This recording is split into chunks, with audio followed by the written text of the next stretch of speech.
Welcome to Storytime Haven, where we bring timeless stories to life. Today we delve into The Starvel Hollow Tragedy by Freeman Wills Crofts. In this gripping mystery, we follow Inspector French as he uncovers dark secrets surrounding a tragic event at the isolated Starvel Hollow. With each twist and turn, the detective works tirelessly to unravel a web of deception and intrigue. Get ready for a thrilling journey through suspense and clever deduction. Let's begin the mystery of the Starvel Hollow Tragedy. Chapter 1. The Tragedy.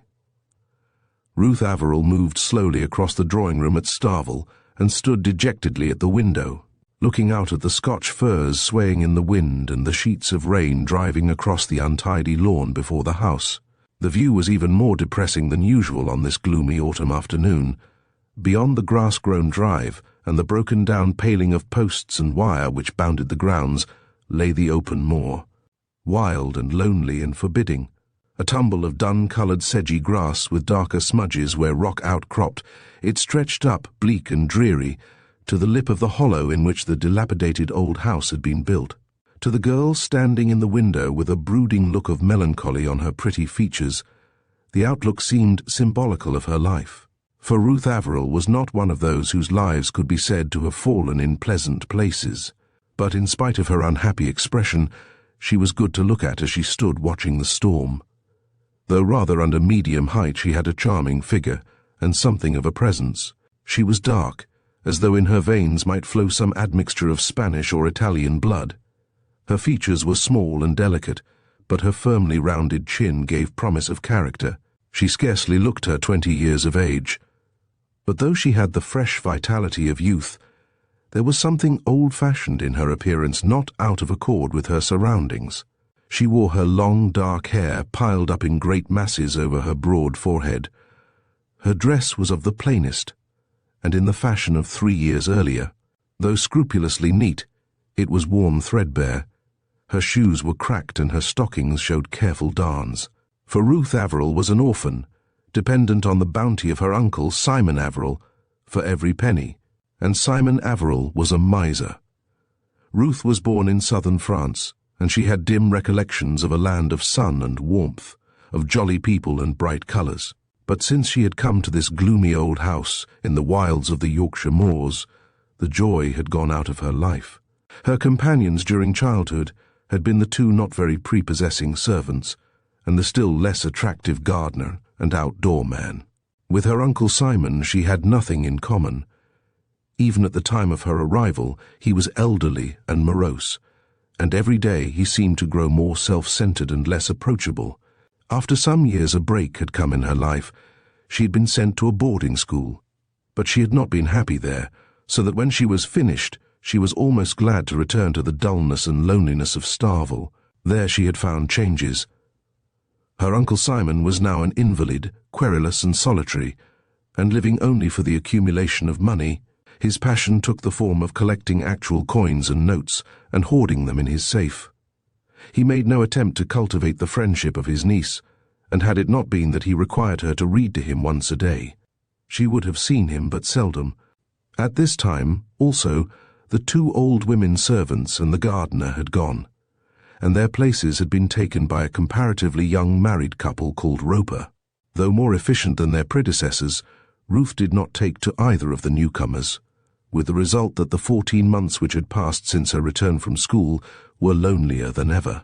Had it not been that Ruth had developed an interest in flowers and gardening, she would have found herself hard put to it, to fill her life. Gardening and her friendship with a semi-invalid entomologist who lived close by, together with occasional excursions to the neighbouring market town of Thursby, were the only distractions she could count on. But recently, another factor had come into her life. She had met on a number of occasions a young man named Pierce Whymper, the junior assistant of an ecclesiastical architect in Leeds. Whymper was acting as clerk of works during some renovations to the parish church at Thursby, and when Ruth had gone with 1 or 2 of the local ladies to inspect the work, he had been particularly attentive. He had begged her to come again to see how the job progressed, and she had done so on more than one occasion. Then one day she had met him walking near Starvel, and she had invited him to come in and have tea. This visit had been followed by others, and they had made excursions together on the moor. Though no word of love had been spoken during any of these interviews, she knew that he was attracted to her, and though she would hardly admit it to herself, she knew also that she would marry him if he should ask her. Such was the general condition of affairs in the old house of Starvel on this gloomy September afternoon, an afternoon which was to be remembered by Ruth as the end of her old life and the prelude to a new existence in a different world. As she was standing, staring mournfully out of the window, the attendant, Roper, entered the room. She did not know then, though she realized it afterwards, that the message he was bringing her was to be the herald of a series of terrible and tragic happenings, so dark and sinister and awful that had she foreseen them, she might well have cried out in horror and dismay. But she did not foresee them, and she turned with her instinctive courtesy to hear what the man had to say. The message, though almost unprecedented, was in itself the reverse of alarming. Roper explained that Mr. Averill had instructed him to hand this note, which he had received in a letter to himself, to Miss Ruth, and to say that he hoped Miss Ruth would accept the invitation it contained. Further, that as there would be expenses in connection with the visit, he wished Miss Ruth to have the £10 enclosed in this other envelope. She could go into Thursby in the morning, get any little thing she might want, and go on to York in the afternoon. With rapidly beating heart, Ruth unfolded the dog-eared corner of the note, which was addressed simply Ruth, and read as follows: Oakdean, Ashton Drive, York, September 10th. My dear Ruth, I hope you will allow me to address you in this way, as your father and I were old friends. I nursed you when you were a baby, and though we have not met for many years, I do not feel that you are a stranger. This is to ask if you will come and stay here for a few days and meet my daughters Gwen and Hilda. I do hope you can. Our autumn flower show opens on Wednesday, and the roses are always worth seeing. I am sure you would enjoy it, so try to reach here on Tuesday afternoon, and you will be in time to go there with us. Yours very sincerely, Helen Palmer Gore. Ruth could scarcely believe her eyes as she read this friendly letter. Mrs. Palmer Gore she dimly remembered as a large, kindly, fussily mannered woman, whom she had liked in spite of her trick of giving unpleasantly moist kisses. But she had never visited her, or ever been to York, and the prospect thrilled her. But unexpected as the invitation was, it was as nothing compared to her uncle's attitude towards it. That he should have given her permission to go was surprising enough, but that he should have sent her £10 for her expenses was an absolute miracle. £10! What a sum! Why, she had never had the 10th part of it in her possession before. And what she could buy with it! Visions of frocks, shoes, hats, and gloves began to float before her imagination. Feeling as he did towards money, it was good of her Uncle Simon. She turned impulsively to Roper. "Oh, how kind of Uncle!" she exclaimed. "I must go up and thank him." Roper shook his head. "Well, miss, I shouldn't if I were you," he advised in his pleasant Scotch voice. He came from somewhere in Fife. "The master's not so well, as you know, and he particularly said he didn't want to be disturbed. I'd wait and see him in the morning before you go." "You will go, I suppose?" "Of course I shall go, Roper." She hesitated, undecided. "Well, perhaps if he said that, I'd better see him in the morning, as you suggest." "Very good, miss. Then I'd best arrange for a car to take you into Thursby in the morning. About 10, maybe?" "Thank you. Yes, about 10 will do, and you might send a telegram to York, which I will write for you." The man bowed and withdrew, and Ruth gave herself up to glorious dreams of the next few days, not so much of visiting the Palmer Gores and York, but of getting away from Starvel. Yes, she admitted it to herself at last. It was to get away from Starvel that she really welcomed the invitation.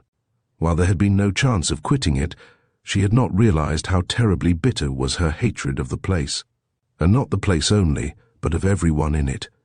She hated her uncle, in spite of the £10. She hated Roper with his sleek civility, and most of all she hated Mrs. Roper, who always treated her with a veiled insolence, as if silently taunting her because of her dependent position. Oh, how splendid it would be to get away from the place and everything connected with it, even for a few days, and she determined she would use the opportunity of this visit to find out what her chances would be of getting some job by means of which she could support herself, so that she might never be forced to return to Starvel or see any of its inhabitants again. That night she could scarcely sleep from excitement, and next morning she was ready with her shabby little suitcase long before the time at which the car was to arrive. She was somewhat uneasy about her uncle's condition. For several days he had been ailing, and when she had gone in to say goodbye to him before leaving, she had thought him looking very ill. He was asleep, but breathing heavily, and there was something in his appearance which vaguely disquieted her.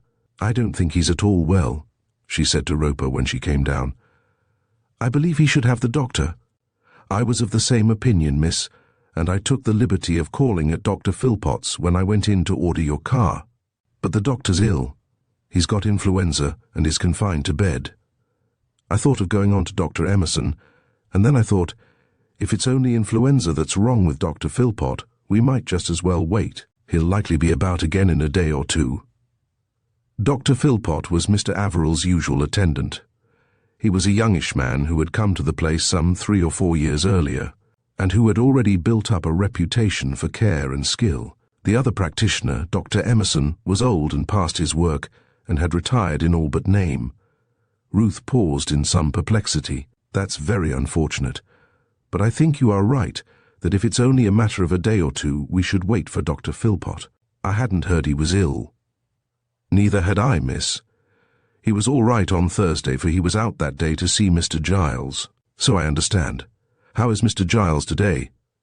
"I haven't heard this morning, miss, but last night he was far from well. Mrs. Roper is just going up to see if there is anything wanted." "I'll go round to see him on my way to Thursby," Ruth decided. "Can I give Mrs. Roper a lift?" "Thank you, miss, it would be a convenience, I'll tell her." Markham Giles, the entomologist, was their nearest neighbour. He was the son of an old friend of Mr. Averill's, and lived alone in a little cottage half a mile away across the moor. He was a pathetic instance of the wreckage left by the war. Never physically strong, he had been rejected for the earlier army drafts. But when the struggle had dragged out, and the standard for recruitment had been lowered, he had again volunteered and had got through. He had served in Flanders, had been badly gassed and wounded, and 6 months later had left the hospitals the shadow of his former self. Being alone in the world and penniless save for his pension, he had headed north to his father's old friend. A small cottage belonging to Starvel being then vacant, Mr. Averill had offered it to him at a nominal rent. There he had since lived, occupying his time by keeping bees and by studying the insect life of the moor. On this subject he had become somewhat of an authority, and had written articles which had attracted attention in entomological circles. He and Ruth were good friends, and she had helped in the capture and arrangement of his specimens. Some days previously he had developed influenza, and though he did not seem seriously ill, he was not shaking it off.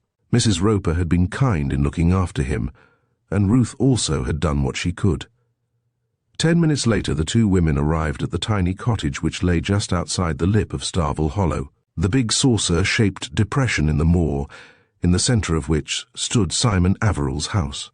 Markham Giles looked worse than when Ruth had last seen him. He lay with half-closed eyes and seemed too dull and listless to more than notice his visitors. But he feebly thanked them for coming and said he was quite comfortable and wanted nothing. "If he's not better by tomorrow, I think you should send for Dr. Emerson," Ruth declared as she returned to her car. "I think so too, miss." "Very good, I'll arrange it. And if he seems bad tonight, either John or I will come over and sit with him. I don't like his look this morning somehow." "It's very good of you, Mrs. Roper, but I expect he'll be all right." "I hope so, miss." "Good morning, miss." Ruth's mind was troubled as she turned away. She had always been intensely sorry for Markham Giles, and now she hated leaving him lying there alone. But there was nothing that she could do, and with a half-sigh she re-entered her vehicle and was driven into Thursby. There she spent the morning shopping, packing her purchases in her suitcase. This was followed by a frugal meal at the local tea shop, and then arose the question of how she should spend the hour remaining until train time. She left her suitcase at the tea shop and sallied forth. Involuntarily her steps turned towards the church, though she assured herself that under no circumstances would she enter the building. There could, however, be no objection to walking past the gate, What she would have done eventually if left to herself will never be known, as fate intervened and arranged her visit for her. Turning a corner, she all but ran into Mrs. Oxley, the wife of one of the local solicitors. Mr. Oxley had charge of all Simon Averill's business, and on his occasional visits to Starvel, he had made a point of asking for Ruth and chatting to her in his pleasant, cheery way. Mrs. Oxley she had known for years, and had experienced many kindnesses at her hands. They stopped to talk, and Mrs. Oxley heard of the visit to York with interest and sympathy. "Well," she said, "if you're not doing anything until 3:30, come with me to the church. Boyd, the sexton, promised to send me some of the old flags for the rock garden, and I want to know when I'm likely to get them." There was nothing for it but to go, and whether Mrs. Oxley had any suspicion of how matters stood, or whether she was genuinely anxious about her paving stones, Ruth was left alone to talk to Whymper for a good 10 minutes, and the young man did not fail to improve the occasion. It appeared that he had to go to the station to make inquiries about a consignment of cement, so it was natural that he should leave the church with the ladies. Mrs. Oxley, it then turned out, had business in the opposite direction, and to her great regret was unable to accompany the others. So the task of seeing Miss Averill off fell to Mr. Whymper. It was with shining eyes and heightened colour that, half an hour later, Ruth Averill sat in the corner of a third-class compartment, while the train moved out of Thursby. That Whymper loved her she was now positive. It was true that he had not actually spoken of love, but his every word and look proclaimed his feelings. He had, moreover, insisted on telling her about his family and his position and prospects. A good sign. As to her own feelings, she was no longer in any doubt whatever. She loved him, and in loving him the grey clouds that pressed down upon her life seemed to break and the rosy light of hope to pour in through the rift. She duly reached York and found Mrs. Palmer Gore waiting for her on the platform. With her for 2 days she spent a pleasant holiday, enjoying the unwonted good fellowship. The visit was to have lasted a week, but on the afternoon of the second day there fell the first of the several blows that she was to experience, and her stay was brought to an abrupt termination. They had just sat down to lunch when a telegram was handed to her. It was the first she had ever received. Excited and a trifle embarrassed, she hesitated to open it. But when in answer to Mrs. Palmer Gore's kindly, "Read it, dear. Don't mind us," she learned its contents, all thought of herself was swept from her mind. It was signed Oxley, though whether it came from the solicitor or his wife she could not tell. It read, "Terrible accident at Starvel. Your uncle injured. Return Thursby and stay night with us." It was characteristic of the girl that her thoughts and feelings were all for old Simon Averill. Was the poor old man badly injured? Was he suffering? Could she do anything to help him? It was kind of the Oxleys to ask her to stay the night, but of course she could not do so. She must go out to Starvel and help with the nursing. Not one thought of the possible effect on herself of the disaster entered her mind. That the old man might die of his injuries and that she might be his heir never occurred to her. Nor did she repine at the cutting short of her first real and altogether wonderful holiday. By Mrs. Palmer Gore's advice, she wired to the Oxleys that she would be with them at 5:40, and after a hurried lunch, she found herself once more in the train. During the journey she had time to ponder over her news. A terrible accident at Starvel. What could have happened? It must surely be bad, or that ominous word terrible would not have been used. She began to invent possibilities. Had her uncle taken the wrong medicine, perhaps some awful burning stuff that would hurt him horribly, or had he fallen downstairs or into the fire, or cut himself and been unable to summon help? She gave full rein to her imagination, but when she learned the truth, she found it vastly more terrible than anything she had thought of. The Oxleys met her at the station, and having driven her to their home, broke the news. It seemed that when about 11 o'clock that morning the baker was approaching Starvel to make his customary Thursday call, he had noticed a faint pall of smoke hanging in the sky above the hollow. On crossing the shoulder, he had glanced down as usual into the curious circular dell and had instantly been overwhelmed with incredulous amazement. There were the trees, the thin, stunted pines which surrounded the old house, but the house was gone. The long line of slated roof which had stood out above the trees had absolutely vanished. No trace remained. At first sight the man thought that the entire building had disappeared, but a closer approach revealed blackened windowless walls surrounding a still, smouldering interior, all that remained of the old place. No sign of life appeared about the ruins, and the horror-stricken man was forced to the conclusion that all 3 occupants had lost their lives in the flames. He drove hurriedly into Thursby and gave the alarm, and soon Sergeant Kent of the local police force with some of his men, Dr. Emerson, Mr. Oxley, and a number of others were hastening to the scene. They found matters as the baker had described. The smouldering ruins standing gaunt and sinister at the bottom of the dell, lonely and deserted, hidden from the surrounding country by the rim of the strange natural hollow. The fire had evidently raged with extraordinary fury. With the exception of an outhouse separate from the main building, not a scrap of anything inflammable remained. Floors, roof, staircase, window sashes, all were gone. And in that glowing mass of red-hot debris within the blackened and twisted walls lay, almost certainly, the bodies of Simon Averill and of John and Flora Roper. Anxious that Ruth should not have to learn the terrible news from the papers, Mr. Oxley had returned to Thursby and sent his wire. He had thought it best to make this only a preparation, intending that the full story should be broken more gently on the girl's arrival. Ruth was terribly shocked and upset. It was the first time since reaching years of discretion that she had been brought in contact with tragedy and death, and she was appalled by its horror. She begged to be allowed to go out to Starvel, but neither of the Oxleys would hear of it, pointing out that a visit would only harrow her feelings and that she could do nothing there to help. As the long evening dragged away, she found herself hoping against hope that Whymper would call. But there was no sign of him, and she supposed he had not heard of her return. Sergeant Kent, however, had heard of it, and about 8 o'clock he called and asked to see her. He was a tall, rather brusque man, though in Oxley's presence he was polite enough. He questioned her as to the household and its personnel, but she had nothing to tell him which could throw any light on the tragedy. The next day it was found possible to attempt some research work among the ruins, and by 10 o'clock a number of men were engaged in removing the cooler portions of the debris. Ruth insisted that she must see the place for herself, and the Oxleys, not liking to let her go alone, drove her out in their car. But the terrible picture which met her eyes and the thought of what lay below the sinister mound where the men were working made her feel almost sick with horror.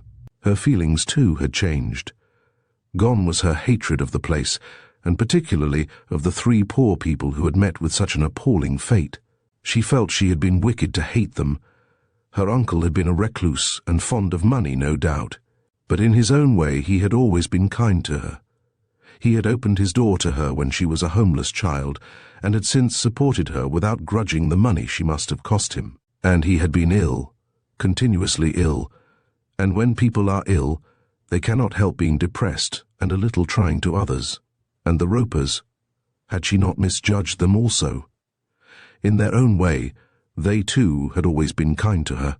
For the first time, Ruth saw that the lives of the couple must have been as dull and grey as her own.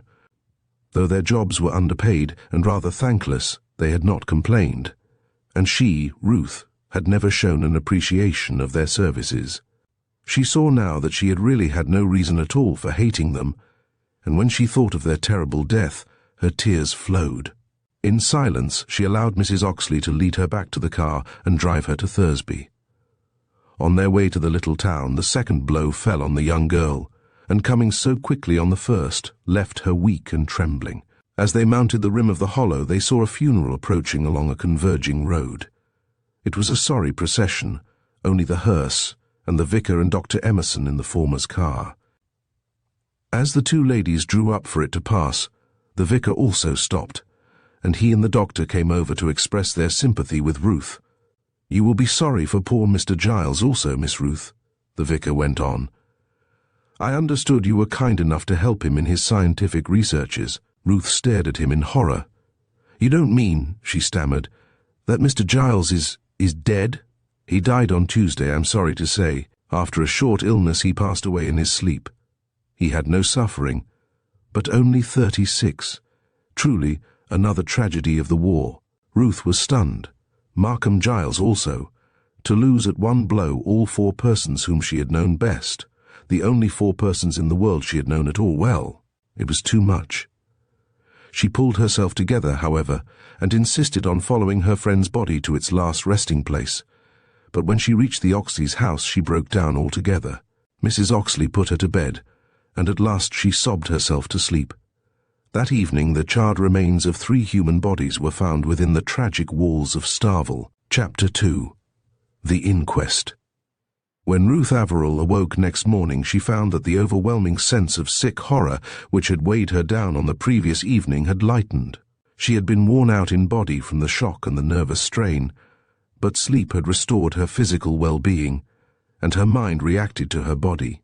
She was young, she was in perfect health, and she was in love.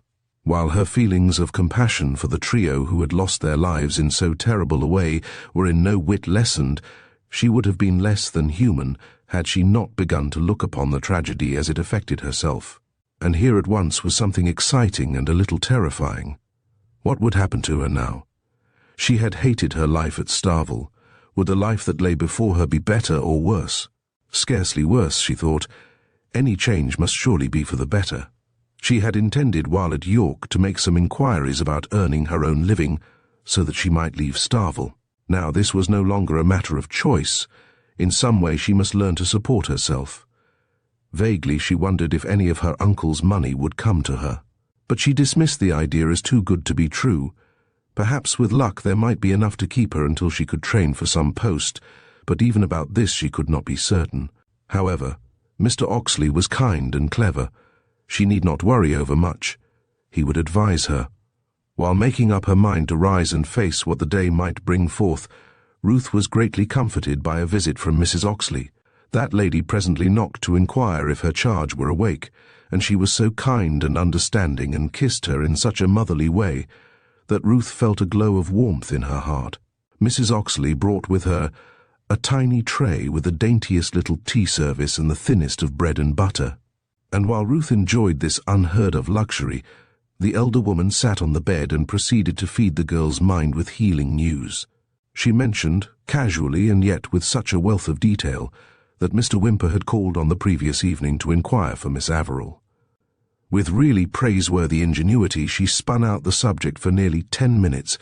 Then she went on to tell something of almost, though of course not quite, equal importance. Mr. Oxley had wished her to say, in the strictest confidence, no one at this stage was supposed to know anything about it, but in order to relieve Ruth's mind, he thought he might tell her that she was not to worry as to her future. He had drawn up old Mr. Averill's will, and there would be some money. Mr. Oxley had not said how much, but Mrs. Oxley was sure there would be enough. At all events, Ruth was not to worry. And now, breakfast would be ready in half an hour, and there was plenty of hot water in the bathroom. During the morning, Ruth went down into the little town and engaged in the melancholy business of buying mourning. Mr. Oxley had lent her £20, explaining that she could repay him when she got her own money. This prospect of money coming to her made Ruth feel excited and important, and she could not refrain from daydreaming about all the wonderful things she would do when she received it. It was well for her, indeed, that she had something so absorbing to take her mind off the ghastliness of the tragedy which surrounded her. In fact, if only Pierce Whymper had come to see her again, she would have been really happy. But, as she afterwards learned, the young architect was out of town on business all that morning. During Sergeant Kent's call on the evening after the tragedy, he had warned Ruth that she would be required to give evidence at the inquest.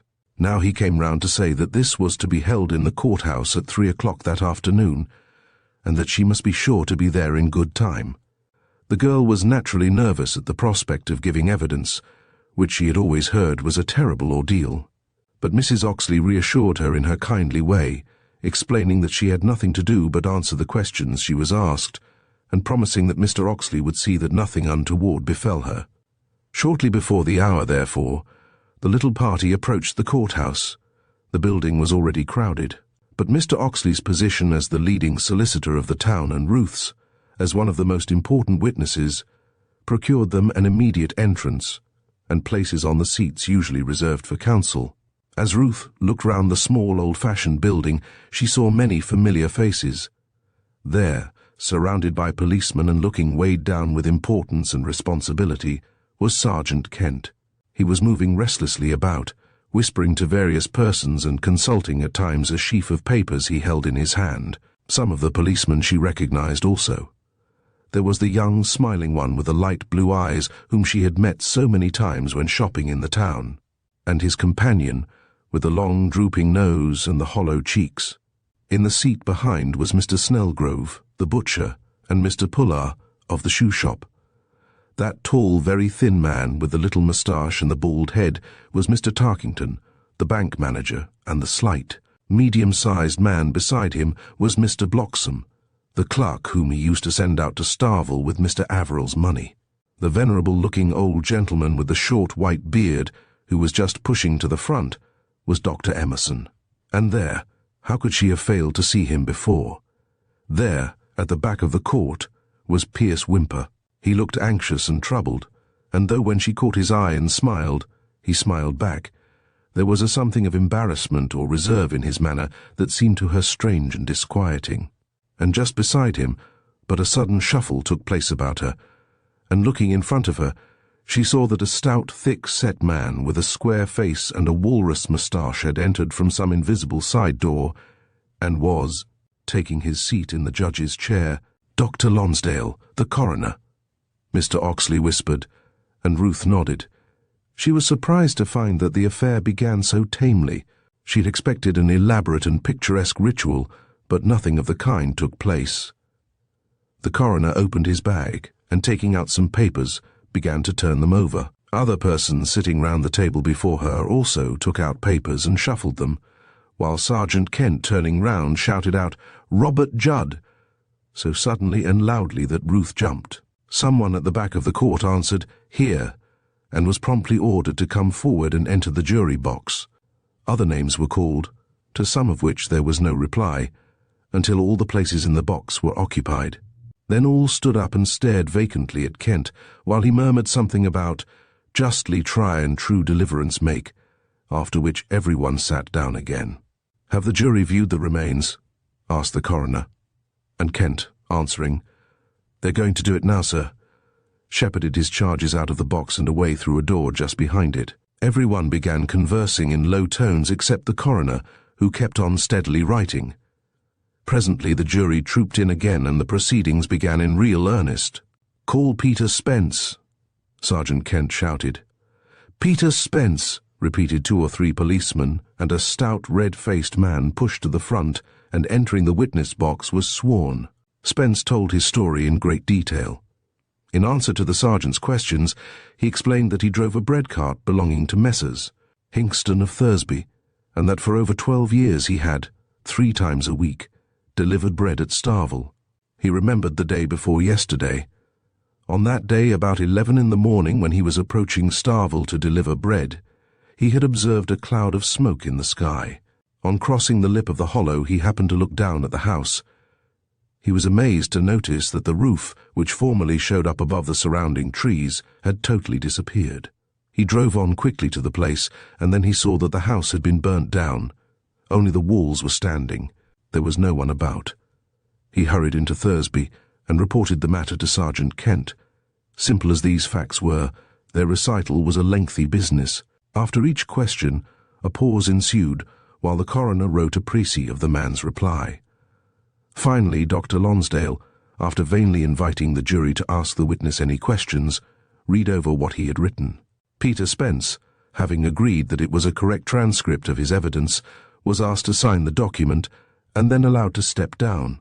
The next witness was a lugubrious-looking man in grey tweeds. He deposed that his name was Abel Hesketh and that he was town officer of Thursby. He also acted as chief of the fire brigade. On the Thursday in question, he received a telephone message from Sergeant Kent, informing him that Starvel had been burnt down. He inquired if he should get the brigade out, but the sergeant answered that it would be of no use, the damage being already done. Sergeant Kent asked him to go with him to see the place. He did so, and he would describe what he saw. The entire buildings at Starvel were gutted except a detached outhouse at the opposite side of the yard. He had never seen such complete destruction. Nothing that could be burnt was left.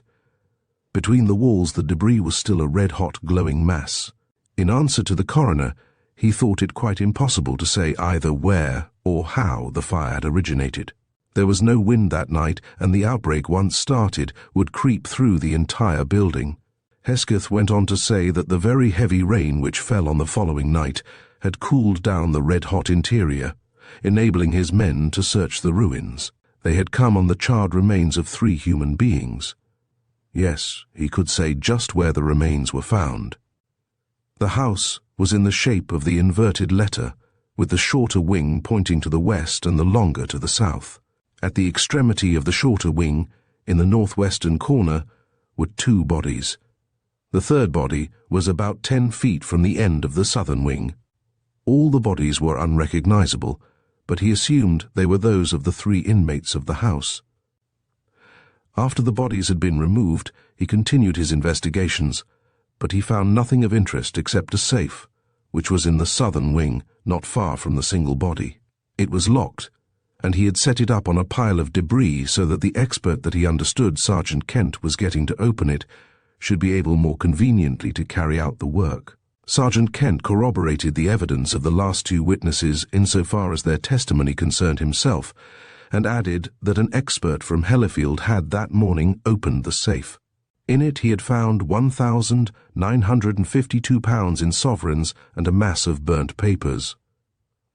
"It seems to me an extraordinary thing," the coroner remarked when he had noted these details, "that a fire of such magnitude could take place without being seen. I quite understand that the hollow is deep enough to hide the actual flames, but there must have been a tremendous glare reflected from the sky which would have been visible for miles round. How do you account for that, Sergeant, or can you account for it?" "As a matter of fact, sir, it was noticed by at least 3 people, and I have one of them here in case you would like to call him. But I agree with you, sir, that it is very strange that it was not more generally observed. All I can suggest is that it was a clear night with a quarter moon, and there wouldn't, therefore, be such a glare as if it had been quite dark, or if there had been clouds to reflect the glow. Then, as you know, sir, this is a quiet district, and it would be only by chance that anyone would be awake or looking out at the time. Who were the 3 who saw it? First, sir, there was James Stokes, a tramp. He was sleeping in one of Mr. Herbert Reed's outhouses at Low Tolworth, about 1.5 miles to the west across the moor.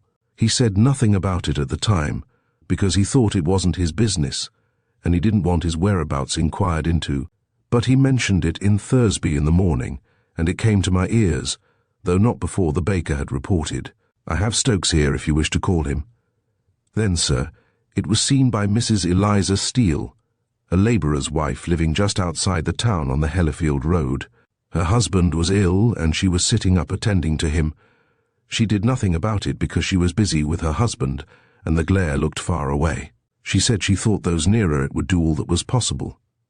The third party, or rather parties, were the 2 Miss Locks, elderly ladies who live alone about 1 mile on the road to Cold Pickaby. Miss Julia saw the glare and awoke her sister Miss Elmina, but they thought the same as Mrs. Steele, that they were not called on to do anything, as they would only get to the town to find that everyone knew about it and that the brigade had gone out.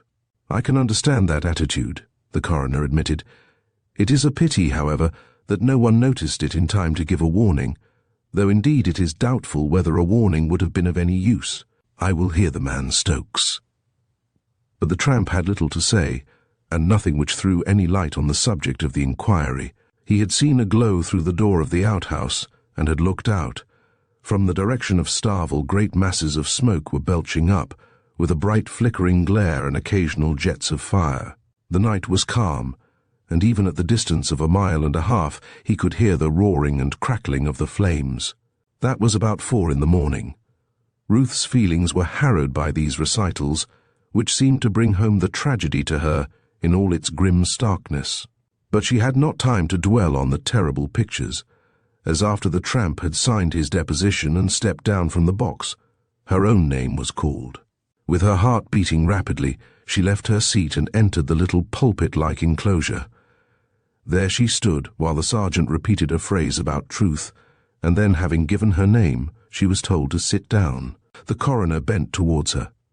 "I am sorry, Miss Averill," he said kindly, "to have to ask you to attend and give evidence in this tragic inquiry, but I promise you I shall not keep you longer than I can help. Now, Sergeant." In spite of this reassuring beginning, Ruth soon began to think Sergeant Kent's questions would never cease. Half the things he asked seemed to have no connection whatever with the tragedy. She stated that she was the late Simon Averill's niece, the daughter of his brother Theodore, that she was aged 20, and that she had come to Starvel when she was 4. She told of her school days in Leeds, saying that it was now over a year since she had returned to Starvel and that she had lived there ever since. Her uncle had recently been in very poor health. She thought his heart was affected. At all events, to save climbing the stairs, he had had a room on the first floor fitted up as a bed-sitting room. For the last year he had not been downstairs, and some days he did not get up. Recently he'd been particularly feeble, and she told of his condition when she saw him 2 mornings before the tragedy. Then she described her visit to York, mentioning Mrs. Palmer Gore's invitation and the episode of the £10. There seemed no end to Sergeant Kent's inquisition. He switched over next to the subject of the house, and elicited the facts that her uncle's and the Ropers' beds were situated in the extremities of the southern and western wings respectively. "You heard the last witness describe where the bodies were found," he went on. "Would I be correct in saying that if Mr. Averill and the Ropers had been in bed when the fire took place, their bodies would have been found in just those positions?" Ruth assented, and then the sergeant asked how the house was lighted. There was oil, Ruth told him. Oil for the lamps other than Mr. Averill's, and for the cooker which was used sometimes instead of the range. There was also petrol. Her uncle's sight was bad and he used a petrol lamp. The oil and petrol were kept in a cellar. This cellar was under the main building, and if a fire were to start there, in her opinion the whole house would become involved. The lamps were attended to by Roper, who had always been most careful in handling them. "Now, Miss Averill," the sergeant became more impressive than ever, "I think you said that during the last 14 months, when you were living at Starvel, Roper and his wife were in charge of the house." "Yes, they were there when I came back from school. Now tell me, during all that time, have you ever known either of them the worse for drink?" "Oh, no," Ruth answered, surprised at the question. "No, never." "You have never even noticed the smell of drink from either of them?" The sergeant persisted. "No." Ruth hesitated. "At least that is—" "Yes," went on the sergeant encouragingly. "Once or twice Roper has smelt of whiskey, but he was never the least bit the worse of it. But you have smelt it." "Was that recently?" "Yes, but Roper explained about it. He said he felt a cold coming on and had taken some whiskey in the hope of getting rid of it." "Quite so. And how long ago was that?" "A couple of times within the last fortnight, perhaps once or twice before that." But to Ruth her answer did not seem quite fair, and she added, "But he was as sober as you and I are. I never saw him the least bit drunk." "I follow you," the sergeant answered, and began to ask questions about Mrs. Roper. Here Ruth could truthfully say that she had never even smelled drink, and she insisted on giving each of the deceased an excellent character. The sergeant next attempted to draw from her an opinion as to how the fire might have originated. "Did Mr. Averill read late in bed? Might he have knocked over his petrol lamp? Could he have fallen in the fire? Did he take a nightcap of whiskey?" And so forth. But Ruth had no ideas on the subject. Any accident might have happened, of course, but she didn't think any that he had suggested were likely. As to her uncle taking drink, he was a strict teetotaler. This ended Ruth's examination. None of the jurors wished to ask her any questions, and after her evidence had been read over to her and she had signed it, she was allowed to return to her seat with the Oxleys. Dr. Emerson was the next witness. He deposed that he had examined the remains disinterred from the debris.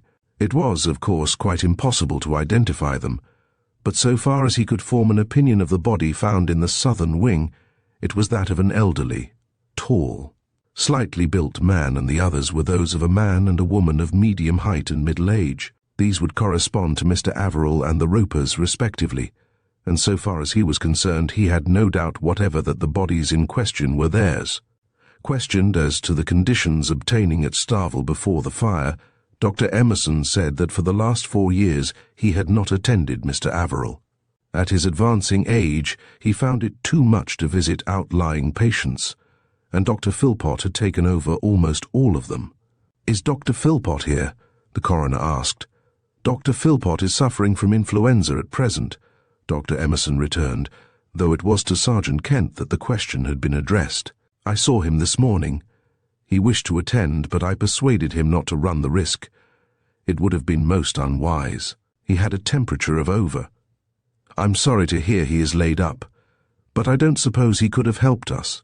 I should have liked to ask him about Mr. Averill's condition and so forth, but it doesn't really matter." "Well," Dr. Emerson returned, "I can tell you a little about that, if I should be in order in mentioning it. I attended him for some 8 years, during the last 2 of which he aged very considerably, growing slowly and steadily weaker. Without going into details, I may say that he had an incurable complaint, which must eventually have killed him. 4 years ago he was already feeble, and since then he can only have become gradually worse." "Thank you, Dr. Emerson. That was what I wanted to know. Would you say that his condition rendered him liable to sudden weakness during which he might have dropped his lamp, or had some similar accident?" "I should say so, decidedly." A Miss Judith Carr was next called. She proved to be a rather loudly dressed young woman whom Ruth had not seen before. She was pretty in a coarse way, and entered the witness box and took her seat with evident self-confidence. Her name, she admitted heartily, was Judith Carr, and she was barmaid at the Thursdale Arms, the largest hotel in Thursby. She knew Mr. Roper, the attendant at Starvel. He occasionally called for a drink, usually taking 1 or at most 2 small whiskies. She remembered the evening of the fire. That evening, about 7 o'clock, Mr. Roper had come into the bar. He seemed to have had some drink, but was not drunk. He asked for a small scotch, and believing he was sober enough, she had given it to him. He had taken it quickly and gone out. The last witness was a young man with bright red hair who answered to the name of George Mellows.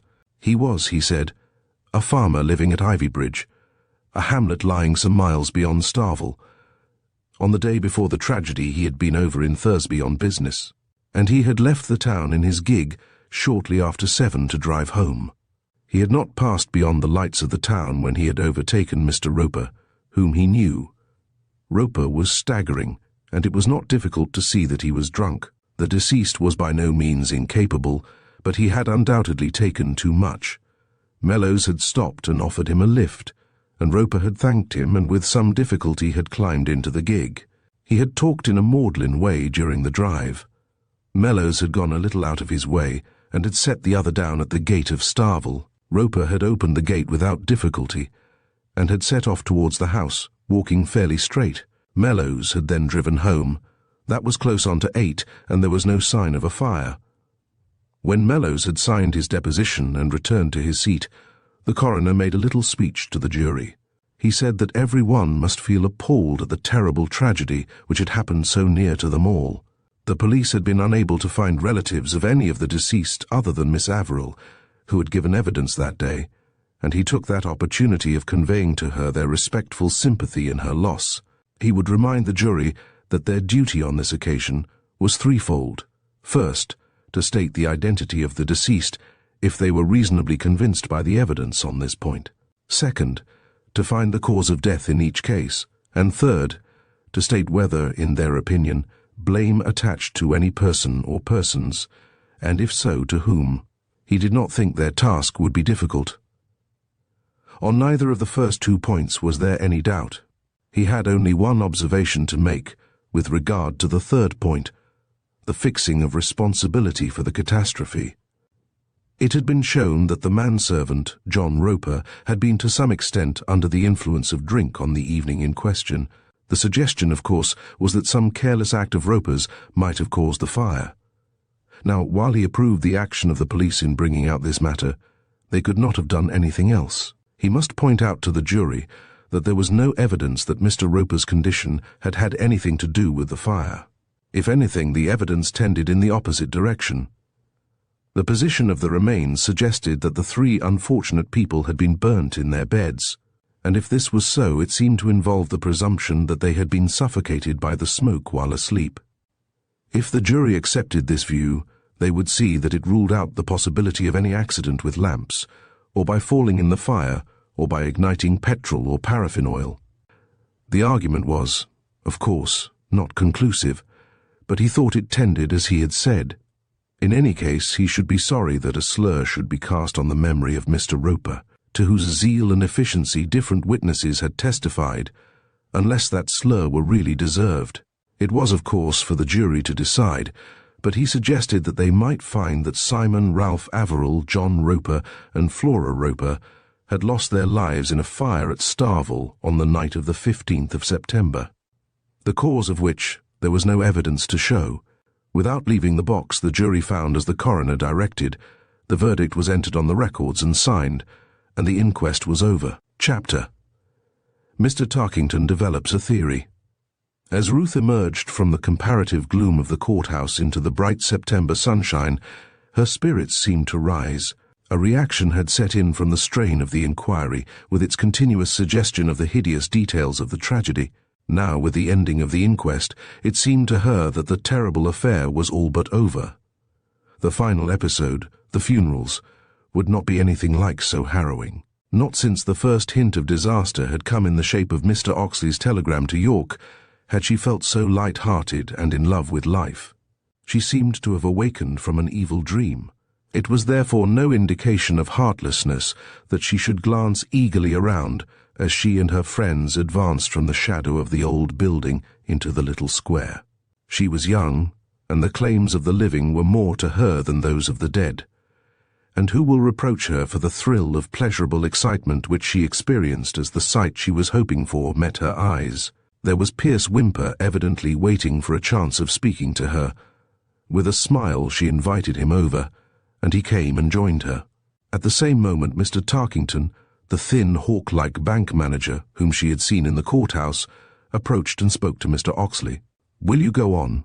the latter said to his wife. "I want to go round to the bank with Mr. Tarkington. I'll follow in a few minutes." Mrs. Oxley, Ruth, and Whymper moved off in one direction, while Mr. Oxley and Mr. Tarkington disappeared in the other. For a time the trio chatted with animation, then Ruth grew gradually more silent, leaving the burden of the conversation to the others. She was in fact puzzled, and a little hurt by a subtle change which she felt rather than noticed in Whymper's manner. He seemed somehow different from the last time she had seen him, that time in another existence when she had left Thursby for her visit to York. Then he had been obviously eager for her company, anxious to talk to her, even before Mrs. Oxley making no secret of his admiration and regard. But now, though he was just as polite as ever, his manner was less spontaneous. Indeed, at times she thought it almost embarrassed. It occurred to her that possibly the change might be in herself, and even when their ways parted at the turn to the church, she had not completely made up her mind. But whatever the cause, a certain disappointment remained. And when she went up to change for dinner, she had lost a good deal of the light-heartedness she had felt on emerging from the courthouse. Mr. Oxley, when he arrived shortly after, also showed a change of manner. He was a kindly, jovial man, fond of a joke and the sound of his own voice. But during dinner, he was strangely silent and wore an expression of concern and disappointment. But he did not offer any explanation until the meal was over, and then he followed the ladies into the drawing-room and unburdened his mind. "I am awfully sorry, Miss Ruth," he began hesitatingly, "but I am afraid I have brought you some more bad news. It's about money," he added hurriedly, as the girl turned a piteous glance towards him. "I'll tell you exactly what has happened. You know, or perhaps you don't, that in spite of the way he lived, your uncle was a rich man. As his solicitor, I have known that for many a year, but I had no idea of just how much he had. Tarkington knows I was his solicitor, and he was talking about it just now. He tells me that Mr. Averill must have been worth between £30,000 and £40,000 when he died. Of course, one would naturally suppose that the money was in securities of some kind, but here is my terrible news. Tarkington assures me that it was not, that practically the whole sum was in Mr. Averill's safe." "Oh, Arthur," Mrs. Oxley burst out, "you can't mean that it's gone." "I'm afraid I do," her husband answered. "It's awful to think about, but there were only some £500 in the bank. The rest was in Mr. Averill's safe in notes and gold. The 1,900-odd pounds in gold are there all right, but the whole of the paper money has been destroyed." "Oh, how perfectly dreadful. But surely it can be replaced. Surely something can be done by the bank." Mr. Oxley shook his head. "Nothing, I'm afraid. I talked it over with Tarkington. The money is a total loss." Mrs. Oxley took Ruth into her arms. "You poor child," she commiserated. "I just can't tell you how sorry I am." But Ruth took the news coolly. "Dear Mrs. Oxley," she answered, "how kind you are, but indeed I look upon this as a comparatively little thing. I shall have far, far more than I ever expected. I want to get some work, and I shall have plenty to support me while I am training and perhaps even a little after that. I am more than content." Mrs. Oxley kissed her and commended her spirit, though she felt the girl's attitude was due more to her unworldliness and ignorance of life than to courage under disappointment. She wished to change the subject, but Ruth asked to have her position made clear to her and begged the other's advice as to her future. The Oxleys, delighted by her common sense, willingly agreed to discuss the situation, and after a long talk, a proposal of Mr. Oxley's was provisionally agreed to. It appeared that, assuming the old man's money had really been lost, Ruth's capital would amount to about £2,400. Of this, Mr. Oxley was to invest all but £100, so as to bring Ruth about £130 per annum. The remaining £100 was to be spent in taking a secretarial course at one of the London training colleges. With the backing of the £130 a year, and what she could earn for herself, she ought, Mr. Oxley believed, to be quite comfortably off. "But you must," Mr. Oxley went on, "stay here for as long as you like, until you have rested and got over the shock of this terrible affair." Mrs. Oxley warmly seconded this invitation, and Ruth thankfully accepted it. It was true that she was anxious to start work as soon as possible, and life in London, and the undergoing of the course of training, appeared to her as a glorious and thrilling adventure. But even more anxious still was she to meet Pierce Whymper and find out if there really was a change in his feelings towards her. At the time she had imagined that there was, but now she thought that perhaps she had been mistaken, and that after the inquest he had simply been suffering from a headache or some other trifling indisposition. That he loved her she had not the slightest doubt, and she could not bring herself to go away until she was sure that no stupid, unnecessary misunderstanding should have been allowed to come between them.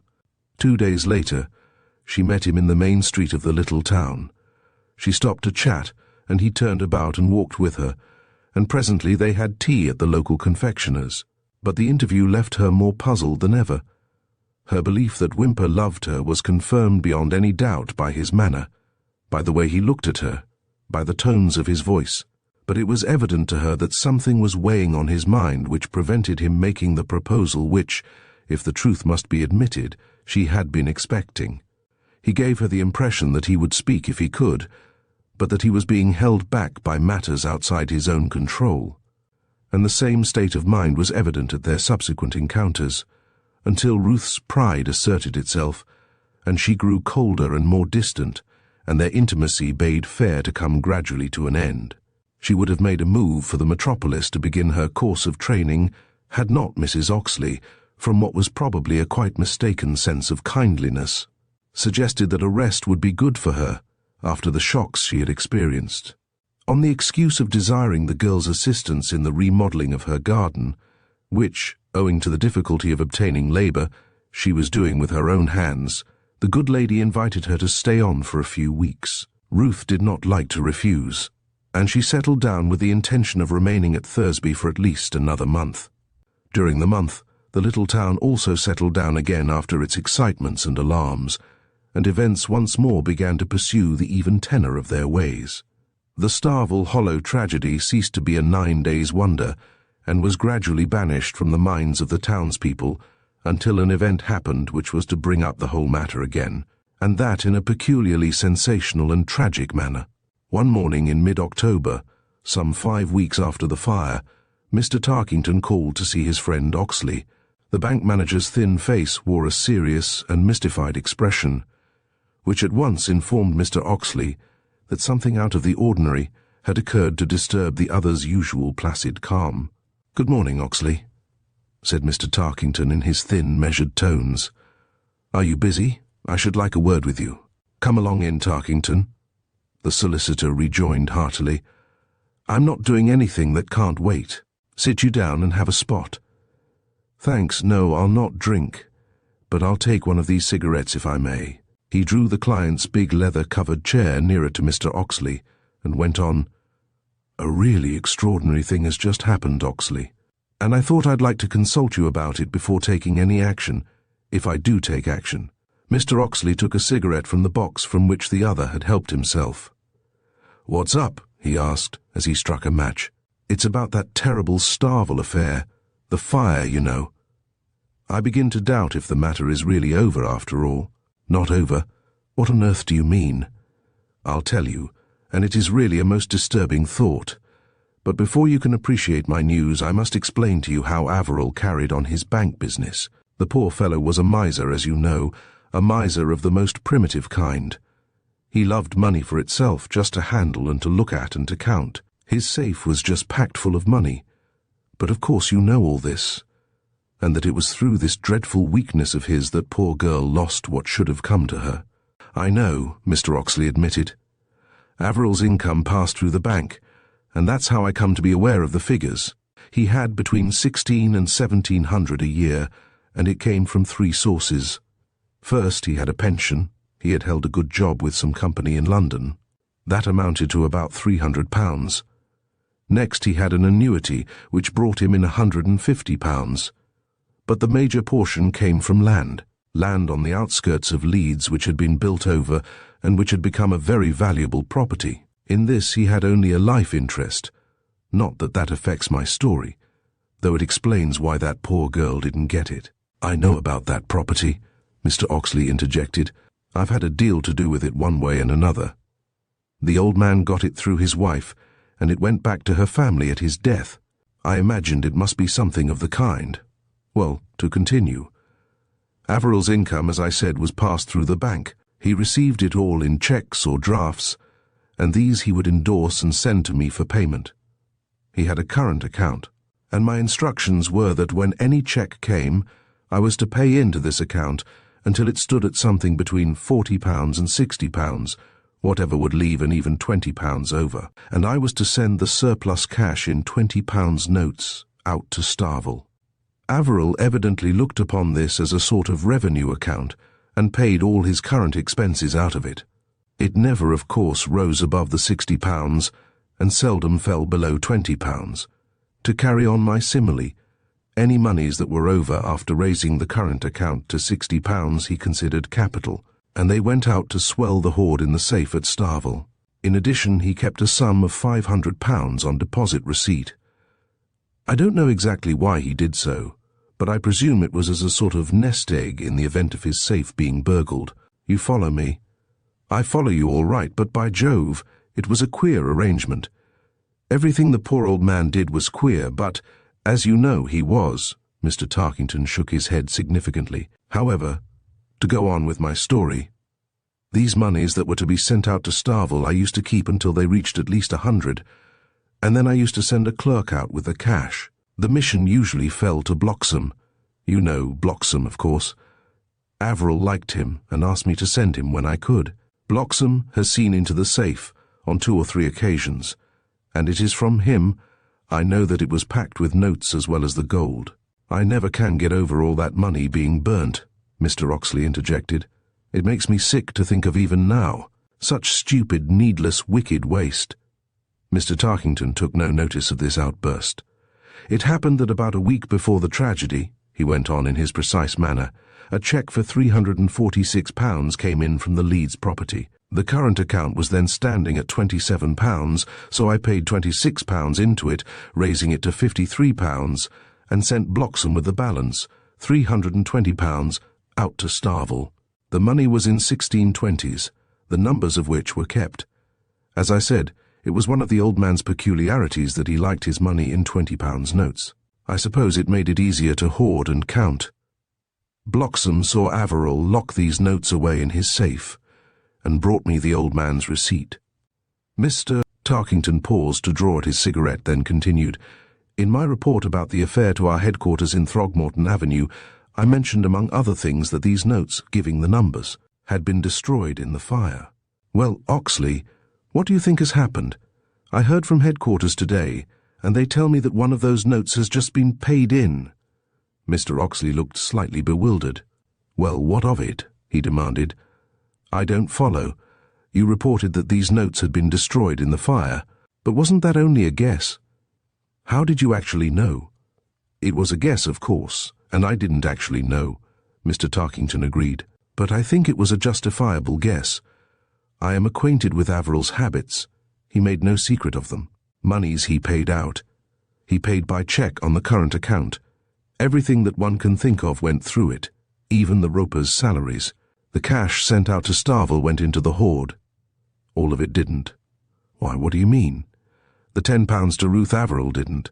Mr. Tarkington seemed slightly taken aback. "Well, that's true," he admitted slowly. "I forgot about the £10.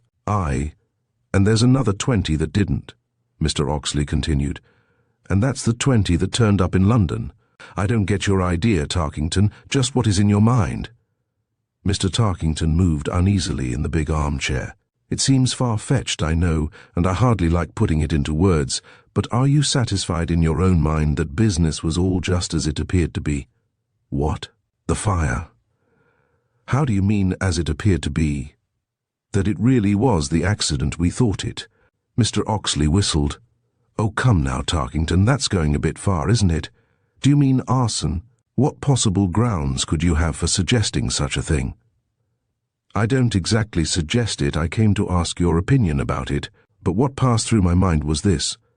There have been several burglaries lately, skillful burglaries, and, as you know, the police have been completely at fault. Averill was universally believed to be wealthy. The legend of the safe was common property. Is it impossible that some of these burglars might have decided to make an attempt on Starvel? Remember, the situation was one of the loneliest in England. Assume that they got in, and that something unexpected happened, that they were surprised by Roper, for example. In the resulting disturbance, Roper might easily have been killed, possibly quite accidentally. The intruders would then be fighting for their lives as well as their fortunes.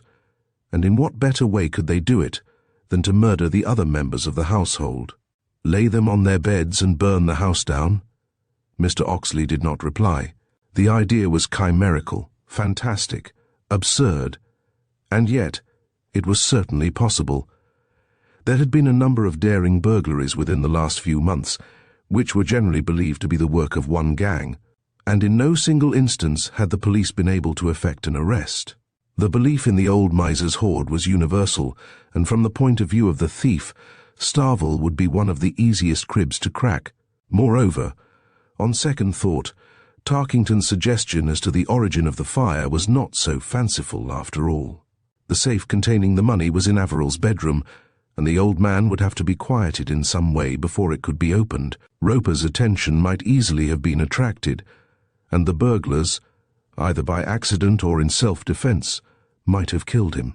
If so, the fire would be their obvious way of safety. Yes, the thing was possible.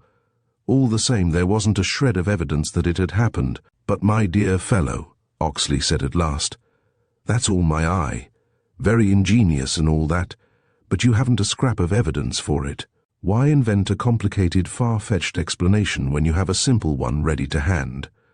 Sounds as if you had been reading too many detective stories lately." Tarkington did not smile with his friend. "You think it nonsense?" he asked earnestly. "You think I needn't tell the police about the note? I don't think you have any evidence, not evidence to justify even a suspicion. You've no real reason to suppose Averill did not hand that £20 note to someone from whom it passed to the man who paid it in. To whom, for example?" "I don't know. Neither of us knows what visitors the old man might have had, but that doesn't prove he had none." Mr. Tarkington seemed far from satisfied. He threw away his cigarette and took another from the box, handling it delicately in his long, thin fingers. He moved nervously in his chair and then said in a low voice, I suppose then, Oxley, I may take it that you were quite satisfied about that business, I mean at the time. Mr. Oxley looked at his friend in surprise. Good gracious, Tarkington, what bee have you in your bonnet? Do you mean satisfied that the fire was an accident and that those 3 poor people were burned? Of course I was. It never occurred to me to doubt it. The other seemed slightly relieved. I hope sincerely that you're right, he answered, but I may tell you that I wasn't satisfied, neither at the time nor yet since. That's the reason that when I heard about the note, I came at once to consult you. There's a point which you and the coroner and the police and everyone concerned seem to have overlooked. He dropped his voice still further and became very impressive. What about the papers that were burnt in the safe? Mr. Oxley was surprised at his friend's persistence. Well, what in heaven's name about them? For the life of me, I don't see what you're driving at. Haven't you ever been in Averill's bedroom? Yes. What of it? Did you notice the safe? Not particularly. Well, I've both been there and noticed it. He bent forward, and his thin face seemed more hawk-like than ever, as he said impressively, Oxley, that safe was fireproof. Mr. Oxley started. Good heavens, Tarkington! Are you sure of that? He queried sharply. Not absolutely, the other replied. It was certainly my strong opinion, and if I had been asked before the fire, I should have had no doubt. When I heard the evidence at the inquest, I concluded I had made a mistake. But now this affair of the £20 note has reawakened all my suspicions. He paused, but as Oxley did not reply, continued, Perhaps I've got a bee in my bonnet, as you said, but I'm now wondering if Roper's drunkenness doesn't support the theory. Could he not have been enticed into Thursby by some member of the gang and treated so as to make him sleep well and not hear what was going on? Remember, he was an absolutely temperate man. Not absolutely. Ruth had smelt drink on other occasions. You are right. Perhaps that is a trifle far-fetched. But what do you think on the main point, Oxley? Ought I to tell the police of my suspicions? Mr. Oxley rose and began to pace the room. Then he went to the window and stood for some moments looking out. Finally he returned to his chair and sat down again. I declare, Tarkington, I think you ought, he said slowly. When you first made your, I might perhaps say, your amazing suggestion, I confess I thought it merely grotesque. But if you are right about the safe, it certainly puts a different complexion on the whole business. I take it it's not too late to ascertain? The safe is not too much damaged to trace the maker and find out from him. I should think the police could find the maker quite easily. Well, I think you should tell them. If you are wrong, no harm is done. If not, there are murderers to be brought to justice and perhaps a fortune to be recovered for Ruth. Mr. Tarkington rose. I agree with you, Oxley. I'll go down to the police station and tell Kent now. Mr. Oxley waved him back into his seat. Steady a moment, he said. Don't be in such a hurry. He drew slowly at his cigarette while the other sat down and waited expectantly. It seems to me, went on Mr. Oxley, that if your suspicions are correct, the thing should be kept absolutely quiet. Nothing should be said or done to put the criminals on their guard. Now Kent, you know as well as I do, is just a bungling ass. My suggestion is that we both take the afternoon off and go see Valentine. I know him pretty well and we could ring him up and make an appointment. Valentine, the chief constable of the county. Yes, he's as cute as they're made and he'll do the right thing. Kent will never forgive us if we pass him over like that. Kent be hanged, Mr. Oxley rejoined. Can you come in by the 3:30? Yes, I'll manage it. Right. Then I shall ring up Valentine. 5 hours later the two friends found their way into the strangers' room of the Junior Services Club in Leeds. There in a few moments Chief Constable Valentine joined them, and soon they were settled in a private room with whiskies and sodas at their elbows and 3 of the excellent cigars the Chief Constable favoured between their lips. Mr. Tarkington propounded his theory in detail, explaining that he was not sure enough of his facts even to put forward a definite suspicion, but that he and his friend Oxley agreed that Major Valentine ought to know what was in his mind. The Major could then, if he thought fit, investigate the affair. That the Chief Constable was impressed by the statement was obvious. He listened with the keenest interest, interjecting only an occasional "by Jove" as Mr. Tarkington made his points. Then he thanked the two men for their information and promised to institute inquiries into the whole matter without delay. 2 days later, Mr. Tarkington received a letter from Major Valentine saying that he thought it only fair to inform him in the strictest confidence that his belief that the safe was fireproof was well-founded, that he, the Chief Constable, strongly suspected that more had taken place at Starvel on that tragic night than had come out in the inquest, and that, as he considered the matter was rather outside the local men's capacity, he had applied to Scotland Yard for help in the investigation. Mr. Tarkington, honouring the spirit rather than the letter of the Chief Constable's communication, showed the note to Mr. Oxley, and the two men sat over the former's study fire until late that night, discussing possible developments in the situation. Chapter 4. Inspector French Goes North. The stone which Messrs. Tarkington and Oxley had thrown into the turbid waters of the British Police Administration produced ripples which, like other similar waveforms, spread slowly away from their point of disturbance. One of these ripples, penetrating into the grim fastness of the Criminal Investigation Department of New Scotland Yard, had the effect of ringing the bell of a telephone on the desk of Detective Inspector Joseph French, and of causing that zealous and efficient officer, when he had duly applied his ear to the instrument, to leave his seat and proceed without loss of time to the room of his immediate superior. "Ah, French," Chief Inspector Mitchell remarked on his entry, "you should be about through with that Kensington case, I fancy." "Just finished with it, sir," French answered. "I was putting the last of the papers in order when you rang." "Well, you've had a lot of trouble with it, and I should have liked to have given you a breather, but I'm afraid I can't." "Something come in, sir. A Yorkshire case, a place called Thursby, up on the moors not far, I understand, from Hellifield. We've just had a request for a man, and I can't spare anyone else at present. So it's you for it." "What is the case, sir?" "Suspected murder, robbery and arson. The people there appear to know very little about it, and the whole thing may turn out a mare's nest. But they're darned mysterious about it, say they don't want it to be known that inquiries are being made, and suggest our man might go to the Thursdale Arms, the local hotel, in the guise of an angler or an artist. So, if you're a fisherman, French, now's your chance. You're to call down at the police station after dark, when Sergeant Kent, who's in charge, will give you the particulars." It was with mixed feelings that Inspector French received his instructions. He delighted in travelling and seeing new country, and the Yorkshire moors comprised a district which he had often heard spoken of enthusiastically, but had never visited. He was by no means averse, moreover, to getting away from town for a few days. It would be a welcome break in the monotony of the long winter. But on the other hand, he loathed working away from headquarters, bereft of his trained staff, and of the immediate backing of the huge machine of which he was a cog. Local men, he conceded, were right enough, but they hadn't the knowledge, the experience, the technique to be really helpful. And then the yard man in the country was usually up against jealousies and a more or less veiled obstruction. And to the worries of his case, he had to add the effort always to be tactful and to carry his professed helpers with him. However, none of these considerations affected his course of action.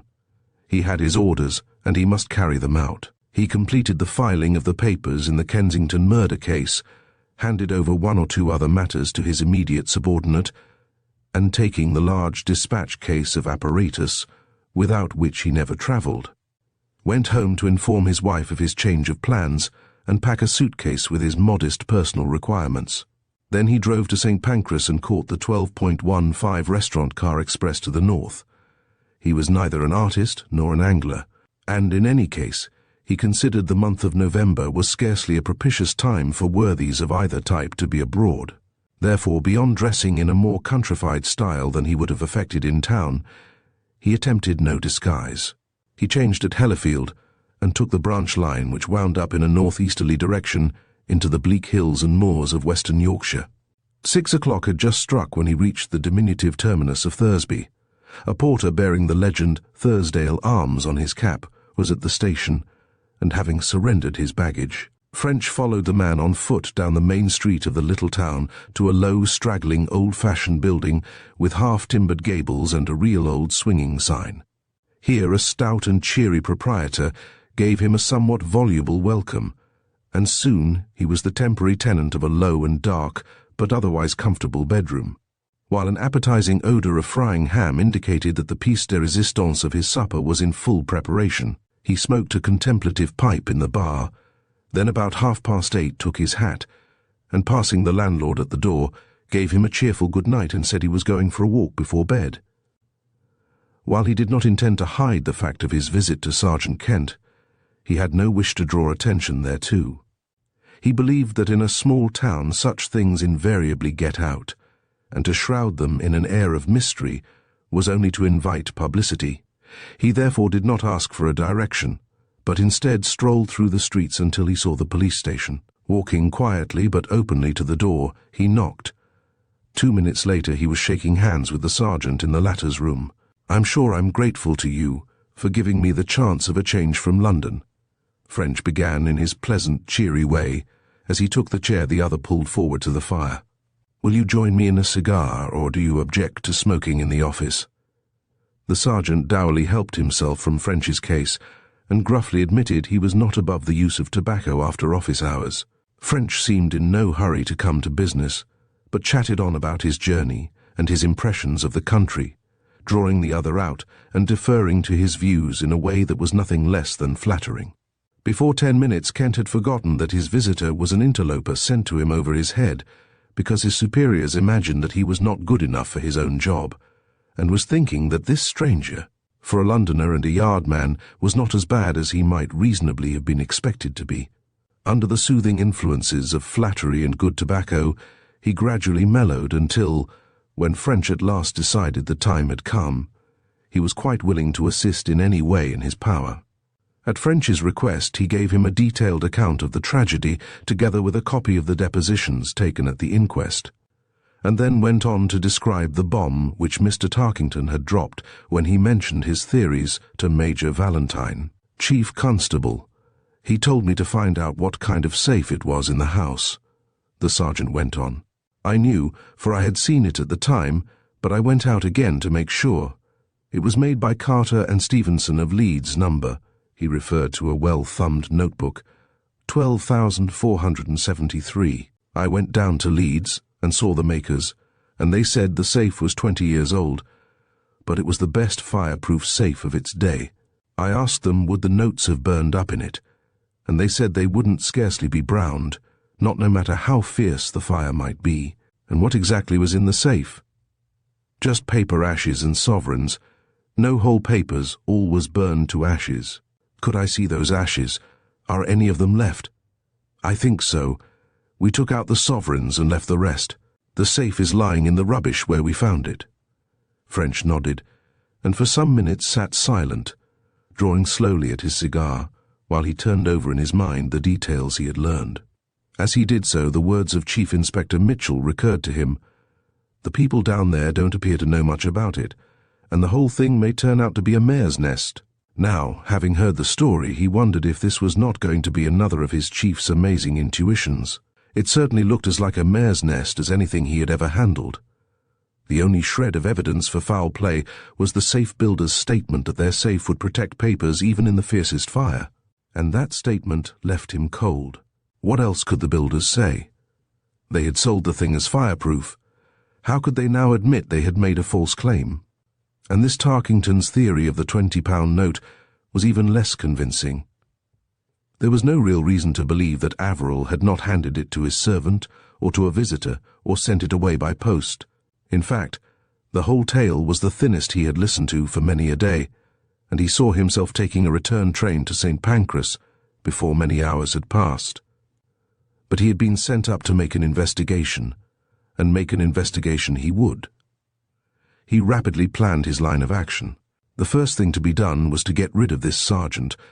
He might be right enough for his own job, but French felt that he would be no help in an affair of this kind. Left to himself, he would go out and examine the house, and then interview Tarkington. By that time he should have learned enough at least to decide whether or not to go on with the case. He turned to Kent. "Your statement, Sergeant, has been so very complete that I do not believe there is anything left for me to ask you." But I think I should understand the affair even better if I went and had a look at the house. I'll do that tomorrow. But much as I should like your company, I cannot ask you to come with me. I entirely agree with and admire your wisdom in keeping the affair secret, and if we were seen together, the cat would be out of the bag. I will give out that I am a representative from the insurance companies, and I think no suspicion will be aroused. If now you will kindly tell me where the place lies, I think that's all we can do in the meantime." 5 minutes later, French turned from the main street into the door of the Thursdale Arms. The landlord was standing in the hall, and French stopped in a leisurely way, as if ready for a chat. They discussed the weather for some moments, and then French asked the other if he would join him in a drink. It was not long before they were seated before a glowing fire in the private bar, when French proceeded to account for himself.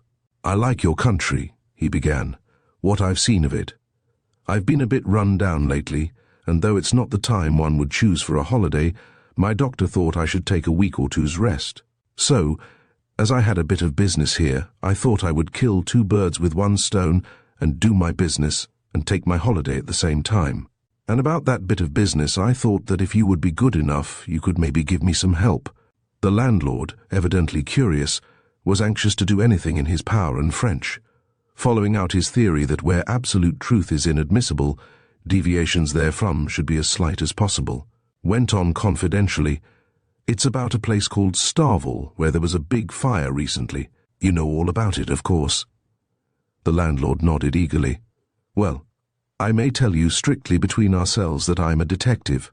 A fire unaccounted for is a very disturbing matter to insurance companies, and I have been sent down to try to find the cause of the outbreak. I've seen the police sergeant, and he has very kindly promised to show me his notes of the inquest, but I should like more general information than that. I wondered if you could perhaps tell me something about the affair, about the people who lived in Starvel and so on." With this beginning, and the help of whiskies and sodas and 2 more of his cigars, French was soon in possession of all the landlord knew and surmised about the Starvel Hollow tragedy. But he learned nothing helpful. The man's story agreed with that of Sergeant Kent, though it was obvious that the idea of foul play had never entered his mind. One thing he remarked on which Kent had not mentioned, about which indeed, as French afterwards learned, Kent knew nothing, and that was the incipient affair between Ruth Averill and Pierce Whymper. When French learned later on how slight this affair had been, he was filled with amazement, as he had been so many times before, at the range and exhaustiveness of local gossip.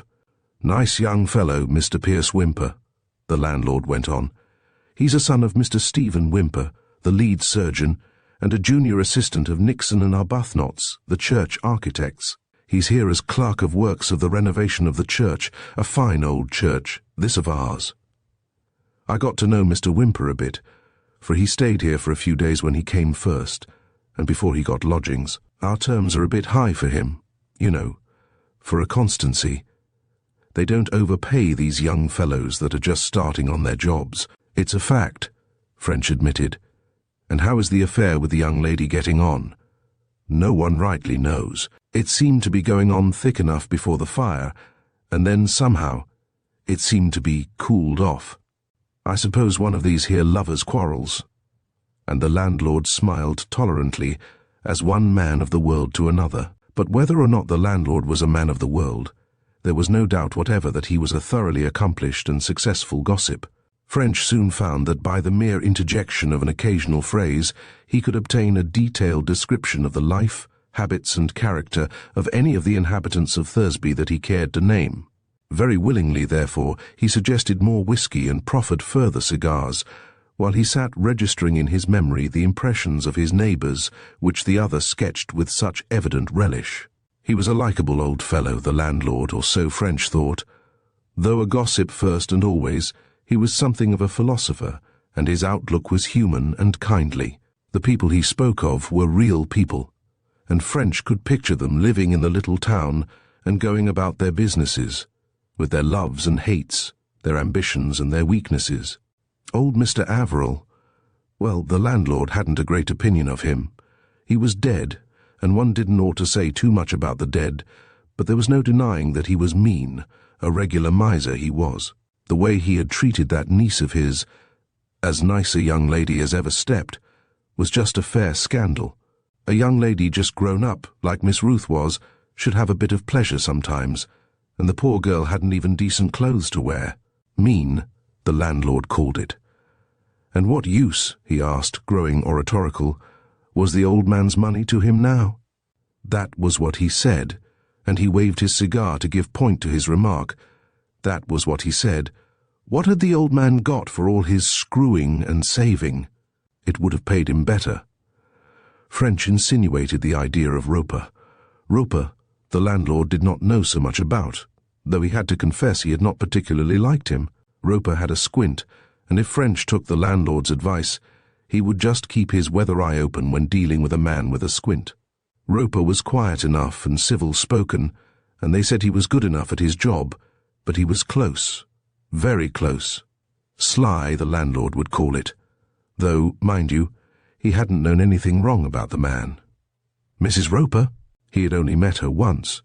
He didn't know much about her, but she was well enough spoken of.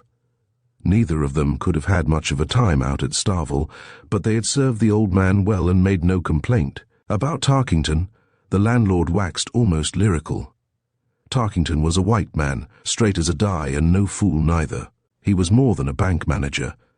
He was, so French gathered, a sort of financial father-confessor to the neighborhood. Everyone trusted Tarkington, and took their difficulties to him for help and advice. And Tarkington gave both, in good measure, pressed down and shaken together. He did not spare himself, and if he could help a lame dog over a stile, he did it. What Tarkington said went, as far as most things were concerned. The landlord also approved of Oxley. Oxley would have his joke, if he was to be hung for it the next minute, but he was a very sound man and a good lawyer.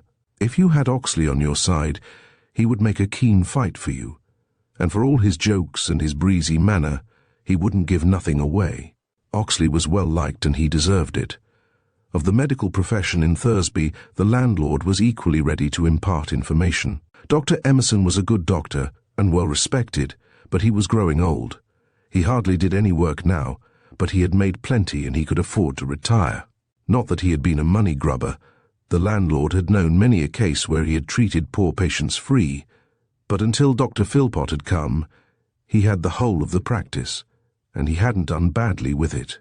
The landlord wished that hotel keeping was half as profitable. Well off, Dr. Emerson was. French next murmured Dr. Philpot's name, but the landlord spoke with more reserve. He was a clever man, first-rate at his job, the landlord believed, though he was thankful to say he hadn't ever needed to call him in. But he had made some good cures, and people that had had him once wouldn't have anybody else. And he was pleasant-spoken and likable enough, and there was no reason why he shouldn't have done extra well at Thursby, for there was an opening for just such a man on account of Dr. Emerson's age. But the landlord sank his voice and became more confidential than ever. The truth was, he had made a muck of things, and no one would be surprised to see him take down his plate any day. He was all right in every way, but he was a wild gambler. Fair ruining himself he was. Horses mostly. It was a pity, because he was well liked otherwise. But there you were. The landlord had nothing to say about backing an occasional horse, he did it himself. But systematic gambling, well, you know, it could go too far. French was interested to learn that Sergeant Kent was a fool. The landlord did not put it quite in those words, but he conveyed the idea extraordinarily well. Kent was bumptious and overbearing, and carried away by a sense of his own importance. French, the landlord was afraid, wouldn't get much help there. The landlord showed signs of a willingness to go on talking all night, but by the time 11:30 had struck on the old grandfather's clock in the hall, French thought he had all the information that was likely to be valuable. He therefore began insinuating the idea of bed, and this gradually penetrating to the other's consciousness, his flow of conversation diminished, and presently they separated. The next day was Sunday, and after a late breakfast and a leisurely pipe, French asked for some sandwiches, saying he was going out for a long tramp over the moor. Having thus explained himself, he strolled off and presently, by a circuitous route, reached the lip of Starvel Hollow. In spite of the fact that his professional and critical interests were aroused, French could not help feeling impressed by the isolation of the ruins and the morbid, not to say sinister atmosphere which seemed to brood over the entire place. Around him were the wild rolling spaces of the moor, forbidding and desolate, rising here into rounded hills, dropping there into shallow valleys. The colouring was drab. In the foreground the dull greens of rushes and sedgy grass, the browns of heather, and at intervals a darker smudge where stone outcropped, on the horizon the hazy blues of distance. Scarcely a tree or a shrub was to be seen in the bare country, and the 2 or 3 widely separated cottages, crouching low as if for protection from the winds, seemed only to intensify the loneliness of the outlook. At French's feet lay the hollow, a curious saucer-like depression in the moor, some 1/4 of a mile or more across. Its rim looked continuous, the valley through which it was drained being winding and not apparent at first sight. In the centre was the group of pines which had surrounded the old house, stunted, leaning one way from the prevailing wind, melancholy and depressing. Of the walls of the house from this point of view there was no sign. French walked down toward the ruins, marvelling at the choice which would bring a man of means to such a locality. He could understand now why on that night, some 5 weeks earlier, a building of the size of this old house could be burned down without attracting more attention. The hollow accounted for it. Even flames soaring up from such a conflagration would not surmount the lip of the saucer. Truly a place also, as Tarkington had pointed out, where burglars could work their will unseen and undisturbed. French had seen the remains of many a fire, but as he gazed on the wreckage of Starvel, he felt he had never seen anything quite so catastrophic and complete. He felt a growing awe as he began to examine the place in detail. The walls were built of stone, and except these walls and the small outhouse at the opposite side of the yard, nothing remained standing. The house was 2-storied and L-shaped, with the remains of a single-story porch in the angle of the 2 wings. French compared the ruins with the sketch plan given him by Kent and identified the places where the bodies had been found. Then, after a general survey, he stepped through the gaping hole that had evidently been the front door and ploughed his way across the debris to the safe. It was red with fire and rust, but the maker's name and number, in raised letters on a cast-iron plate, were still legible. The safe had been lifted upright and fixed on a roughly built pile of stones, as the town officer of Thursby had deposed at the inquest. The doors were now shut, but with some difficulty owing to the rusty hinges, French was able to swing them open. Inside, as he had been told, was a mass of paper ash. Fortunately, it was a calm day, or the heap might have whirled away in dust. As it was, French sat down on a stone and, putting his head into the safe, began to examine the ash in detail. The greater part had been ground to dust, doubtless by the fall of the safe from the 2nd story, and the churning of the sovereigns, though there still remained a number of small flakes of burnt paper. These French began to turn over with a pair of forceps, examining them at the same time with a lens. He was delighted to find that on nearly all he could distinguish marks of printing. But, as he turned over piece after piece, he became conscious of growing astonishment. For this printing was not the printing of banknotes. Rather, it seemed to him like newspaper type. Wrapping paper, he supposed. But why should the contents of the safe have been wrapped up in newspapers? More important still, why should portions of the newspapers rather than of the notes have been preserved? His interest keenly aroused, he set to work in his careful, methodical way to check over all the fragments he could find. As he did so, something very like excitement took possession of him. There were no fragments of notes. Every single piece that bore any marking was newspaper. What, he asked himself, could this portend? What other than robbery? And if robbery, then murder. Murder and arson. Could Tarkington and the chief constable be right after all? Certainly, after this discovery he couldn't drop the investigation until he had made sure. He had brought with him a small case of apparatus, and from this he now took a bottle of gum and some thin cards. Painting over the cards with the gum, he laid on them such flakes of ash as bore legible words. From one piece in particular he thought he might be able to identify the newspaper of which it had been a part. It was a roundish scrap about the size of half a crown, along the top of which were the words, "Ing as we," in small type, with below it in capitals. As if the headline of a small paragraph, "Ratcatcher's F," French secured the cards in a case specially designed to preserve specimens and reclosed the safe. It certainly looked as if Tarkington's suggestions might be true, and as he put the case away in his pocket, he wondered if there was any further investigation he could make while he was on the ground. Stepping outside the building, he considered how a hypothetical burglar might have forced an entrance. The window frames and doors were all gone. Moreover, any marks which might have been made approaching them must long since have been defaced by time and the footprints of sightseers and workmen. French, nevertheless, walked all round the house and about the grounds, looking everywhere in the hope of coming on some clue, though he was scarcely disappointed when his search ended in failure. He was anxious, if possible, to find out what newspaper had been burned. He did not think the point of vital importance, but on general principles the information should be obtained. There was no knowing what clue it might not furnish. On his way back to Thursby, therefore, he turned aside to Mr. Oxley's house and sent in his card. In the privacy of the solicitor's study, French introduced himself and in confidence declared his mission to the town. He apologized for troubling the other on Sunday, but said that at the moment he wished only to ask one question. Could Mr. Oxley tell him, or could he find out for him from Miss Averill, what daily paper the late Mr. Averill had taken?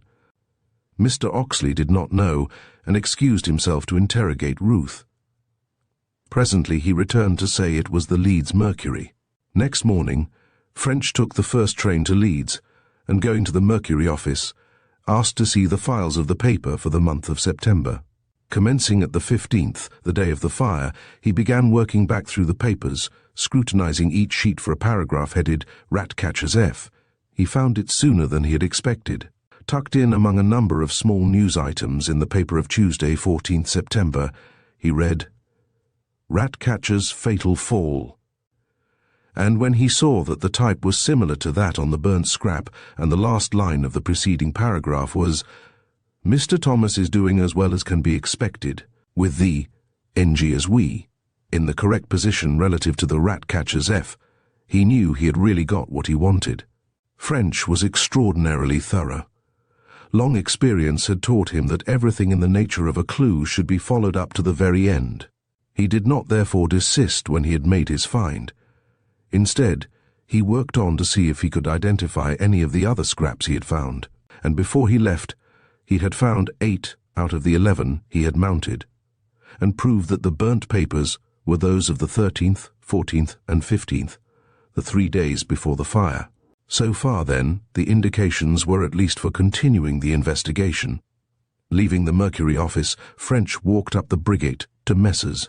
Carter and Stevenson's, the makers of the safe. He asked for one of the principals, and was presently shown into Mr. Stevenson's room. Introducing himself in the strictest confidence in his true guise, he propounded his question, was the safe absolutely fireproof? Mr. Stevenson rose and went to a drawer from which he took a number of photographs.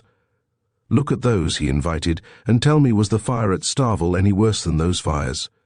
The views were all of burnt-out buildings, most of them completely gutted and resembling the wreckage of Starvel. French assured him that the cases seemed on all fours. Very well. There were safes in all those fires, safes just the same as that at Starvel, and all those safes had papers in them, and there wasn't a single paper in any one of them so much as browned. French took out his burnt fragments. "Look at those, Mr. Stevenson," he invited in his turn. "Suppose there were newspapers in that safe before the fire, could they have come out like that after it?" "Not under any conceivable circumstances," Mr. Stevenson declared emphatically. "That is, of course, unless the door had been left open. With the door shut, it's absolutely impossible, and I'll be prepared to stand by that in any court of law, if you should want me to." The man's manner was convincing, and French saw no reason to doubt his statement. But he saw also that its truth involved extremely serious consequences. If Mr. Stevenson was right, the newspapers had not been burnt during the Starvel fire. They could only have been burned while the safe door was open. But the door was locked during the fire. Kent had had to get an expert to open it. They must therefore have been burned before it was locked. A sinister fact truly, and terribly suggestive. On his way back to Thursby, French sat smoking in the corner of a carriage, weighing in his mind the significance of his discoveries. He considered the points in order. First, old Averill was a miser who had filled up his safe with notes and gold. The notes had been seen on more than one occasion by Mr. Tarkington's clerk, Bloxham, the last time being only a few days before the tragedy. Mr. Tarkington estimated there must have been some £30,000 to £40,000 worth of notes in the safe, though this was probably only a guess. But it was at least certain that before the fire it contained a very large sum in notes. Second, after the fire the gold was intact, or at least part of it was there, but there was no trace of the notes. It was perfectly true that a number of notes might have been burned and been crushed to powder by the falling sovereigns, but it was straining the probabilities too far to believe that no single fragment of any one note should remain. On the other hand, fragments did remain, but these were all of newspapers. Third, the newspapers, according to Mr. Stevenson's evidence, were burned before the door of the safe had been closed. Gradually, French came to definite conclusions. As far as his information went, the following facts seemed to be established. First, that the safe was unlocked, and the notes were taken out before the fire. Second, that 3 or 4 newspapers were put in to replace them. Third, that the newspapers were set on fire and allowed to burn to ashes while the safe door was open. Fourth, that after they were burned, the safe was locked. If these conclusions could be sustained, it unquestionably meant that French was on to one of the most dastardly and terrible crimes of the century. He felt the sudden thrill of the hunter who comes across the fresh spoor of some dangerous wild beast. But he did not disclose his feelings. Instead, he kept his own counsel, simply reporting to headquarters that the case seemed suspicious, and that he was remaining on to make further inquiries. Chapter 5.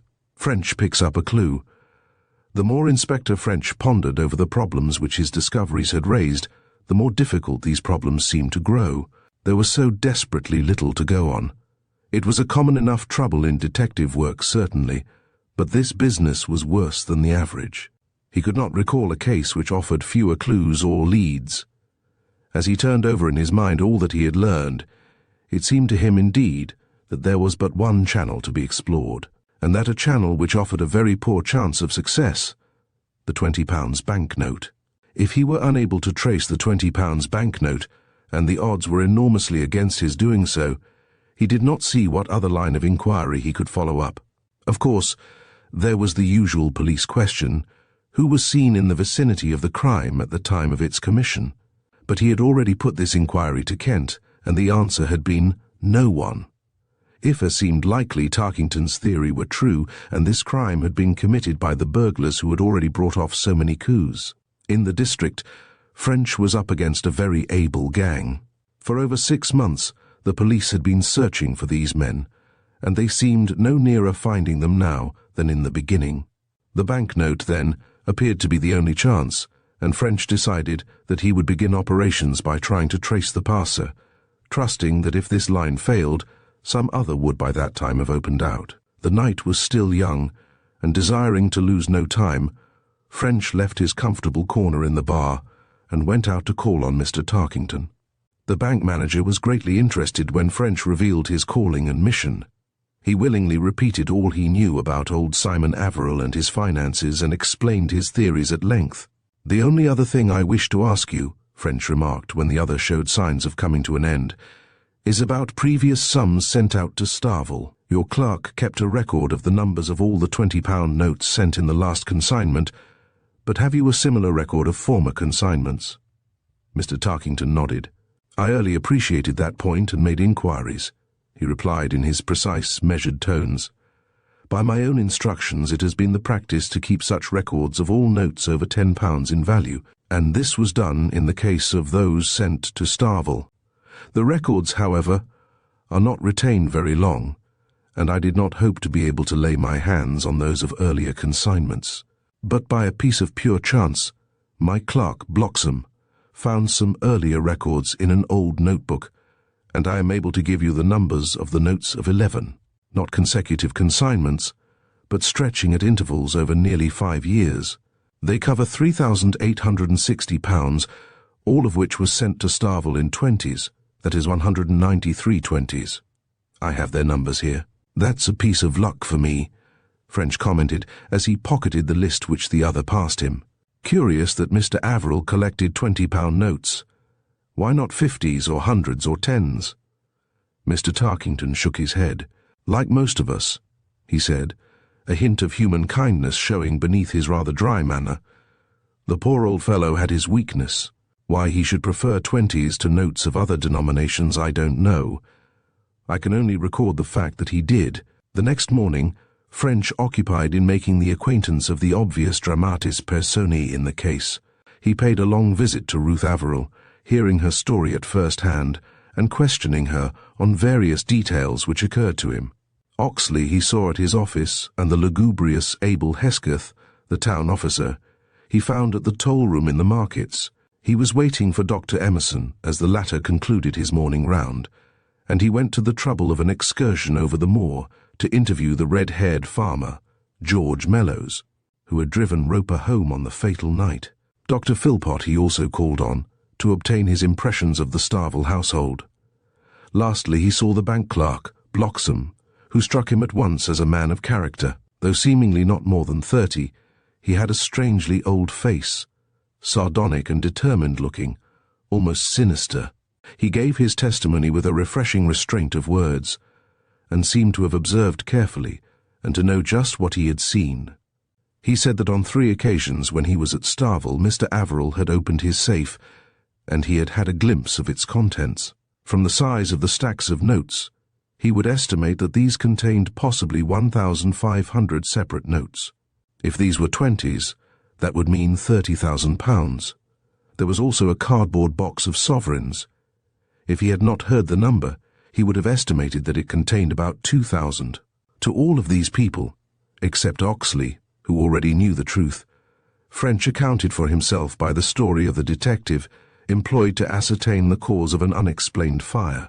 All seemed anxious to help him, but unfortunately none could tell him anything more than he already knew. Having thus completed the obvious local inquiries, he felt free to follow up the matter of the £20 note. He therefore left Thursby by the afternoon train, and late that night reached St. Pancras. Next morning saw him at the headquarters of the Northern Shires Bank in Throgmorton Avenue.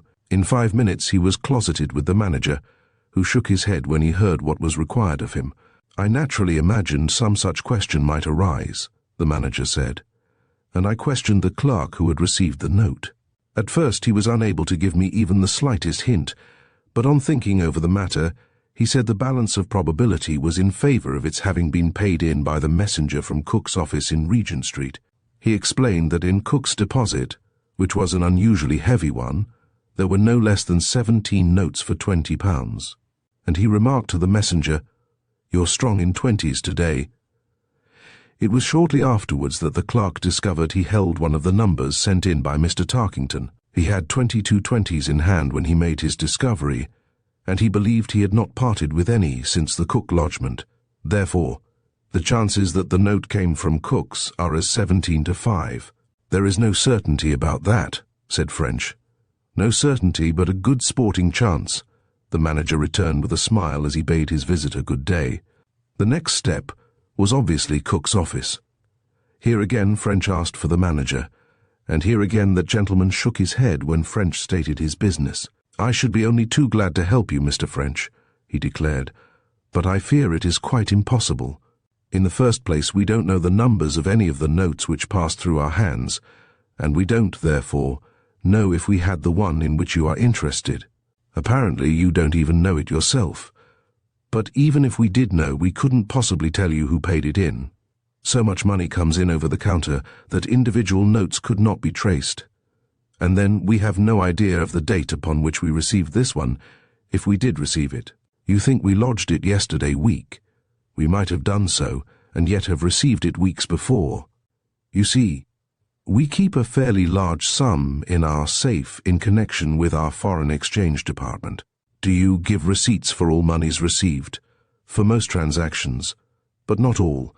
If a man came in for a ticket to Harrogate, for example, we should hand him the ticket, and the ticket would be his receipt. Again, no note other than that of the actual sums passing is taken in our exchange department. French smiled ruefully. It doesn't seem to get any more hopeful as it goes on, does it?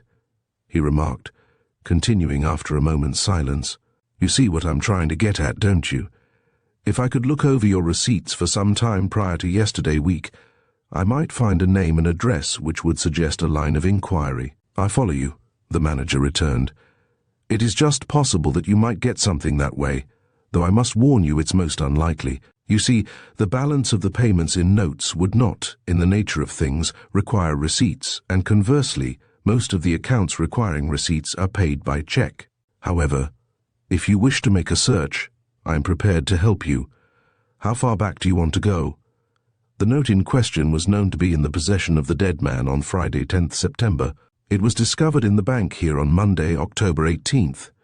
That is, he took out his engagement book and rapidly counted.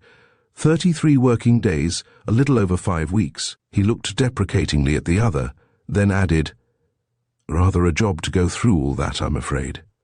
It'll take time, the manager admitted. But that's your funeral. If you wish to see our books, I shall be pleased to facilitate you in every way I can. French thanked him, and a few minutes later was hard at work under the guidance of a clerk, going through interminable lists of names and addresses. For 2 hours he kept on steadily, then suddenly surprised his companion by giving a muttered curse. He had come on a name which dashed all his hopes and showed him that his one clue was a washout. The item read, October 6th, Pierce Whymper, Oaklands, Bolton Road, Leeds, £16 8 seconds, 4D. Curse it, French thought. There goes all my work. There's where the £20 note came from, all right. That young man has been out at Starvel before the fire, and Averill has given him the note for some purpose of his own. French was disgusted. Though he had known his clue was weak, he had, nevertheless, subconsciously been building on it, and now that it was gone he felt correspondingly at a loss. However, thoroughness before all things. He continued his study of the books, working through the period until he reached the end. But nowhere else did he get any hint of a possible connection with the tragedy. But the same habit of thoroughness prevented his dropping the matter until he had explored its every possibility. He asked the clerk to take him once again to the manager. Your kind help, sir, and this young gentleman's have not been wasted, he began. I've almost certainly got the man who gave you the note. Unfortunately, however, he turns out to be someone who could have obtained it from its owner in a perfectly legitimate way. So I fear its usefulness as a clue is nil. At the same time, I should like to follow up the transaction and make quite sure it is all right. It is this one that I have marked, name of Whymper. Fortunately, the manager answered, that is an easier proposition than the last. He directed the clerk to conduct French to a Mr. Banks. Mr. Banks will give you details about that case, he went on, and if there is anything further you require, just come back to me. Mr. Banks proved most willing to assist, and in a few moments the whole of the transactions between Mr. Pierce Whymper of the one part and Messrs. Thos Cook and Son of the other part stood revealed. They were as follows. On Saturday, 18th September, the day of the inquest at Thursby, Whymper had written to ask the cost of a second-class return ticket from London to Taloir, near Annecy, Savoy, and to know if a passport would be necessary for the journey, and if so, where such was to be obtained. This letter was received at Cook's on Monday evening and replied to on Tuesday 21st. 2 days later, Whymper wrote asking Messrs.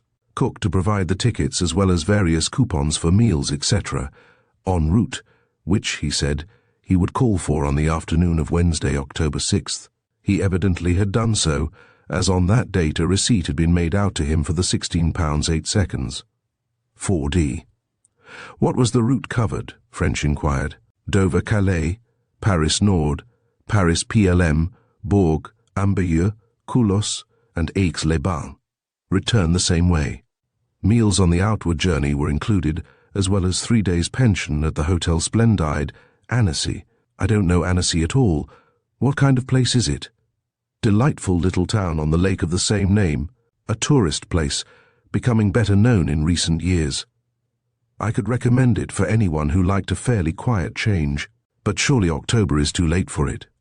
Well, yes, it's rather late. Still, I have no doubt it would be pleasant enough even then. Next day, French travelled back to Thursby. He was in a very despondent frame of mind, for he did not see a single clue or line of inquiry which might lead to the solution of his case. He would, of course, interview Whymper and follow up the affair of the banknote, but he felt certain that the young man had obtained it in a legitimate way, and that his inquiries would lead nowhere. From the talkative Miss Judith Carr, the barmaid at the Thursby Arms, French learned that Whymper had lodgings on the outskirts of the town, at 12 Stanhope Terrace, and when dusk had fallen, he went out to make the young man's acquaintance. Whymper was at work on some plans when French was shown into his sitting room. He was a typical, healthy-looking Englishman of the upper middle class. French observed him with some favour, as not at all the type to be mixed up in criminal enterprises. He rose on French's entry, and with a slight look of surprise, indicated an armchair at the fire. "Mr. Pierce Whymper?" French began with his pleasant smile. "My name is French, and I called to see you on a small matter in which I am going to ask your kind help." Whymper murmured encouragingly. "I must explain in the very strictest confidence," French went on, glancing searchingly at the other, "that I am an inspector in the Criminal Investigation Department of New Scotland Yard, and it is in connection with an investigation I am making that I want your assistance." As he spoke, French had been watching his companion, not with inimical intent, but as a matter of mere habit.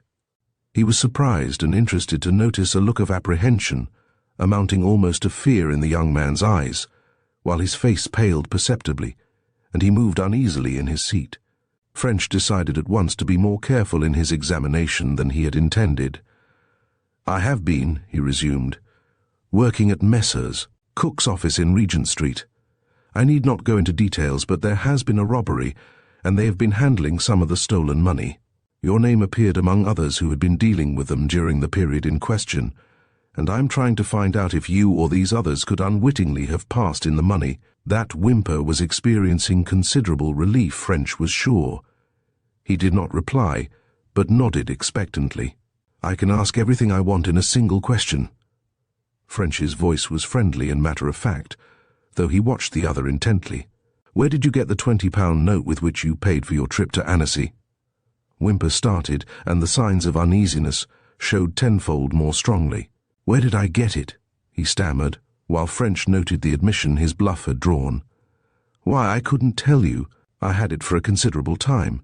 It probably came in my pay." "You get your pay in notes?" French's voice was stern. "Well, sometimes, that is. I may have got the note from my father. He makes me an allowance." The young man twisted nervously in his chair and gave every sign of embarrassment.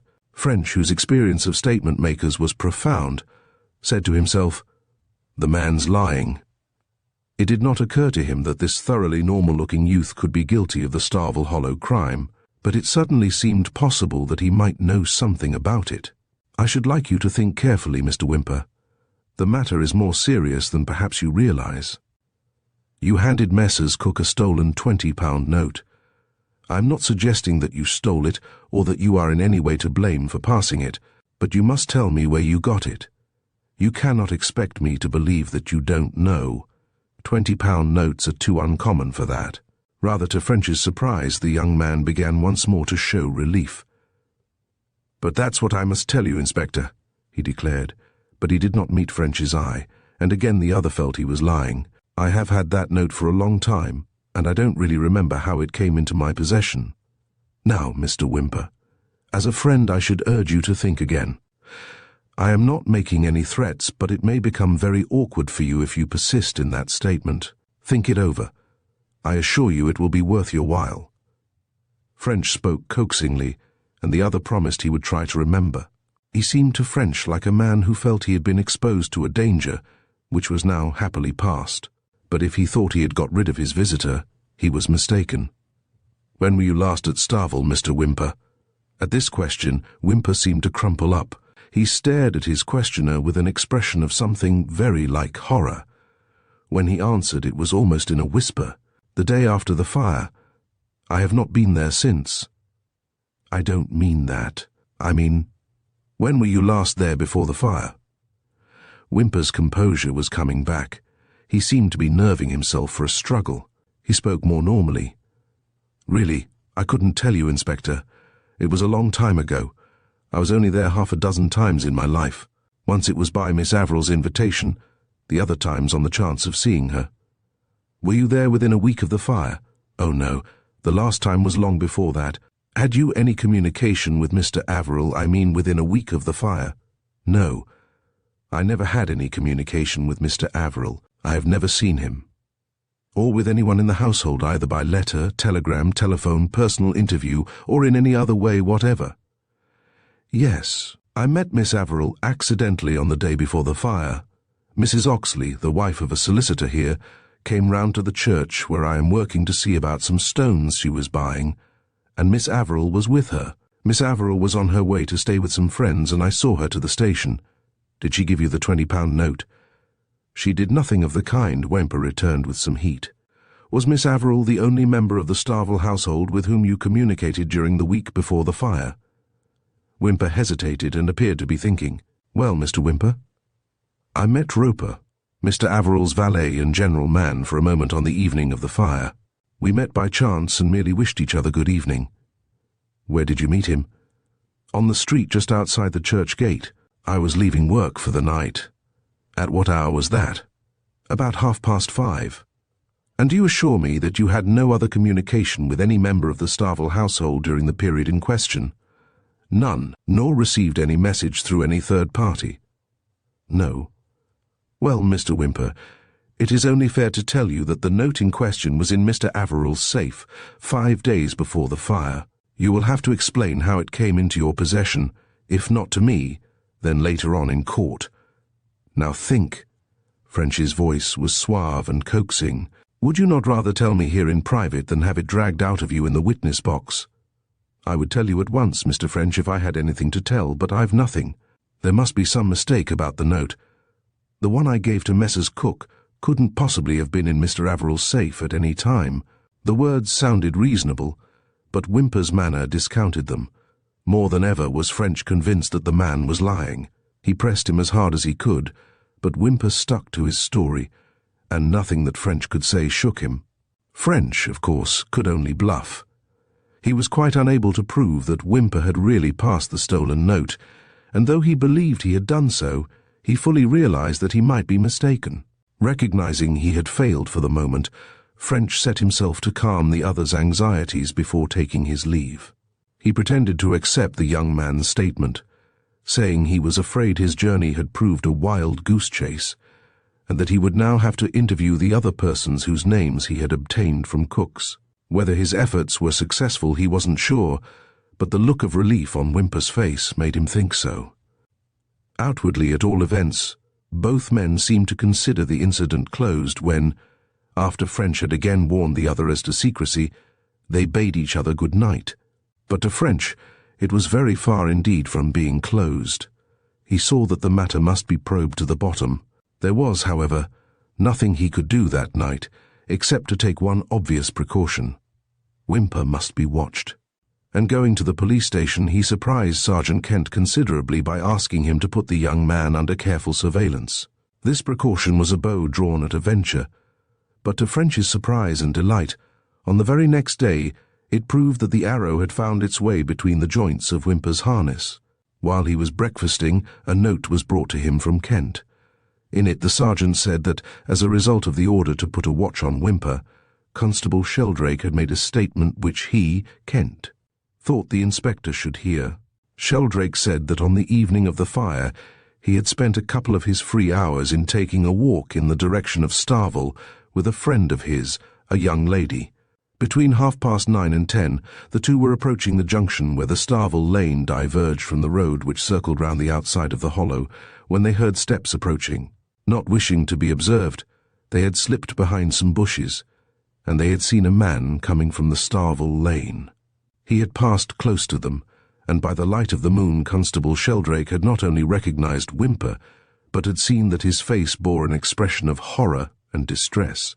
At the time, there was no suspicion either of Whymper or of foul play at Starvel, and the constable, not wishing to be chaffed about the girl, had not mentioned the matter. But now he believed it to be his duty to come forward with his report. Here was food for thought. The Starvel lane, after passing through the hollow, almost petered out. As a rough track it wound on past one or two isolated cottages, debouching at last into a crossroad some 4 miles farther on. It was therefore most unlikely that Whymper could have been coming from anywhere except Starvel. But if he had been coming from Starvel, he had lied, as he had stated that he had not been there within a week of the fire. This fact made French's next step all the more imperative. He went down to the police station and saw Kent. "Look here, Sergeant," he explained. "I want to search that young man's rooms, and I want your help. Will you do 2 things for me? First, I want you to find out at what time he goes home in the evening and let me know, and second, to make some pretext to keep him half an hour later than usual at the church tonight. Can you manage that?" "Of course, Mr. French. You may count on me." Kent was as good as his word. When French returned to the hotel in the afternoon, a note was waiting for him, saying that Whymper always reached home about 6. Accordingly, 10 minutes before 6, found French once more knocking at the door of 12 Stanhope Terrace. "Has Mr. Whymper come back yet?" he asked the stout, good-humoured-looking landlady. She recognized her visitor of the night before and smiled. "Not yet, sir, but he won't be long. Will you come in and wait?" This was what French wanted. It was better that she should suggest it than he. He paused doubtfully. "Thanks," he said at last. "Perhaps it would be better if you think he won't be long. He might be here any time. Will you go up, sir? You know your way." French thanked her and slowly mounted the stairs. But once in Whymper's sitting room with the door shut behind him, his deliberation dropped from him like a cloak, and he became the personification of swift efficiency. Noiselessly he turned the key in the lock, and then quickly but silently began a search of the room. It was furnished rather more comfortably than the average lodging-house sitting room, though it retained its family resemblance to the dreary species. In the centre was a table on half of which was a more or less white cloth, and the preparations for a meal. 2 dining-room chairs and 2 easy-chairs, one without arms, represented the seating accommodations. A sideboard, a corner cabinet laden with nondescript ornaments, a china dog and a few books, together with a small modern roll-top desk, completed the furniture. On the walls were pictures, a royal family group of the early 80s, and some imaginative views of sailing ships labouring on stormy seas. A gilt clock with a bell-glass cover stood on the chimney-piece, between a pair of china vases containing paper flowers. French immediately realized that of all these objects, only the desk was of interest to him. It was evidently Whymper's private property, and in its locked drawers would lie any secret documents the young man might possess. Silently, French got to work with his bunch of skeleton keys and a little apparatus of steel wire, and in 2 or 3 minutes he was able to push the lid gently up. This released the drawers, and one by one he drew them out and ran through their contents. He had examined rather more than half when he pursed his lips together and gave vent to a soundless whistle. In a small but bulky envelope at the back of one of the drawers was a roll of banknotes. He drew them out and counted them. They were all 20s, 24 of them £480. With something approaching excitement, French took from his pocket the list given him by Tarkington of the numbers of £20 notes sent to Starvel. A few seconds sufficed to compare. Every single one of the 24 was on the list. Chapter 6, Talois, Lac d'Annecy. Having noted the 24 numbers, French hurriedly replaced the notes, and with even more speed looked through the remaining drawers. He was now chiefly anxious that Whymper should not suspect his discovery, and as soon as he was satisfied that he had left no traces of his search, he silently unlocked the door and then walked noisily downstairs. As he reached the hall, the landlady appeared from the kitchen. "I'm sorry, ma'am," he said politely, "that I cannot wait any longer now. I have another appointment. Please tell Mr. Whymper that I'll call to see him at the church tomorrow." The door closed behind him, but he made no attempt to return to the hotel. Instead, he hung about the terrace until he saw Whymper approaching in the distance. Then, walking towards him, he hailed him as if their meeting was accidental. "Good evening, Mr. Whymper. I've just been calling at your rooms to ask if you could see me at the church tomorrow. One or two points occurred to me in connection with our discussion of last night, and I wanted to get your views on them. Unfortunately, I have an appointment tonight and cannot wait now." Whymper, evidently not too pleased at the prospect, curtly admitted he would be available, and with a short "good night" passed on. French went his way also, but when in a few seconds the shadowing constable put in an appearance, he stopped him. "Look here, Hughes. I have a suspicion that Whymper may try to get rid of some papers tonight.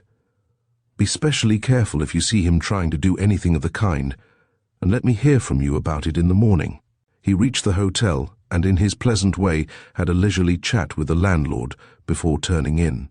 But when once he reached his room for the night, he lit a cigar and settled down to see just where he stood. It was obvious in the first place that the evidence which he had obtained against Pierce Whymper would have been considered by most police officers sufficient to justify an arrest.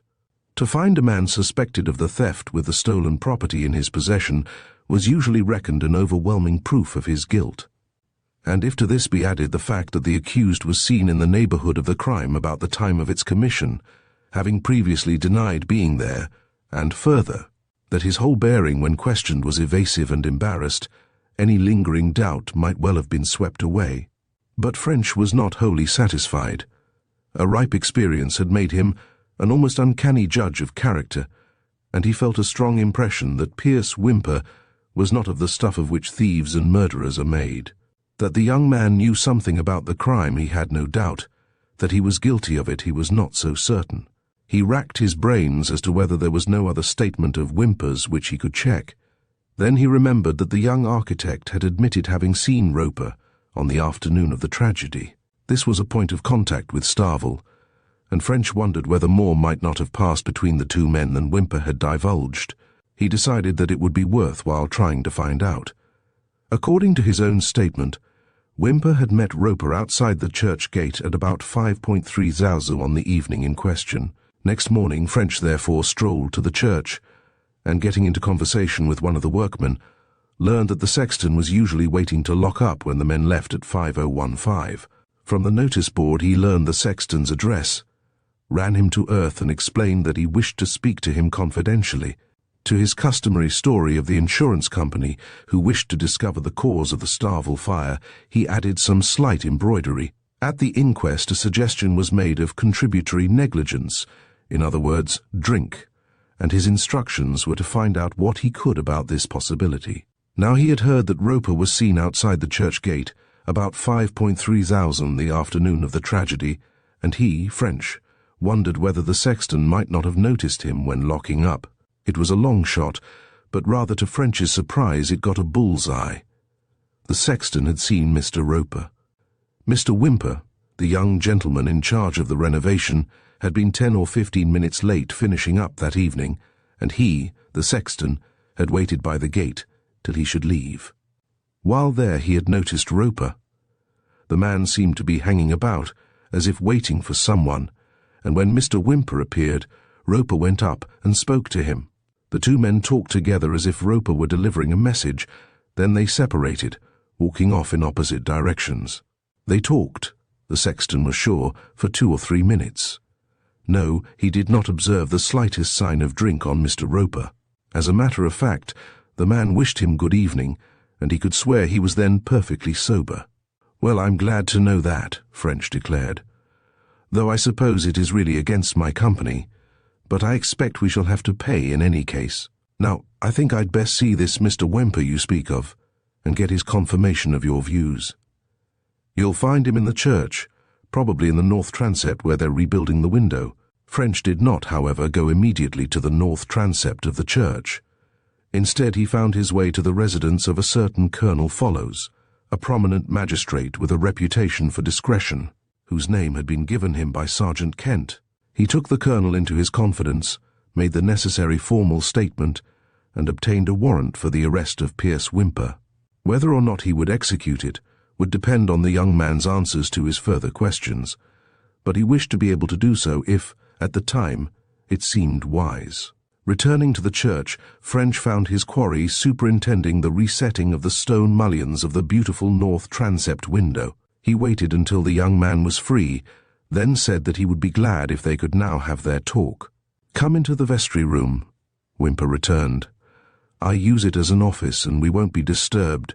Of all the sights which the groined roof of the old vestry had looked down on during the 3 centuries of its existence, none perhaps was so out of keeping with the character of the place as this interview between a detective of the CID and the man whom he half suspected of murder, arson, and burglary.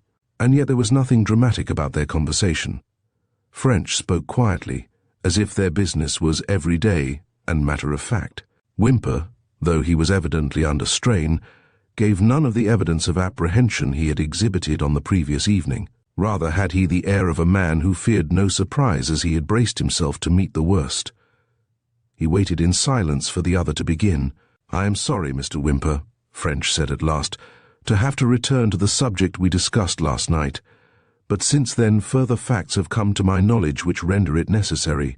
I think it right to tell you that these facts suggest that you may be guilty of a number of extremely serious crimes.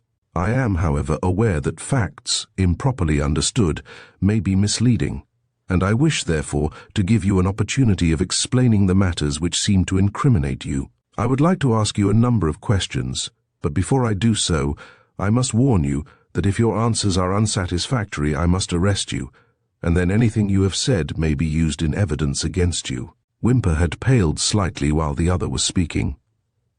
"I shall try to answer your questions," he said in a low voice, and French resumed. "The main question is, of course, the one I asked you last night. Where did you get the £20 note with which you paid Messrs. Cook? You needn't tell me that you don't know. Apart from the improbability of that, I have absolute proof that you know quite well. Now, Mr. Whymper, if you are innocent, you have nothing to fear. Tell me the truth. I can promise you I will give your statement every consideration. I have already explained that I don't know where the note came from." French paused, frowning and looking inquiringly at the other. "Very well," he said at last. "Let us leave it at that for the moment. Now tell me, did you receive any other money from Mr. Averill or Miss Averill, or Roper or Mrs. Roper, within 3 or 4 days of the fire?" "None. There was a matter of a certain £500. It was in Mr. Averill's safe 4 days before the fire. All but £20 of it was in your possession last night. Now where did you obtain that money?" In spite of his being prepared for the worst, Whymper seemed completely taken aback by the question. He did not answer, but sat staring at the inspector, while an expression of utter hopelessness grew on his face. French went on. "You see, Mr. Whymper, I know all about your having that money, and I know that you were at Starvel on the night of the fire. I know also that your interview with Roper outside the church on that same evening involved a good deal more than a mere exchange of good nights. Come now, I want to give you the chance of making a statement, but I don't want to press you. If you would like to reserve your replies until you have consulted your solicitor, by all means do so. But in that case, I shall have to take you into custody." For some moments Whymper did not speak. He seemed overcome by French's words and unable to reach a decision. French did not hurry him. He had sized up his man, and he believed he would presently get his information. But at last, as Whymper remained silent, he said more sternly, "Come now, Mr. Whymper. You'll have to make up your mind, you know." His words seemed to break the spell, and Whymper replied. He spoke earnestly and without any of the evidences of prevarication which had marked his previous statements. "The truth this time," said French to himself, and he settled down to listen, thinking that if the other really had a satisfactory explanation of his conduct, it was going to be worth hearing. "I wanted to keep this matter secret," Whymper began, "for quite personal reasons. The £500 you speak of which the money I paid to Cook was a part, was not stolen. It never occurred to me to imagine I could be accused of stealing it. I don't see now what makes you think I did. However, I see that I must tell you the truth so far as I can, and I may begin by admitting that what I have said up to now was not the truth." French nodded in approval. That's better, Mr. Whymper. I'm glad you are taking this line. Believe me, you will find it the best for yourself. I'm afraid I can't take any credit for it. I needn't pretend I would have told you if I could have helped myself. However, this is what happened. On that Wednesday evening of the fire, as I left the church about 5:30, I saw Roper outside the gate. He seemed to be waiting for me, and he came up and said he had a message for me from Mr. Averill. Mr. Averill wasn't very well, or he would have written, but he wanted to see me on very urgent and secret business. Roper asked could I come out that night to Starvel and see Mr. Averill without mentioning my visit to anyone. I said I should be out there shortly after 8 o'clock, and we parted. Again French nodded. This was a good beginning. So far it covered the facts. I walked out as I had promised. Roper opened the door.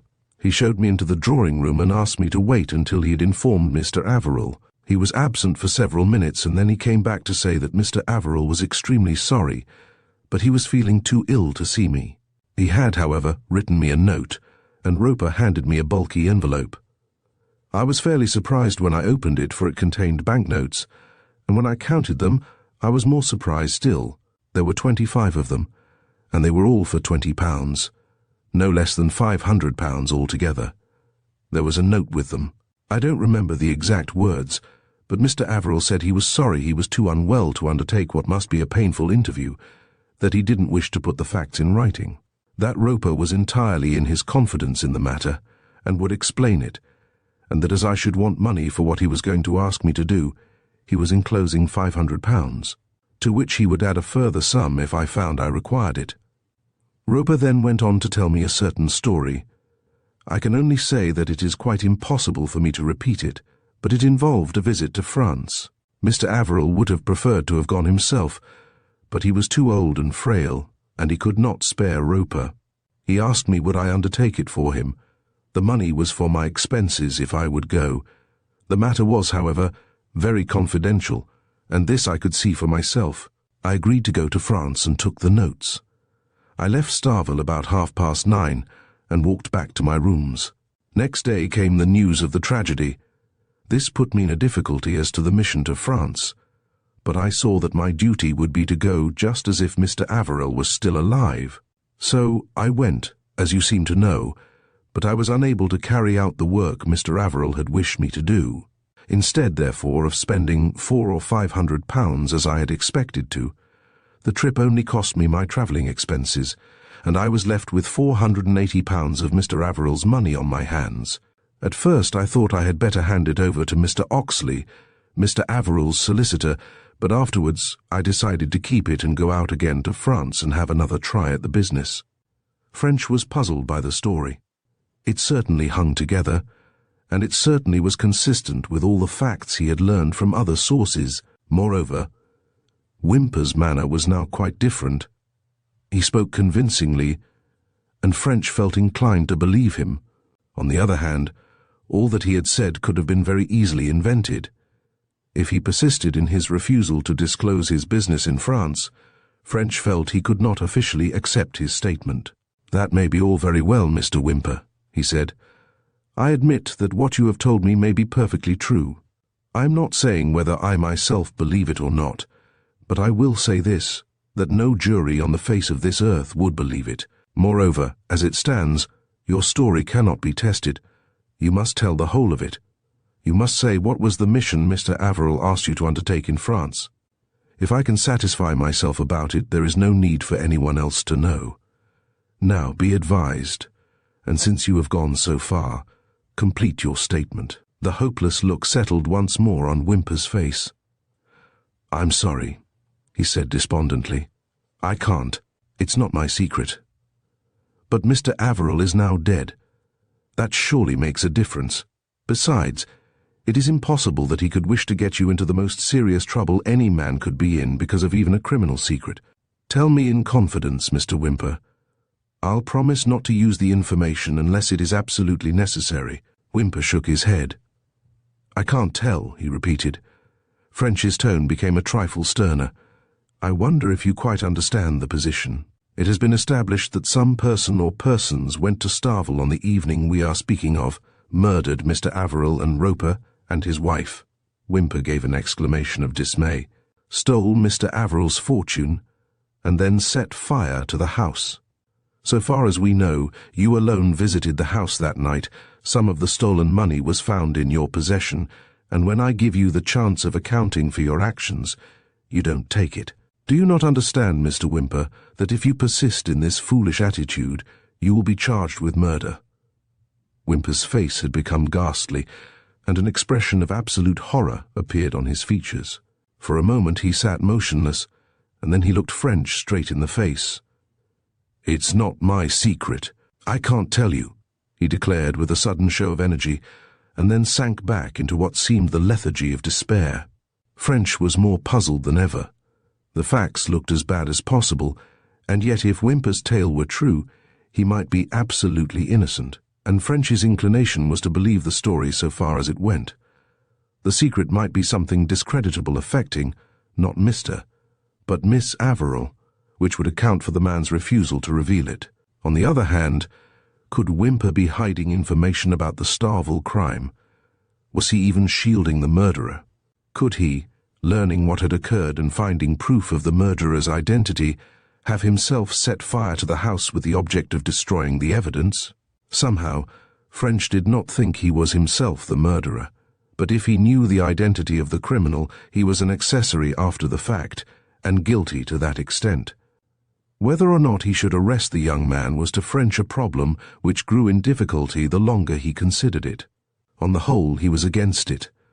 If Whymper turned out to be innocent, such a step would of course be a serious blunder, but even if he were guilty, there were objections to it. Arrest might prevent him from doing something by which he would give himself away, or at least indicate the correct line of research. Free, but with arrest hanging over him, the man would in all probability attempt to communicate with his accomplice, if he had one, and so give a hint of the latter's identity. French made up his mind. "I have more than enough evidence to arrest you now," he said gravely, "but I am anxious first to put your story to a further test. I will, therefore, for the present only put you under police supervision. If you can see your way to complete your statement, I may be able to withdraw the supervision. By the way, have you got the note Mr. Averill enclosed with the £500? "Yes, it is in my rooms." "Then come along to your rooms now and give it to me. You had better hand over the notes also, for which, of course, I'll give you a receipt. I shall also want a photograph of yourself and a sample of your handwriting." When French reached the hotel, he took out some samples of Mr. Averill's handwriting, which he had obtained from Mr. Tarkington, and compared them with that of Whymper's note. But he saw at a glance that there was nothing abnormal here. All were obviously by the same hand. That evening, after racking his brains over his problem, it was borne in on him that a visit to Annecy was his only remaining move. It was not hopeful, but as he put it to himself, you never knew. He felt there was nothing more to be learned at Thursby, but he might find something at Annecy which would give him a lead. He saw Sergeant Kent, and urged him to keep a close watch on Whymper's movements. Then next day he went up to town and put the case before Chief Inspector Mitchell. That astute gentleman smiled when he heard it. "Another trip to the continent, eh, French?" he observed dryly. "Fond of foreign travel, aren't you?" "It's what you say, sir," French answered, considerably abashed. "I admit it's not hopeful, but it's just a possibility. However, if you think it best, I shall go back to Thursby, and—" "Pulling your leg, French," the Chief Inspector broke in with a kindly smile. "I think you should go to France. You mayn't learn anything about the tragedy, but you're pretty certain to find out Whymper's business, and either convict him or clear him in your mind." That evening at 8:30, French left Victoria and early next morning reached Paris. Crossing the city, he bathed and breakfasted at the Gare de Lyon, and taking the 8:1 a.m. express, spent the day watching the great central plain of France roll past the carriage windows. For an hour or two after starting, they skirted the Seine, a placid, well-wooded stream garnished with little towns and pleasant villas. Then through the crumpled-up country north of Dijon and across more plains, past Bourg and Amberieu, and through the foothills of the Alps to Culoz and Aix. At Aix, French changed, completing his journey on a little branch line, and reaching Annecy just in time for dinner. He drove to the Splendid, where Whymper had stayed, a large hotel looking out across a wide street, at the side of which came up what looked like a river, but which he afterwards found was an arm of the lake. Scores of little boats lay side by side at the steps along the road, and on the opposite side of the water stood a great building which he saw was the theatre, with behind it the trees of a park. After dinner, French asked for the manager, and producing his photograph of Whymper, inquired if anyone resembling it had recently stayed at the hotel. But yes, the manager remembered his guest's friend perfectly. He had stayed, he could not say how long from memory, but he would consult the register. Would Monsieur be so amiable as to follow him? Yes, here it was. M. Whymper, was it not so? M. Whymper had arrived on Friday the 8th of October and had stayed for 3 nights, leaving on Monday the 11th. No, the manager could not tell what his business had been, nor how he had employed his time. Doubtless he had gone on the lake.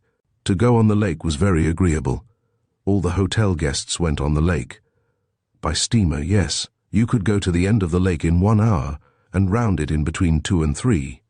But yes, a lake of the greatest beauty. French had not expected to learn more than this from the manager. He remembered that in his original letter to Cook, Whymper had asked for Talois, and he now spoke of the place. Talois, it appeared, was a small village on the east side of the lake, rather more than halfway down.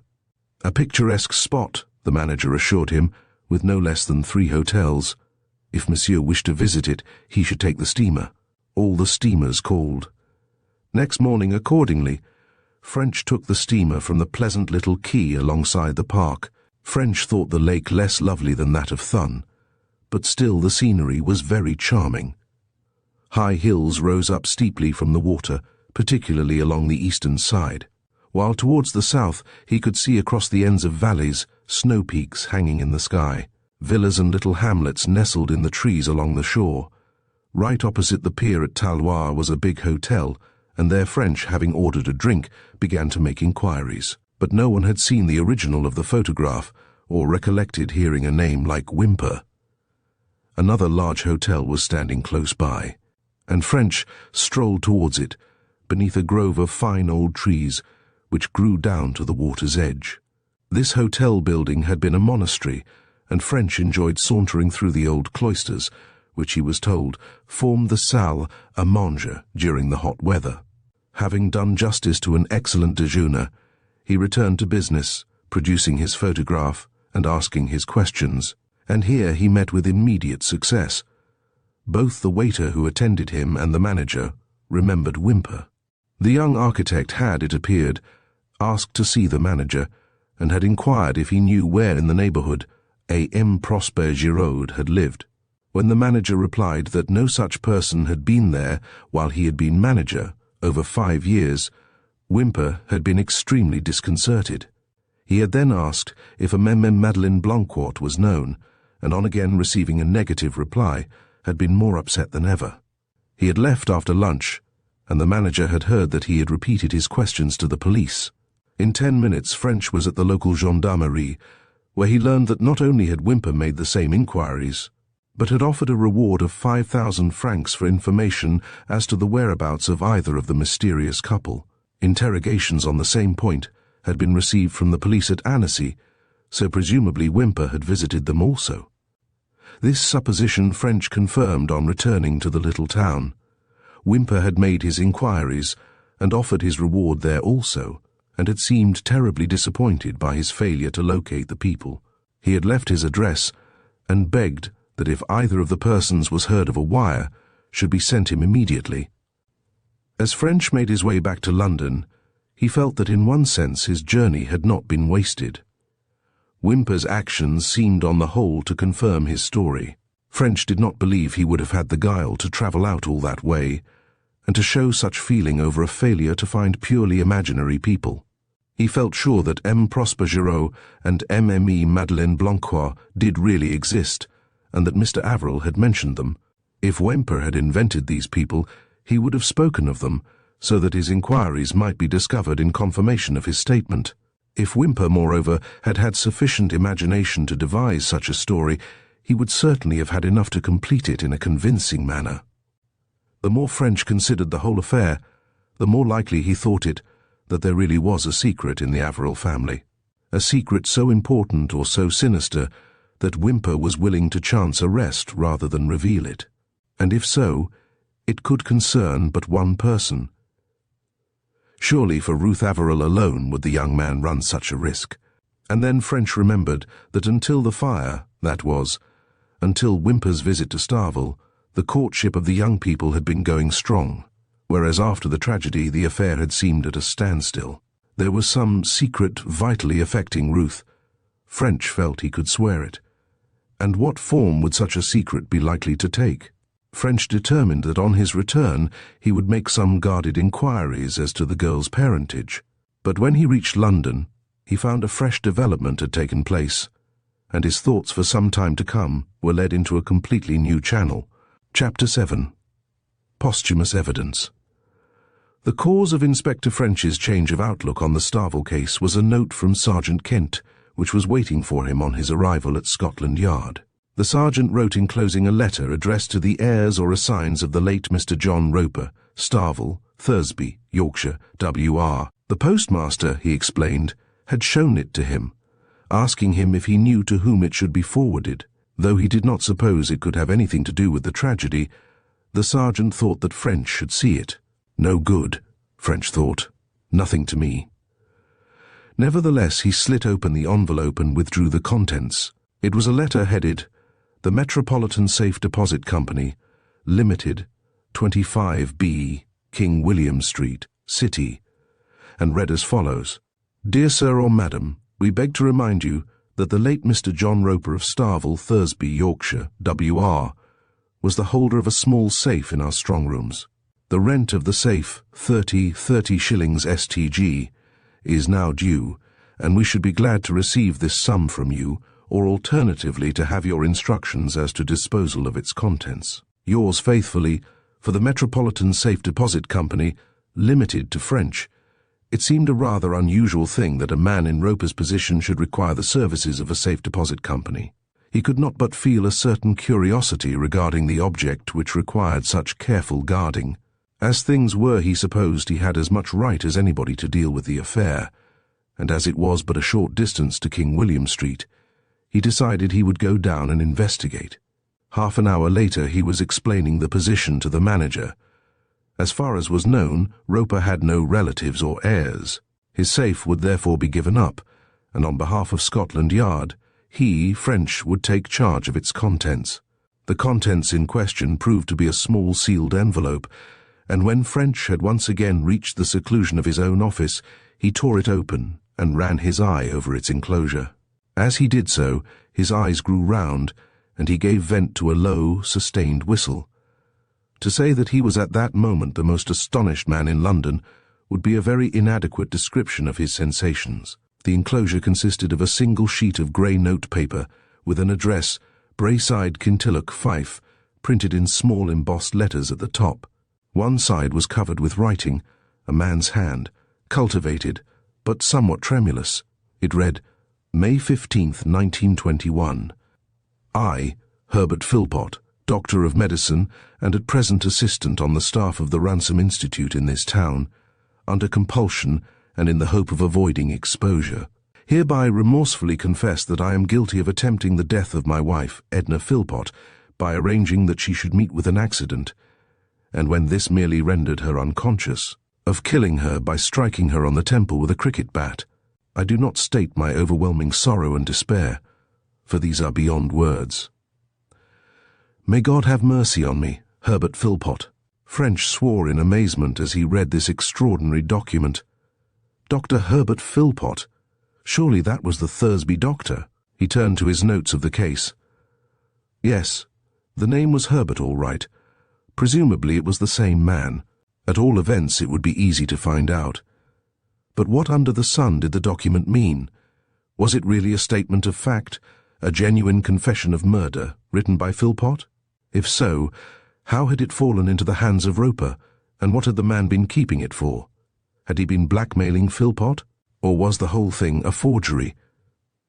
French was completely puzzled, but it was evident that the matter could not be left where it stood. It must be gone into, and its monstrous suggestion must be proved or rebutted.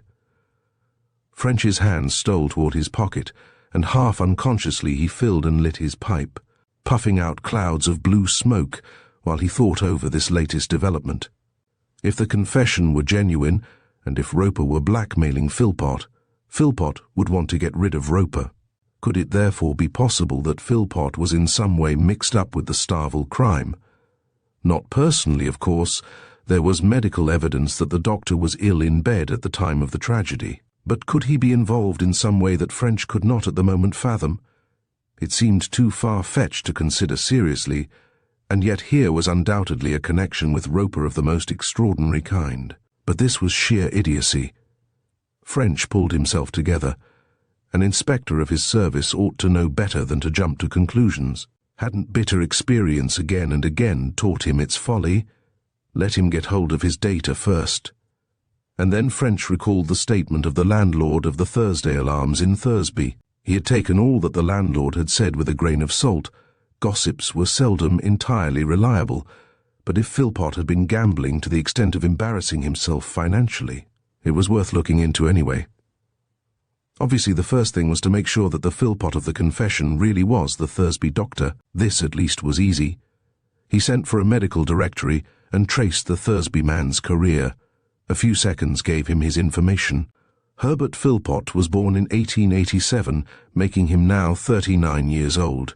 He passed through Edinburgh University, taking his final in 1909. For a year he was at sea, and for 2 more years he worked in one of the Edinburgh hospitals. In 1913 he was appointed junior assistant at the Ransom Institution at Kintilloch, where he remained for 8 years. In September 1921, 4 months after the date of the confession, French noted, he set up for himself in Thursby, so that was that. French's interest grew as he considered the matter. If the confession were genuine, the affair would be something in the nature of a scoop, not only for himself personally, but even for the great organization of the Yard. It would create a first-class sensation. The powers that be would be pleased, and certain kudos and possible promotion would be forthcoming. French left the Yard and drove to the office of the Scotsman in Fleet Street. There he asked to see the files of the paper for the year 1921, and turning to the month of May, he began a search for news of an accident to a Mrs. Philpott at Kintilloch. He found it sooner than he had expected. On the 17th May, 2 days after the date of the confession, there was a short paragraph headed, "Tragic Death of a Doctor's Wife." It read, "The little town of Kintilloch, Fife, has been thrown into mourning by the tragic death on Tuesday evening of Mrs. Edna Philpott, wife of Dr. Herbert Philpott, one of the staff of the Ransom Institute. The deceased lady in some way tripped while descending the stairs at her home, falling down the lower flight.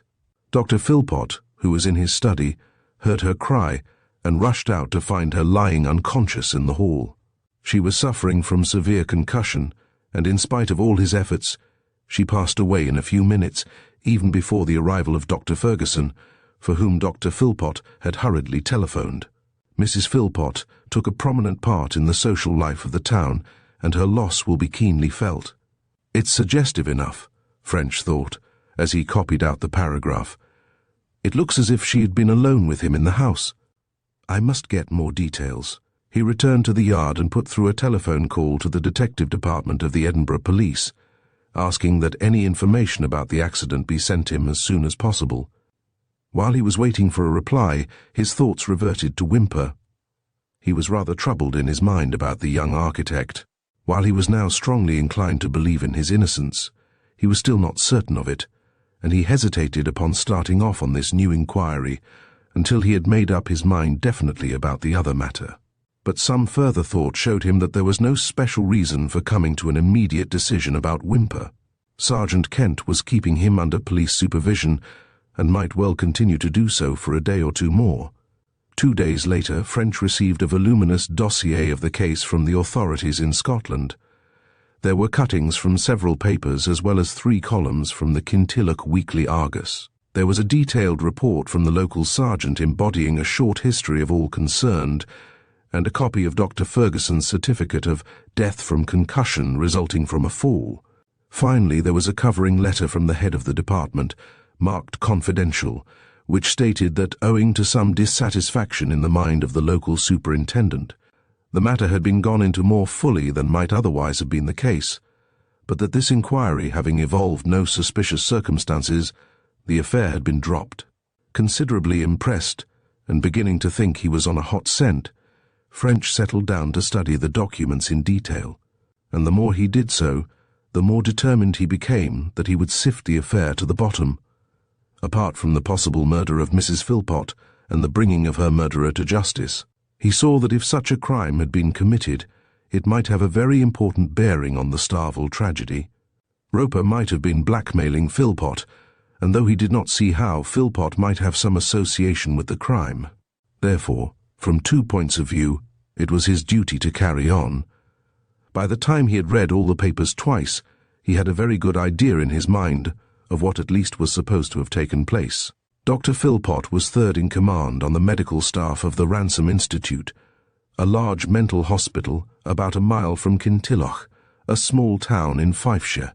He was a man of retiring disposition, neither popular nor exactly unpopular, and pulling but a small weight in the public and social affairs of the little township. In May 1914 he had married Miss Edna Menzies, the daughter of the manager of a large factory near Dundee. Miss Menzies was a pretty young woman with a vivacious manner, and was a general favourite, particularly among the athletic and sporting sets of the community. The Philpotts, who had no children, lived at Braeside, a small detached house some half-mile from the town and a few hundred yards from the gate of the Ransom Institute. The only other member of the household was a general servant, Flora Macfarlane, who had been with them for over 3 years at the date of the tragedy, and who was believed to be an efficient servant. But she was A1 for the lads, as the local gossips expressed it, and though the breath of scandal had so far passed her by, dark hints were given and heads shaken when her doings came under review. This girl, Flora, lived only a short distance from Braeside. For some weeks before the tragedy her mother had been ailing, and she had formed the habit of running over to see her for a few minutes when her duties permitted. About 5:30 on the afternoon of the accident she had asked and obtained permission to make one of these visits, undertaking to be back in time to prepare dinner. This would normally have meant an absence of about half an hour. But as the girl left, a heavy shower came on, with the result that, after sheltering under a tree for a few minutes, she abandoned her purpose and returned to the house some 15 minutes earlier than she had expected. Braeside is built on sloping ground, the hall door being level with the road in front, while the basement kitchen has an independent entrance to the lower ground behind. Flora used this lower entrance, and as she passed through she heard Dr. Philpott speaking in a loud and agitated voice. Something in the sound suggested disaster, and she ran up the back stairs to the hall to see if anything was wrong. There she found Mrs. Philpott lying on the floor at the foot of the stairs, motionless and the colour of death. As a matter of fact, the lady was then dead, though Flora did not know this until later. Dr. Philpott, with an appearance of extreme anguish and despair, was telephoning for help. His call made, he put down the receiver, and then, noticing the girl, cried, "She's dead, Flora. She's dead. She has fallen downstairs and been killed." He was terribly upset, and indeed seemed hardly sane for some hours. Presently Dr. Ferguson, the senior medical officer of the Institute, arrived, and a few minutes later Sergeant McGregor of the local police. Dr. Philpott afterwards explained that he was writing letters in his study when he heard a sudden scream from his wife, and a terrible noise like that of a body falling down the stairs. He rushed out to find Mrs. Philpott lying in a heap at the bottom of the lower flight. She was unconscious, and a large contusion on her temple showed that she had struck her head heavily on the floor. He laid her on her back and tried everything that his knowledge suggested to bring her round, but it was evident that she had been fatally injured, and in a minute or two she was dead. The doctor had been so busy attending to her that he had not had a moment to summon aid, but directly he saw that all was over he telephoned for his chief and the police. The lower flight consisted of 16 steps. At the top was a small landing. On this the stair carpet was worn, and there was a tiny hole. After the tragedy, the edge of this hole next the lower flight was found to be raised and torn. That, coupled with the fact that the deceased lady was wearing very high-heeled shoes, suggested the theory that she had met her death by catching her heel in the carpet while descending the stairs. Such was the gist of the story, as understood by French. He thought it over in some doubt, considering it from various angles. The tale certainly hung together, and there was nothing impossible in it. Everything indeed might well have taken place exactly as described, and French felt that had he not known of the confession, no suspicion of foul play would have entered his mind. But in the light of the confession, he saw that the events might bear another interpretation. Philpot was alone with his wife at the time of the occurrence, and he probably knew beforehand that he would be alone, that Flora had obtained half an hour's leave of absence. When Flora returned, Mrs. Philpot was dead. There was no witness of the accident. No one other than Philpot knew how the lady died. To have staged the accident would have been easy, and a blow on the temple with some heavy weapon, such as a cricket bat, would have produced a bruise similar to that caused by a fall. Moreover, a resourceful man could have produced the suggestion that she had tripped by deliberately raising the edge of the carpet at the hole. Yes, it could all have been done exactly as the confession suggested. Were these the considerations, French wondered, which had caused the dissatisfaction in the mind of the local superintendent, or were there still further circumstances throwing suspicion on Philpot? Whether or not, he felt the case against the doctor was strong enough to justify a visit to Kintilloch. But one point, a vital one, he could settle before starting, or so he believed. Walking down the embankment to Charing Cross, he went to the writing room of the station hotel and wrote a letter on the hotel paper. 5 November. Dear Sir, I should be grateful if you would kindly inform me if a man named Henry Fuller ever worked for you as gardener, and if so, whether you found him satisfactory. He has applied to me for a job, giving you as a reference. Apologizing for troubling you. Yours faithfully, Charles Musgrave. French addressed his letter to Herbert Philpot, Esquire, M.D., Thursby, Yorkshire, W.R., and dropping it into the hotel letterbox, returned to the yard. 2 days later, he called for the reply, explaining to the porter that he had intended to stay in the hotel, but had had to change his plans. Dr. Philpot wrote briefly that there must be some mistake, as no one of the name mentioned had ever worked for him. But French was not interested in the career of the hypothetical Henry Fuller. Instead, he laid the letter down on his desk beside the confession and with a powerful lens fell to comparing the two. He was soon satisfied. The confession was a forgery. The lens revealed a shakiness in the writing, due to slow and careful formation of the letters, which would not have been there had it been written at an ordinary speed. French had no doubt on the matter, but to make assurance doubly sure, he sent the 2 documents to the yard experts for a considered opinion. Before long he had their reply. His conclusion was correct. An enlarged photograph proved it conclusively. But even if the confession were forged, French felt that the circumstances were so extraordinary that he could not drop the matter. The whole affair smacked of blackmail, and if blackmail had been going on, he thought it might in some way have a bearing on the Starvel tragedy. At all events, even though a forgery, the confession might state the truth. It seemed necessary, therefore, to learn all he could about the affair, and he went in and laid the whole matter before his chief for that officer's decision. Chief Inspector Mitchell was surprised by the story. It's certainly puzzling, he admitted. If the document were genuine, one could understand it a bit. It's possible, though it's not easy, to imagine circumstances under which it might have been written. It might, for example, be that Roper had proof of the doctor's guilt, which he held back on getting the confession to enable him to extort continuous blackmail. Even in this case, however, it's difficult to see why he couldn't have blackmailed on the proof he already held. But none of these theories can be the truth, because the document is not genuine. A forged confession is useless. Why then should Roper value it sufficiently to store it in a safe deposit? I confess it gets me, French, and I agree that you should go into it further. I don't see that it will help you in any way with the Starvel affair, but you never know. Something useful for that too may come out. Say nothing to Philpot in the meantime, but get away to this place in Scotland and make a few inquiries. That night, French took the 11.40 sleeping car express from King's Cross. He changed at Edinburgh next morning and, having breakfasted, continued his journey into Fifeshire in a stopping train. 11 o'clock saw him at Cupar, the headquarters of the Kintilloch district, and 15 minutes later he was seated in the office of the superintendent, explaining to that astonished officer the surprising development which had taken place.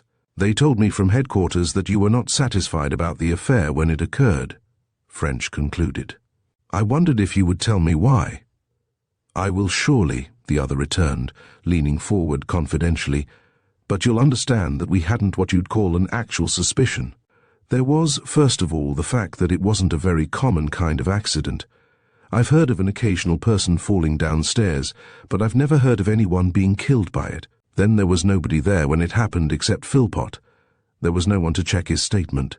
What's more, he knew the servant was going out. The girl's statement was that Mrs. Philpott was with the doctor in the study when she asked permission to go. It all looked possible, you understand. But the thing that really started us wondering was that the Philpotts were supposed to be on bad terms, and it was whispered that Philpott was seeing a good deal of one of the nurses up at the institute. It's only fair to say that we couldn't prove either of these rumours. The only definite things we got hold of were that the Philpotts never went anywhere together, Mrs. Philpott being socially inclined and he not, and that he and the nurse were seen one day lunching in a small hotel in Edinburgh. But of course there was nothing really suspicious in these things, and the rest may have been just gossip. In any case, he didn't marry the nurse. The talk made us look into the affair, but we thought it was all right and we let it drop." French nodded. The superintendent's statement was comprehensive, and he did not at first see what more there was to be learned. But he sat on, turning the thing over in his mind, in his competent, unhurried way, until he had thought out and put in order a number of points upon which further information might be available. "I suppose that other doctor, Ferguson, you called him, was quite satisfied by the accident theory?" Sergeant McGregor asked him that as a routine question. Yes, there was no doubt the blow on the temple killed her, and in his opinion she might have received it by falling down the stairs. And the servant girl had no suspicion? Well, we didn't exactly ask her that in so many words, but I'm satisfied she hadn't. Besides, her story was all right. There was nothing to cause her suspicion if she was telling the truth. Is she still in the town? I don't know, the superintendent returned. I have an idea that she married shortly afterwards and left, but Sergeant McGregor will know. Would you have time to go down to Kintilloch and see him? I could go with you tomorrow, but I'm sorry I'm engaged for the rest of today. Thank you. I'd like to see the sergeant, but I shouldn't think of troubling you to come. I think indeed I shall have to see all concerned. It's a matter of form, really. I don't expect to get anything more than your people did, but I'm afraid I shall have to see them to satisfy the chief. You see, there may be some connection with this Starvel case that I'm on. You don't mind? Of course not. I'll give you a note to McGregor. These country bumpkins become jealous easily. Thank you. I think there's only one other thing I should like to ask you, and that's about Roper. Do you know anything of him? I don't.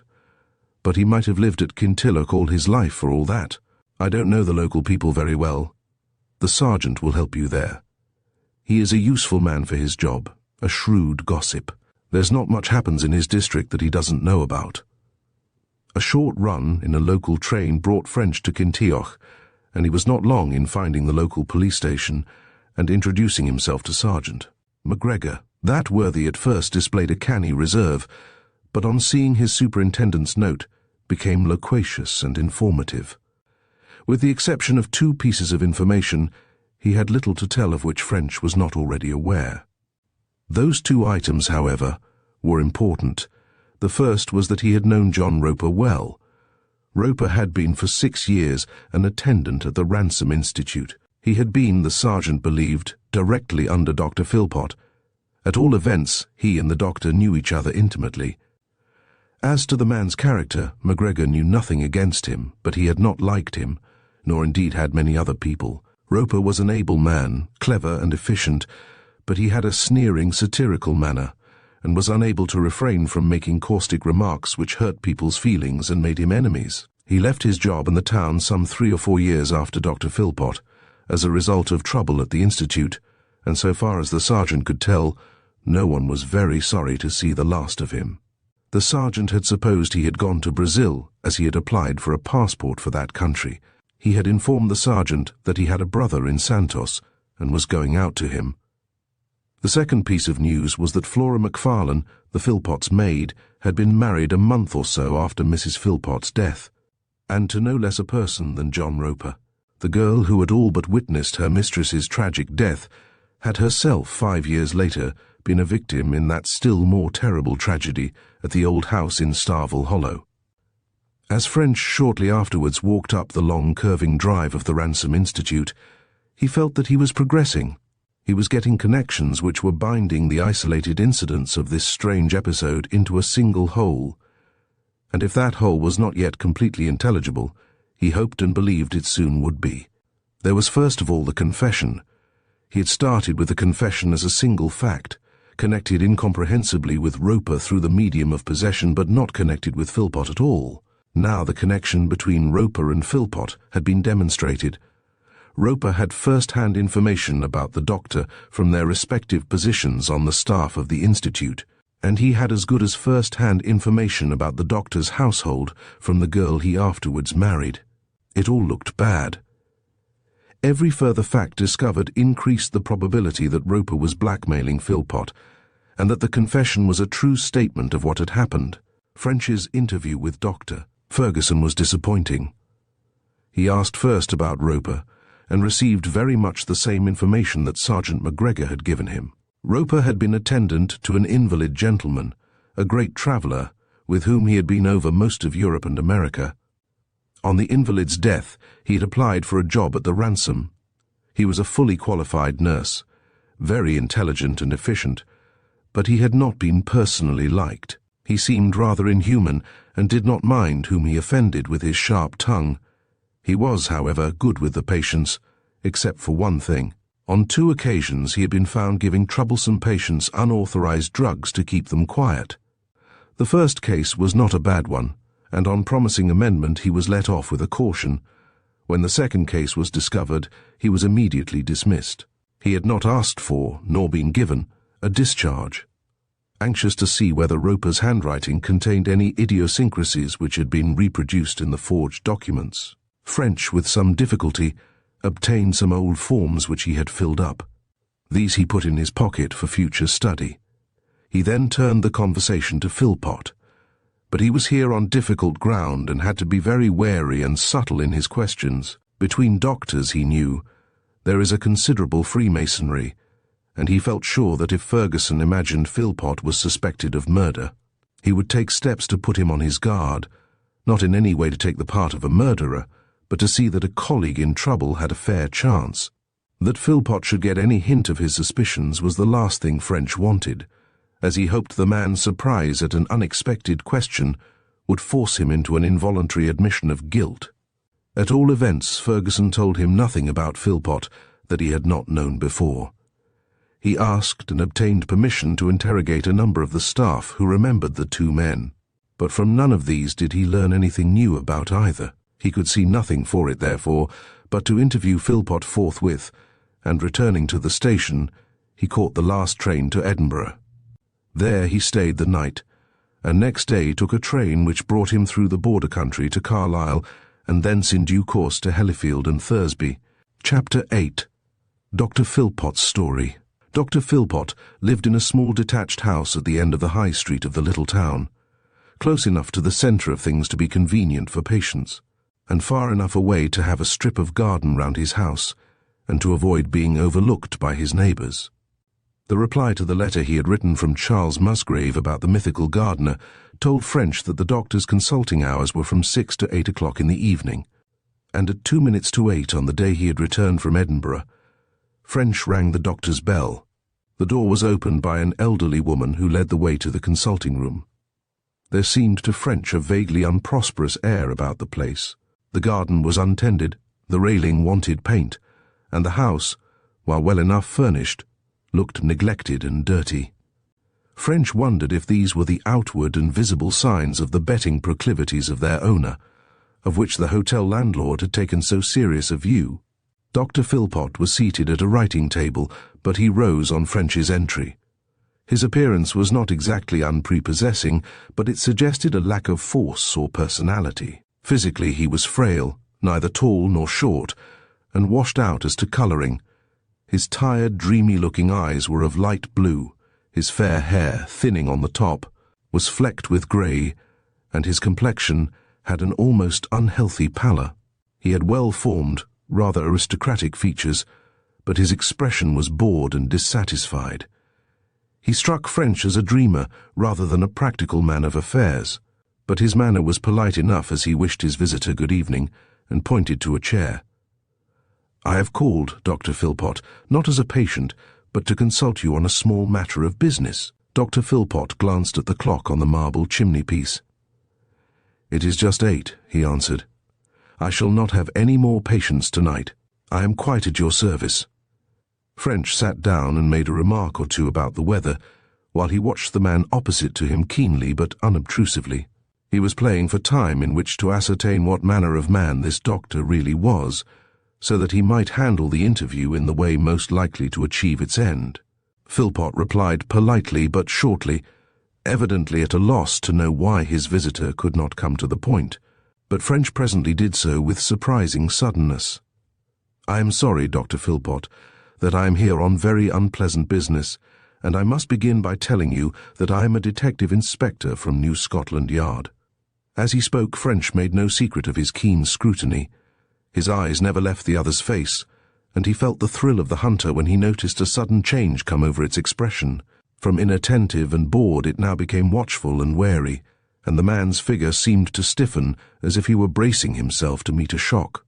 "I regret to say," French proceeded, "that information has recently been received by the Yard which, if true, would indicate that you are guilty of a very serious crime, and I have to warn you that if you are unable to offer me a satisfactory explanation, I may have to arrest you, in which case anything which you may now say may be used in evidence against you." French was deeply interested by the other's reception of this speech. Dr. Philpott's face was showing extreme apprehension, not to say actual fear. This was not altogether unexpected. French had seen apprehension stamped on many a face under similar circumstances. But what was unexpected was that the doctor should show no surprise. He seemed indeed to take French's statement for granted, as if a contingency which he had long expected had at last arisen. "He knows what is coming," French thought, as he paused for the other to speak. But Philpott did not speak. Instead, he deliberately raised his eyebrows, and looking inquiringly at French, waited for him to continue. French remained silent for a moment or two, then leaning forward and staring into the other's eyes, he said in a low tone, "Dr. Philpott, you are accused of murdering your wife, Edna Philpott, at your home at Braeside, Kintilloch, about 5:30 on the afternoon of the May 15th, 1921.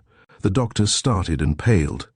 For a moment panic seemed about to overtake him, then he pulled himself together. "Ridiculous," he declared coolly.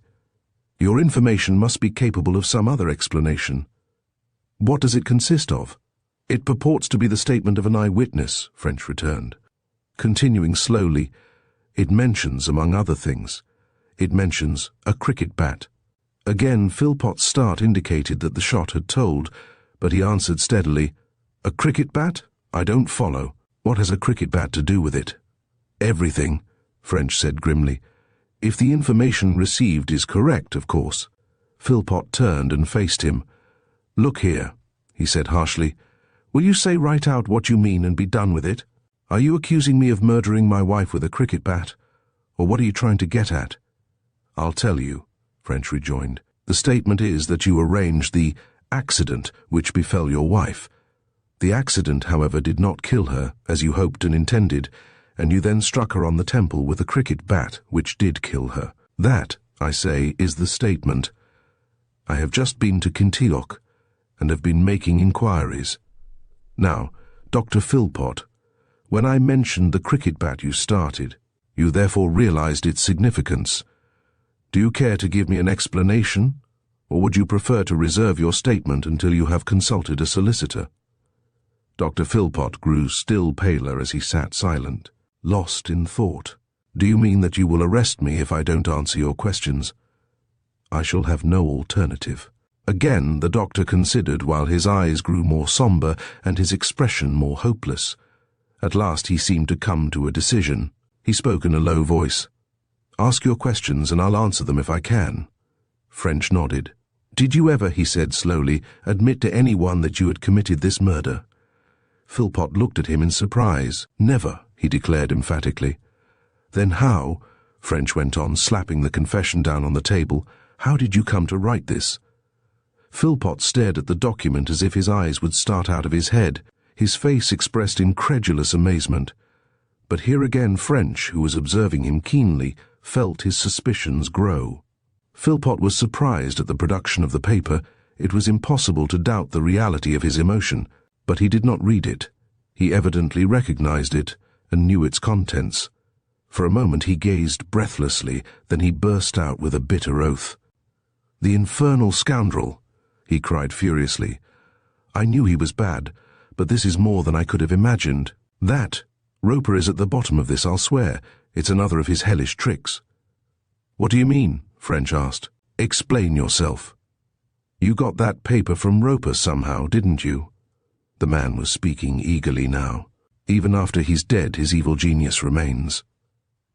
If after my warning you care to make a statement, I will hear it attentively, and you will have every chance to clear yourself. As I told you, I have learned about the case from various sources. I retain that knowledge to check your statement." Philpott made a gesture as if casting prudence to the winds. "I'll tell you everything. I have no option," he said, and his manner grew more eager. "It means admitting actions which I hoped never to have to speak of again. But I can't help myself. I don't know whether you'll believe my story, but I will tell you everything exactly as it happened. I am all attention, Dr. Philpott." The doctor paused for a moment, as if to collect his thoughts, then still speaking eagerly though more calmly, he began. "As you have inquired into this terrible affair, you probably know a good deal of what I'm going to tell you. However, lest you should not have heard all, I shall begin at the beginning. In the year 1913, I was appointed assistant on the medical staff of the Ransom Institute. One of the attendants there was called Roper, John Roper, the John Roper who lost his life at Starvel some weeks ago. He was a sneering, cynical man with an outwardly correct manner, but when he wished to be nasty, with a very offensive turn of phrase. He was under my immediate supervision, and we fell foul of each other almost at once. One day, turning a corner in one of the corridors, I came on Roper with his arms round one of the nurses. Whether she was encouraging him or not, I could not tell, but when he saw me, he let her go, and she instantly vanished. I spoke to him sharply, and said I would report him. I should have been warned by his look of hate, but he spoke civilly and quietly. "I have nothing to say about myself," he said, "but you'll admit that Nurse Williams is a good nurse, and well conducted. I happen to know she is supporting her mother, and if she gets the sack it will be ruin to both of them." I told him he should have considered that earlier, but when I thought over the affair I felt sorry for the girl. She was, as he had said, a thoroughly attentive, kindly girl, and a good nurse. Well, not to make too long a story, there I made my mistake. I showed weakness, and I made no report. Philpott had by this time mastered his emotion, and now he was speaking quietly and collectedly, though with an earnestness that carried conviction. But though I hadn't reported him, Roper from that moment hated me. He was outwardly polite, but I could see the hatred in his eyes. I, on my part, grew short with him. We never spoke except on business, and as little as possible on that, but all the time he was watching for his revenge. In May 1914, I married and set up house at Braeside. Then came the war, and in 15 I joined up. After 2 years I was invalided out and went back to Kintyok. Roper, I should say, was exempted from service owing to a weak heart. On my return after that 2 years I was a different man. I am not pleading neurasthenia, though I suffered from shell shock, but I had no longer the self-control of my former days. Though I still dearly loved my wife, I confess I felt strongly attracted to other women when in their company. Thus it happened, I don't want to dwell on a painful subject, that I, in my turn, became guilty of the very offence for which I had threatened to report Roper. He spoke with an obvious effort. "There was a nurse there. I need not tell you her name, she's not there now, but she was a pretty girl with a kindly manner. I met her accidentally in Edinburgh, and on the spur of the moment asked her to lunch. From that our acquaintance ripened, and at last, by fate's irony, well, Roper found her in my arms one evening, in a deserted part of the Institute shrubbery. I can never forget his satanic smile as he stood there looking at us. I sent the girl away, and then he disclosed his terms. The price of his silence was 10 shillings a week. If I would pay him 10 shillings a week, he would forget what he had seen. Well, just consider my position. The incident was harmless in itself, and yet its publication would have been my ruin. As you probably know, in such institutions that sort of thing is very severely dealt with. If Roper had reported me to the authorities, my resignation would have followed as a matter of course, and it was not I alone who would have suffered. The nurse would probably have had to go. My wife also had to be considered. I needn't attempt to justify myself, but I took the coward's way and agreed to Roper's terms. Then there was triumph on his evil face, and he saw that he had me. With outward civility and veiled insolence, he said that, while my word was as good to him as my bond, the matter was a business one, and should be settled in a business way. To ensure continued payment, he must have a guarantee. The guarantee was to take the form of a statement written and signed by myself, stating, but I can remember its exact words. It was to say, "I, Herbert Philpott, Doctor of Medicine and at present assistant on the staff of the Ransom Institute in this town, under compulsion and in the hope of avoiding exposure, hereby admit that I have been carrying on an intrigue with nurse so-and-so of the same institution. I further admit unseemly conduct with her in the grounds of the Ransom Institute on the evening of this October 2nd, 1920, though I deny any serious impropriety." Philpott was now speaking in low tones with every appearance of shame and distress, as if the memory of these events and the putting of them into words was acutely painful to him. His manner was convincing, and French felt that the story, at least so far, might well be true. "You can't think less of me than I do of myself, Inspector, when I tell you that at last, after a protest and a long argument, I submitted even in this humiliation. I am not trying to justify myself, but I just couldn't face the trouble. I wrote the statement. Roper took it, and thanking me civilly, said he would keep it hidden as long as the money was paid. But if there was a failure to pay, he would send it anonymously to the Institute authorities. After that, everything seemed to become normal again. Every Saturday I secretly handed Roper a 10-shilling note, and our relations otherwise went on as before, and then came that awful afternoon when my wife lost her life. I can never forget the horror of that time, and I surely need not dwell on it. If you have made inquiries at Kintilloch, you will know what took place. Every word I said then was the literal truth. I shall pass on to what happened afterwards, but if there is any question you want to ask, I will try to answer it. There is nothing so far. One evening, about a week after the funeral, Roper called at my house and asked for an interview. I brought him into my study, and then he referred to the 10 shillings a week, and said that he was sure I would see that his knowledge had now become vastly more valuable, and what was I going to do about it? I said that on the contrary it was now almost worthless. My wife was dead, and I didn't care what became of myself. There was only the nurse to think of, and even about her I didn't now mind so much, as she had gone to America. At the same time, for peace sake, I would continue the payments. He need not, however, think he was going to get any more out of me. His answer dumbfounded me. It left me terribly shaken and upset. He said he expected I hadn't known it, but the police suspected me of murdering my wife and were making all sorts of inquiries about me. He pointed out that it was generally believed my wife and I hated each other, that we were seldom seen together, and that she had been overheard speaking disparagingly of me. Then he said I was alone in the house when she met her death. No one had seen the accident, and there was only my word for what had taken place. He said it was known there was a cricket bat in the hall, and that it would be obvious to anyone that a blow on the temple from the flat side of the bat would look just like a bruise caused by striking the floor. All this, he said, the police had discovered, but what prevented them taking action was the fact that they didn't think they could show a strong enough motive to take the case into court. That, he said, and I shall never forget the devilish look in his eyes. That was where he came in. He had but to go forward and relate the incident in the shrubbery to complete their case. He explained that he could do it in a perfectly natural way. He would say that while the affair was only a mere intrigue, he did not consider it his business to interfere, but when it came to murder, it was a different thing. He did not wish to be virtually an accessory after the fact. His remarks came as a tremendous shock to me. The possibility of such a terrible suspicion had not occurred to me, but now I saw that there was indeed a good deal of circumstantial evidence against me. I need not labor the matter. The result of our long conversation is all you wish to hear.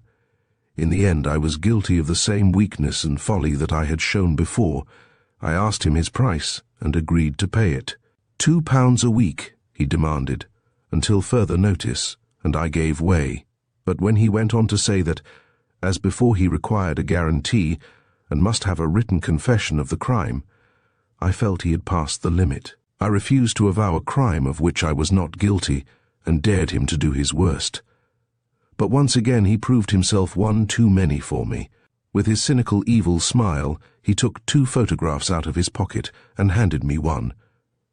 It was an extraordinarily clear copy of my confession of the intrigue with the nurse. Then he handed me the other photograph, and at first I just couldn't believe my eyes. It was a copy of this, and Dr. Philpott picked up the note that French had found in Roper's safe deposit.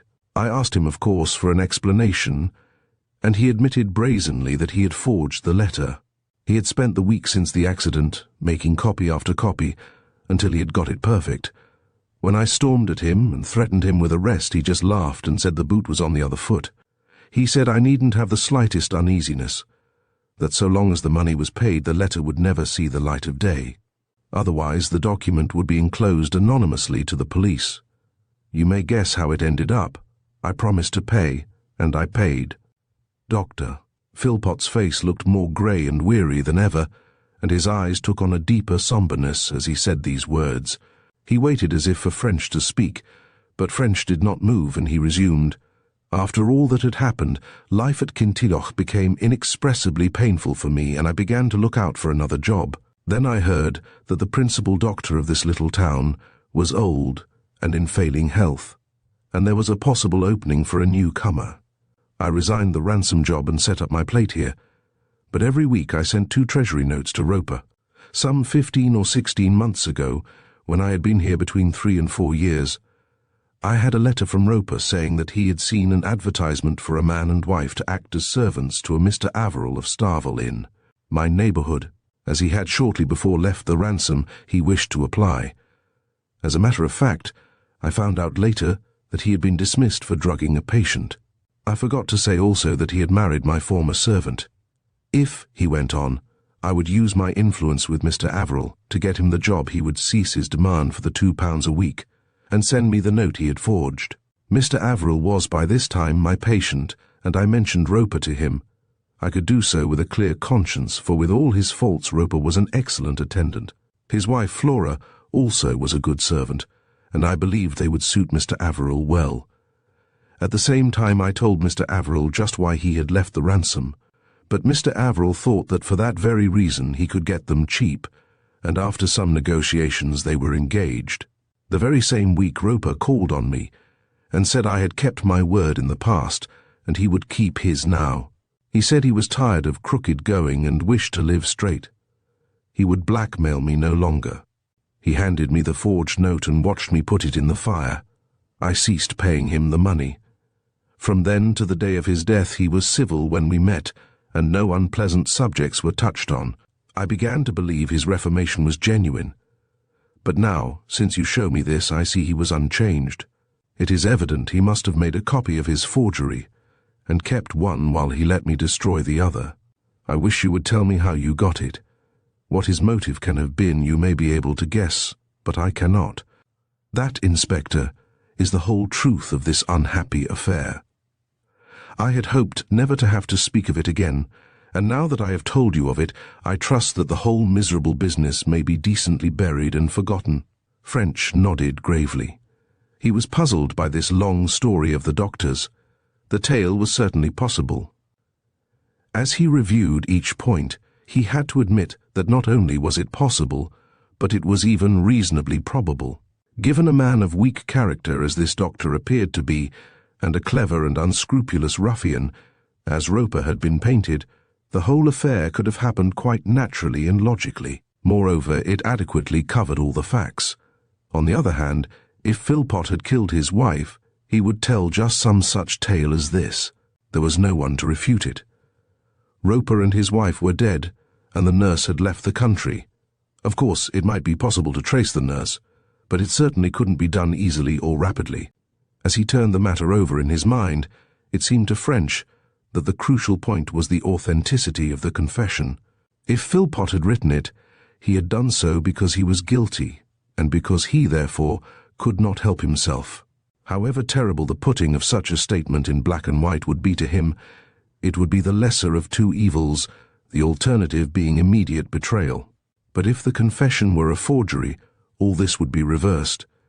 It could only have come into being in some such way as the doctor had described. In fact, in his case, it would amount to a powerful confirmation of his story. Now, upon this point there was no doubt. The confession definitely was a forgery. The Yard experts were unanimous, and their opinion under such circumstances might be taken for gospel. French might therefore start with a strong bias in favor of Philpot. This French realized, and then he found himself again weighed down by doubt. Was it credible that a man would really pay blackmail for fear of having an obviously forged confession produced? At first French did not think so. He would not have done it himself. But as he considered the special circumstances, he saw that this question did not accurately describe the situation as it would appear to the doctor. In the first place, Philpot did not know how bad a forgery the document was. It seemed to him his own writing, and he had no guarantee that it would not be accepted as such. But he knew that if it were produced, he would almost certainly have the misery of arrest and imprisonment, and possibly of trial also. Moreover, the episode of the nurse would come out, and the result of the whole business would have been ruin to his career. If Philpot had been a strong man, he would no doubt have faced the situation, but as it was, French felt sure that he would take the coward's way. No, there was nothing in this idea to make him doubt the man's story. On the contrary, Philpot's admission that he had submitted to blackmail was actually in his favor. If he had intended to lie, surely he would have invented a tale less damaging to himself. He had not hesitated to tell French about the nurse, and so present him with the very motive for his wife's murder which was lacking in the case against himself. On the whole, it seemed to French that the probabilities were on Philpot's side, and he himself inclined to the view that he was innocent.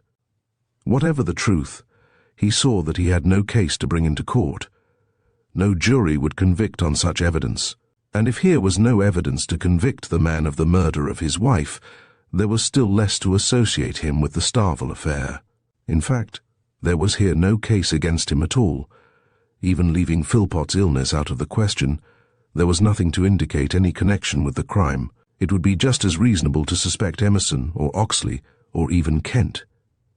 French had an uncomfortable feeling that he had been following will-o'-the-wisps both in this affair and in Whimpers. The circumstances in each had been suspicious, and he did not see how he could have avoided following them up. But now that he had done so, it looked as if he had been wasting his time. Ruefully he saw also that he had rather got away from his facts. He had forgotten that the motive of the Starvel crime had not to be sought in anything indirect or ingenious or fanciful. The motive was obvious enough and commonplace enough in all conscience. It was theft.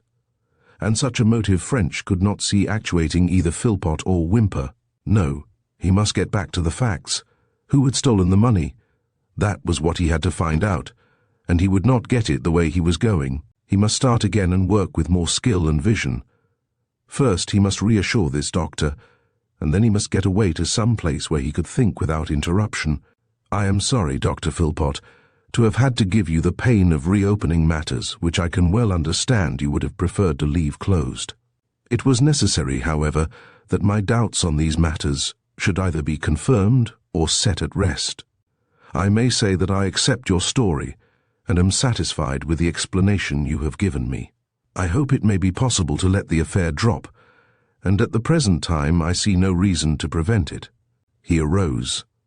"I wish you good night, Doctor, and thank you for your confidence." Chapter 9. The Value of Analysis. The next morning was fine and bright, with an invigorating autumn nip in the air. The kind of day for a good walk, thought French, as after breakfast he stood in the hotel coffee room, looking out on the placid life of the little town, exemplified at the moment in the dawdling passage of 3 tiny children with school satchels over their shoulders. He liked the place. He had taken a fancy to it on that first evening of his arrival, and what he had seen of it since had only confirmed his first impression. The surroundings also seemed attractive, and he hoped to explore them more fully before he left. As he stood gazing into the main street, it occurred to him that for his explorations no time more propitious than the present was likely to offer. For the moment he was at a deadlock in his case. After he had finished writing out the doctor's statement on the previous evening, he had thought over the affair, and he had not seen his way clear.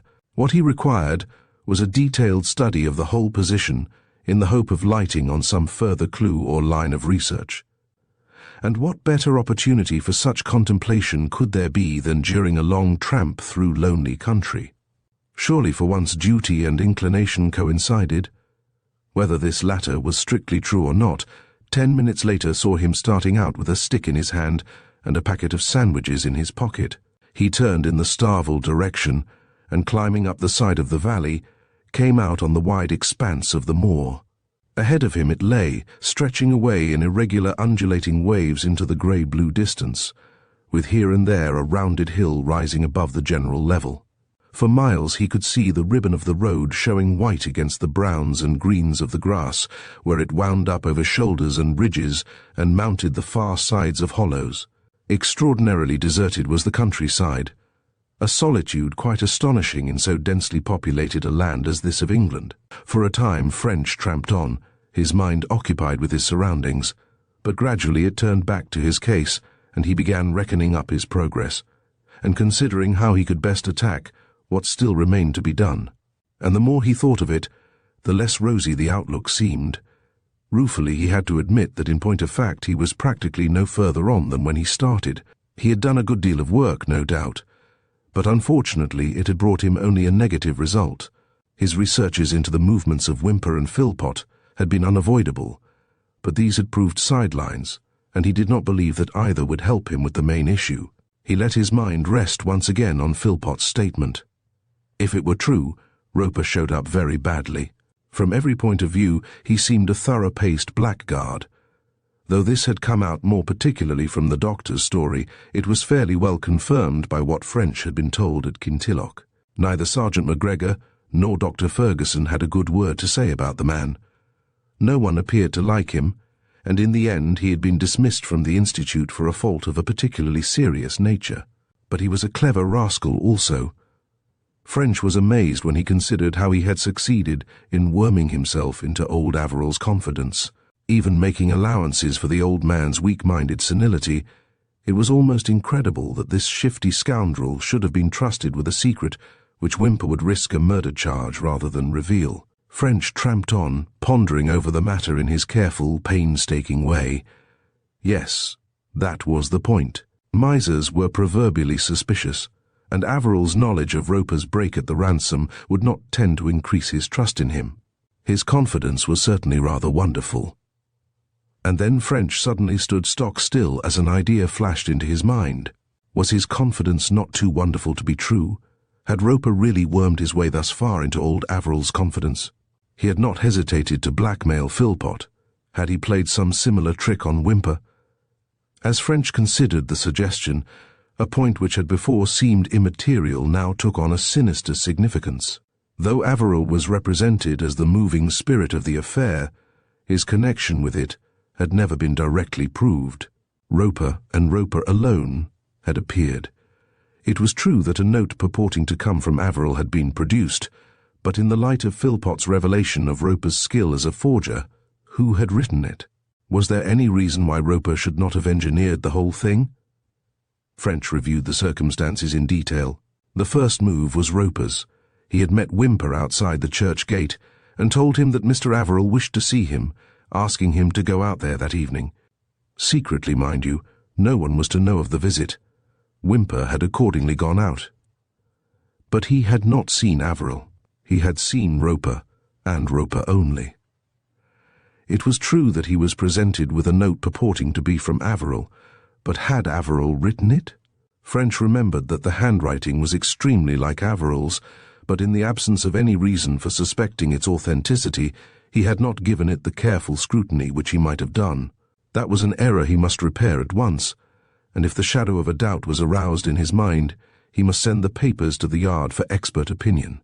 Altogether, it undoubtedly looked as if the whole of the Whymper episode might have been Roper's work. But if so, what about the £500?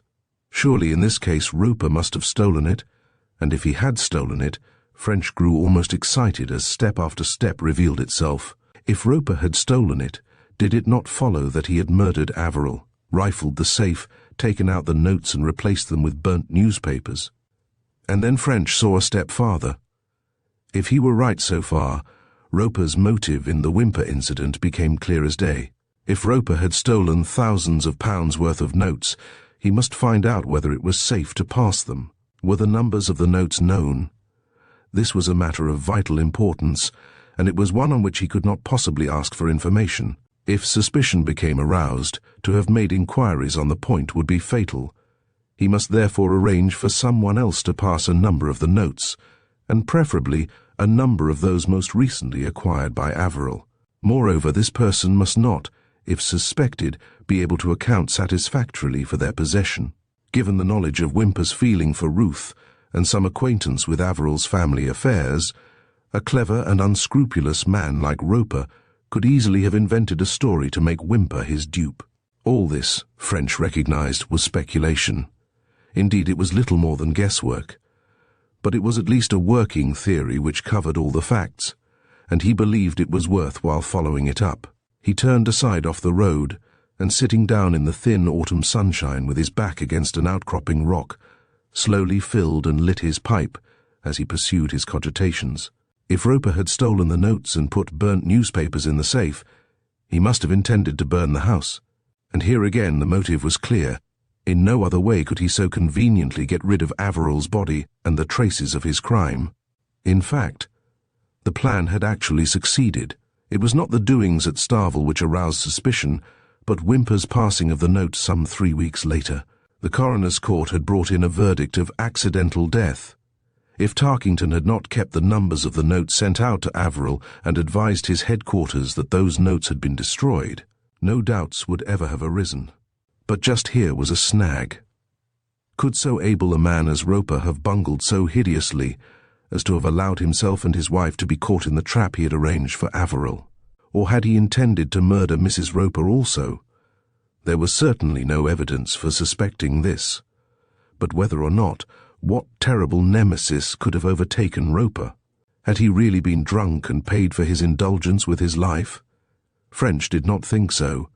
He could not devise any convincing explanation of Roper's death, and he began to wonder if this objection were not so overwhelming as to upset the theory of the man's guilt which he had been so laboriously building up. He gazed out over the wide expanse of the moor with unseeing eyes as he dreamily puffed at his pipe and wrestled with the problem. And then a further point occurred to him. Did not this theory of the guilt of Roper throw some light on Ruth Averill's visit to York? French had noted it as a curious coincidence that she should have left the house on the day before the tragedy. But now he wondered if it was a coincidence. Had her absence been arranged by Roper? He reconsidered the facts from this new angle. First, it was significant that all the arrangements had been carried through by Roper. Just as in Whymper's case, Mr. Averill was supposed to be the prime mover, but his power was manifested only through Roper. Roper it was who handed Ruth the note from Mrs. Palmer Gore, doubtless a forged note. Roper had produced the £10. Roper had arranged about the journey, and Roper had used his influence to prevent Ruth from seeing her uncle. When she had persisted, she found the old man asleep, breathing heavily and looking queer and unlike himself. As to the cause of that appearance and that sleep, French could now make a pretty shrewd guess. Roper had been faced with a difficulty. He could not keep Ruth from her uncle without arousing suspicion. nor could he allow her to have a discussion with him, or his plot would have been exposed. He had, therefore, taken the only way out. He had drugged the old man. Ruth could pay her visit, but she would learn nothing from it. French was thrilled by his theory. It was working out so well. He was congratulating himself that at last he was on the right track, when another snag occurred to him and brought him up, as it were, all standing. The Palmer Gore invitation could not have been forged. Had Mrs. Palmer Gore not written it, the fact would have come out on Ruth's arrival at York. Here was a rather staggering objection. But the more French thought over the case as a whole, the more disposed he became to believe in Roper's guilt. The man was a clever scoundrel. Perhaps he had been able to devise some way to meet this difficulty also. On the whole, French was so much impressed by his theory that he determined to go into it without loss of time, in the hope that further research would lead to a definite conclusion. He ate his sandwiches, then, leaving his seat in the lee of the rock, walked back to Thursby. Among his papers was the letter which Roper had given to Whymper, and this he once again compared with the samples of old Mr. Averill's handwriting he had obtained from Tarkington. Possibly because of the doubt now existing in his mind, this time he felt less certain of its authenticity. After some study, he thought that some further samples of the genuine handwriting might be helpful, and walking down to Oxley's office, he asked if the solicitor could oblige him with them. Oxley handed him 4 letters, and when French had critically examined these, he found his suspicions strengthened. While by no means positive, he was now inclined to believe Whymper's was a forgery. He therefore sent the lot to the Yard, asking for an expert opinion to be wired him. In the meantime, he decided he would concentrate on a point which he felt would be even more conclusive than forged letters, the matter of Mrs. Palmer Gore's invitation to Ruth. If Roper had got rid of Ruth so that the coast might be clear for the robbery, he had provided the invitation. He had either written it himself, or he had arranged the circumstances which caused Mrs. Palmer Gore to do so. If he had done either of these things, he was pretty certain to be guilty. The only way to learn the truth was to interview Mrs. Palmer Gore. French therefore took the evening train to York, and 9 o'clock found him at Oakdean, Ashton Drive, asking if the lady of the house could see him. Mrs. Palmer Gore was a big, rather untidy, kindly-looking woman of about 50. French, rapidly sizing her up, introduced himself in his real character, apologized for his late call and begged her kind offices, if she wouldn't mind his not giving her the reason of his inquiry for the moment. He should like to ask a question. Would she tell him just why she had asked Miss Ruth Averill to York some 8 weeks previously? Mrs. Palmer Gore was naturally surprised at the inquiry, but when she understood that the matter was serious, she answered readily, "Why, I could scarcely have done anything else." Mr. Averill's note was phrased in a way which would have made it difficult to refuse. Mr. Averill's note? I didn't know he had written. Yes, he wrote to say that he hoped he was not presuming on an old friendship in asking me whether I would invite Ruth to spend a day or two. He explained that she had recently been rather run down and depressed, and that the one thing she wanted, a day or two of cheerful society, was just the thing he couldn't give her. If I would condone a liberty and take pity on her, he did not think I would regret my action. He went on to say Ruth was greatly interested in roses, and as he was sure I was going to the flower show, he wondered if I would add to my kindness by allowing her to accompany me. He said that Ruth was longing to see it, but that he had no way of arranging for her to go. "I'm quite interested to hear that," French returned. "It rather falls in with a theory I have formed. Had you often had Miss Ruth to stay with you?" "Never before. In fact, I had only seen her 3 or 4 times. Some 12 years ago, I spent a day at Starvel, and she was there. Besides that, I met her with Mr. Averill a couple of times in Leeds." "But you were pretty intimate with Mr. Averill, surely. I don't want to be personal, but I want to know whether your intimacy was such that you might reasonably expect him to ask you to put his niece up." Mrs. Palmer Gore seemed more and more surprised at the line the conversation was taking. "It's a curious thing that you should have asked that," she declared. "As a matter of fact, I was amazed when I read Mr. Averill's letter. He and I were friendly enough at one time, though I don't know that you could ever have called us intimate. But we had drifted apart. I suppose we hadn't met for 5 or 6 years, and we never corresponded except perhaps for an exchange of greetings at Christmas. His letter was totally unexpected. You thought his asking for the invitation peculiar? I certainly did. I thought it decidedly cool. So much so indeed that I considered replying that I was sorry that my house was full. Then when I thought what a terrible life that poor girl must have led, I relented and sent the invitation. It was a kind thing to do. Oh, I don't know. At all events, I am glad I did it. Ruth is a sweet girl, and it was a pleasure to have her here and to let my daughters meet her. I would have given her as good a time as I could if she had not been called away. You haven't kept Mr. Averill's letter? I'm afraid not. I always destroy answered letters.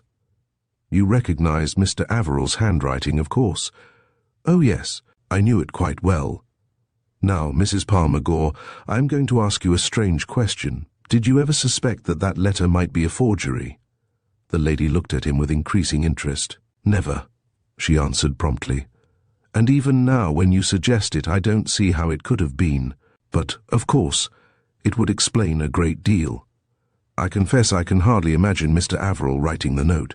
He was a proud man, and the request was not in accordance with my estimate of his character. That is just what I wanted to get at, French answered as he rose to take his leave. What he had learned was extraordinarily satisfactory. It looked very much as though his theory about Roper was correct.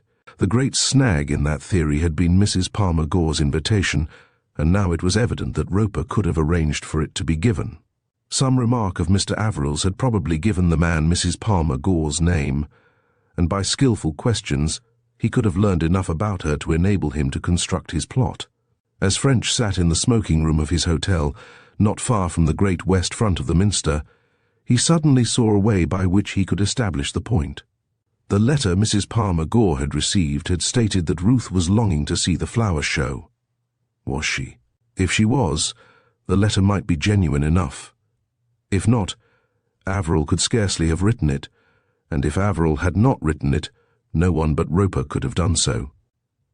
It was with impatience at the slowness of the journey that French returned next morning to Thursby to apply the final test. He was lucky enough to catch Ruth as she was going out, and she took him into the drawing-room. "I was talking to a friend of yours a little while ago, Miss Averill," French said when they had exchanged a few remarks. "Mrs. Palmer-Gore of York." "Oh, yes," Ruth answered, her face brightening up. "How is she? She was so kind to me, especially when the terrible news came. I can never forget her goodness. I am sure of it. In the short time I was with her, I thought she seemed most attractive." "You went to York to see the flower show?" Ruth smiled. That was the ostensible reason for her asking me. But of course, show or no show, I should have been delighted to go. I dare say most people like to visit York. You hadn't then been looking forward to the show? I never even heard of it until Mrs. Palmer-Gore mentioned it in her letter, but naturally I was all the more pleased. Naturally. You're a skillful gardener, aren't you, Miss Averill? She smiled again and shook her head. "Oh, no, but I'm fond of it." French, in his turn, smiled his pleasant, kindly smile. "Oh, come now, I'm sure you are not doing yourself justice. Mr. Averill thought a lot of your gardening, didn't he?" "My uncle? Oh, no. I don't think he knew anything about it. You remember he was an invalid. He hadn't been in the garden for years." "But do you mean that you never discussed gardening with him? I should have thought, for example, you would have talked to him of this York flower show.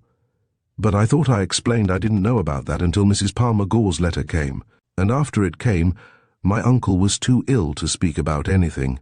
Here was the proof French had hoped for. With some difficulty keeping the satisfaction out of his voice, he continued his inquiries. "Of course I remember you told me that, but I must get on to business.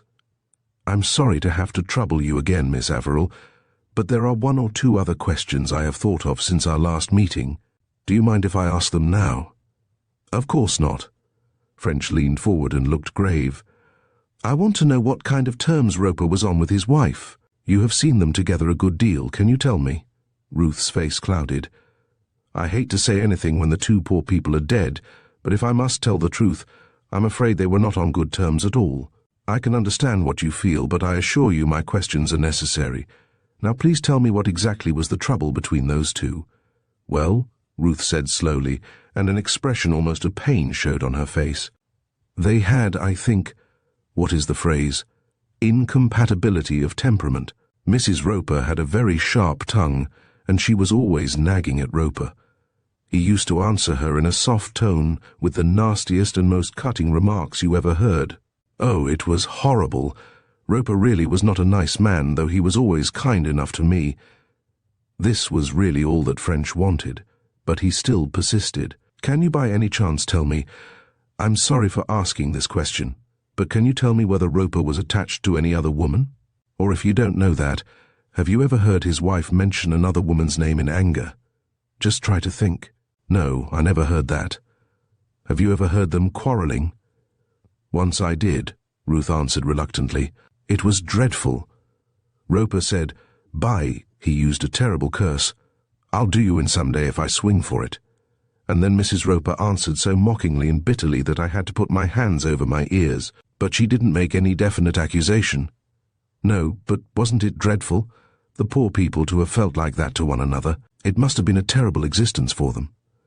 French agreed gravely, as he thanked Ruth for her information, but inwardly he was chuckling with delight. He believed his theory was proved, and once it was established, his case was over.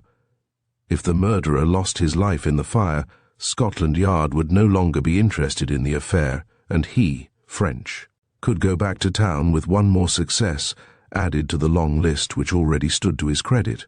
He returned to the Thursdale Arms, and getting a fire lighted in his room, settled down to put on paper the data he had amassed. Chapter 10. Whymper Speaks at Last.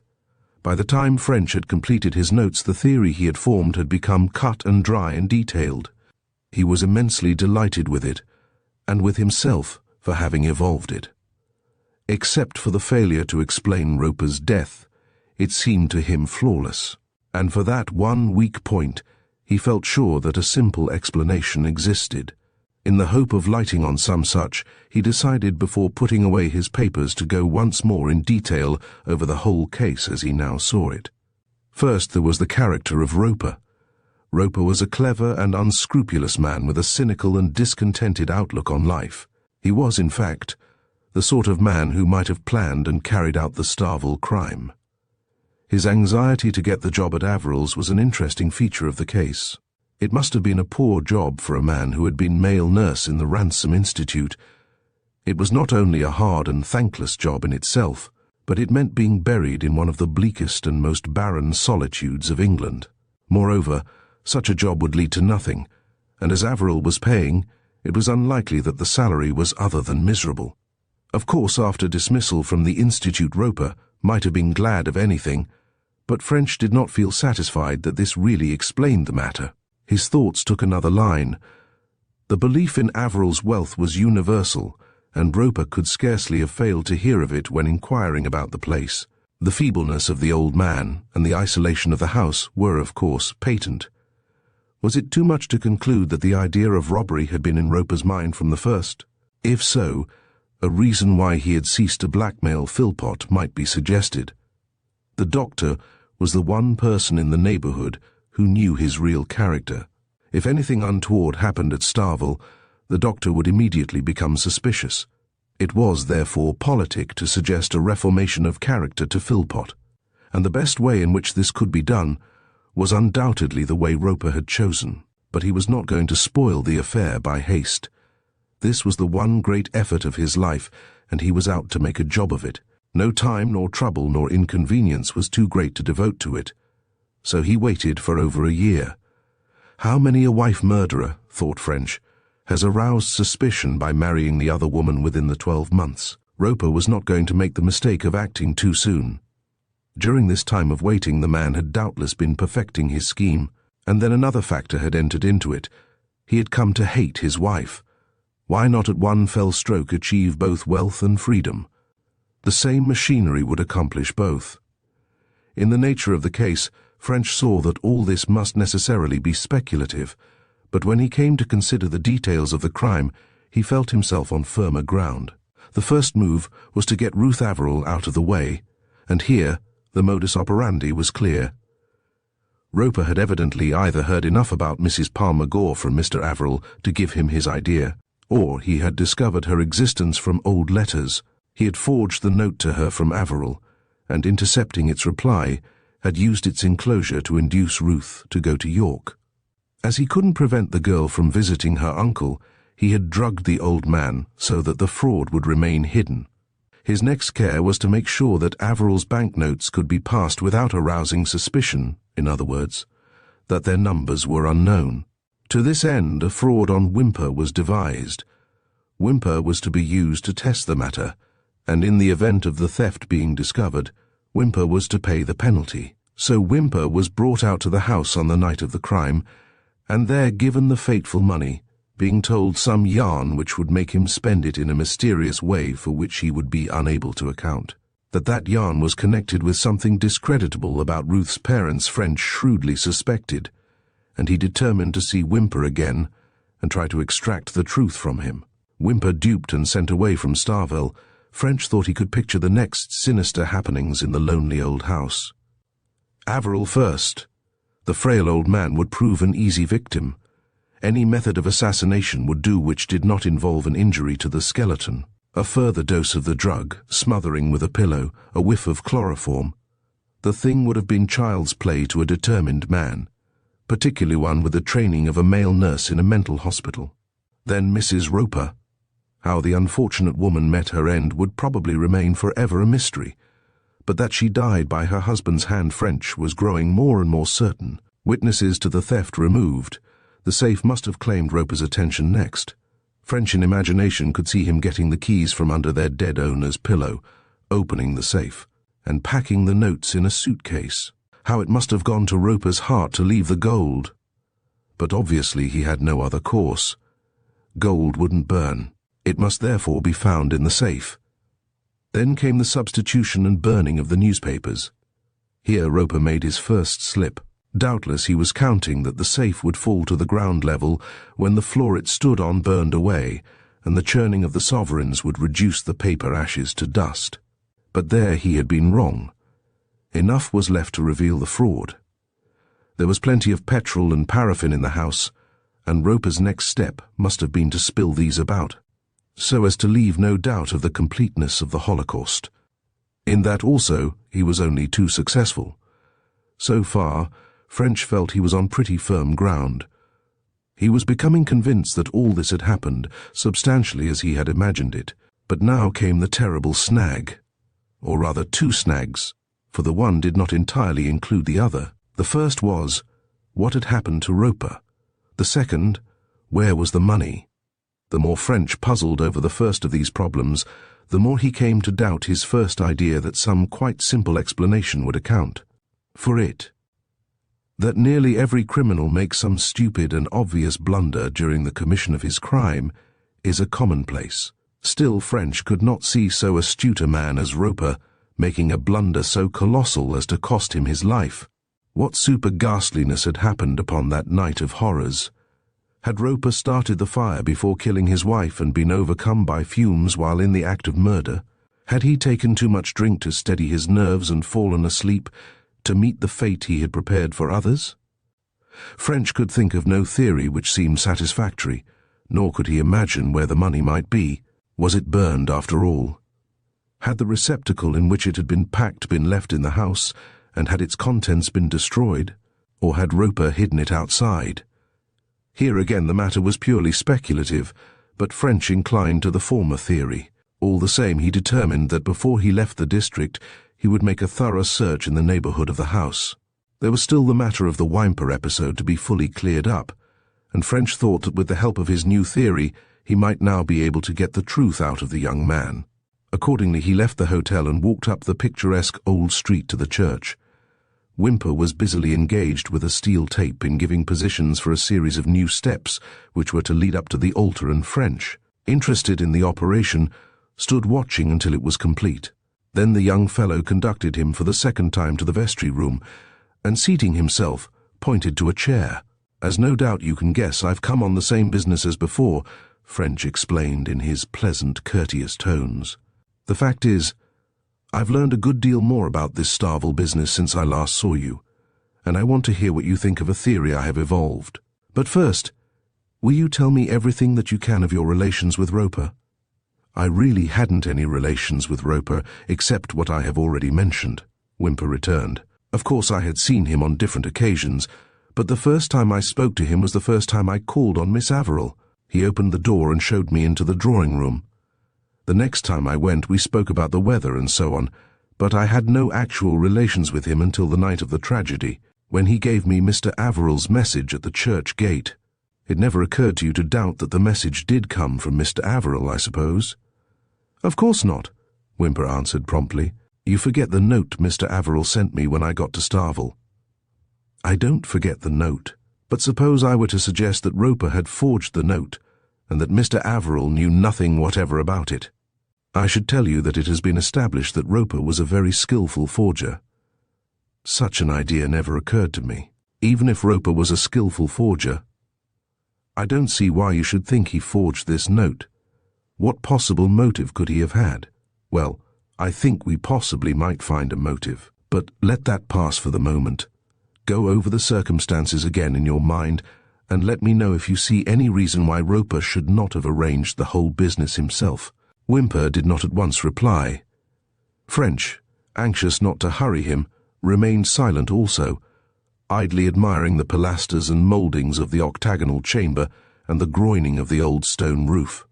I don't see how Roper could have done it, Whymper said presently. There's the money to be considered. The £500 couldn't have been forged. No, but it could have been stolen, and I have no doubt it was. Surely not. You don't really believe Roper was a thief? At least he might have been. No, Mr. Whymper, you haven't convinced me so far. Does anything further occur to you? Yes, said Whymper. The story he told me, no one could have known it but Mr. Averill. French leaned forward, and his face took on an expression of keener interest. Ah, now we're coming to it, he exclaimed. I suggest that that whole story was a pure invention of Roper's, and that it had no foundation in fact. Now tell me this. He raised his hand as Whymper would have spoken. If the story were true, would you not have expected to hear something of M. Prosper Giraud and Mem, Madeleine Blancourt at Talois? Whymper seemed absolutely dumbfounded at the extent of the other's knowledge. Why? He stammered with all the appearance of acute dismay. How do you know about that? I never mentioned it. You did, French declared. To the police at Talois. I traced you there and found out about your inquiries. It was perfectly simple. If the story had been true, would you not have had an answer to your inquiries? A sudden eagerness appeared in the young man's face. He leaned forward and cried excitedly, My heavens, I never thought of that. I supposed Roper had made a mistake about the address. Oh, if it could only be so.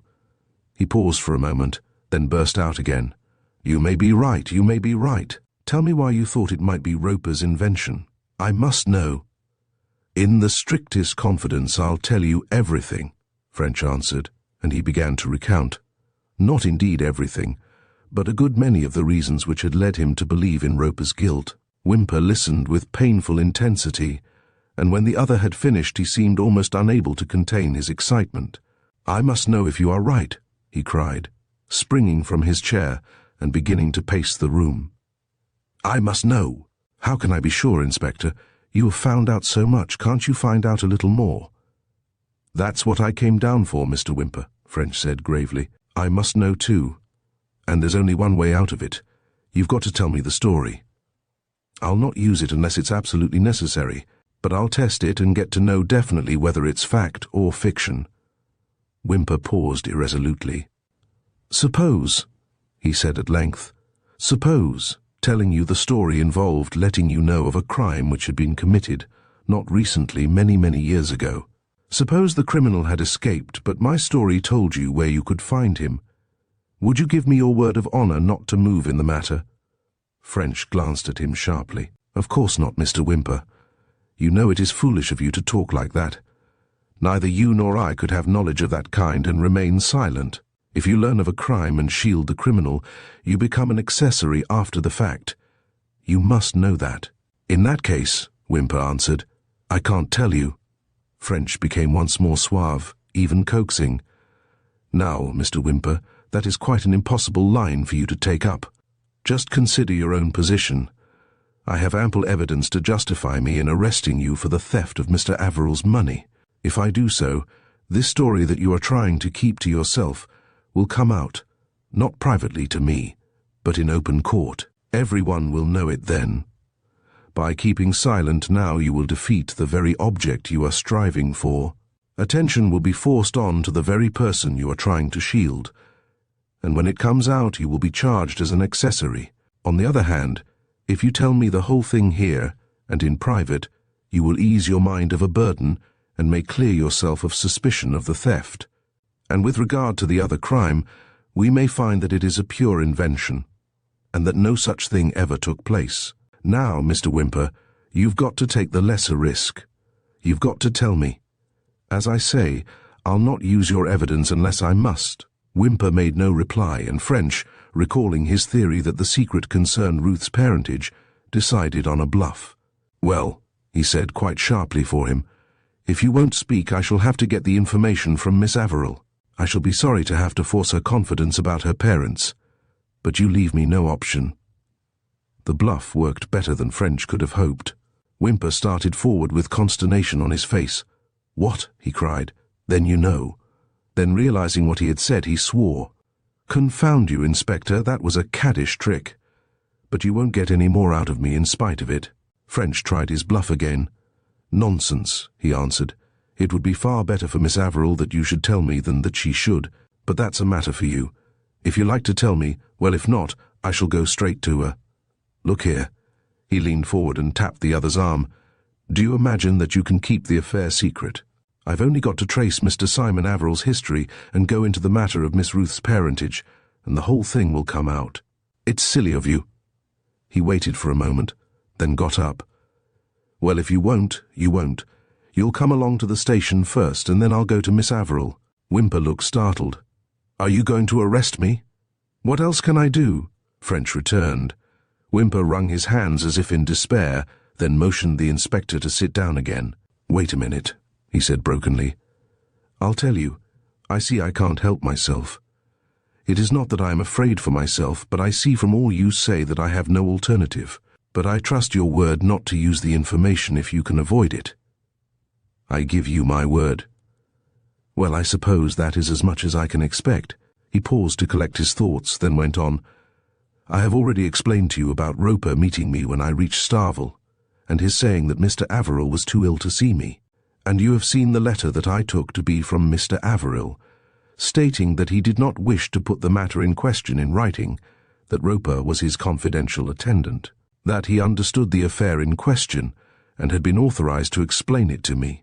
Of course, on receipt of that letter, I was prepared to believe whatever I heard, and I did believe it." "Quite natural," French admitted suavely.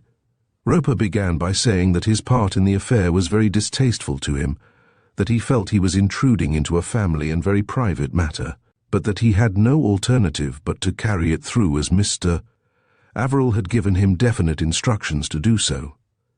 He added that he was particularly sorry about it, as the matter was bound to be very painful to me. It was about Miss Averill." Whymper was evidently very reluctant to proceed, but he overcame his distaste after a moment's hesitation, and in a lower voice continued. He went on to ask me, again with apologies, whether Mr. Averill was correct in believing I wished to marry Miss Averill. If I did not, he said the information would be of no interest to me, and he need not proceed with the matter. But if I did wish to marry her, there was something I should know. As a matter of fact, I wanted the marriage more than anything else on earth, and when I said so to Roper, he gave me the message. He told me that a few days before, Mr. Averill had received a letter which upset him very much, and, Roper thought, had brought on his illness. But before I could appreciate the significance of the letter, he would have to explain some family matters. Mr. Simon Averill had a brother named Theodore. I shall call them Simon and Theodore to distinguish them. As a young man, Theodore had all the promise of a brilliant career. He had gone into business in London and held a very good position as French representative of his firm. He had married a French lady of old family and great beauty. One child was born, a daughter, Ruth. But unfortunately he was not steady, and as time passed he grew wilder, and his relations with his wife became more and more strained.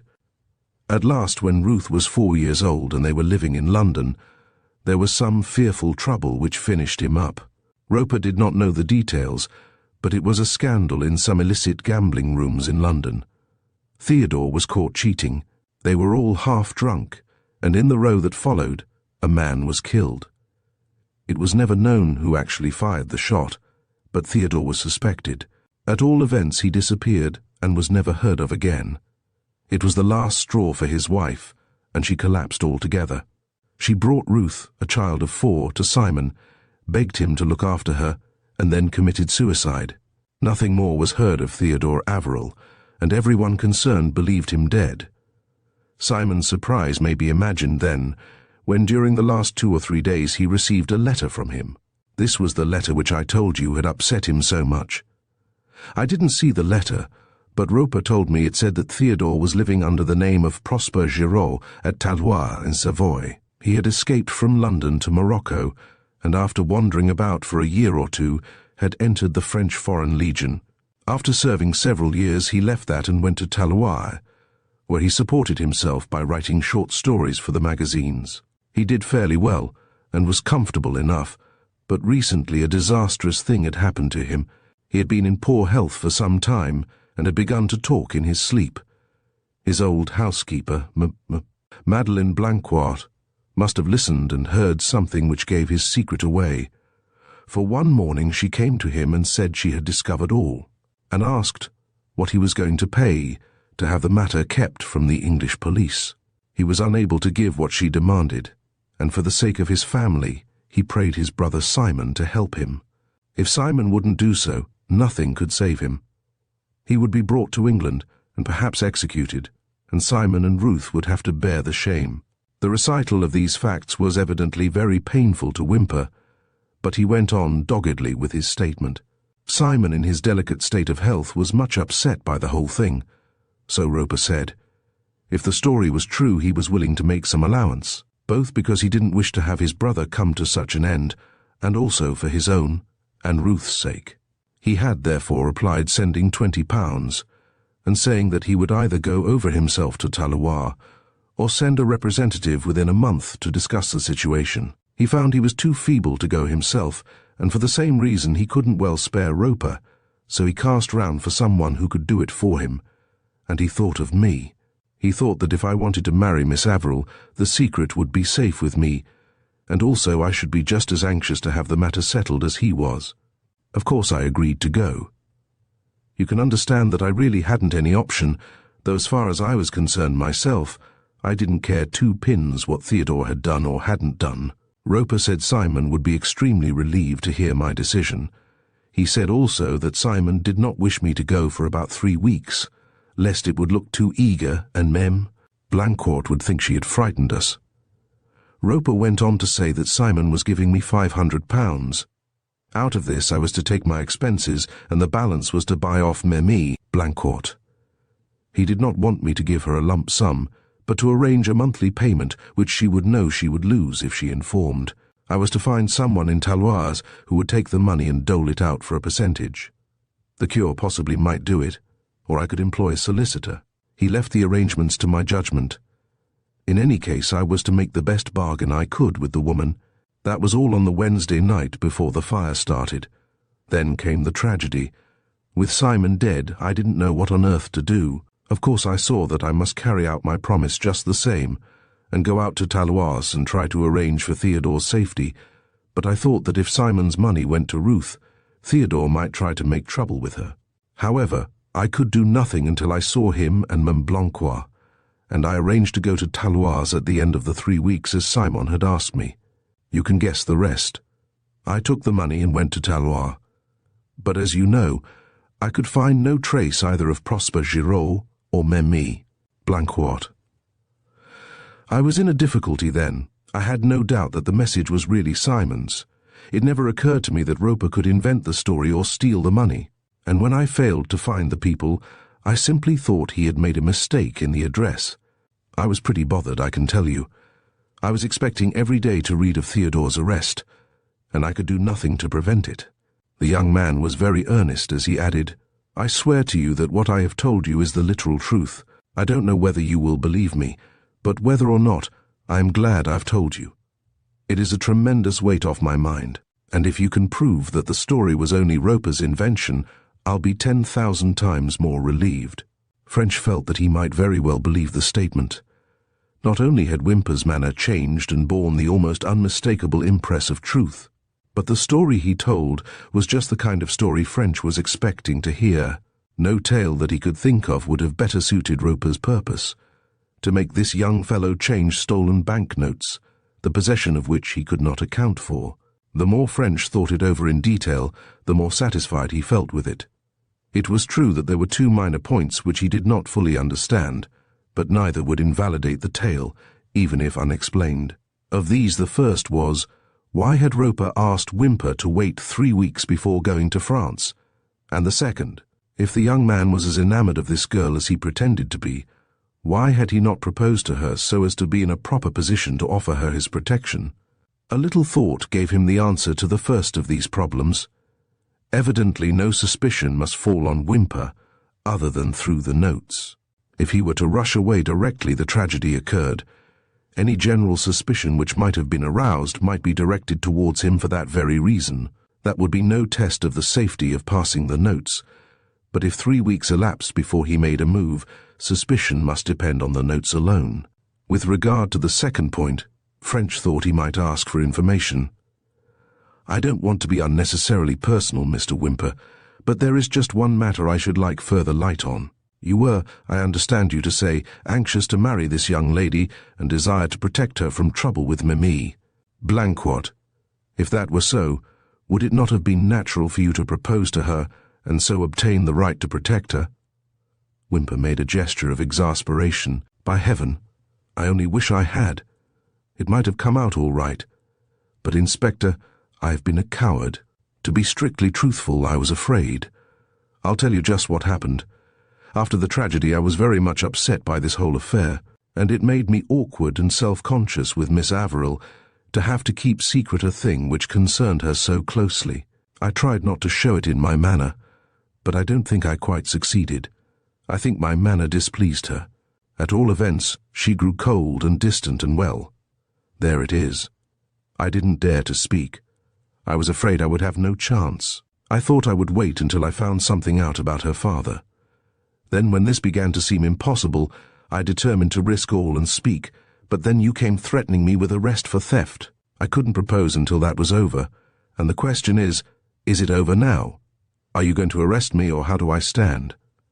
"I'm not going to arrest you, Mr. Whymper. You have given me the explanations I asked for, and so far I see no reason to doubt your story.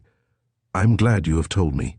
But though I believe you, I may say at once that I believe also the whole thing was Roper's invention."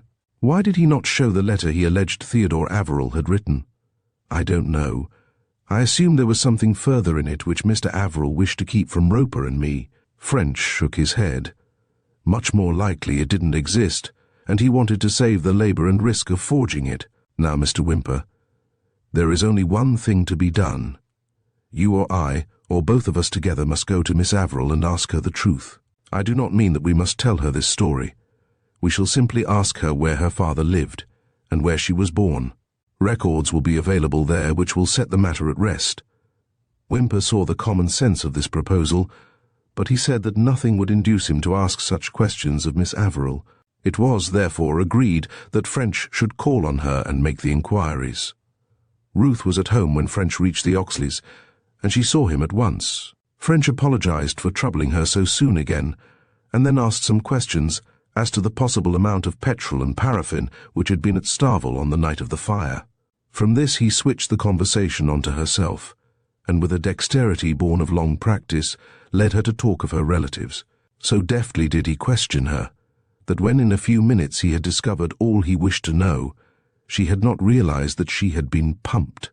In answer to his veiled suggestions, she told him that her father's name was Theodore Averill, that he had lived in Bayonne, where he had held a good appointment in the wine industry, and that he had married a French lady whom he had met at Biarritz. This lady, her mother, had died when she was born, and her father had only survived her by about 4 years. On his death she had come to her Uncle Simon, he being her only other relative. She was born in Bayonne and baptized, she believed, by the Anglican clergyman at Biarritz. Her father was a member of the Church of England and her mother a Huguenot. This, French said when half an hour later he was back in the vestry room of the old church, will lead us to certainty. I will send a wire to the Biarritz police and have the records looked up. Of course, I don't doubt Miss Averill's word for a moment, but it is just conceivable that she might have been misled as to her birth. However, we want to be absolutely sure.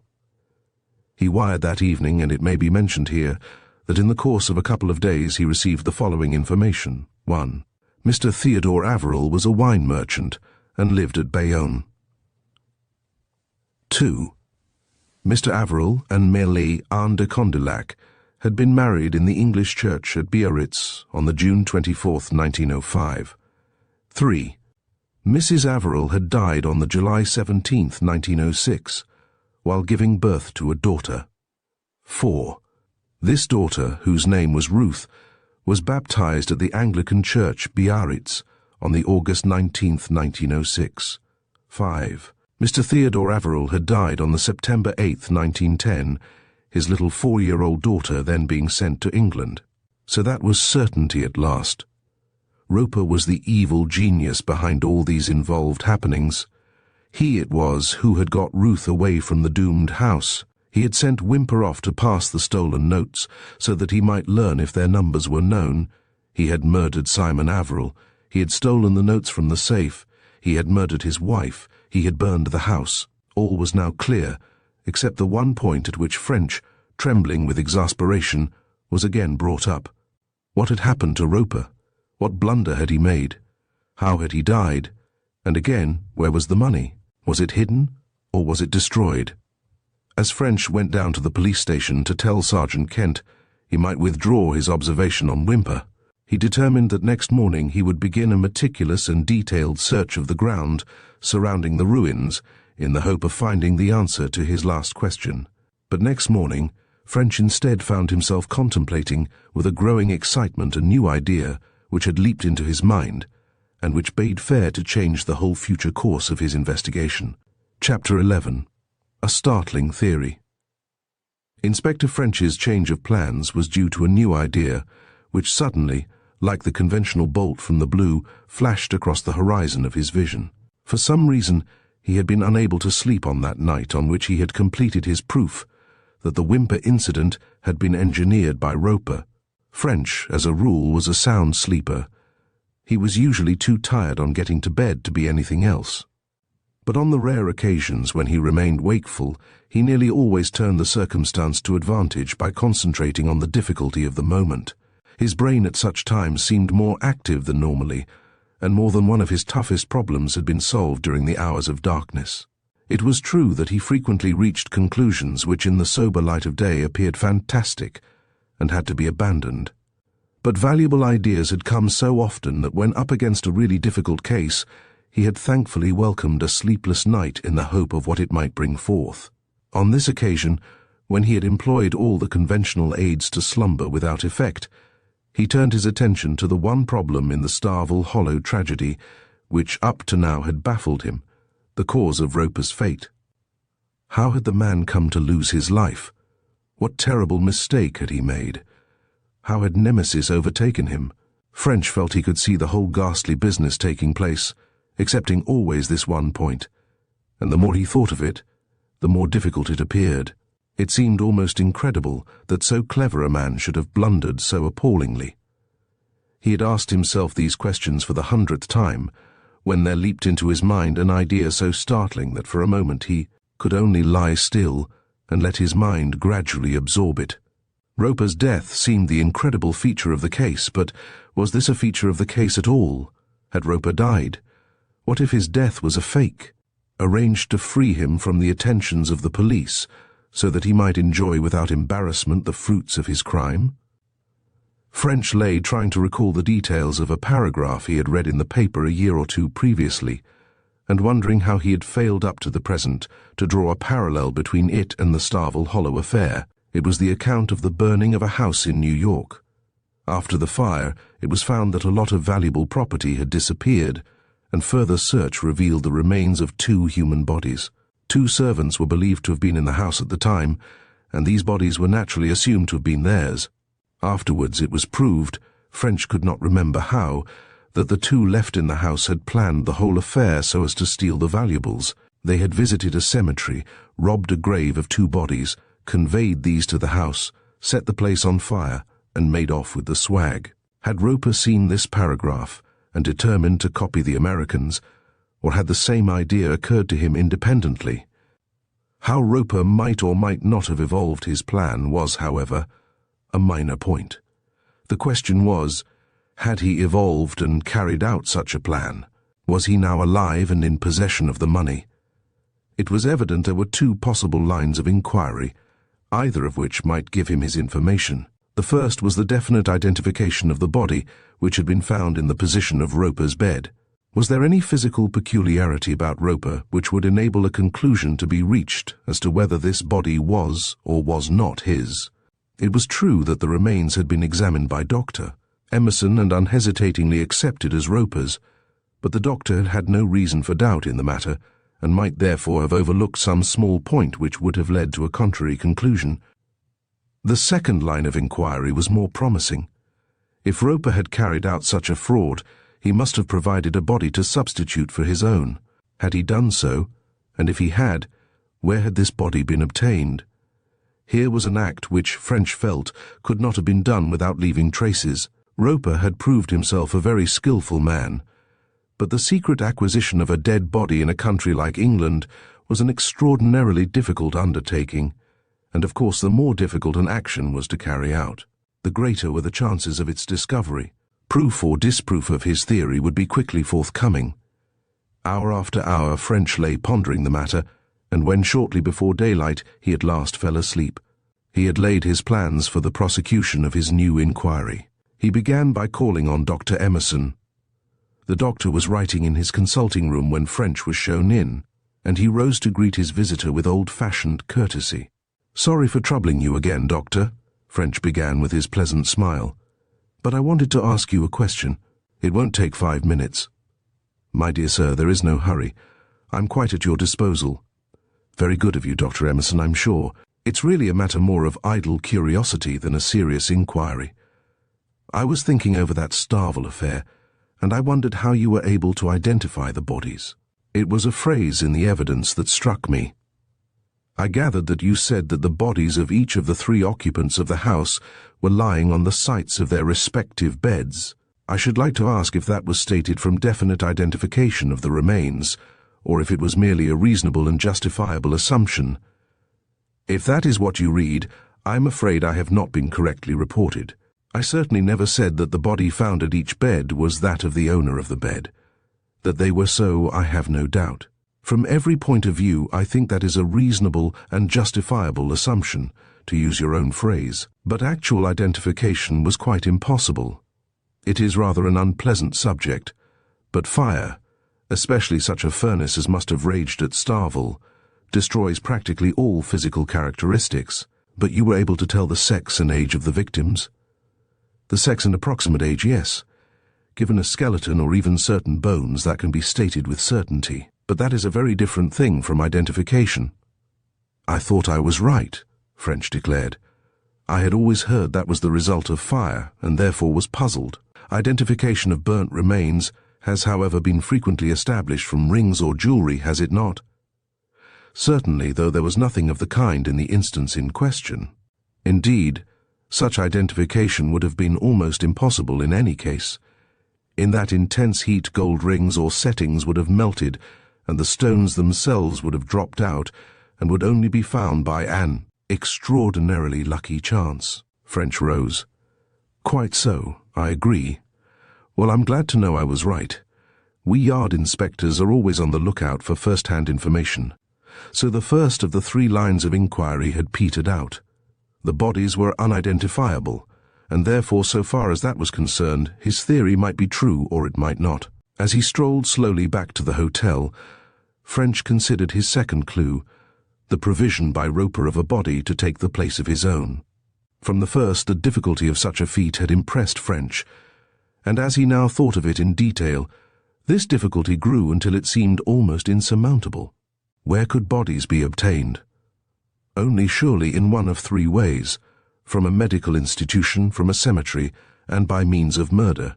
With regard to the first of these three, it was true that bodies were used for medical purposes, for dissection, for the instruction of students, but they were not obtainable by outside individuals. French thought that it would be absolutely impossible for Roper to have secured what he wanted from such a source. So convinced of this was he that he felt he might dismiss the idea from his mind. Could then the remains have been obtained from a cemetery? Here again the difficulties, though not quite so overwhelming, were sufficiently great as almost to negative the suggestion. Of one thing French felt convinced, that neither Roper nor any other man in Roper's position could have carried out such an enterprise single-handed. One or more confederates would have been absolutely necessary.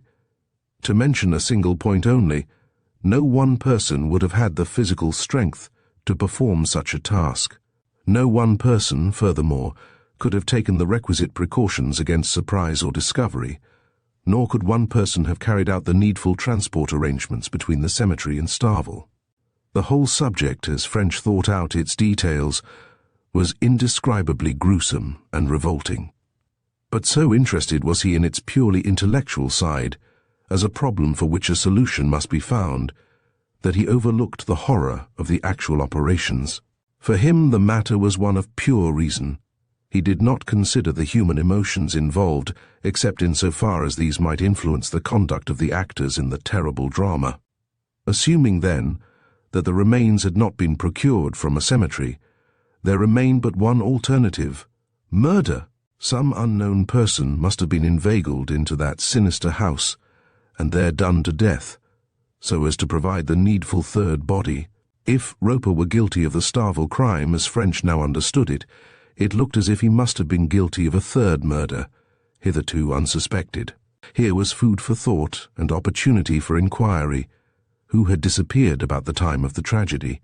Was anyone missing in the neighborhood? Had anyone let it be known that he was leaving the district or going abroad about that date? Instead of being at the end of his researches, French was rather appalled by the magnitude of the investigation which was opening out in front of him. To obtain the necessary information might require the prolonged activities of a large staff. He was anxious not to give away the lines on which he was working. He decided, therefore, not to make his inquiries from Sergeant Kent at the local station, but to go to Leeds and have an interview with the chief constable. Accordingly, unconsciously following the example of Oxley and Tarkington several weeks earlier, he took the 3,300 train that afternoon, and 2 hours later was seated in Chief Constable Valentine's room at police headquarters. The old gentleman received him very courteously, and for once French met someone who seemed likely to outdo him in suavity and charm of manner. "I thought, sir, my case was over when I had cleared up the matter of the banknotes passed to Messrs. Cook in London," French declared as he accepted a cigarette from the other's case. "But one or two rather strange points have made me form a tentative theory which seems sufficiently probable to need going into. In short," and he explained with business-like brevity his ideas about Roper with the facts from which they had sprung. The chief constable was profoundly impressed by the recital, much more so than French would have believed possible. "It's a likely enough theory," he admitted. "Your arguments seem unanswerable, and I certainly agree that the idea is sufficiently promising to warrant investigation. I'm glad, sir, that you think so.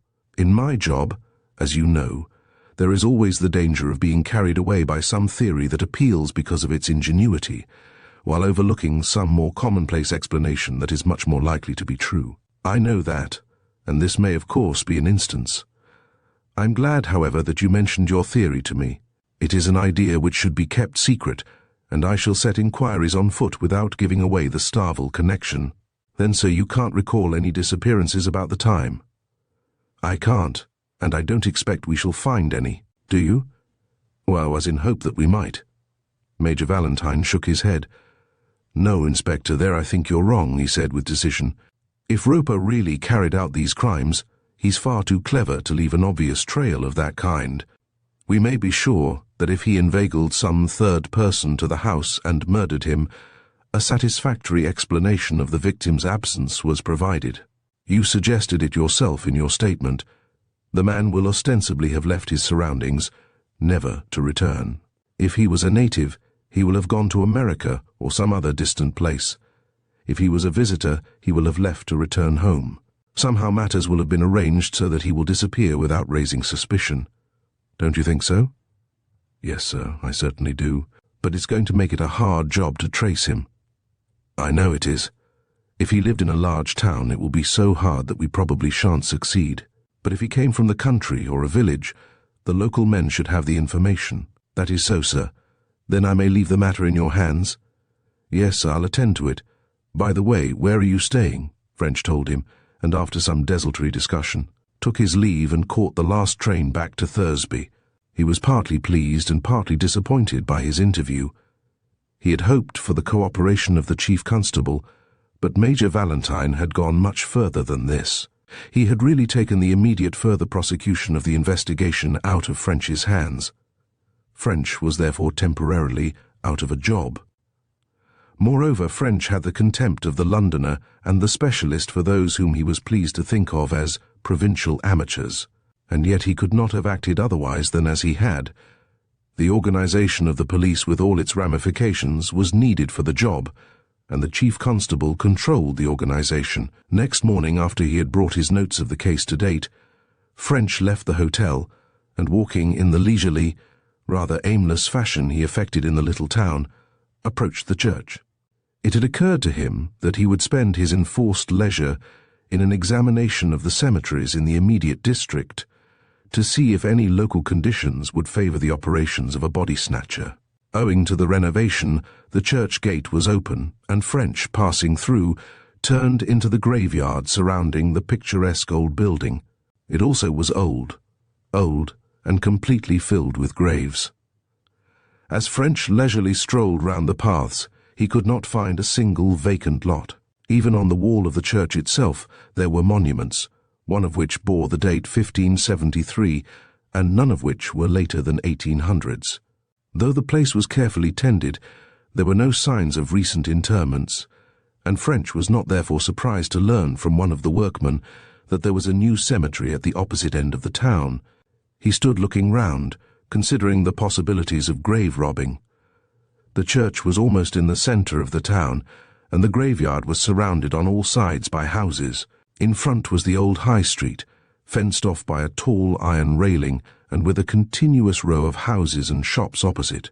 The other three sides were bounded by a 6-foot wall, the two ends abutting on the gables and yards of the high street houses, and the back on a narrow street called Church Lane, again with houses all the way along its opposite side.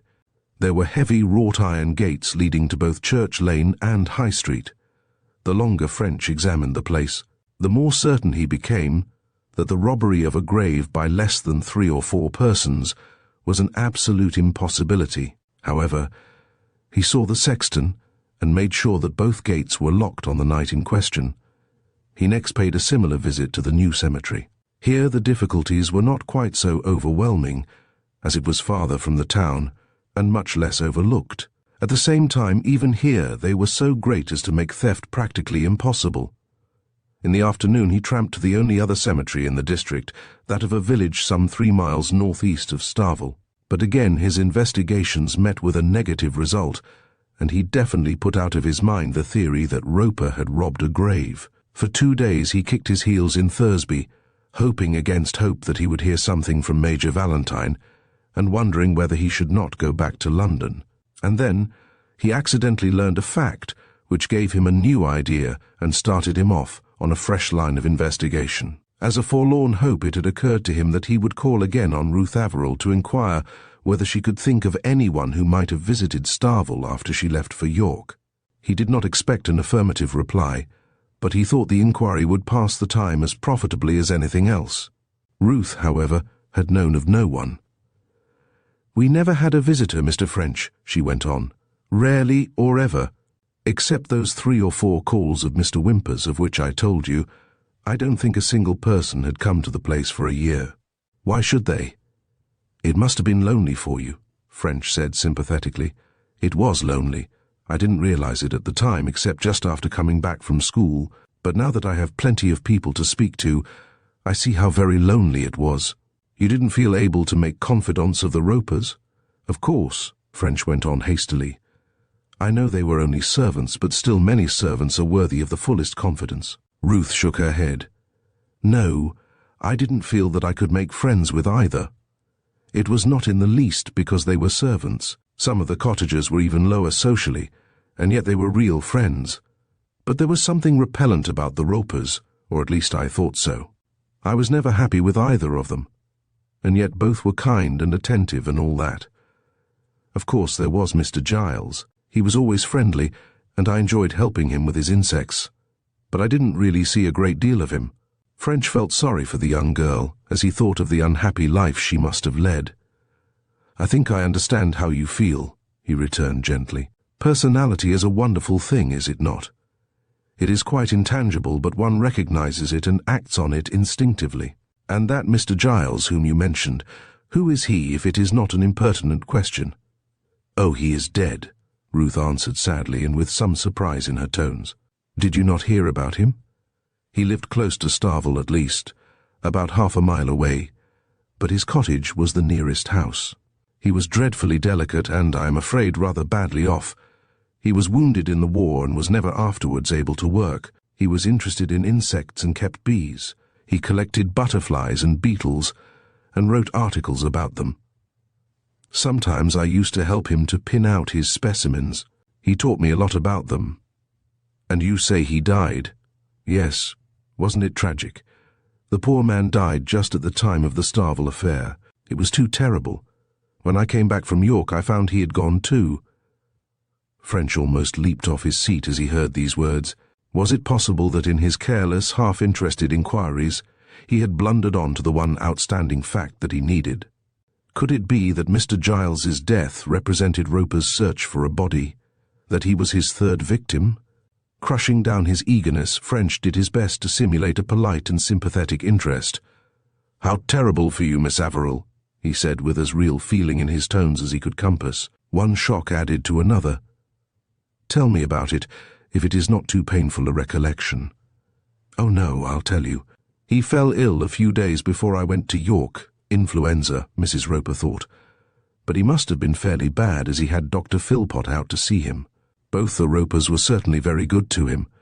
They went up and nursed him, for the woman who usually looked after him had not time to stay with him for more than an hour or so in the day. I went up and sat with him occasionally too. On the morning I went to York he seemed much worse. I called on my way into Thursby, and he was lying without moving and was terribly white and feeble-looking. His voice also was very faint. He just said he was comfortable and had everything he wanted. Mrs. Roper said that if he didn't soon get better, she would send Roper in for Dr. Emerson. Dr. Philpot, I should explain, had just gone down with influenza. And what was the next thing you heard? Why, Ruth made a little gesture of horror. The next thing I knew of it was that we met the funeral. It was awful. It was the second day after the fire. I wanted to go out and see Starvel, and Mrs. Oxley drove me out in their car.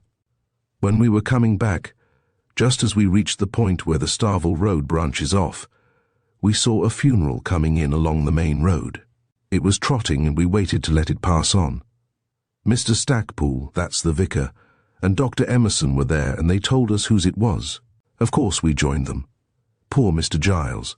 I was sorry for him. But nothing could have been done. Dr. Emerson said he became unconscious the same day that I saw him, and passed away without suffering. That was something to be thankful for, at least. Indeed, yes, French agreed with feeling. I wonder if I haven't heard about Mr. Giles. He was a very tall old man, wasn't he, and walked with a stoop. Oh no, he wasn't specially tall or old either, just medium height and middle age, I should say. Nor did he walk with a stoop. You must be thinking of someone else. I suppose I must, French admitted, and as soon as he reasonably could, he took his leave. That he now held in his hand the solution of the mystery he no longer doubted. He would have wagered 10 years of his life that this Giles's remains had been taken from the wreck of Starvel and interred under the name of John Roper.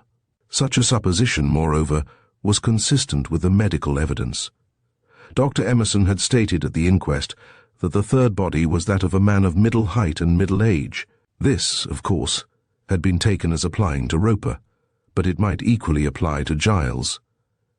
It was certainly a lucky thing for Roper's scheme that a person so suitable for his diabolical purpose should happen to live so near to the scene of the crime. Or more probably, it was this very fact that had suggested the idea of the substitution to Roper. But if Giles had been murdered, what about Dr. Emerson's certificate? In this wretched case, the solution of one problem only seemed to lead to another. French felt that he had still further work before him ere he could begin the second stage of his case, the search for Roper. Lost in thought, he returned to the Thursday Alarms for lunch. Chapter 12. A somewhat gruesome chapter, to inquire of a fully fledged and responsible medical man whether he has or has not given a false death certificate, without at the same time ruffling his feelings, is an undertaking requiring a nice judgment and not a little tact. As French once again climbed the steps to Dr. Emerson's hall door early that same afternoon, he felt that the coming interview would tax even his powers of suave inquiry. In a way, of course, it didn't matter whether the doctor's feelings were ruffled or not, but both on general principles and from a desire to prevent his witness becoming hostile. The detective was anxious to save the other's face. "How are you, Doctor?" "Here I am, back to worry you again," French began pleasantly as he was shown into the consulting room. They chatted for a few moments, and then French went on. "I wanted to ask you in confidence about an acquaintance of Miss Averill's, a Mr. Giles, who died recently. You knew him?" I attended him for some years until Dr. Philpott came. Then he took him over as well as most of my other country patients. I am not so young as I was, and the arrangement suited us both. He died while Dr. Philpott was ill, and I went out and gave the necessary certificate. So I gathered, and that's why I came to you. What a curious coincidence it was that this man should pass away at the very time of the fire. That all four of Miss Averill's closest acquaintances should die at practically the same time is, you must admit, as strange as it is tragic. Emerson looked at his visitor curiously. "Strange enough and tragic enough, I admit," he answered. "But such coincidences are not infrequent. It is my experience that coincidences which would be deemed too remarkable for a novel constantly occur in real life. I quite agree with you. I have often said the same thing. Mr. Giles was an invalid, was he not?" "Yes. From what he told me, the poor fellow had a rather miserable life. He was always delicate, and when he volunteered in 1914, he was rejected because of his heart. As the war dragged on, the authorities became less particular, and in 1917 he was re-examined and passed for foreign service. Wrongly, as I think. However, that's what happened. He went to France, and in less than a month he was in hospital, having been both gassed and wounded. As a result, his heart became more seriously affected. Even 5 years ago he was in a state in which death might have occurred from a sudden shock, and myocarditis is a complaint which does not improve as the years pass." "Then it was myocarditis he died of?" "Yes. He had an attack of influenza on the previous Thursday.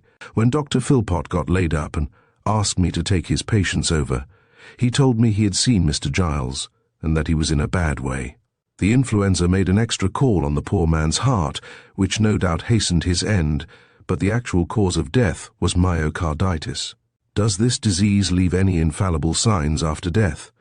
I mean, can a doctor say definitely from the mere inspection of the remains that death was due to it and to no other cause? Don't think me impertinent in asking. I told you we inspectors were always out after first-hand information." Dr. Emerson raised his eyebrows as if to indicate delicately that the question was perhaps not in the best taste.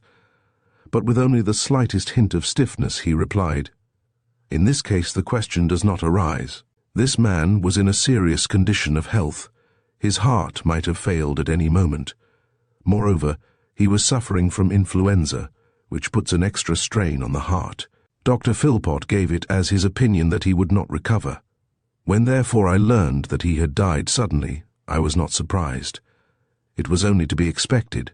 Further, when I examined him, he showed every sign of death from heart failure." "But that is just the point, Doctor. Excuse my pressing it, but I really am interested. For my own information, I should like to know whether these signs that you speak of were absolutely peculiar to a death from heart disease." I understood, please correct me if I am wrong, but I understood that only an autopsy could really establish the point beyond question. Dr. Emerson hesitated.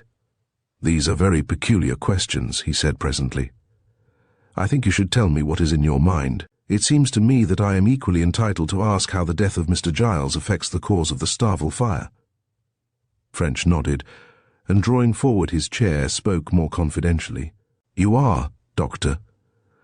I had not intended to mention my suspicion, but since you have asked me, I'll answer your question. I will ask you to keep what I am about to say very strictly to yourself, and on that understanding I must tell you that I'm not connected with an insurance company. I'm an inspector from Scotland Yard.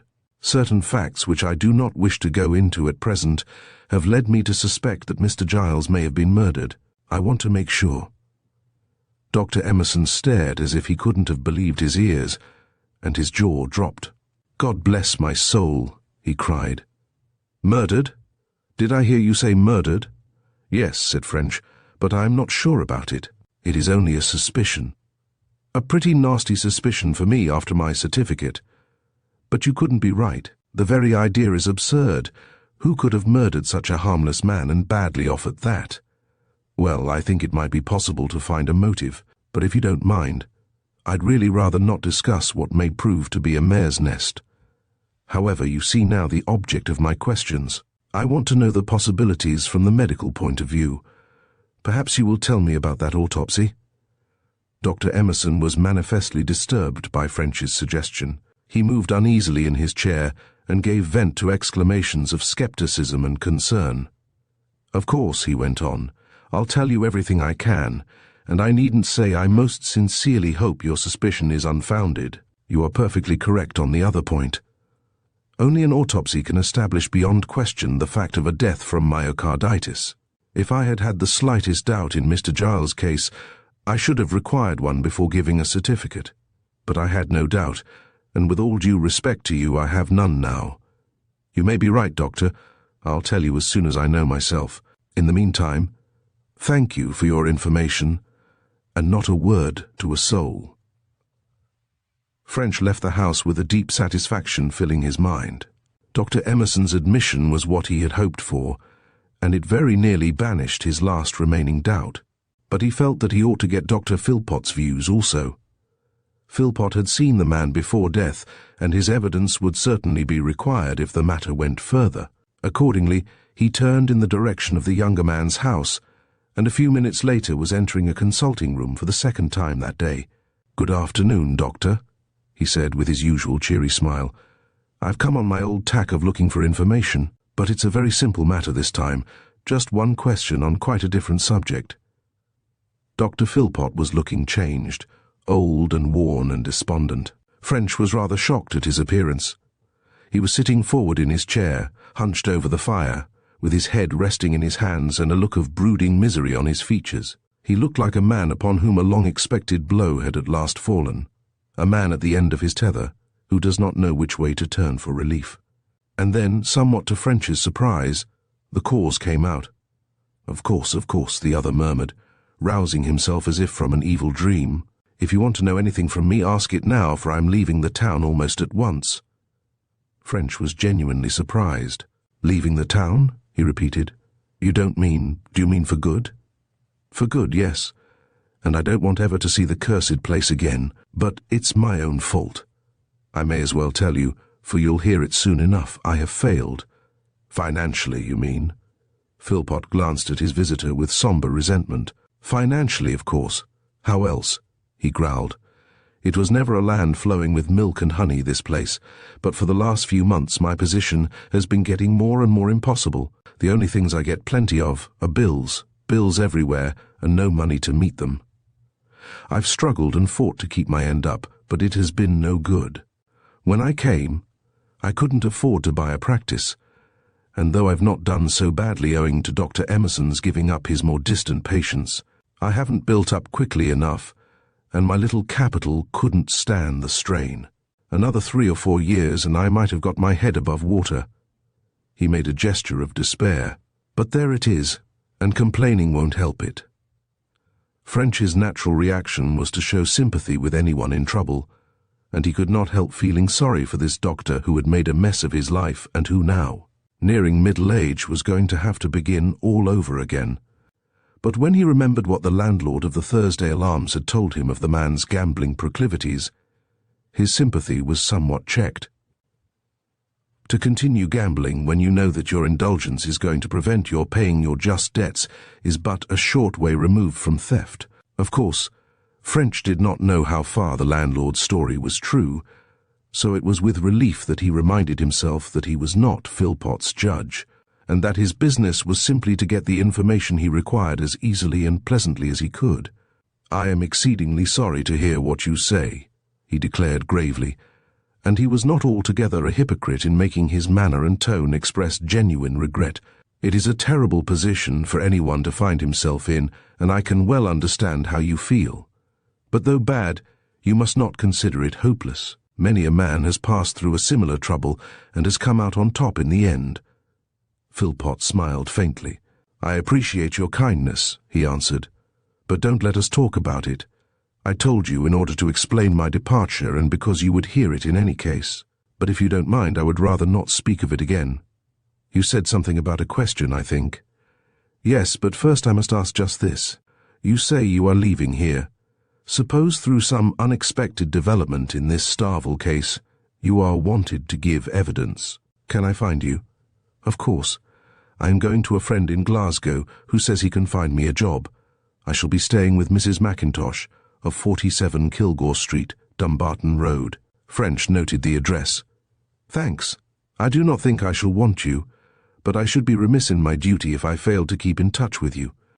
The other question is about a friend of Miss Averill's, a man named Giles, who died about the time of the fire.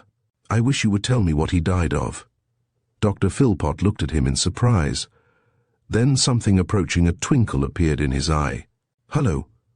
Another unexpected development. Is it indiscreet to inquire?" "It is," French answered, "but I'll tell you because I really want my information. It may be a very serious matter, Dr. Philpot, and I am mentioning it in strict confidence only. I have certain reasons to suppose that Mr. Giles may have been murdered, and I want to get your views on the possibility."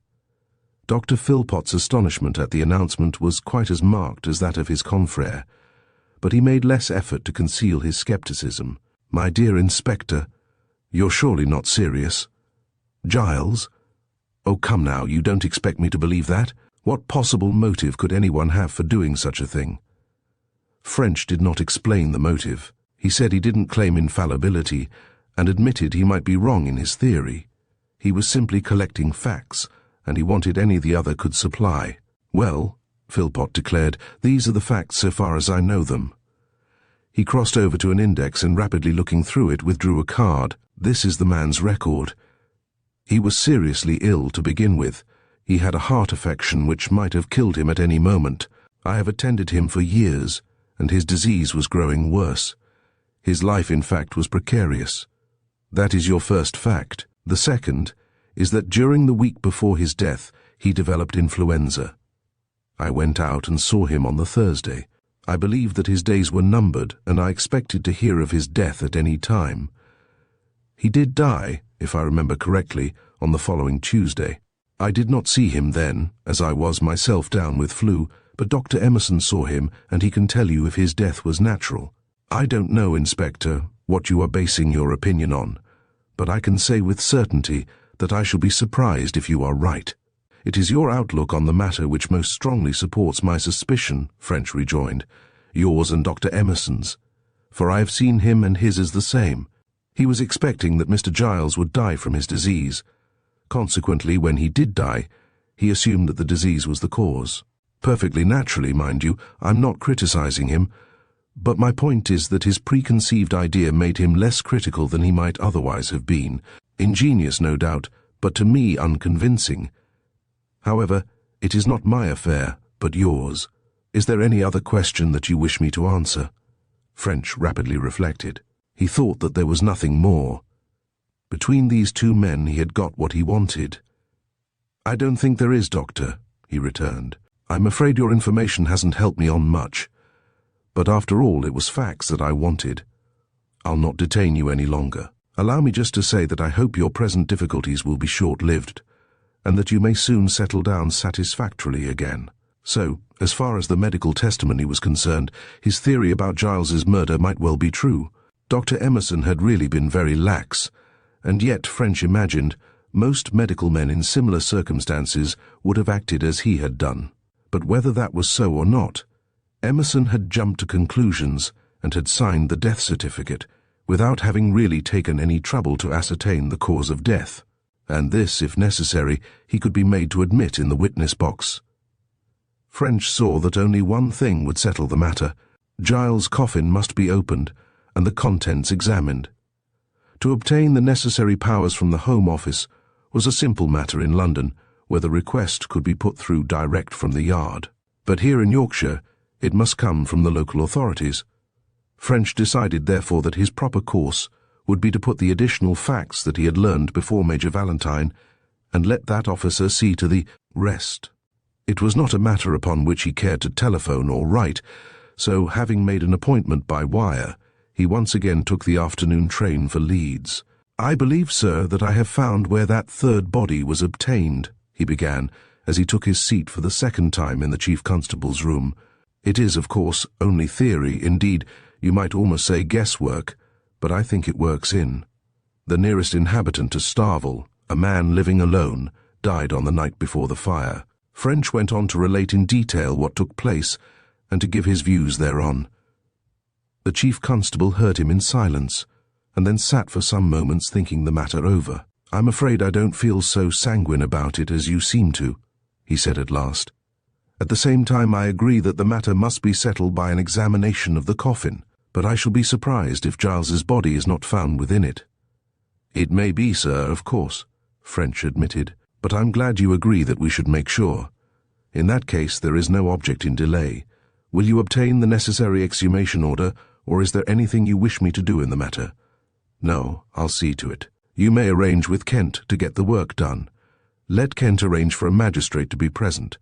A representative will be required from the Home Office, of course." "I'm afraid so, sir." "Then you may expect the order in a day or two. I shall be very much interested to hear the result. It will be impossible to keep the affair quiet." "I'm afraid so. There will be too many concerned in it." "Quite. Well, you must get up some tale about it. What are you going to say?" "I haven't thought yet, sir.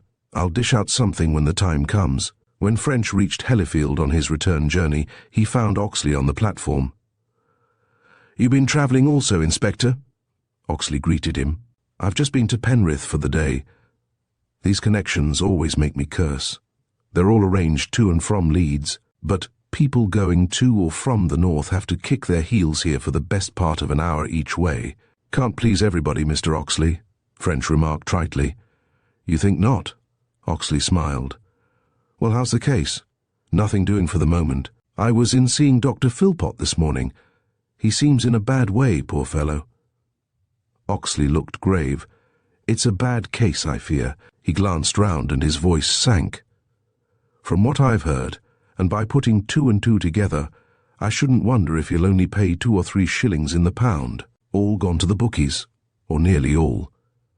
You know, Inspector, between ourselves, when a man's in debt all round as he is, it's not just the game to go putting his last few pounds on horses.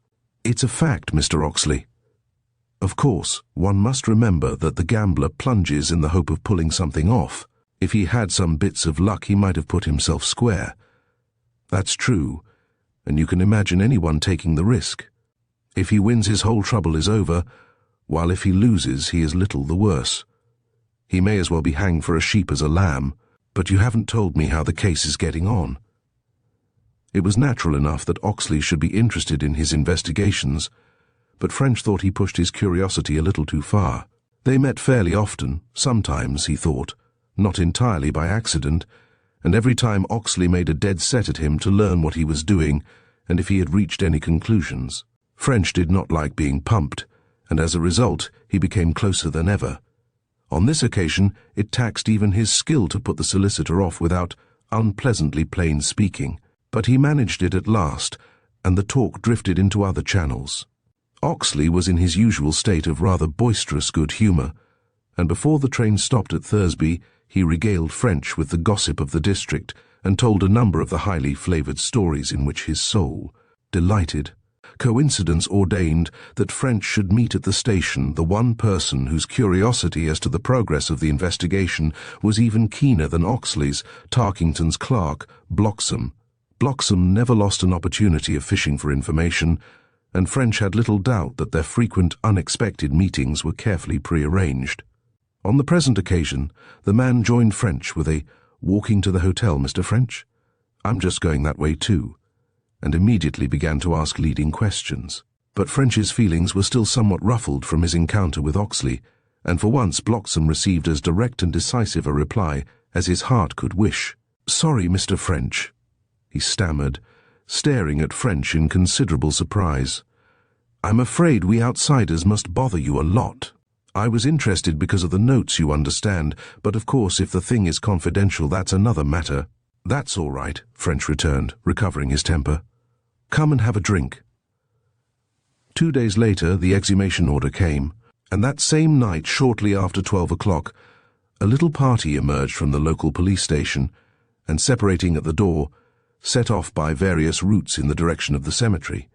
Inspector French walked down the High Street with Dr. Laming, the Home Office representative, Sergeant Kent with Colonel Follows, the local magistrate from whom French had obtained the warrant for Whymper's arrest, went via Cross Lane, while a sturdy policeman armed with tools disappeared down a parallel street. The night was dark and cloudy, with a cold southwesterly wind which gave promise of early rain. There was a thin crescent moon, though its light penetrated but slightly through the pall of cloud.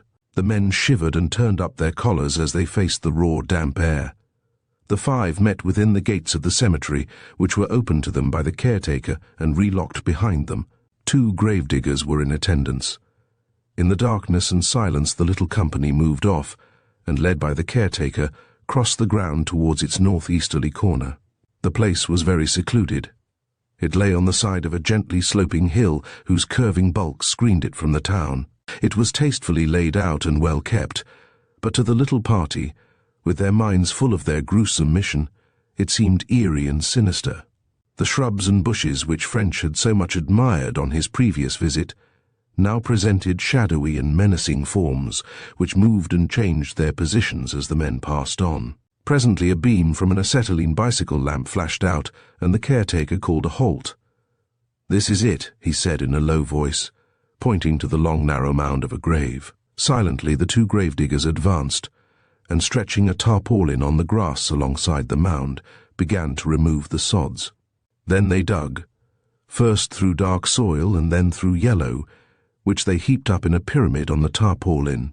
They worked steadily, but a whole hour had passed before, with a dull thud, a spade struck something hollow.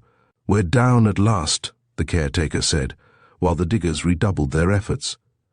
Gradually the top of the coffin became revealed, and the men, undermining the walls of their excavation, worked the clay out from round the sides. Presently all was clear.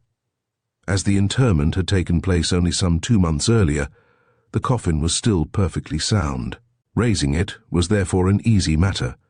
Ropes were lowered and passed through the handles, and with a steady pull, the sinister casket came away from the clay beneath, and in a few seconds was lying on the grass beside the hole.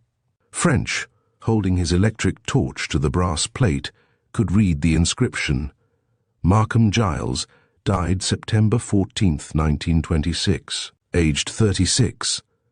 Meanwhile the sturdy policeman had come forward with a screwdriver and was beginning to withdraw the screws holding down the lid. Every one but the case-hardened Home Office official felt a thrill of excitement pass over him as the fateful moment approached. Only Dr. Laming and French had before taken part in an exhumation, and the feelings of the others were stirred by the gruesome nature of the operations and thoughts of the ghastly sight which they expected would soon meet their eyes. With French it was different. He was moved because his reputation was at stake. So much depended for him on what that raised lid would reveal. If he had put all concern to the trouble and expense of an unnecessary exhumation, it would count against him. He found it hard to stand still and to preserve a suitable attitude of aloofness while the constable slowly operated the screwdriver. At last the screws were removed, and the lid was carefully raised and lifted clear.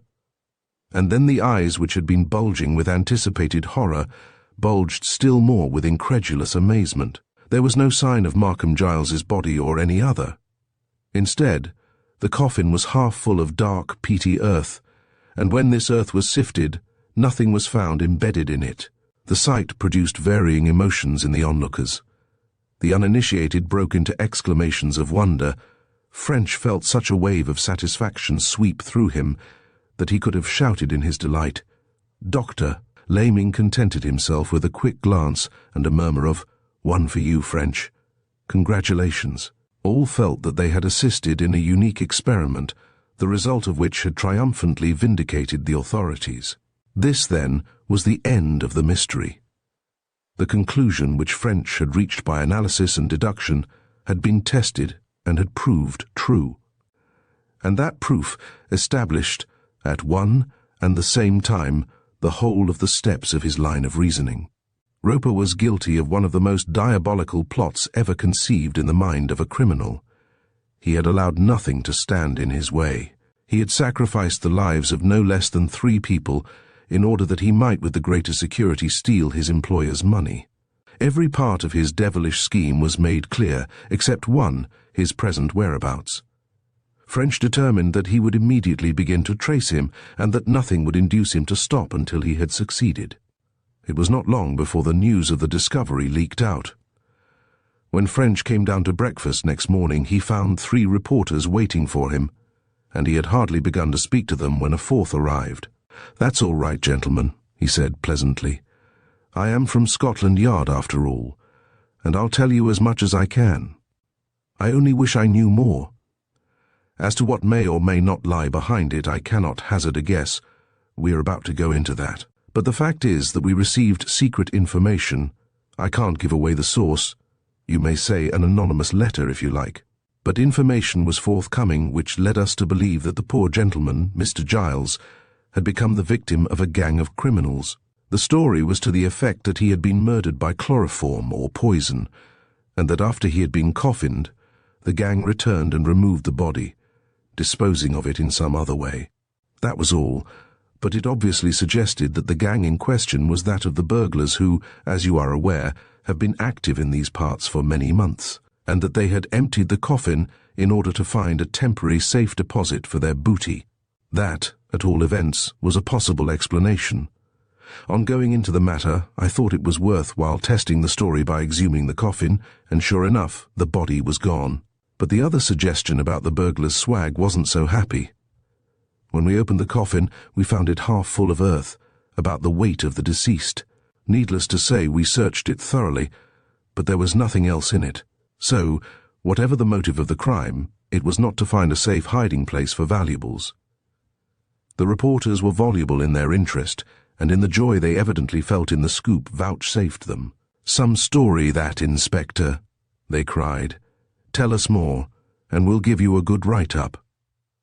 But French smilingly shook his head. "Sorry, it's all I'm at liberty to give away," he declared. "Come now, gentlemen, I haven't done so badly for you. Plenty of men in my position wouldn't have told you anything." "But do you not think," said one, the least vociferous of the 4, "that your theory may have been right after all? Is it not possible that the stuff was hidden in the coffin as you suggested, but was dug up and removed by the gang before you made your exhumation?" "I thought of that," French declared brazenly, "and you may be right, though there were no signs of it. However, that is one of the things to be gone into." When French had breakfasted, he went to see the undertaker who had conducted Giles's funeral, and there he received some information which still more firmly established the theory he had evolved. "The whole arrangements," explained Mr. Simpkins, the proprietor, in the course of the conversation, "were carried out to Mr. Roper's orders. Mr. Roper said that Mr. Giles had had an idea he mightn't get over the attack, and he had handed him the money for his funeral, asking him to see to it, as he had no relative to do it. There were £12 over when the ground was bought, and Mr. Roper handed the money to me and told me to do the best I could with it. He said he thought the best plan would be to get the body coffined that afternoon, it was a Wednesday, and have the funeral on the Friday. He said the doctor thought the coffining should be done as soon as possible, And while the day of the interment didn't really matter, Friday would suit as well as any. That was the reason he gave for the arrangement. For you know, sir, in inexpensive funerals at such a distance, we generally do the coffining just before the funeral, and so make the one journey do. But that was the way it was done. I understand, French continued. Mr. Giles died on the Tuesday, the coffining was done on the Wednesday, and the funeral took place on the Friday. Is that right? That's right, sir.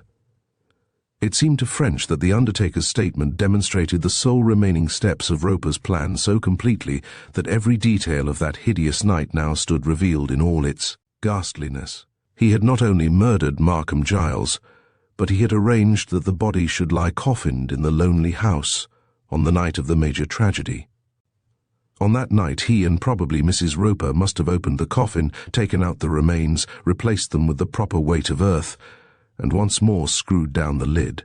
A small handcart, such as French had noticed in the unburnt outhouse at Starvel, would serve to convey the remains to the hollow, where they were to be used in such a terrible way to bolster up the deception. Truly, it was a well-thought-out scheme, and how nearly had it succeeded, but its success would be short-lived. With set teeth and frowning brow, French vowed to himself that he would not rest until he had the monster who had done this deed safely under lock and key. Chapter 13. The Piece of Yellow Clay. All that day Inspector French's thoughts kept reverting to that tense moment in the cemetery when the lid of the coffin had been raised and his theory had been so dramatically established. The memory filled his mind with a deep satisfaction. He felt that he had achieved nothing less than a veritable triumph. Other cases he had handled well, indeed he thought he might say brilliantly, but in no previous case had he solved his problem by such a creative effort of the imagination. He had imagined what might have happened, he had tested his theory, and he had found it had happened. The highest kind of work, this. His superiors could not fail to be impressed, but there was more than that in it. Seldom had he known of a case which contained such arresting and dramatic features. When the facts became known, they would make something more than a 9 days' wonder. The old miser, living meanly in his decaying house at the bottom of that sinister hollow on the lonely moor, the hoarded thousands in his safe, the terrible conflagration which wiped out in a night the whole building and everything it contained, the discovery that the tragedy was no accident, but that murder lurked behind it. The other murder, when Markham Giles was done to death for a purpose too dreadful and gruesome to contemplate without a thrill of horror, these things would make the Starvel Hollow crime re-echo round the world. It would be the crime of the century. No one could fail to be moved by it, and all would react to his, French's advantage. For a moment he allowed himself to dream. Chief Inspector Armstrong was getting old. He must soon retire. French ran over in his mind his possible successors. Yes, it was conceivable. With this brilliant case to his credit, it was almost likely a ravishing prospect. But French was at heart too sound a man to waste time in daydreaming while there was work to be done. He had pulled off a coup and had every reason to be pleased with himself, but he had not completed his case. He had solved his problem, but he had not found his criminal. Until Roper was under lock and key, he could not relax his efforts or look for his reward. As he went over, point by point, all that he knew of the missing man, he saw that there were 2 matters upon which he should obtain further information before starting his search. Roper's statement to the undertaker was capable of verification. Had Dr. Emerson stated that Giles's body required to be coffined without delay? If Roper had lied on this point, it would still further confirm the case against him. The second matter was a search of Giles's cottage. It was not a hopeful line of inquiry, certainly, but it could not be neglected. Some clue to the tragedy might be forthcoming. First, then, it was necessary to see Dr. Emerson, and a few minutes later French was seated once again in his consulting room. The doctor greeted him anxiously. "I'm glad you called, Inspector," he exclaimed. "I was going up to the hotel to look for you. This is a terrible development." "You've heard then, Dr. Emerson?" "Just this moment. I met Kent and he told me. It is an amazing affair, almost incredible.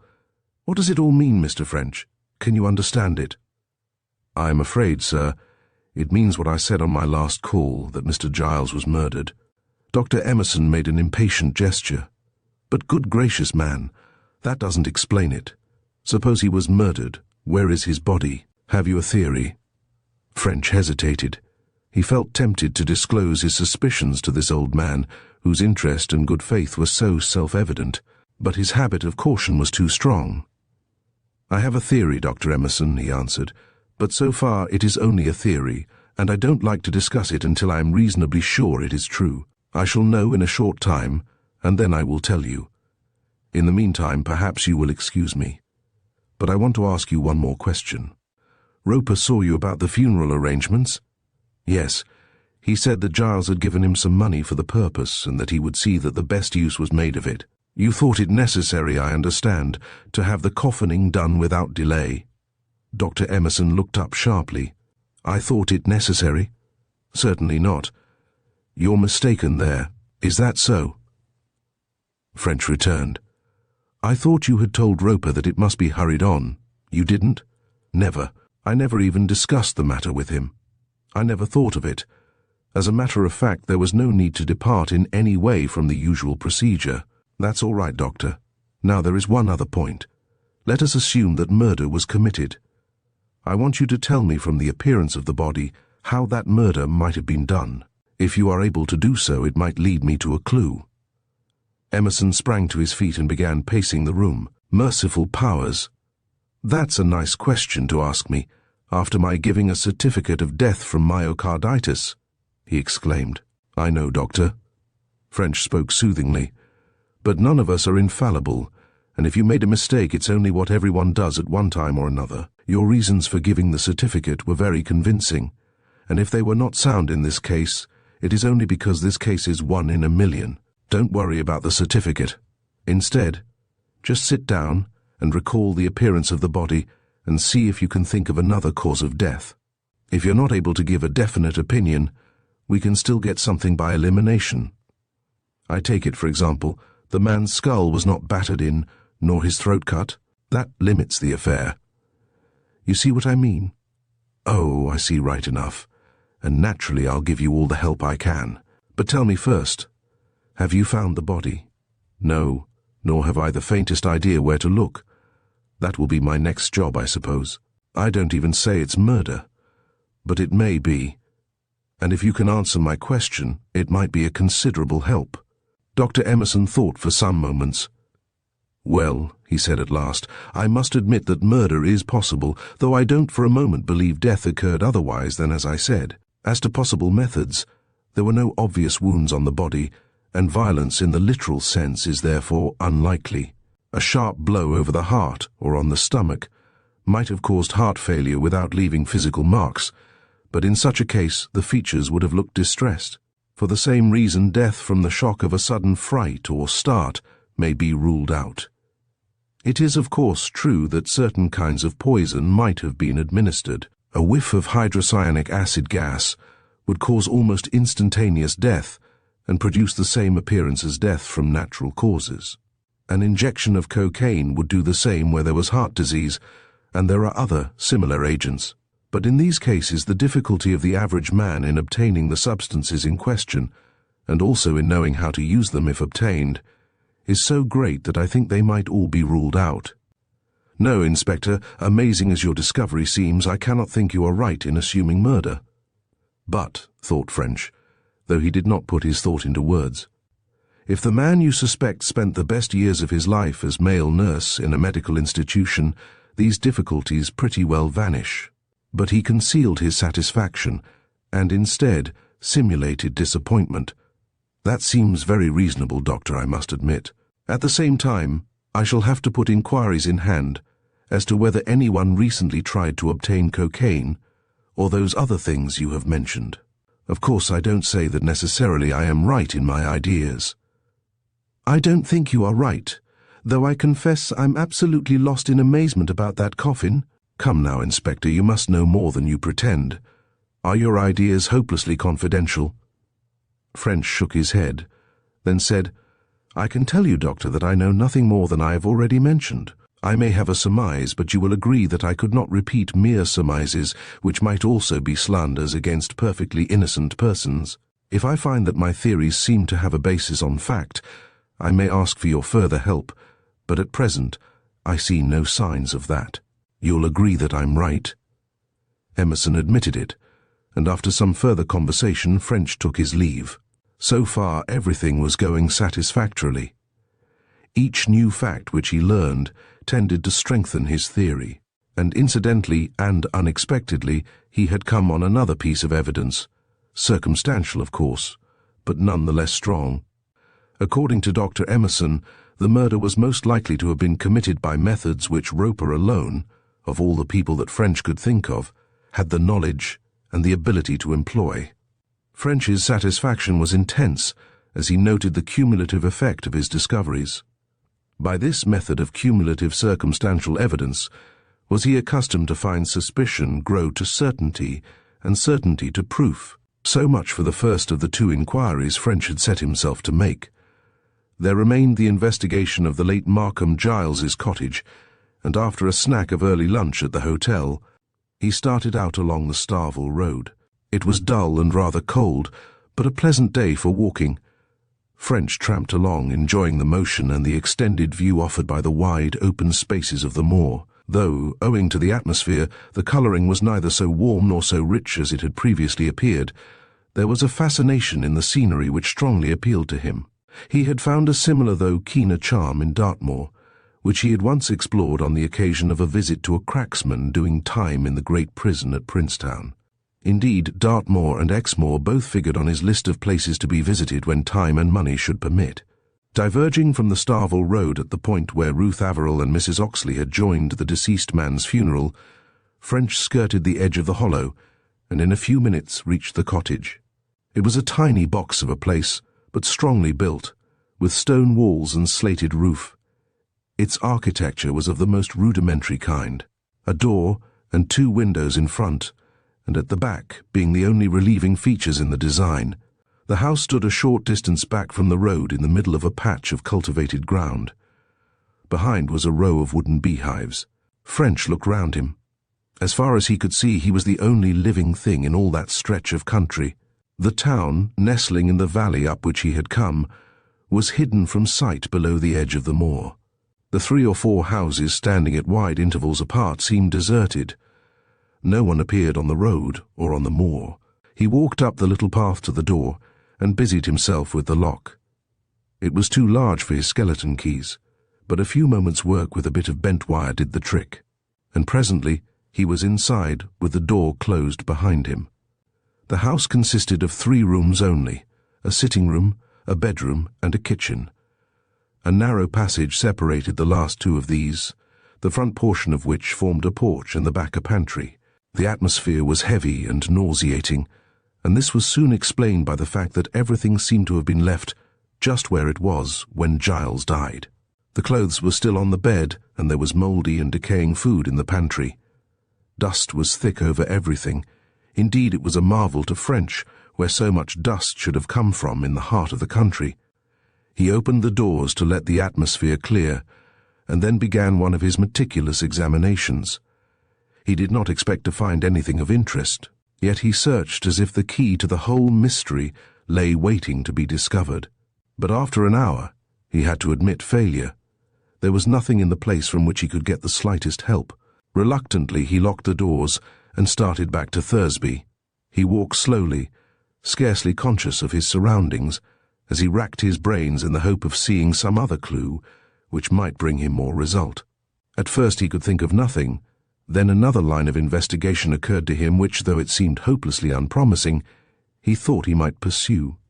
He had been thinking that if his main theory were correct, Giles's body must have been conveyed from his cottage to Starvel, probably during the darkness of that tragic Wednesday night. How had this been done? He had noticed in the single outhouse of Starvel which remained unburnt a light handcart, and it had before occurred to him that this cart might have been used. He now thought he would go down to Starvel and have another look at the outhouse and this handcart. A miracle might have happened and some helpful clue been left. He turned aside from the road and, crossing the lip of the hollow, went down to the ruins in the centre. The outhouse was a small stone shed built up against the yard wall. Through the broken and cobweb-covered window he could see that it contained the handcart. a few gardening tools and some old broken crates and other rubbish. The door was secured with a rusty chain and padlock, of which the key had disappeared. A few seconds' work with his bent wire unfastened the lock, and he pushed open the door and entered. The place was unspeakably dirty, and he moved gingerly about as he began to look over its contents. But he was just as meticulous and thorough in his examination as if it were the throne room of a palace. He had completed his work and was about to retire disappointed when the presence of a small scrap of yellow clay, which he had observed on entering, but to which he had given no attention, suddenly struck him as being slightly puzzling. It was shaped like a half-moon, the inner edge showing a definite curve. Evidently it had caked round a man's heel and had dropped off, possibly as the heel had become drier in the shed. French looked round, and presently he saw two more pieces. One was stuck to the rim of the left wheel of the handcart, as if the wheel had rolled over a clod and picked it up. The other was on the left leg, as if the leg had been put down on a similar clod which had stuck in the same way. It was, of course, evident that the handcart had been not only wheeled over a place where there was yellow clay, but had been set down there. At first French saw nothing remarkable in this, but now it occurred to him that he had not noticed any clay of the colour in the neighbourhood. Where then had the pieces been picked up? He had seen similar clay on the previous night, but not close by. The heap of stuff removed in opening the grave down in Thursby was just that kind of material. He had noticed it particularly in the light of the acetylene lamp. It was of a characteristic light yellow, and very stiff and compact like puddle. But he had seen nothing like it up on the moor. The soil all about was dark-coloured, almost peaty. He cast his thoughts back to that scene in the graveyard, and then he recalled another point. He had looked down into the grave when the coffin was being raised, and he now remembered that the sides of the opening had shown black soil over the clay. A layer of some 3 feet 6 or 4 feet of dark, peaty soil had covered the yellow. French whistled softly as the possible inference struck him. A worn but still serviceable-looking spade stood in the corner of the shed. French picked it up, and going a few yards out onto the moor, began to dig. He was not particularly expert, and before he had worked for many minutes he was in bath of perspiration.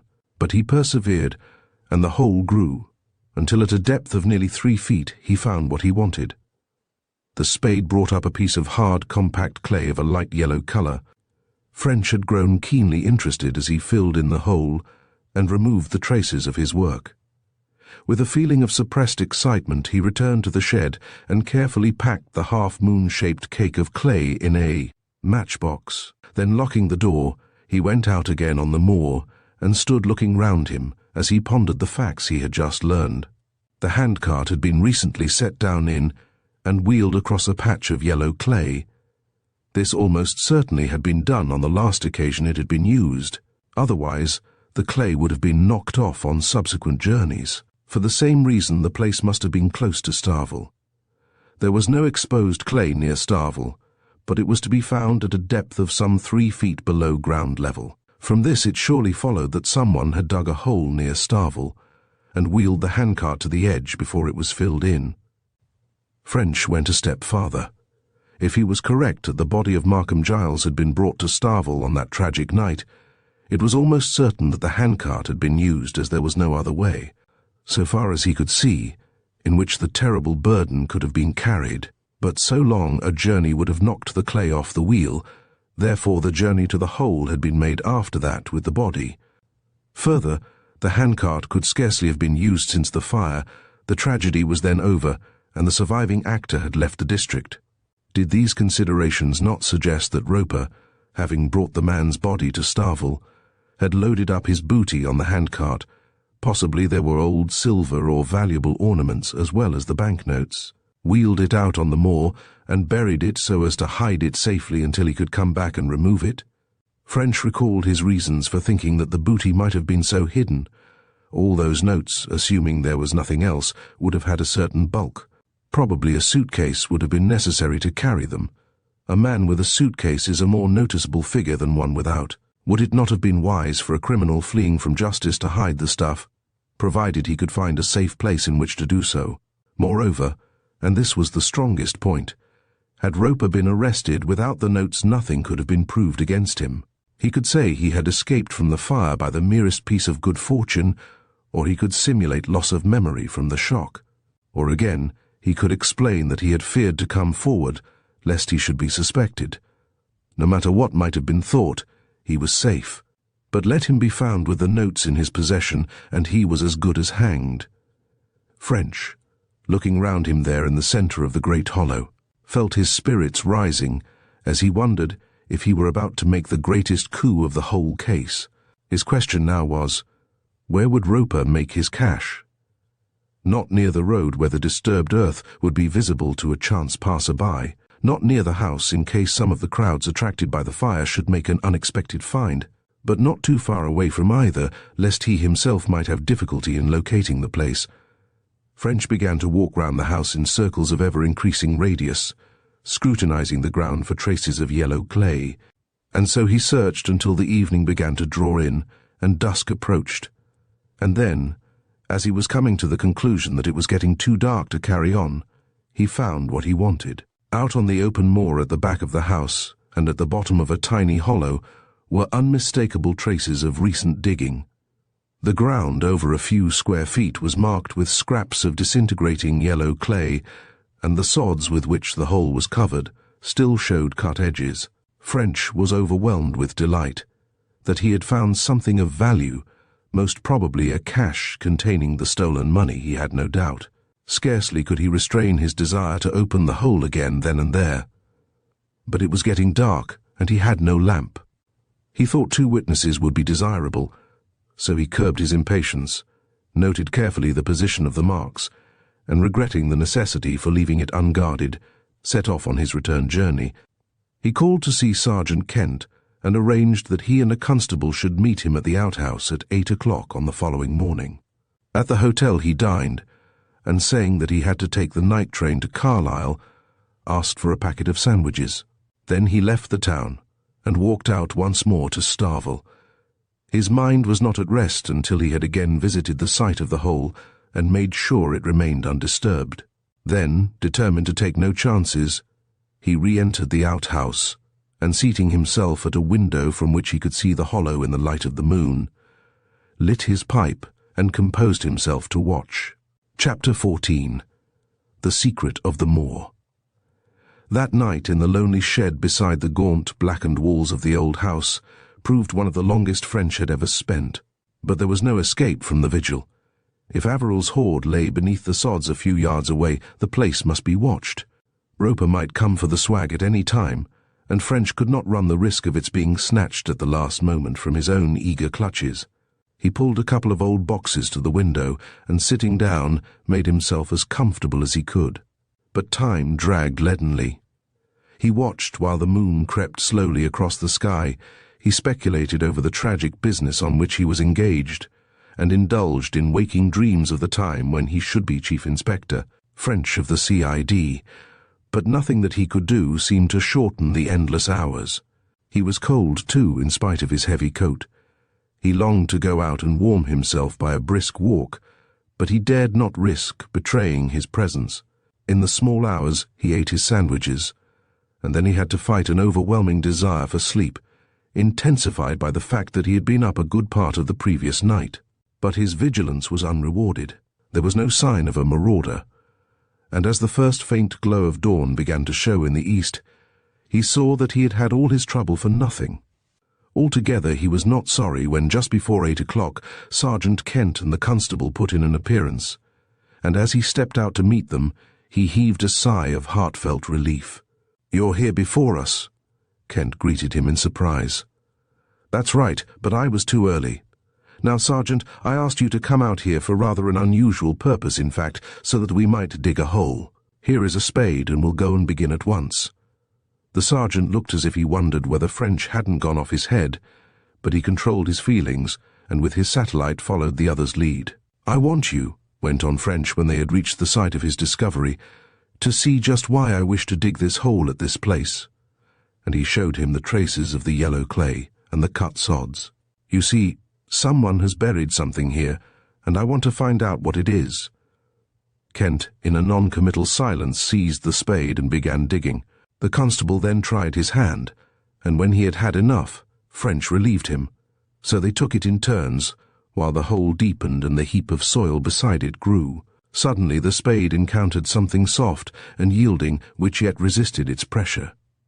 Kent, who was using it, stopped digging and began to clear away the surrounding soil, while the others watched, French breathlessly. The constable, with the bovine impassiveness which he had exhibited throughout. "It's a blanket, this is," the sergeant announced presently. "Something rolled up in a blanket." "Go on," said French. "Open it up." Kent resumed his digging. For some minutes he worked, and then he straightened himself and looked at French wonderingly. "Lord save us," he exclaimed in awed tones. "It's uncommon like a human corpse." "Nonsense," French answered sharply. "It couldn't be anything of the kind. Get on and open it, and then you'll know." The sergeant hesitated, then climbed heavily out of the hole. "Well, look yourself, sir," he invited. French jumped down, and as he gazed on the outline of the blanket-covered object, his eyes grew round, and something like consternation filled his mind. The sergeant was right. There was no mistaking that shape. This was a grave that they were opening, and the blanket was a shroud. French swore, then controlled himself, and turned to the sergeant. "You're right, Kent. It's a body, sure enough. Clear away the soil round it while the constable and I get that shed door off its hinges." The task of raising the uncoffined and decaying remains onto the improvised stretcher was one which French could never afterwards think of without a qualm of sick loathing. But eventually it was done, and the men slowly carried the shrouded horror to the shed. There the door was placed upon a couple of boxes, and French, clenching his teeth, turned back the blanket from the face. In spite of the terrible ravages of time, both Kent and the constable immediately recognized the distorted features. The body was that of Markham Giles. The discovery left French almost speechless. If Markham Giles's body was here, whose was the third body at Starvel? Was the whole of his case tumbling about his ears? Once again he swore bitterly, and once again pulled himself together to deal with the next step. "This means an inquest," he said to Kent. "You and I had better get back to Thursby and notify the coroner and so forth, and this man of yours can stay here and keep watch." They walked down to the little town almost in silence, French too full of his new problem to indulge in conversation, and the sergeant not liking to break in upon his companion's thoughts. On arrival, Kent got in touch with the coroner, while French rang up Major Valentine. "No, sir, I don't know what to make of it," he admitted in answer to the Major's sharp question. "It certainly does look as if the man I suspected was dead after all, but I would rather not discuss it over the phone. Could I see you, sir, if I went down to Leeds?" "No, I'll go to Thursby. I'd like to look into the matter on the spot. There will be an inquest, of course?" "Yes, sir. Sergeant Kent is arranging it with the coroner. We shall want an autopsy also. One of the things I wanted to know is who you think I should have to make it. But you can tell me that when you come." Major Valentine replied that he would drive over in his car and would pick up French at the police station at 2 p.m., on his way out to Starvel. It was now getting on towards midday, but French decided that he would have time to make an inquiry and get lunch before the chief constable's arrival. He therefore turned into High Street and walked to Pullar's, the largest shoe shop of the town. "Mr. Puller in?" he asked pleasantly. He had met the man in the bar of the Thursdale Arms, and there was a nodding acquaintance between the two. "I suppose you haven't heard of our discovery, Mr. Puller?" French began when he was seated in the proprietor's office. The whole business was bound to come out at the inquest, so he might as well enlist the other's goodwill by telling him confidentially something about it. Mr. Puller cautiously admitted he hadn't heard anything unusual. "This is unusual enough for anyone," French assured him, and he told of the finding of the grave on the moor. Though making no mention of his doubts and fears about Roper, Mr. Puller was duly impressed and repeatedly begged that his soul might be blessed. When he had absorbed the news, French turned to the real object of his call. "I thought that maybe you could give me a bit of help, Mr. Puller. You'd perhaps be interested to know how I got onto the thing. Well, it was in this way." He took from the matchbox the piece of clay he had found on the floor of the shed. "I picked this up in the shed, and as that sort of clay is covered everywhere here with 3 feet of dark soil, it followed that someone had dug a hole more than 3 feet deep. Mr. Puller expressed his admiration of the other's perspicacity with the same pious wish as before. "Now you see," French continued, "this clay was sticking to a shoe. It probably got a bit dry in the shed and dropped or got knocked off. Now, Mr. Puller, can you tell me what kind of a shoe it was?" Mr. Puller shook his head. With every wish to assist, he was doubtful if he could answer the question. He picked up the piece of clay and turned it over gingerly in his fingers. "Well," he said presently, pointing to the hollow curve, "that's been sticking round the outside of a heel, that has. If it had been a toe, it would have been squeezed flatter. But that's the square-edged mark of a heel." He looked interrogatively at French, who hastened to interject. "Just what I thought, Mr. Puller. A man's heel." "Yes, a man's heel, I would think, though. Mind you, it's not easy to tell the difference between a man's and some of these flat-heeled shoes women wear now. I thought it was a man's from the size." "No, it might be either a big woman or a small man. 7s, I should say." He got up and put his head through the office door. "Here, John, bring me 3 pairs of gents' black Fitwells, a 6.5, a 7 and an 8, medium weight." When the shoes came, Mr. Puller attempted to fit the circle of clay to the curve of each heel. French was delighted with the thorough and systematic way he set about it. He tried with all 3 sizes, then roared out for a pair of 6s and a pair of 9s. "It's no good, Mr. French," he said when he had tested these also. "Look for yourself. It's smaller than a 9, but you can't tell any more than that. It might be a 6 or a 7 or an 8. It isn't sharp enough to say." French looked for himself, but he had to admit the other's conclusion was correct. The prints presumably had been made by a man with rather small feet, and that was all that could be said. French was disappointed. He had hoped for something more definite. Roper admittedly had rather small feet, but the same was true of numbers of other men.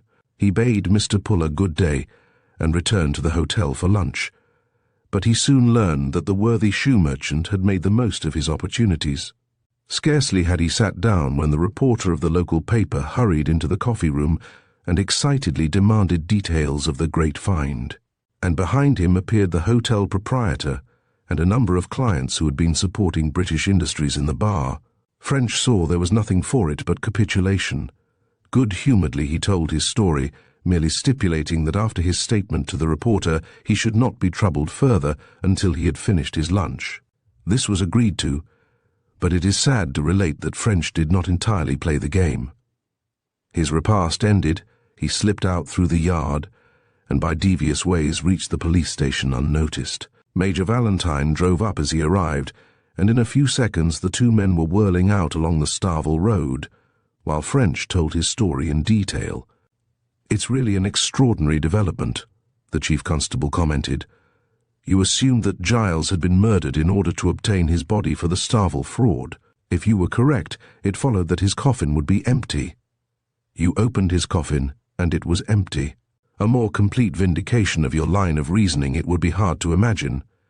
And now it turns out that the body was not used for the Starvel fraud, therefore the whole of your reasoning falls to the ground. If you had not made a mistake and acted on false premises, you would not have discovered the truth. Peculiar, isn't it?" "Peculiar enough, sir, but I wish I could agree with you that I had discovered the truth.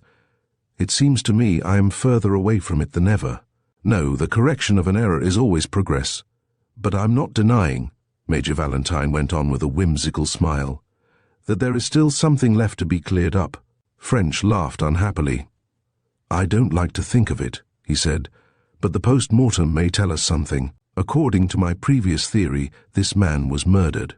Now this discovery raises a certain doubt, though personally I have very little. But in any case we have no proof. Therefore I thought we should want a post-mortem." "Undoubtedly. We'll get Dr. Lingard of Hellifield. This the shed?" "Yes, sir. The body's inside." A few minutes sufficed to put the chief constable in possession of all the available information, and the 2 men returned to the car. "You know," the major declared, as he restarted his engine, "if this man was murdered, it doesn't say a great deal for that Dr. Emerson. He gave a certificate of death from natural causes, didn't he?" "If you ask my opinion," French answered gloomily, "he didn't examine the body at all. I saw him about it. It seems the man had been suffering from heart disease for years. He also had a touch of influenza some days before his death, which might have caused heart failure. Dr. Emerson practically admitted he had assumed this had happened. He also admitted that anyhow only a post-mortem could have made sure. Careless and reprehensible, no doubt. But French, I wonder whether we shouldn't all have done the same in his circumstances. The idea of foul play in such a case would never enter anyone's head. That's what he said, sir. Until I told him about the empty coffin, he scouted the suggestion. When I mentioned that he didn't know what to say. He'll be required at the inquest? Of course, sir. And the other doctor, Philpott. He attended the man during his illness. They ran rapidly into the town and pulled up at the police station. Kent, recognizing his visitor, hurried obsequiously to meet them. "Good evening, Kent," the major greeted him. "Inspector French has just been telling me of this affair. Have you heard from the coroner?" "Yes, sir, I saw him about it. Tomorrow at 11 he's fixed for the inquest." "Where?" "At the courthouse. He asked that the remains might be brought in before that. It's not allowing much time for the post-mortem." "Better see the coroner again, Kent, and get him to take evidence of identification and adjourn for a week. I'll arrange with Dr. Lingard about the post-mortem at once. And will you French get in touch with the local doctors? Meanwhile, as we're here, let us settle about the evidence." Kent led the way to his room, and there a discussion took place on the procedure to be adopted at the inquest. A list of the witnesses was drawn up with a note of the testimony which was to be expected from each. Certain facts, it was considered, should be kept in the background, and Kent was instructed to see the coroner and ask him to arrange this also. When the business was complete, the major rose. "Then I shall see you at the adjourned inquest, Kent. French, if you'll come along, I'll give you a lift as far as your hotel. As a matter of fact, I'd like to have a chat with you," he went on when they had left the police station. "This new development is certainly very puzzling, and I'd like to discuss it in detail. Have you a private sitting room?" "Not all the time. I've had one once or twice for an evening when I had work to do, but ordinary times I don't have it. We can get it all right now, though." "Well, you arrange it while I see to the car, and order some tea. You'll join me in a cup, won't you?" "Thank you, I should like to." In a few minutes a fire of logs was crackling in the rather dismal private sitting room of the Thursdale Arms. Until tea was over the major chatted of men and things apart from the case, but when the waiter had disappeared with the tray, and the two men had settled themselves with cigars before the fire, he came to business. "I admit, French, that I am not only tremendously interested in this case, but also extremely puzzled. From what you say, that's your position also. Now just to run over 2 or 3 points. I take it there is no doubt as to motive?" "No, sir. We may take it as gospel that Mr. Averill's £30,000 was stolen, and that that's the key of the whole affair. You suspected Whymper at first?" "Yes, at first sight things looked bad for him. I needn't go over the details. He had some of the stolen money in his possession, and had been to the house on the night of the tragedy, and so on. But I went into the thing thoroughly, and I was satisfied that Roper had made him his dupe." "Whymper's all right, sir. We shall get nothing there. I hear he and Miss Averill are to be married." "So I heard. In fact, he told me himself. He wanted to propose, and then this affair made him hold back. But as soon as I told him I was not going to arrest him, he went straight to the lady and told her the circumstances and asked her to marry him. She accepted him, and the wedding is to take place soon. I know his father in Leeds, and I'm glad to hear that he's definitely out of trouble." "Then you suspected Philpott?" "I suspected Philpott because of his connection with Roper, though there was nothing directly connecting him with the Starvel crime. But I soon saw that I was on the wrong track there too. He accounted for everything that seemed suspicious, and what was more, any points of his statement which, in the nature of the case, could be corroborated, were corroborated by other witnesses. Besides, he was ill at the time. There was the evidence of his housekeeper and others, as well as Dr. Emerson's testimony, that he was unable to leave his bed. And there was his failure. If he had just obtained £30,000, he wouldn't have allowed the bailiff in. Might not that have been a trick to put people off the scent?" "No, sir, I don't think so. If he had been guilty, he wouldn't have shown sudden evidence of wealth, but he wouldn't have gone bankrupt either, just for fear it might be taken as a trick. Of course, sir, I'm aware that none of this is absolutely conclusive. There was absence of evidence of guilt, but not proof of innocence. And of course, illness can be faked and so on. But the thing that really cleared Philpott in my mind was the conduct of Roper. It's impossible to consider this case without considering Roper's conduct. I know, and I really agree with you. Still, let us exhaust the possibilities. You thought of other people, I suppose? I thought of everyone else in the place almost. Oxley, Tarkington, Emerson and several others. Even Kent I considered. But there wasn't a shred of evidence against any of them. The only other real alternative to Roper is the burglars, the gang who have been operating for some months past. But here again Roper's conduct comes in. If Roper wasn't guilty, he wouldn't have acted as he did. The chief constable smoked in silence for some moments. I think all you say is very sound. Now just run over the case against Roper, and I shall try to pick holes. First, sir, there was the man's character, vindictive, unscrupulous, a blackmailer, and as well as that a skillful forger. Admittedly, this description came from Philpott, but all that could be known to outsiders was confirmed by the sergeant and many others at Kintilloch. Roper was the only person we know of, other than the burglar gang, who had the character and the ability to commit the crime. Not convincing, but go on. Not convincing alone, no doubt, but it does not stand alone. Secondly, there was the getting of Miss Averill out of the way. Thirdly, there was the Whymper episode. And fourthly, the matter of Giles's funeral. That's all right, except that when we find Giles's body was not burned, the whole case falls to the ground. French threw the stub of his cigar into the fire. Don't you believe it, sir? None of what I have been saying falls to the ground. Though I admit the motive of this Giles business is not clear, the facts remain, and their significance remains. I don't now follow all Roper's scheme, but I still believe he is our man. Major Valentine nodded decisively. So do I, French, and we shall get him all right. Then you've no theory of where the third body came from. I believe Roper enticed some other poor devil to the house and murdered him also. I think, sir, we'll have to try again to find out if anyone disappeared about that time. I'll see to it, but I'm not hopeful of doing better than before. Major Valentine showed signs of breaking up the conference, but French raised his hand. A moment, sir, if you please. I was thinking that this inquest gives us a chance that perhaps we should take advantage of. No more of those notes have come through. What, sir, would you say was the reason for that?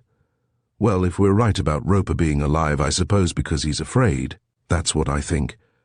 And this business will make him still more afraid. Now I wonder if we couldn't set his mind at ease for him. I don't quite follow. Why, this way. Suppose that I was very frank in my evidence, very frank and open and comprehensive. Suppose that I should tell about the notes, about their numbers having been taken, and about the one turning up in London, and robbery being thereby suspected, and my being sent down to investigate.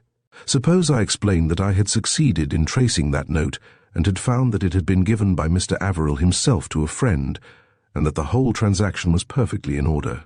But suppose I conveyed that only the numbers of the last batch of notes, say 2020s, were known. Wouldn't that do the trick? You mean that if the numbers of only 20 notes were known, Roper would feel safe in changing the others?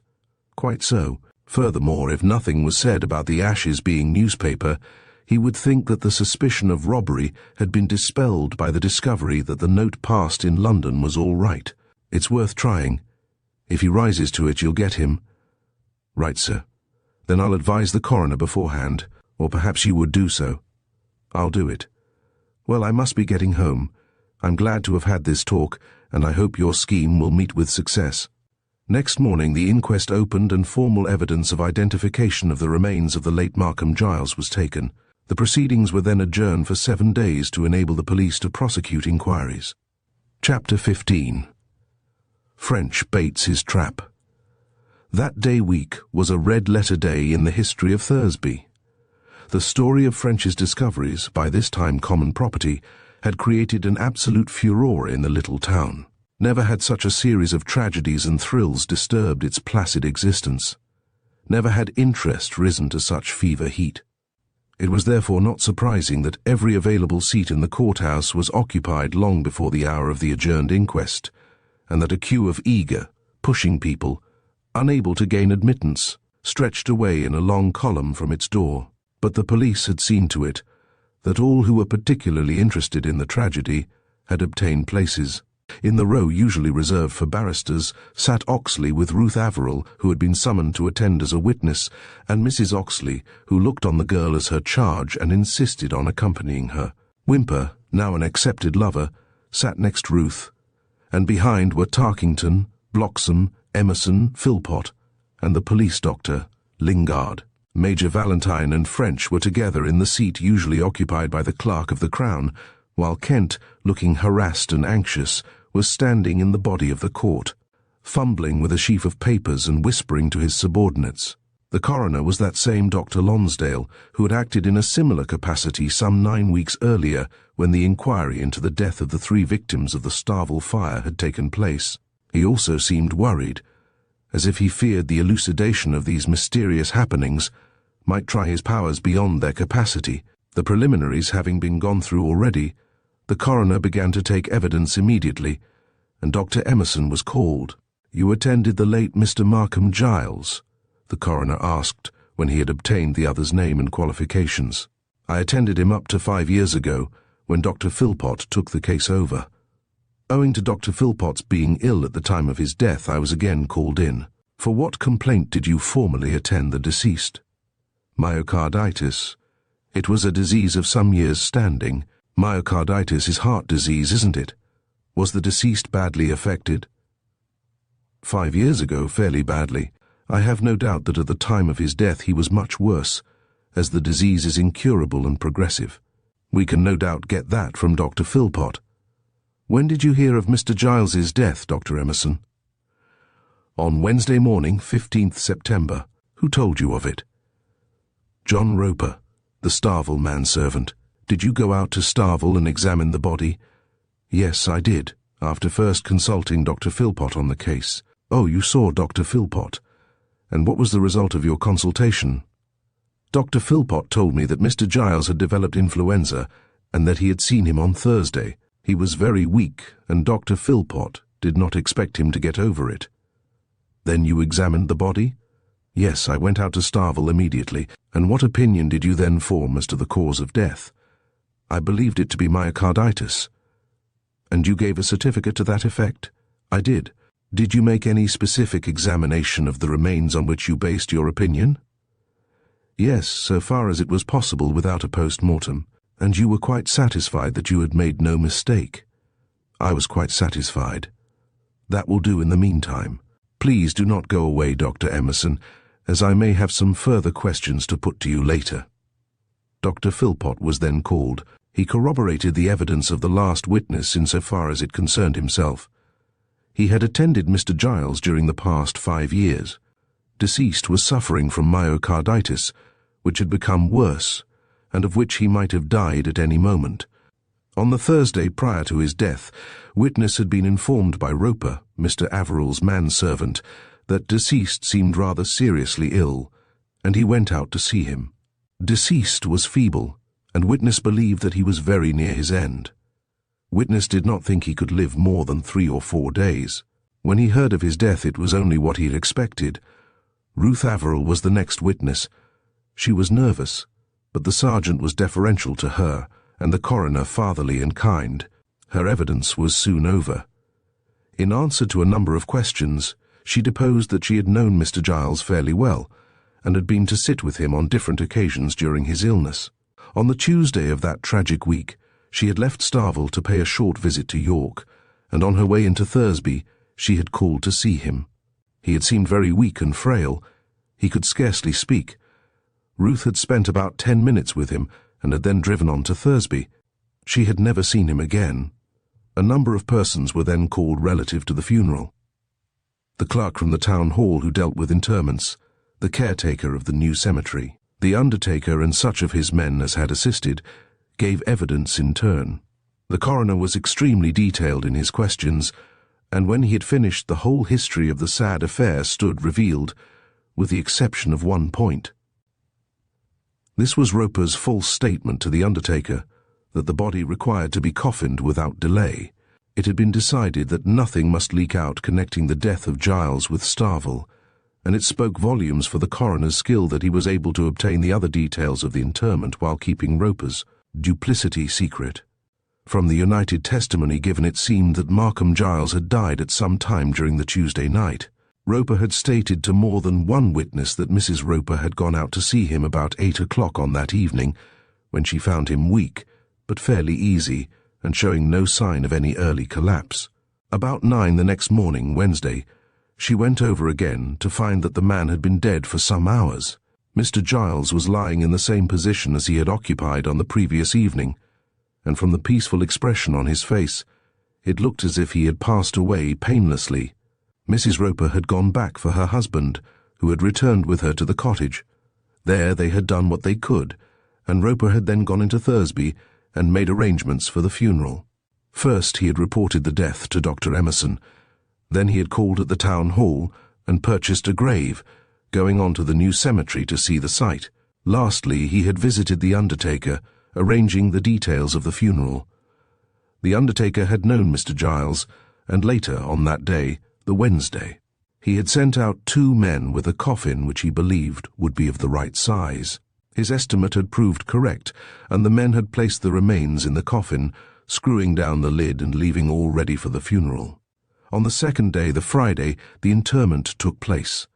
The same men who had coffined the remains lifted the coffin into the hearse, and they declared that they saw no signs of the screws having been tampered with or of the presence of any person in the house during their absence. The funeral was conducted in the customary manner, and when the grave had been filled, none of those who had been present imagined that anything out of the common had taken place.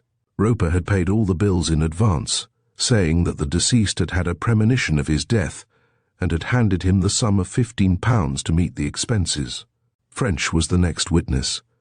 The coroner had been carefully primed as to his evidence also, and asked only general questions. Now, Mr. French, you made some unexpected discoveries about this matter. I did, sir. Will you please tell the jury in your own words the nature of these discoveries and how you came to make them? This was French's opportunity.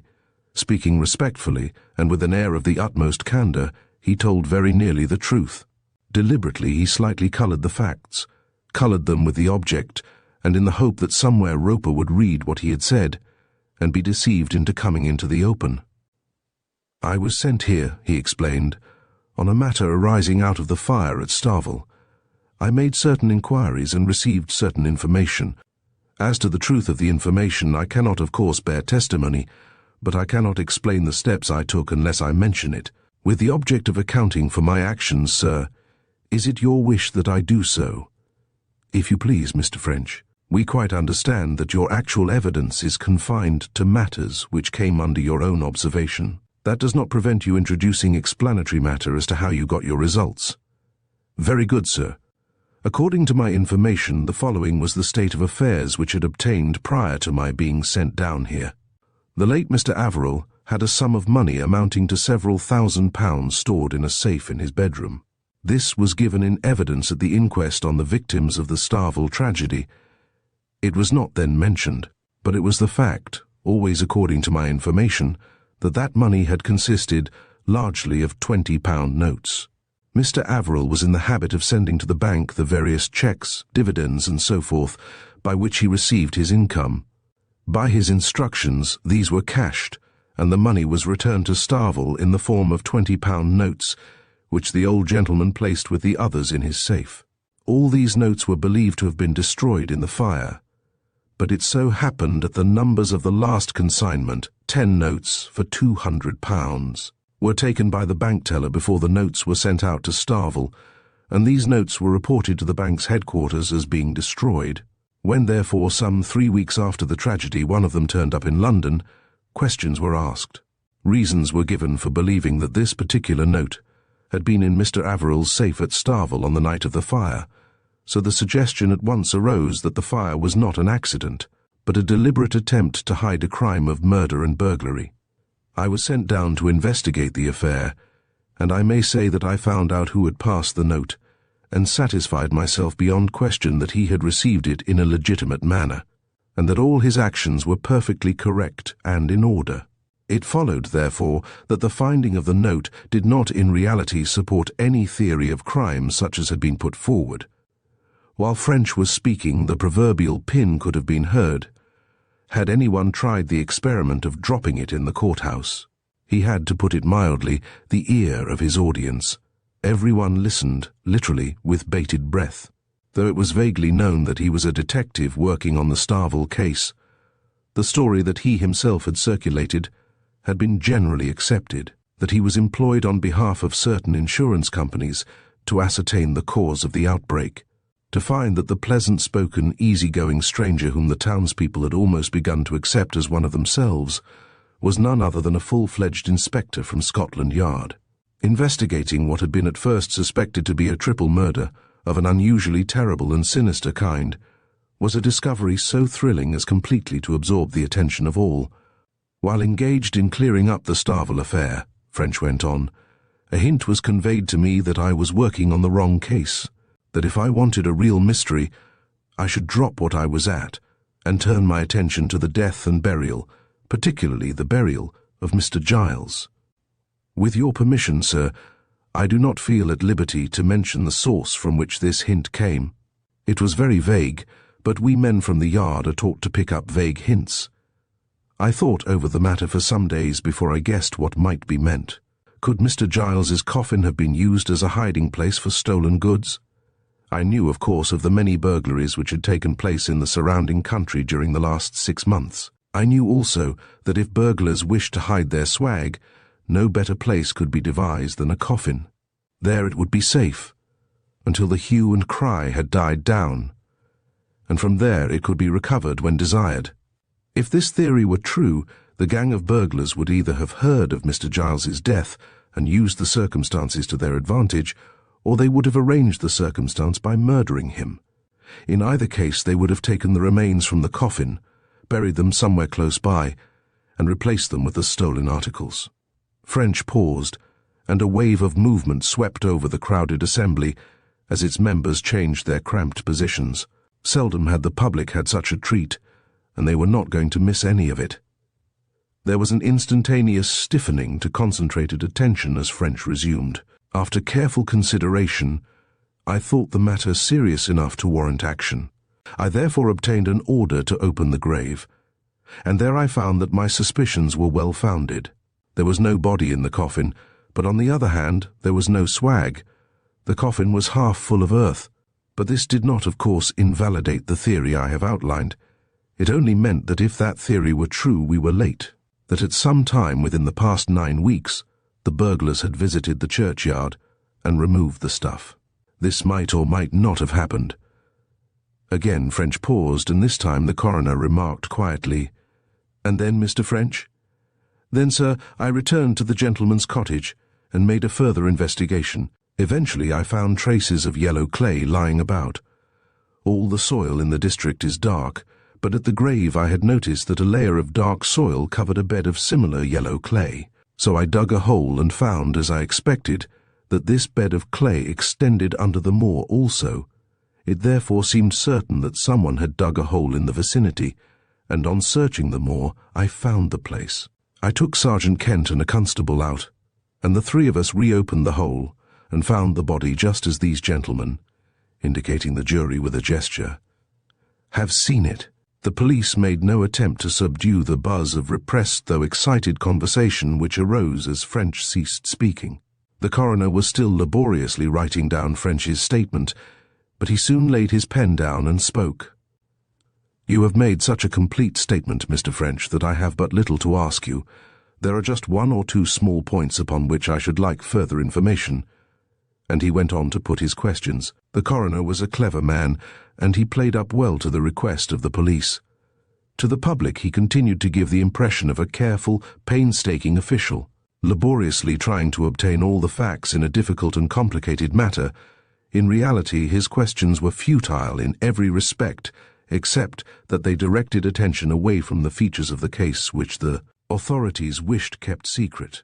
The result was that when he had finished and asked if anyone else desired to put a question, all were convinced that there was no more to be learnt, and embarrassing topics were avoided. "Dr. Reginald Lingard." The tall, thin, ascetic-looking man seated beside Philpott rose and went into the box. He deposed that he practiced at Hellifield and was the police surgeon for the district. "Now, Dr. Lingard," began the coroner, "at the request of the authorities, did you make a post-mortem examination of the remains of the late Mr. Markham Giles, upon which this inquest is being held?" "That is so. And did you ascertain the cause of death?" "I did." "Will you tell the jury what that was?" "The man died from shock following a large injection of cocaine, but an injection of cocaine is surely not fatal." "Not under ordinary circumstances. But to a person suffering from myocarditis, a large injection is inevitably so, though the evidence of French ought to have prepared every one for such a denouement." There was a gasp of surprise at this cold, precise statement. It was only a few minutes since Dr. Emerson had been heard to testify that he had given a certificate of death from heart disease without mention of cocaine, and that he had no doubt as to the correctness of his diagnosis. What, everyone wondered, would Emerson say to this? "I suppose, Doctor, you have no doubt as to your conclusion?" "None whatever." "Could this cocaine have been self-administered?" "Undoubtedly it could."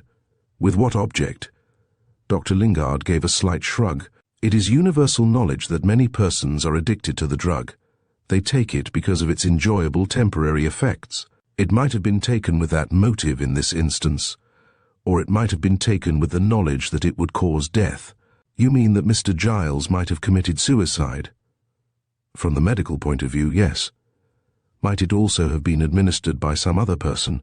"Unquestionably." "With what object, Dr. Lingard?" "It is not easy to say.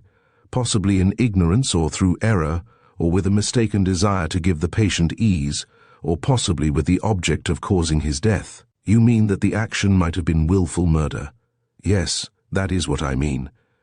Again a movement ran through the tense audience. The coroner frowned and paused for a moment, then resumed, "Do you know of any legitimate object whatever, for which the cocaine might have been administered? Could it, for example, have been intended as a medicine or restorative?" "I do not think so. In my opinion, the drug could only have been administered in error or with intent to kill." "Do you consider that the deadly nature of cocaine is known to the public? I mean, is that knowledge not confined to those with some medical training?" "I think the danger to a weak or diseased heart is pretty generally known.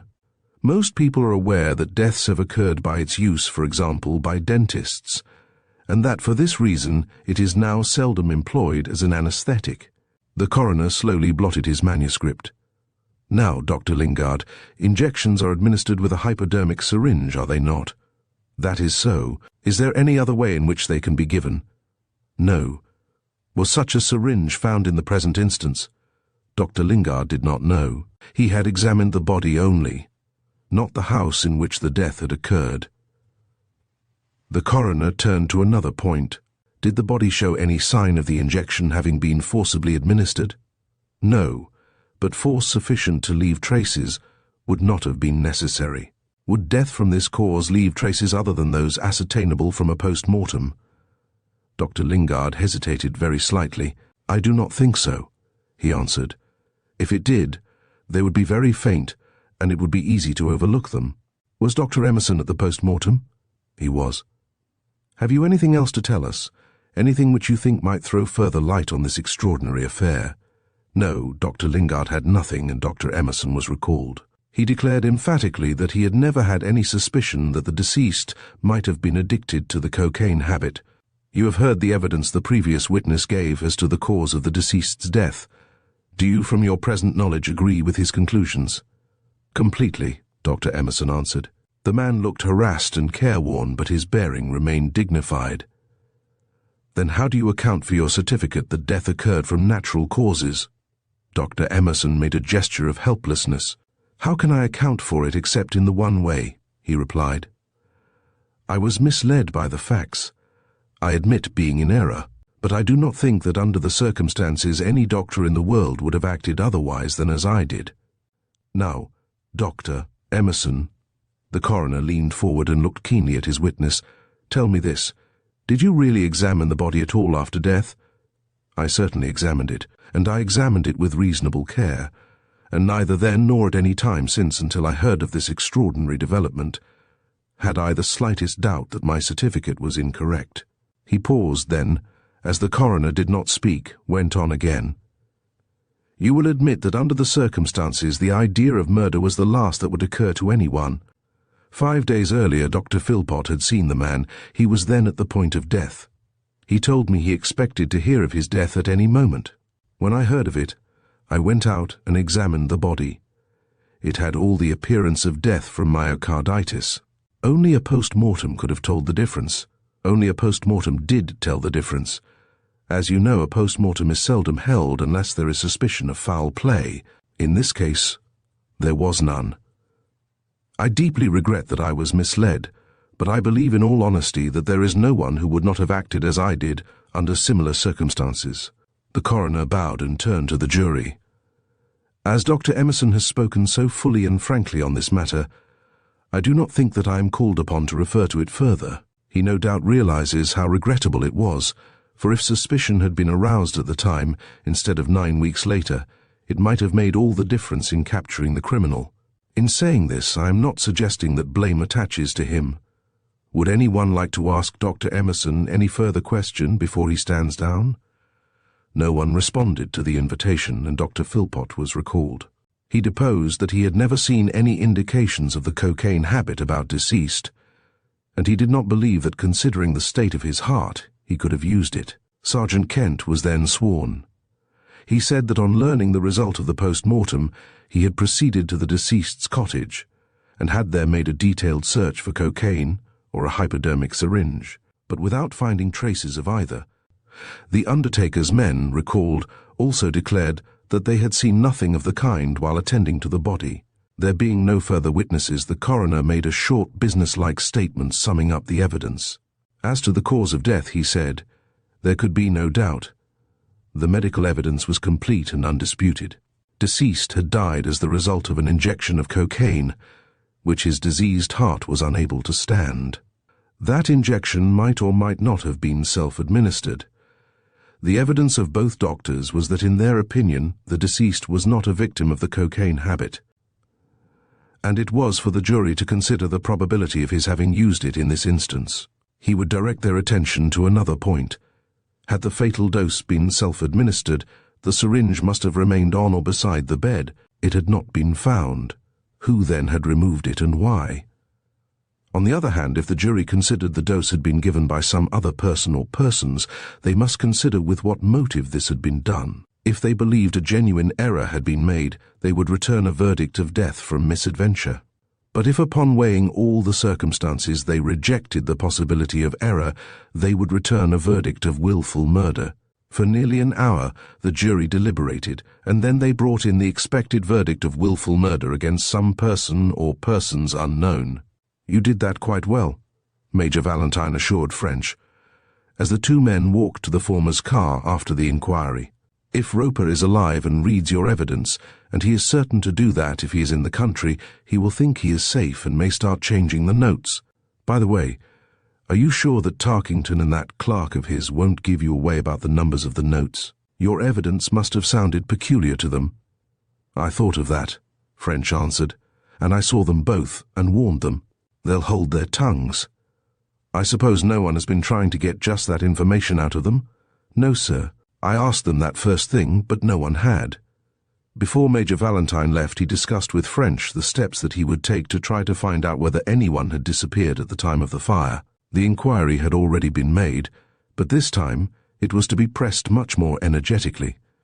At the same time, the watch for the stolen notes was to be redoubled, and French undertook to arrange that a general memorandum on the subject would be sent to all the banks in the country. A third line of research was suggested by the medical evidence, and this French and the Major agreed to work jointly. The most searching inquiries were to be made for anyone who had obtained or tried to obtain cocaine or a hypodermic syringe during a period of several weeks prior to the tragedy. In addition to these three, there was, of course, the most important and hopeful line of all, a direct search for Roper. French undertook to organize this with as little delay as possible. After discussing the situation for nearly 2 hours, the two men parted, hopeful that their several efforts would before long place the key of the mystery in their hands. Chapter 16. A double recall. When French settled down to consider how the search for Roper could best be carried out, he saw that he was up against a very much steeper proposition than had appeared at first sight. There were two ways in which he could attack the problem. He could attempt to trace the man's movements from the night of the fire and go on step by step until he found him, or he could try to discover his present whereabouts, irrespective of how he had arrived there. The first method was not very hopeful. Not only was there little to go on, but such trail as the man must have left was cold. It was now over 2 months since the tragedy, and while the passage of a wanted man during the week, previous to an inquiry, might be remembered by porters, taximen or others who come in contact with the public, few would recall having seen a stranger 2 months earlier. Direct search, French thought, was much more promising. For this he had behind him the whole of the amazingly complete and far-reaching organization of the police. If Roper had not left the country, he would find it hard to evade recognition by one of the thousands of constables and detectives who would be looking out for him. French remembered that the Kintilloch sergeant had mentioned that Roper had applied for a passport to Brazil, and he began operations by writing to the yard to send a man to the passport office to obtain a copy of the photograph lodged. Then he set to work to compile a description of Roper. He saw Oxley, Whymper, Ruth and 1 or 2 others, and got down from them details of the man's appearance. From these he synthesized the following: wanted for murder, John Roper. Age 34, height about 5 feet 9 inches, slight build, thick, dark hair, dark eyes with a decided squint, heavy dark eyebrows, clean-shaven, sallow complexion, small nose and mouth, pointed chin, small hands and feet, walks with a slight stoop and a quick step. Speaks in a rather high-pitched voice with a slight lowland Scotch accent. On the whole, French was pleased with the description. It was more complete than was usually obtainable from unofficial sources. It had not, of course, been volunteered by any of his informants, but had been gradually reached by persistent questions on each feature in turn. He sent it to the yard, asking that it be published in the next issue of the Police Gazette, along with a copy of the photograph obtained from the passport office. This meant that within 3 or 4 days, every police officer in the land would be applying it to newcomers of less than 10 weeks' standing. If Roper had not escaped abroad, or was not lying hidden in the most populous district of some great town, there was a very good chance that he might be found. In his letter to the yard, French had also asked that systematic inquiries should be made at the various seaports, and from steamship lines to try to find out if the man had left the country.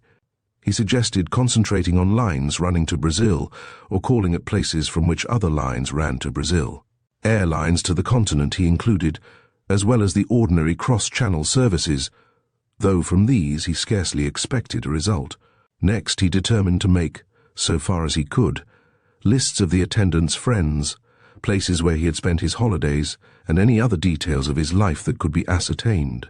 Frequently he had found that such vague inquiries produced valuable results. It was a speculative move, of course, but he thought it would be worth a couple of days' work. As Kintilloch was the most likely place to pick up such information, he travelled for the second time to the little Fifeshire town. There he interviewed everyone who he thought might help him, but entirely without result. Even when he visited the home of the late Flora Roper and discussed the affair with the unfortunate woman's mother, he learned nothing valuable.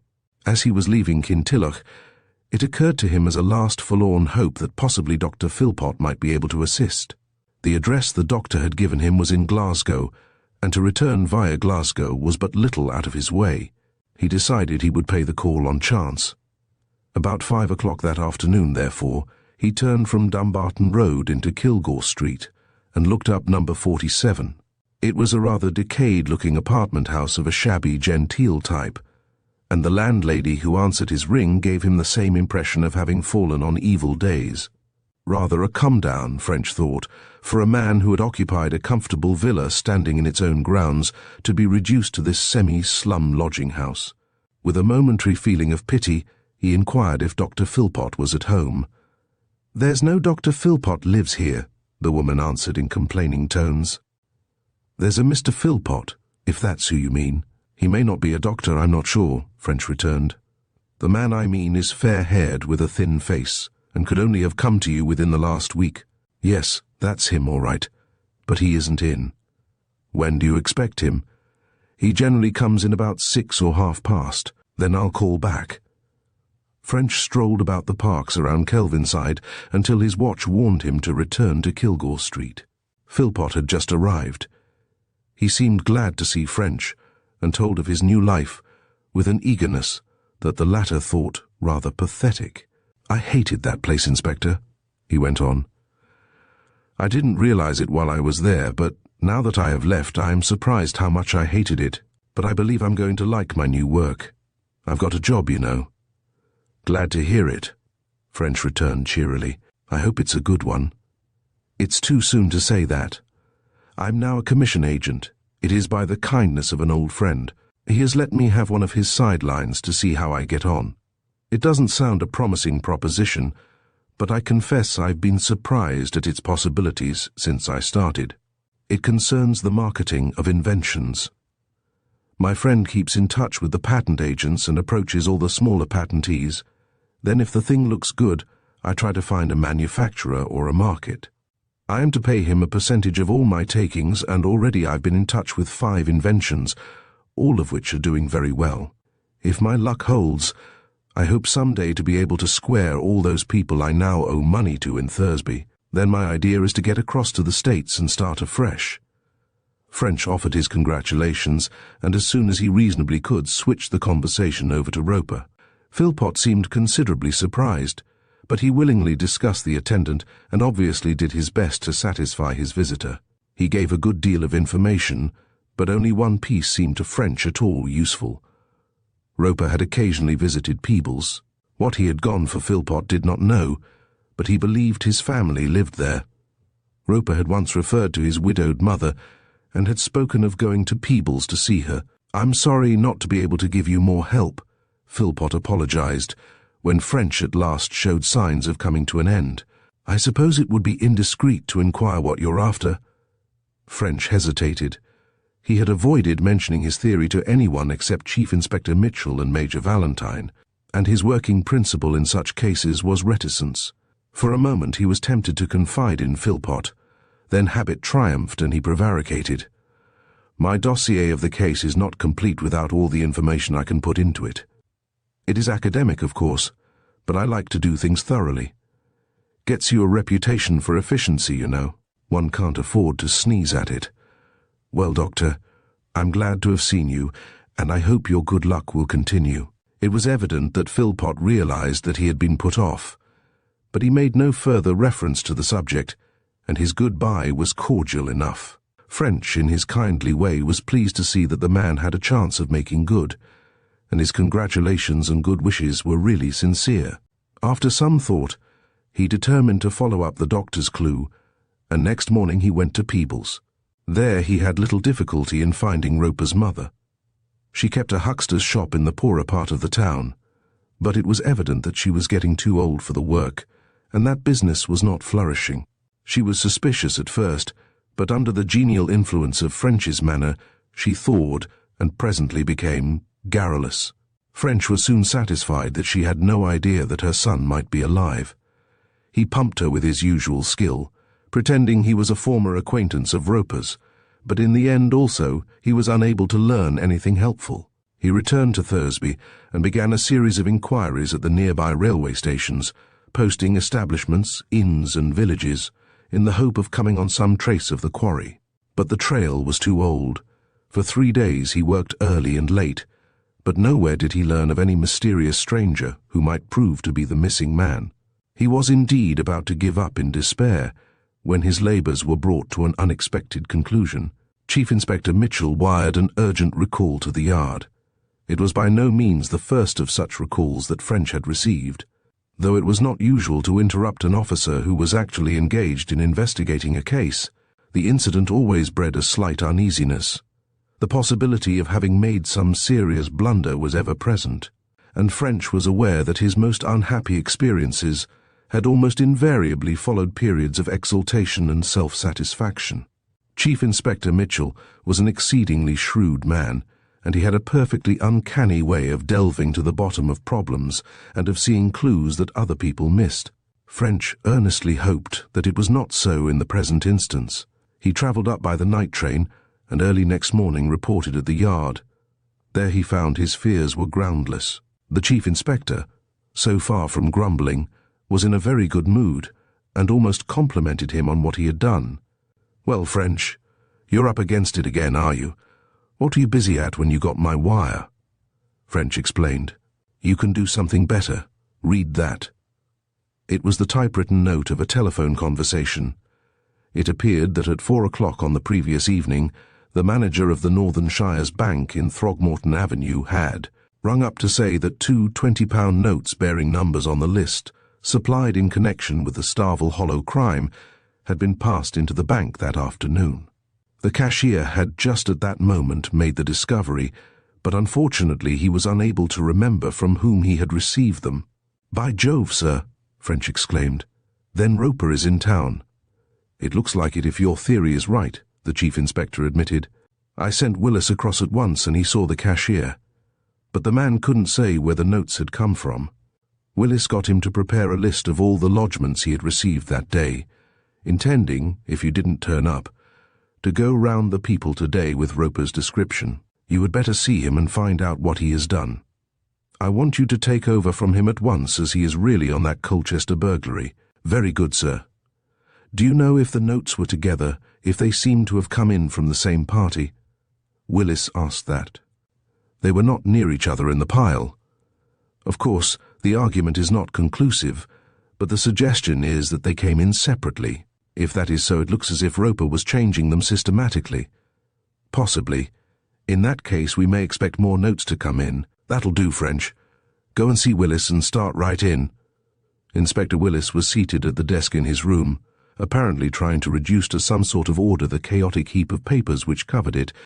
"Hullo, French. Come in and take a pew," he greeted his visitor. "I don't know anyone I'd be better pleased to see. If you hadn't turned up within another 10 minutes I was going out about those blessed notes, but now I shall be able to get down to Colchester on the next train. I'm on that burglary at Broderick's, the jewellers. You heard about it?" "The chief mentioned it, but I have heard no details." "Interesting case?" "Nothing out of the way. The place was broken into from a lane at the back and the safe cut with a oxyacetylene jet. They got about £6,000 worth. It happened that Broderick had just sent a lot of stuff to town, else they'd have cleared twice that." "Any line on the men?" "It was Hot Alf and the Mummer, I believe. It was their style, and Alf was seen in the town 2 days before, but I've not got anything definite yet. There's a fearful muck of stuff about it. Look at all this." He indicated the litter on the table. "No fingerprints?" "Nope, but I'll get them through the fences. I've only to sit tight and they'll give themselves away. But what about your do?" "I've got it finished, thank the Lord. There it is." He pointed to a little heap of papers apart from the others. "There's more in it," the chief hinted, than stolen notes, but he didn't say what it was. "There's pretty well everything in it so far as I can see," French rejoined. "Murder, quadruple murder, theft, arson and body snatching." Willis whistled. "Body snatching? Good Lord," he exclaimed. "You don't often hear of that nowadays." "You don't," French admitted, "but this was not ordinary body snatching. You remember the case of fire at Starvel in which the 3 occupants of the house were supposed to be burned? Well, one wasn't. He burgled the place and escaped with the swag, those notes that you were on to today. But he had to have a body to represent himself, so he murdered a neighbour and burned his in the house." "Lord, French, that's quite a tale. It would make a novel, that would. How did you get on to it?" French gave a somewhat sketchy resume of his activities, and so led the conversation back to the notes. "The chief said you would give me the details so that I could get ahead with it today." "Right-o. The chief called me in about 4 yesterday afternoon and said he'd just had a phone from the Northern Shire's bank that 2 of the Starvel notes had been paid in, and as you weren't there, I'd better take over. So I went and saw the teller. He couldn't say who had given him the notes, as it was only when he was balancing his cash after the bank closed that he recognized the numbers. I got him to make me a list of the lodgements during the day. That took a bit of time, but he had it at last. Then I went through it with him, and we eliminated all the entries at which he was sure that no £20 note was handled. That left just under 200 possibles. Then I brought the list home and went over it again, ticking off people or firms who do not usually take in cash from the public, like ship owners, manufacturers, and wholesale dealers. Of course, these are possibles, but not so likely as the others. It was rough and ready, but I wanted to tackle the most probable first. You follow me? Of course, I should have done the same. I waited up until I had put the probables in location order, and here is the list ready for you. Jolly good, Willis. I'm sorry you had so much trouble. I'll carry on and hope for the best. You'll get it all right, Willis opined as he settled down again to his work. All that day and the next French, armed with the list and with Roper's photograph and description, went from place to place interviewing managers and assistants in shops and business firms, but all to no purpose. Nowhere could he obtain any trace of the elusive £20 notes, nor had any man answering to the description been seen. And then, to his amazement, he was taken off the inquiry. Like other officers of the CID, it was his habit to keep in as close touch with headquarters as possible while pursuing his investigations. At intervals, therefore, during these 2 days, he called up the yard and reported his whereabouts. It was during one of these communications that for the second time in 2 days he received an urgent recall. In this case it was a summons which he could obey promptly, and 20 minutes after receiving the message he was knocking at the door of Chief Inspector Mitchell's room. One glance at the chief's face showed him that at least there was no trouble brewing, Mitchell greeting him with a half-smile. "Sit down, French," he said, "and listen to me. I want to tell you a story." After glancing at a few papers which he took from a drawer, he began to speak. Chapter 17, Concerning Wedding Rings. "This morning about 10:30, said the Chief Inspector, "we had a phone from Inspector Marshall of the Whitechapel district. He wanted to know whether we had had any recent reports of thefts of small jewellery, as he had come across some in connection with a scrap between 2 lightermen. It seems that about 10 o'clock last night, a constable on patrol heard cries coming from an entry off Cable Street, as if someone was being murdered. He ran down and found a man on the ground with another belabouring him furiously with his fists. The constable pulled the victor off, to find his opponent was little the worse. The fellow was really more frightened than hurt. The constable would have dismissed the affair with a good-humoured caution to both, had it not been that in the heat of the explanations the cause of the quarrel came out. The men had obtained some jewellery, which both claimed, and when the constable saw the stuff he didn't wait for further discussion, but marched them both off to divisional headquarters. Marshall questioned them and reported their statements with his inquiry.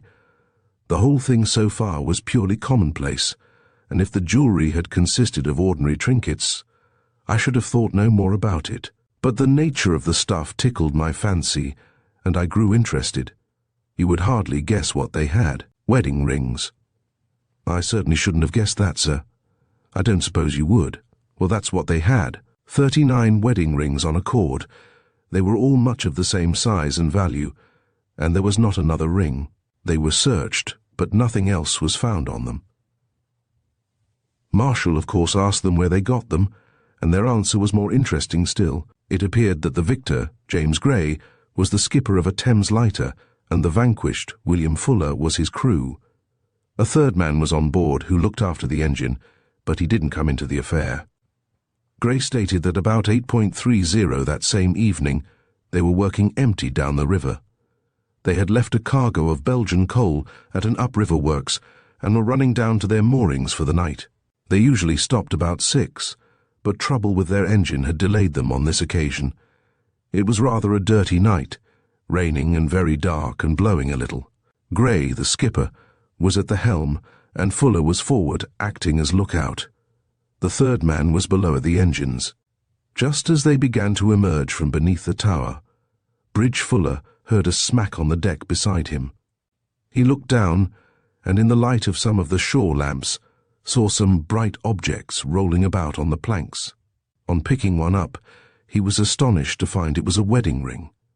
He began to search and found several others, but the skipper swore at him for not minding his job, and he had to let the remainder lie. When they reached their moorings, he tried again, but Gray was curious and came forward and found a ring himself. Then they had a proper look with lanterns and recovered the 39. Immediately, As might be expected, a row broke out. Both men wanted the rings. Fuller said they had fallen beside him, and he had found all but one or two, but Gray held that he was skipper, and that anything that came on the ship was his. They had to bury the hatchet temporarily so as not to give away the secret to their engineer, but the quarrel broke out again ashore, Fuller's cries attracting our man. What do you think of that, French? A good story, isn't it? Like a book, sir. Just a bit humorous, too, if you don't mind my saying so. There was a twinkle in Chief Inspector Mitchell's eye as he continued, "Oh, you think so, do you? Well, anyhow, as I say, I was interested. The men's mentality I found quite intriguing. I wondered how much imagination they had between them." Marshall described them as slow, unintelligent, bovine fellows. Now, such men could never have invented a tale like that. If they had been making it up, they would have said they found a bag of rings in the street. The idea of wedding rings having been thrown over the parapet of the Tower Bridge just as they were passing beneath would only occur to men of imagination, and to have got all the details right would have involved a very considerable gift of invention as well. Do you see what I'm getting at, French? Their story shows too much imagination for their intelligences as described by Marshall, and therefore I am disposed to accept it. Chief Inspector Mitchell paused and looked at French as if expecting a comment. "I follow you all right, sir, and what you say sounds reasonable to me. And yet it's not very likely that anyone would throw 39 wedding rings into the Thames off the Tower Bridge, for I take it was into the river, and not onto the boat they were intended to go. I should say undoubtedly." Mitchell sat for a moment, drumming with his fingers on his desk, and looking thoughtfully out of the window. "You think the whole thing's unlikely, do you?" "Perhaps you are right, and yet I don't know. I think I can imagine circumstances in which a man might be very anxious to get rid of 39 wedding rings, and what's more, to throw them over the parapet of the Tower Bridge at 8.3 hours in the evening seems to me a jolly good way of getting rid of them." "How would you have done it, French?"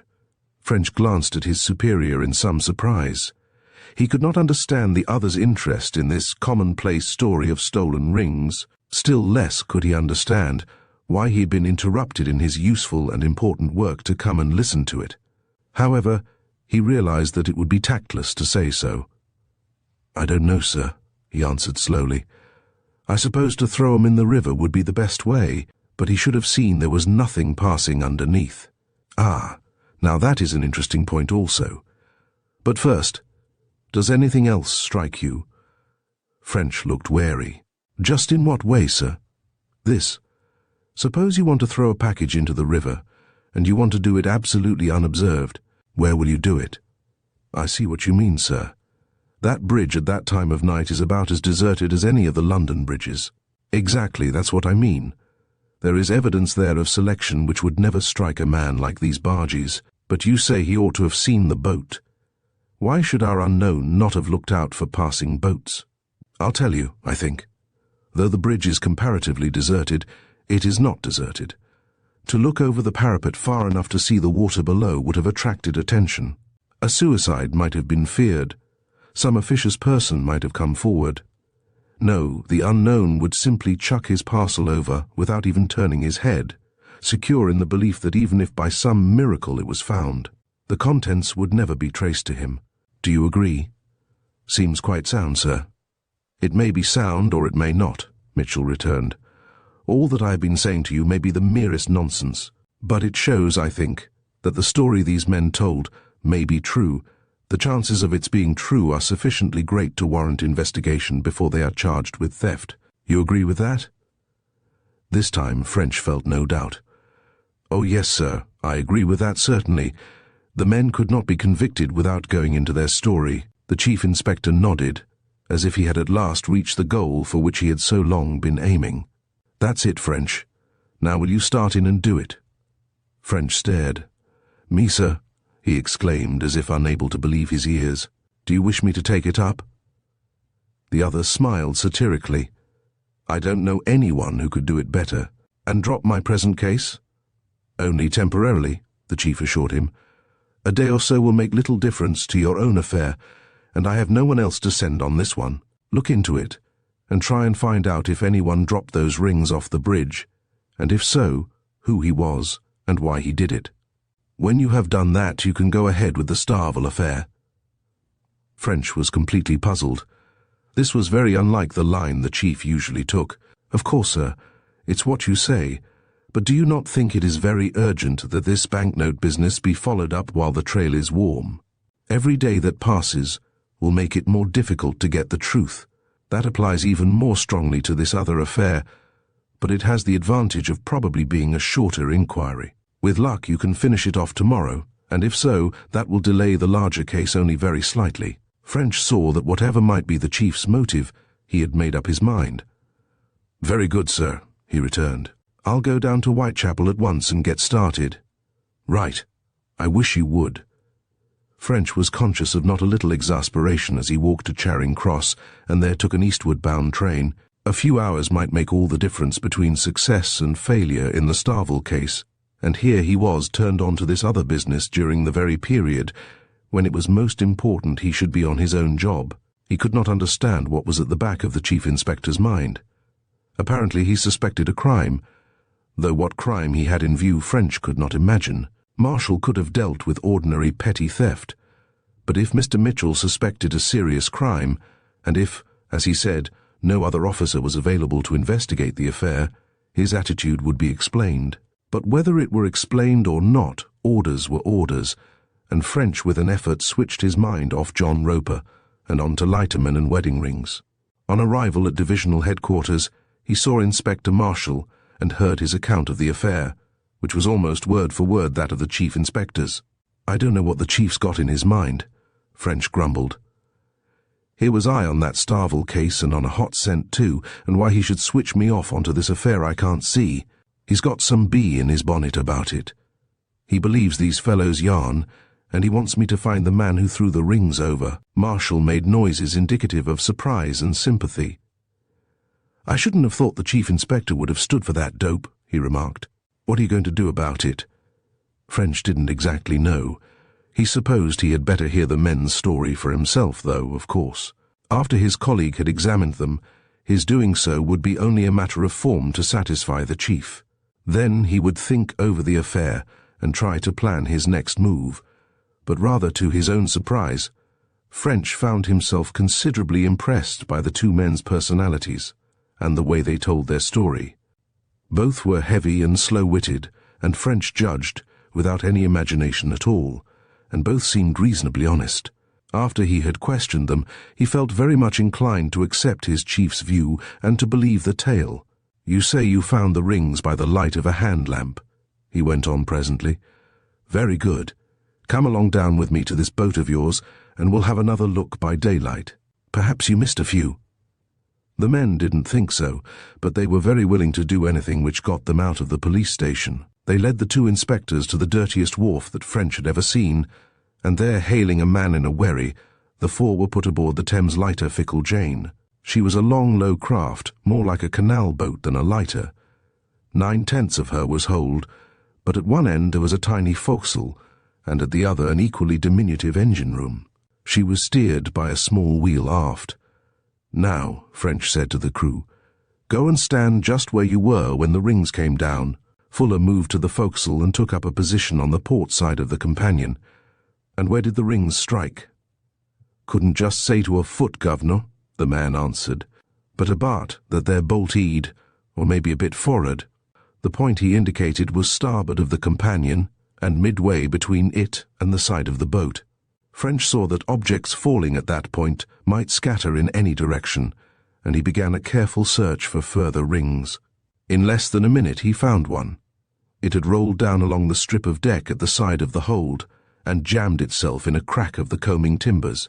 This discovery seemed to French to prove the men's story completely. He took their addresses and told them they were free, and that if the owner of the rings could not be found, they would be returned to them. He wanted them, however, to come up with him to the Tower Bridge and show him the exact point at which the incident had occurred. But for this, they would be paid. He was frankly puzzled as he stood looking over the parapet of the bridge after Gray and Fuller had gone. As far as he could see, there was absolutely nothing in the nature of a clue to the person he sought. The rings were probably stolen, but not, he imagined, from a jeweler. Rather, He pictured some street row in which a hawker had been relieved of his stock in trade, though if this had been done, he could not imagine why the stock should have been thrown away. There were, of course, some obvious steps to be taken, but French hesitated over them because he did not think any of them could bring in useful information. However, he couldn't stand there all day, and he might as well get on with all the lines of inquiry that suggested themselves. First, he called at the yard and arranged that any constables who had been on patrol duty on or near the Tower Bridge at 8:30 the previous evening should be found and sent to him for interrogation. Then, with the rings in his pocket, he went to a small jeweller's shop in the Strand, of which he knew the proprietor. "I want your help, Mr. Alderdice," he said, as they shook hands in the little private room at the back of the shop. "I'm trying to find someone who amuses himself by throwing wedding rings into the Thames." And he told his story, concluding, "Now I wondered if you could tell me anything about these rings which would help me. Have you heard of any thefts of rings? Is there any way of identifying or tracing these? Might they be sold by a hawker, or would they be more probably from a jeweller's shop? Any information that you could give me would be most gratefully received." Mr. Alderdice, a precise, dried-up little man, rubbed his chin thoughtfully. "Well, you know, Mr. French," he said, "I don't believe that I can think of anything in my trade about which I could give you less help. There are, as you know, millions of wedding rings in this city alone, and they are all more or less alike. In fact, sir, you might as well try to identify a given nail in an ironmonger's bin. I don't think it's possible. Needless to say, though, I'll do what I can. Let me see the rings." He took the bunch. Natalie untied the knot on the cord which held them, and taking the rings one by one, examined each carefully. "They are all of 18-carat gold," he said, in the manner of an expert pronouncing a deliberate judgment. "They are fairly well the same size and thickness, and would sell from 30 to 35 shillings each according to weight.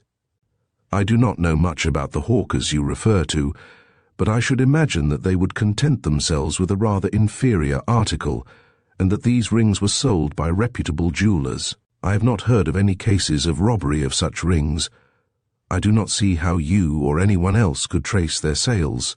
But of course, that is speaking from my point of view. You gentlemen from the yard have a wonderful way of finding out things." French made a grimace. "I'm afraid my job's not very hopeful," he bewailed as he thanked his friend and took his leave. He walked slowly back to the yard, thinking intently. This was one of those hateful jobs in which you had to work from the general, to deal with the whole of the possible sources of information concerned. He would now have to apply to all the jewellers' shops in London, a tremendous job. How much he preferred working from the particular.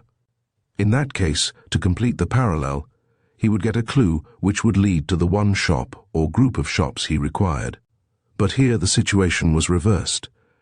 He would have to deal with all jewellers, and he did not know exactly what he was to ask them. He made several drafts and at last produced a circular which he considered satisfactory.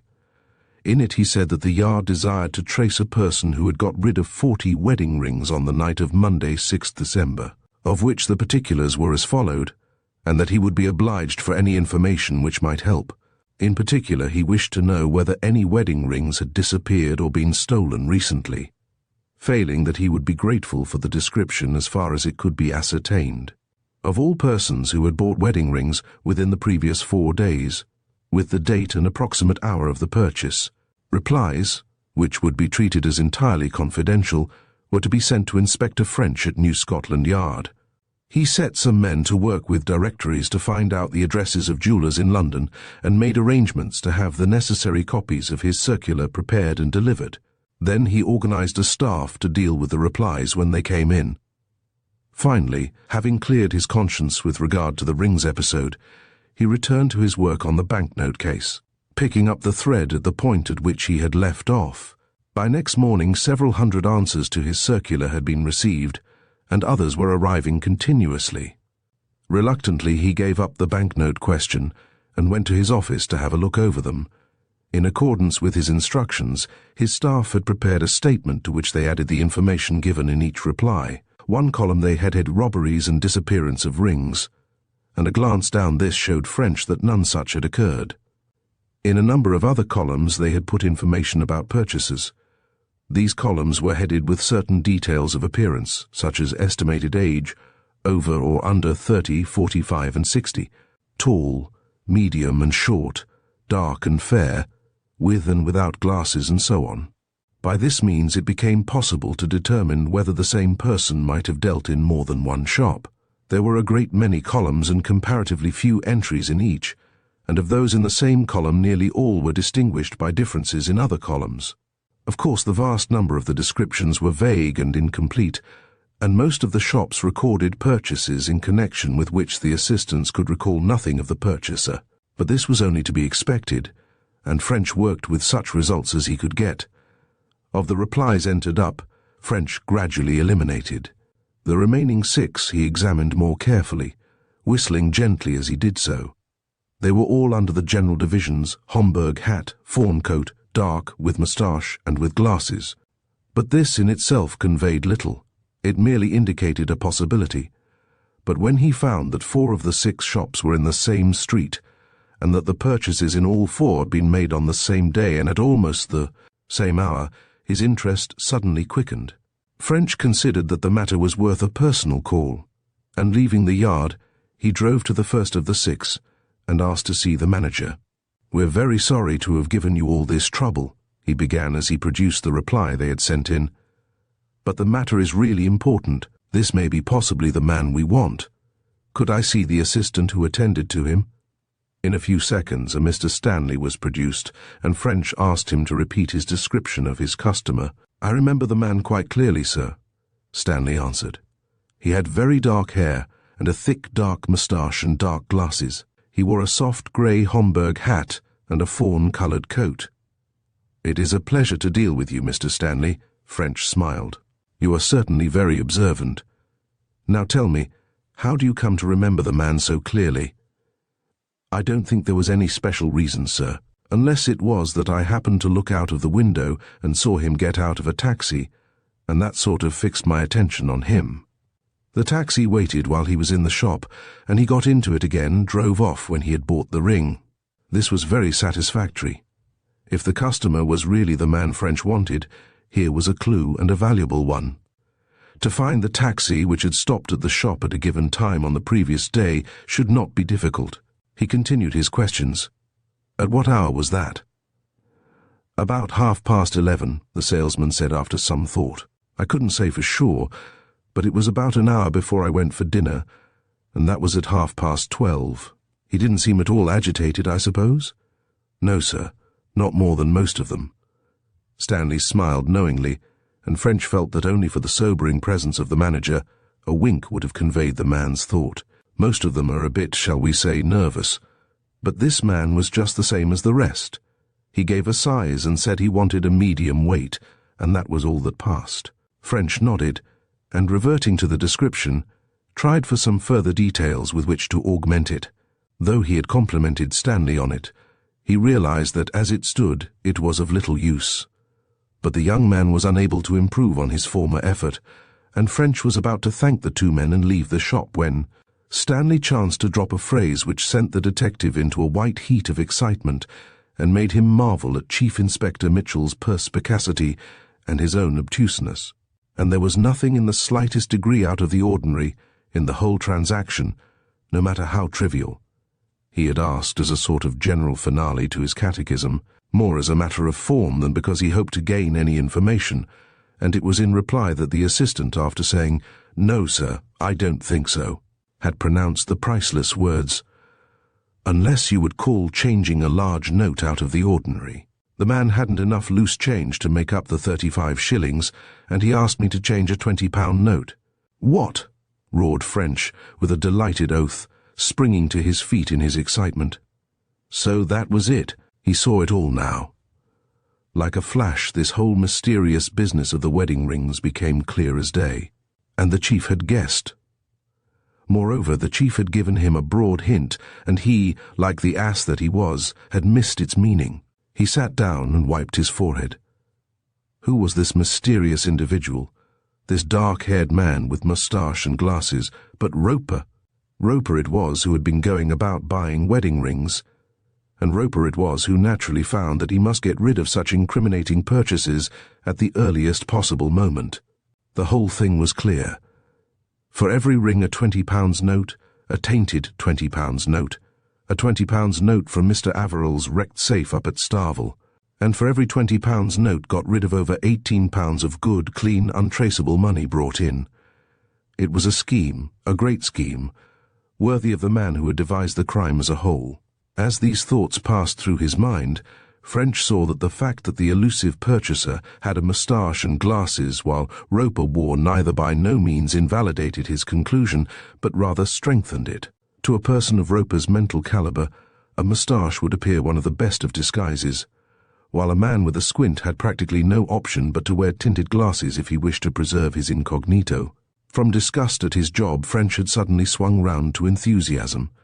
He had not now the faintest doubt that some 48 hours earlier, Roper, alive and in the flesh, had been in that very shop, having dealings with the salesman Stanley. And then came the delightful thought that with so fresh a trail and with such a multiplicity of clues, the man's capture was a question of a very short time only. The steps to be taken were obvious, and the first was to find the taxi man who had driven him round. This must be put in hand without delay. He crushed down his impatience and turned once more to his companions, who had been regarding him with not a little surprise. "That is important information you have just given me, Mr. Stanley," he declared.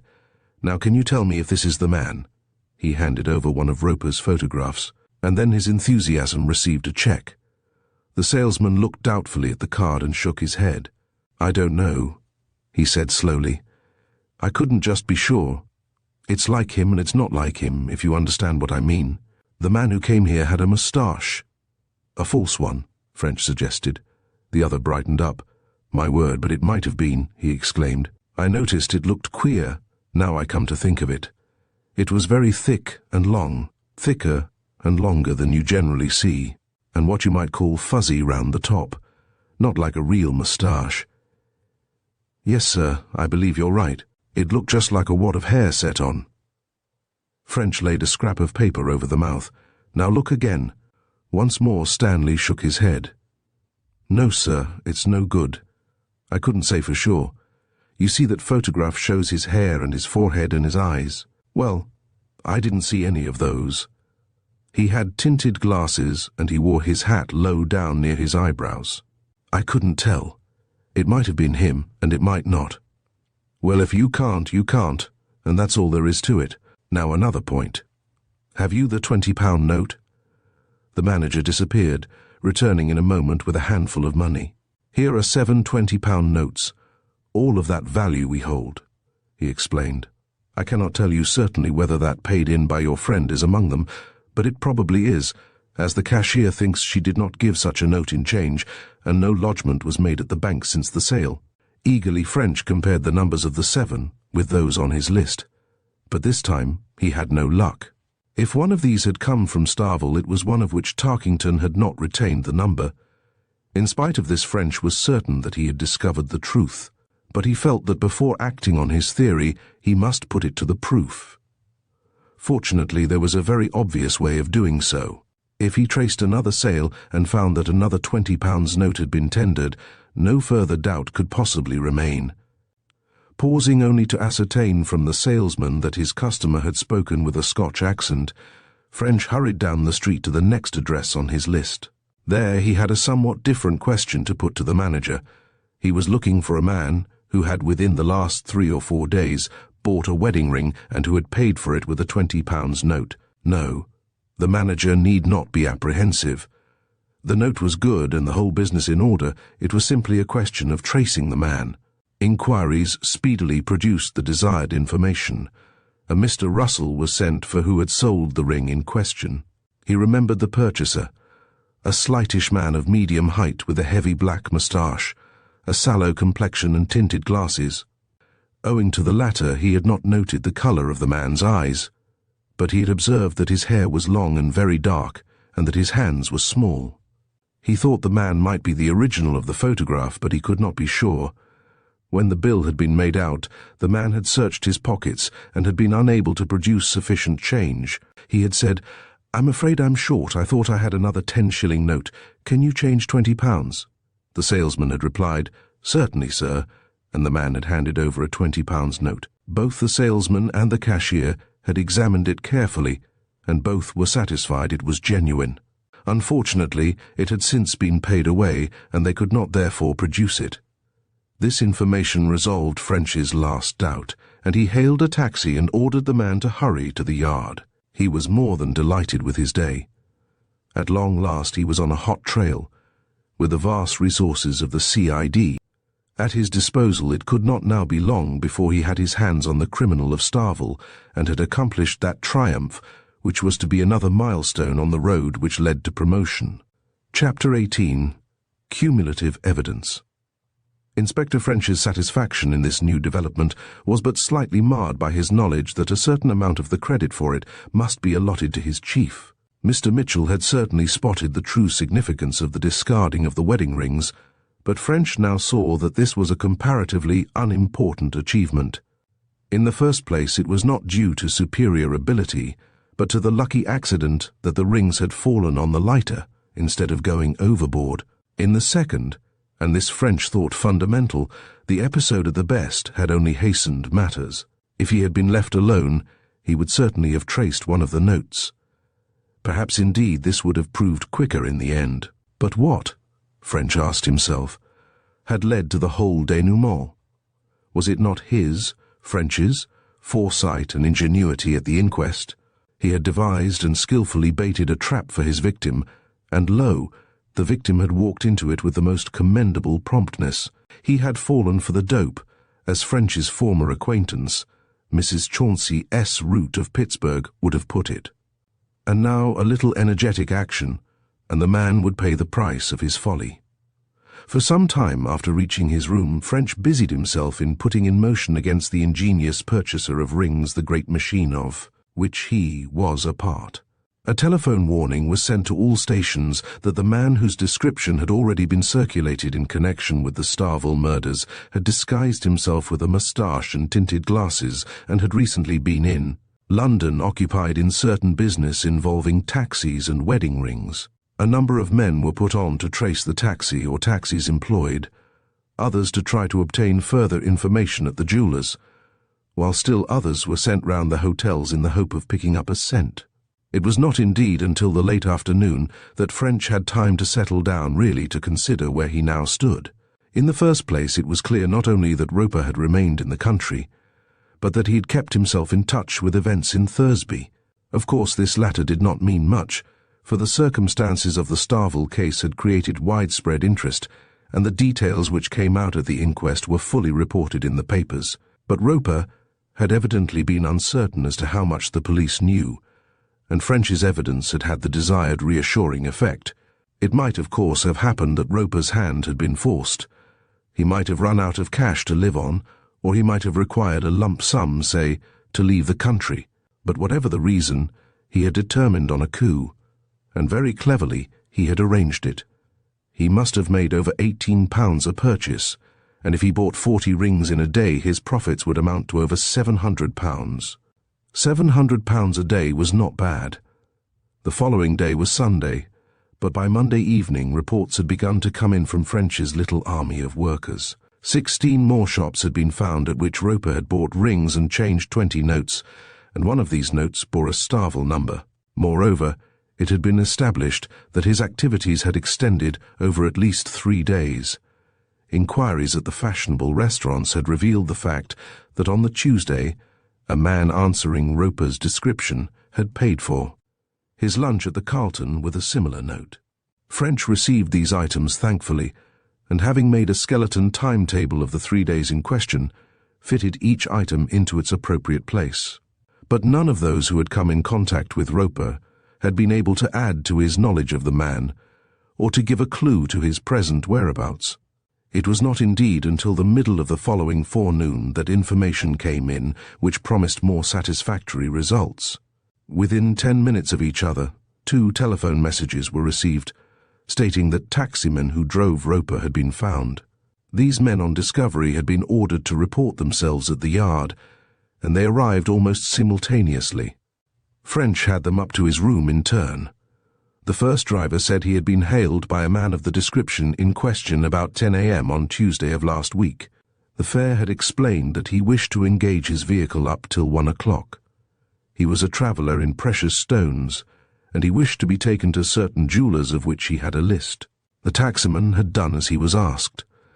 Starting near the Marble Arch, he had visited one jeweller after another during the whole morning. Shortly after 1, the fare had instructed him to drive to Marylebone Station, which was then close by. There the taxi had been paid off, the fare disappearing into the station. Asked if he could remember all the shops he called at. The man said he thought he could, and French at once dispatched Sergeant Carter with him to drive over the same ground and make inquiries en route. The second taximan had a very similar story to tell.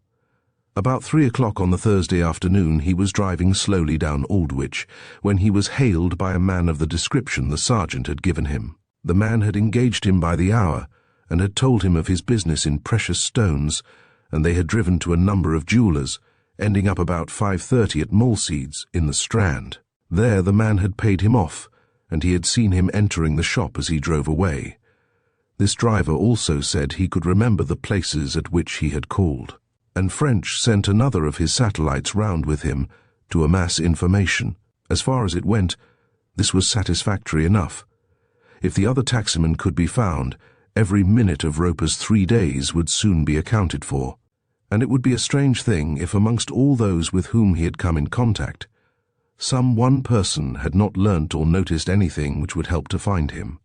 French could recall many instances where a chance recollection of some physical peculiarity, of some word or phrase uttered, of some paper or small article dropped, had led to the identification of a criminal, and he thought the chances of similar good fortune in the present instance were not too remote. All through the afternoon information continued to come in, and when he had added the items to his skeleton timetable, he found that he had learnt where 31 rings had been bought, and where Roper had lunched on each of the 3 days in question.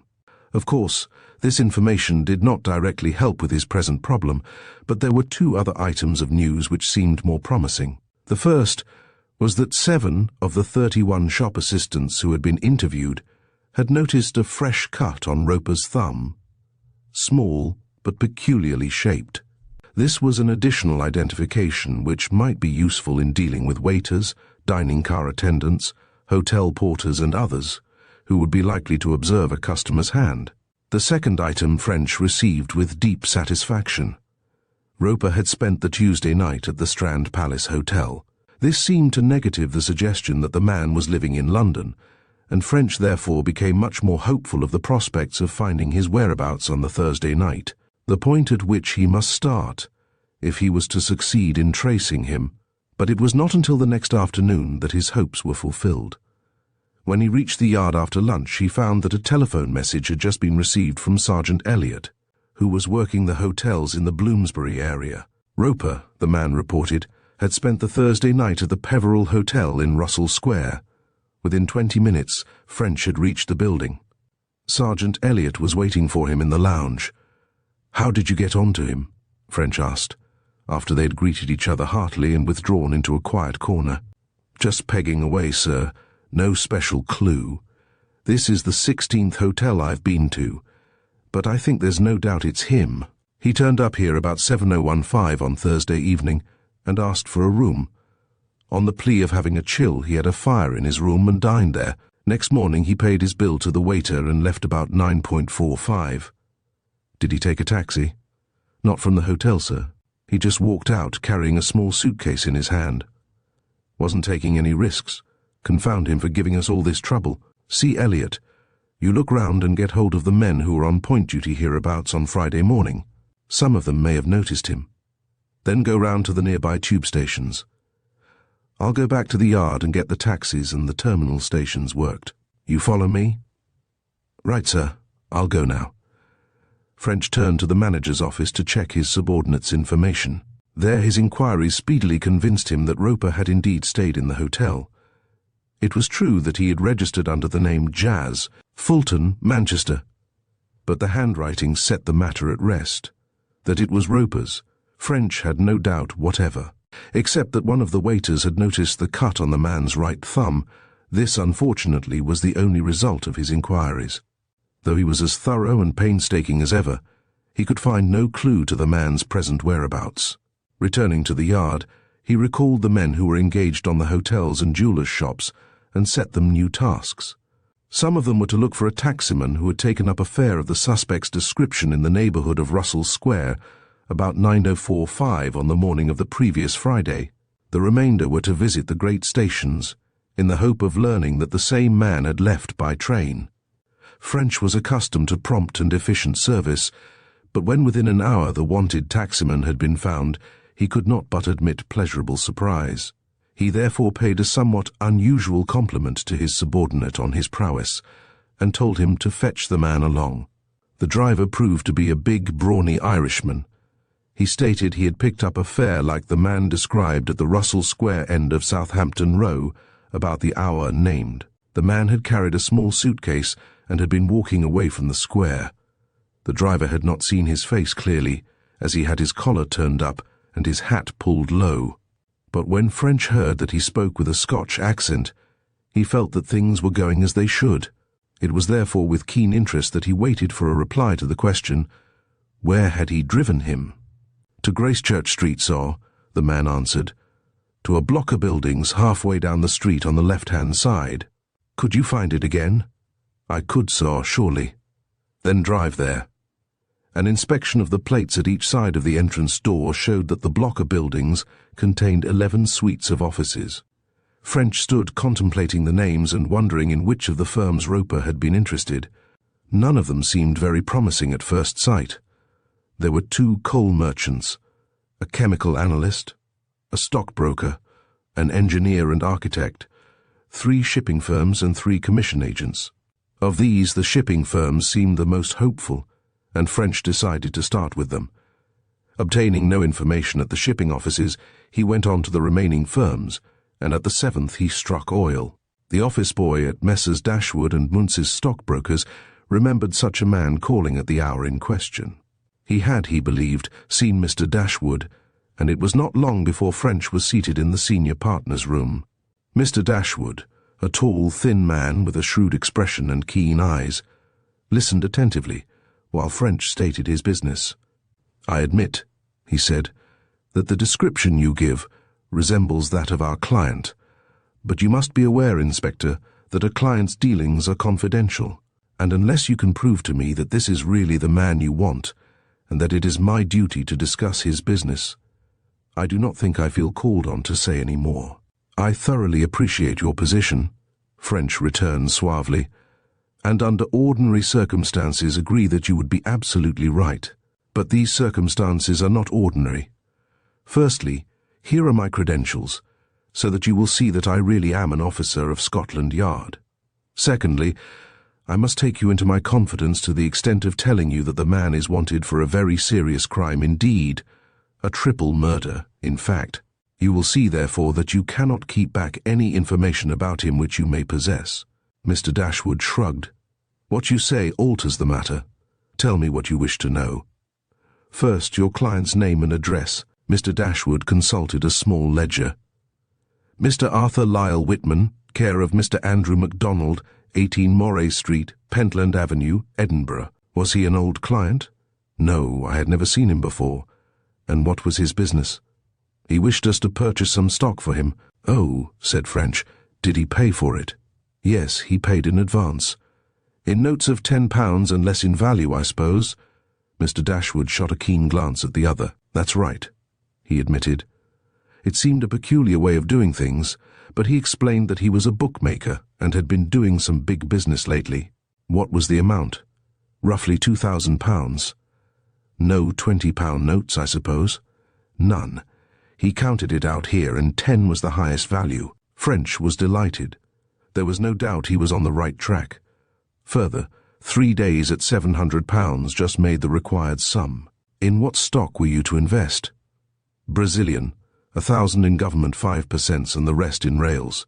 This was satisfactory too. French remembered Roper's Brazilian passport. At the same time, he was slightly puzzled.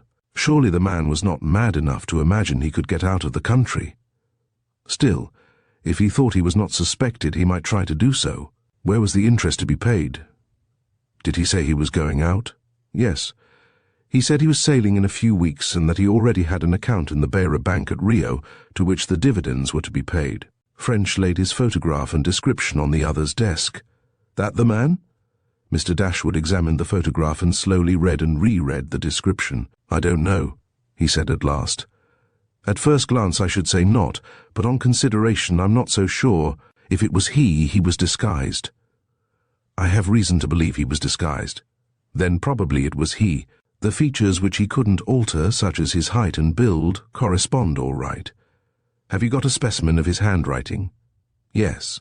Mr. Dashwood had his signature to certain forms. French gazed at the 4 specimens of Arthur Lyle Whitman which were produced, and then he felt himself up against the same difficulty which had confronted Mr. Dashwood. At first sight the signatures were not so obviously Roper's as those in the Peveril register, but as French examined them, he felt more and more satisfied that the man had indeed written them, though he had obviously made some attempt at disguise. French was more than pleased with his interview when, after warning Mr. Dashwood to keep the affair secret, he took his departure. In the first place, the whole of Roper's scheme of escape was at last revealed. The man had evidently set himself 2 problems. First, to change his possibly incriminating £20 notes in such a way that any which might afterwards be identified should not be traceable to him, and secondly, to get this money into Brazilian securities, payable in Brazil, with a similar immunity from risk, and very cleverly, he had solved both these problems.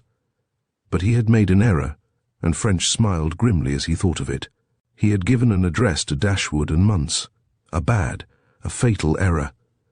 A trip to Edinburgh for French and Master John Roper's career would meet with a sudden check, and with that the Starvel Hollow crime would be avenged, and French, he hoped against hope, would come in for his reward.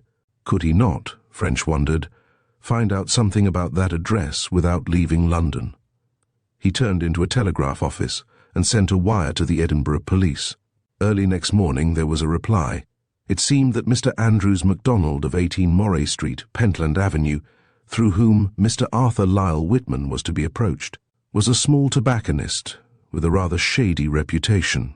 It was evident, therefore, that Roper had adopted a time-honoured expedient to obtain his correspondence secretly. Letters could be addressed to MacDonald, and for a consideration they would either be readdressed to Roper or be kept till called for. In either case, MacDonald would not know who his client really was or where he was to be found, in the event of questions from inquisitive seekers. French saw that MacDonald, at least if he was a man of strong character, could give a lot of trouble. He would admit that he kept letters for Whitman, but would state that Whitman always called for these, and that he did not know where his client was to be found, and the closest watch kept by the police might be quite unavailing. French remembered a case in point in the East End. Here a small newsagent had been chosen as the intermediary, and though the place was kept under observation for several weeks, the criminal was never seen. It was only when he was captured through an entirely different line of research that the reason came out. The newsagent had guessed his establishment was being shadowed, and he had exhibited a prearranged sign. He had placed a certain article in a certain place in his window. The criminal, riding past in a bus, had seen the danger signal and had kept away. In the present instance, French wished if possible to avoid the chance of a similar expensive and irritating delay. If he could devise some other method of attack, this clue of the tobacconist could be kept as a last resource. He took his problem home with him that night, and after he had dined, he drew an armchair up to the fire and settled down comfortably with his pipe to think the thing out. For a considerable time he pondered, then at last he thought he saw his way. He worked at the details of his plan until he was satisfied with them. Then, with a smile of triumph on his lips and deep satisfaction in his heart, he knocked the ashes out of his pipe, switched off the lights and went up to bed. Chapter 19. The Last Lap. Next morning Inspector French was early occupied in making the necessary preparations for his great coup. The first of these involved a visit to Messrs. Dashwood and Muntz. and the business day had scarcely begun when he presented himself once more at their office. "I'm sorry, Mr. Dashwood, for troubling you so soon again," he apologized. "But I want to ask you one other question. Can you tell me whether Mr. Whitman saw your partner during his call? In other words, if Mr. Whitman were to meet Mr. Muntz, would he recognize him?" Mr. Dashwood raised his eyebrows, but he answered without hesitation. "Mr. Whitman was shown in to me, and so far as I know, he did not meet my partner. But Mr. Muntz is in his room. We can ask him." The junior partner was a more good-natured-looking man than Mr. Dashwood, and French was sorry he had not had to deal with him throughout. "No, I didn't see him," he said with a pleasant smile. "As a matter of fact, I was out at the time you mention. I went over," he looked at Dashwood, "to see Troughton about 11, and I did not get back till after lunch." French nodded. "Now, gentlemen," he went on, "I am obliged for what you have told me, and I'm going to ask for your further help in this matter. What I want is very simple. If any letter or wire or telephone call comes to you from Whitman, will you please advise me before replying? That is all." He repeated to Mr. Muntz what he had already told Mr. Dashwood as to his suspicion of Whitman's criminality, stating that under the circumstances he felt sure he could count on the assistance of both gentlemen. Mr. Dashwood hemmed and hawed and was inclined to demur. He was, he pointed out, a stockbroker, not a detective, and he didn't see why he should be involved in Inspector French's machinations. If the inspector wished to make an arrest, it was up to him to do it himself. But fortunately for French, Mr. Muntz took the opposite view. "Oh, come now, Dashwood, hang it all," he protested. "We'll have to do what the inspector wants. If this Whitman is a murderer, we're pretty well bound to. Besides, Mr. French doesn't want us to make any move, only to sit tight and not spoil his plans. What do you say now?" Mr. Dashwood made a gesture as if washing his hands of the whole affair, and announced stiffly that if his partner considered such action in accordance with the traditional relations between stockbroker and client, he would not press his own views. Mr. Muntz thereupon smiled genially at French and assured him that he could count on his wishes being carried out. This was all right so far as it went, and it paved the way for French's next proceeding. Going to the nearest telegraph office, he saw the postmaster, showed him his credentials, and explained that he wished to send a reply prepaid telegram, the answer to which was not to be delivered at its address, but was to be sent to him at Scotland Yard.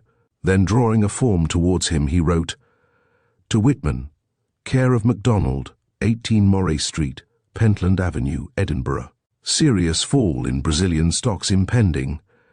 Advise modification of plans. Would like an interview. Muntz travels to Aberdeen by 10 a.m. from King's Cross Tuesday. Could you see him at Waverley, where train waits from 6115 to 6.33? Dashwood and Muntz." This, French thought, should draw Roper. Unless the man was extraordinarily well up in Brazilian politics, of which the chances were negligible, he would suspect nothing amiss, and if he did not suspect a trap, he would almost certainly turn up. Not only would he really be anxious about his money, but he would see that it would be suspicious not to show such anxiety. All the same, French believed that the telegram should be confirmed by a letter. In the ordinary course of business, such a letter would necessarily follow, and Roper might notice the omission. To ascertain the form of Messrs. Dashwood and Muntz's correspondence, French adopted a simple expedient. He wrote confidentially to the firm, saying he had just learnt that the man in whom he was interested had particularly small ears, and asking whether Mr. Dashwood had noticed Whitman's. This letter he sent by hand, and in an hour back came an answer. It took a comparatively short time to print a similar letter form, and on this French typed the following with the same coloured ribbon and spacing. "Dear Sir, confirming wire sent you today. We beg to state that we have just had confidential advices from our agents in Brazil, warning us that unsettled conditions are imminent which are likely to depress government securities considerably. Under these circumstances, we feel that we would like to discuss the question of your investments, as we think you would be wiser to modify your original proposals. In such matters, a personal interview is more satisfactory than correspondence, and as Mr. Muntz happens to be passing through Edinburgh next Tuesday, we thought perhaps it might be convenient to you to see him at the station. The train waits long enough to enable him to explain the situation fully. Yours faithfully. French copied the Dashwood and Muntz signature and dispatched the letter by the evening mail. He was in hopes that it would allay any suspicion the telegram might have raised in Roper's mind, while at the same time involving no reply to the stockbrokers other than that of the prepaid wire which would be delivered at the Yard. The next point to be considered was the matter of Roper's identification. French did not believe he could manage this himself. He had never seen the man. He had, of course, a copy of the photograph on the passport, but he did not consider this sufficient. In a matter of such importance, he dared not leave a loophole for mistake. He felt he must have someone who knew Roper there to assist him. He thought at once of Ruth Averill. Of all the persons he had come across, she probably knew Roper's appearance best. But he felt the job was not one for a young girl, and he cast round for someone else. No one at Thursby seemed suitable. Several people there had been acquainted with Roper, but he did not think any had known him sufficiently intimately to penetrate a disguise, should the man still be wearing one. Nor did he believe anyone at Kintilloch would be much better, though for a while he considered getting Sergeant McGregor. Finally he decided that he would ask Philpot. Philpot had known Roper intimately at the ransom, and had seen him at intervals up till the tragedy. He was now in Glasgow, nearer than anyone else that French could get. Moreover, Philpot hated Roper, and would no doubt be glad to put the final spoke in his wheel. French was sure he would come for the asking. Accordingly, he drew a sheet of paper to him and wrote, "Strictly private and confidential, New Scotland Yard. Dear Dr. Philpot, you will be surprised to hear from me, and particularly to learn that I believe I have got my hands on the man wanted for the affair I have been working on. I do not wish to give details in a letter, but it is a man whom you know well, and whom we all thought to be dead. You can probably guess from this. We have found that under an alias he has been transferring his money abroad, and in the name of the stockbrokers concerned, I have asked him to meet their junior partner at Waverley Station, Edinburgh, on Tuesday next at 6:05 p.m. on the arrival of the 10 a.m. from King's Cross. The junior partner will not be there, but I shall, and I hope to make the arrest. My difficulty is that I cannot myself identify the wanted man. In this I want your kind help. Will you please meet me under Scott's Monument at 5 p.m. I shall then ask you to accompany me to the station, and from some inconspicuous place keep a lookout for him. When you see him you will tell me, and I shall do the rest. I ask you to assist me in this, and feel sure that when you consider all the circumstances of the case you will agree to do so. Will you please wire your decision on receipt of this letter? Yours faithfully, Joseph French. For the next few hours French was like the proverbial hen on the hot griddle. Every time his telephone bell rang, he snatched up the receiver hoping that the caller was the post office from which he had sent his message.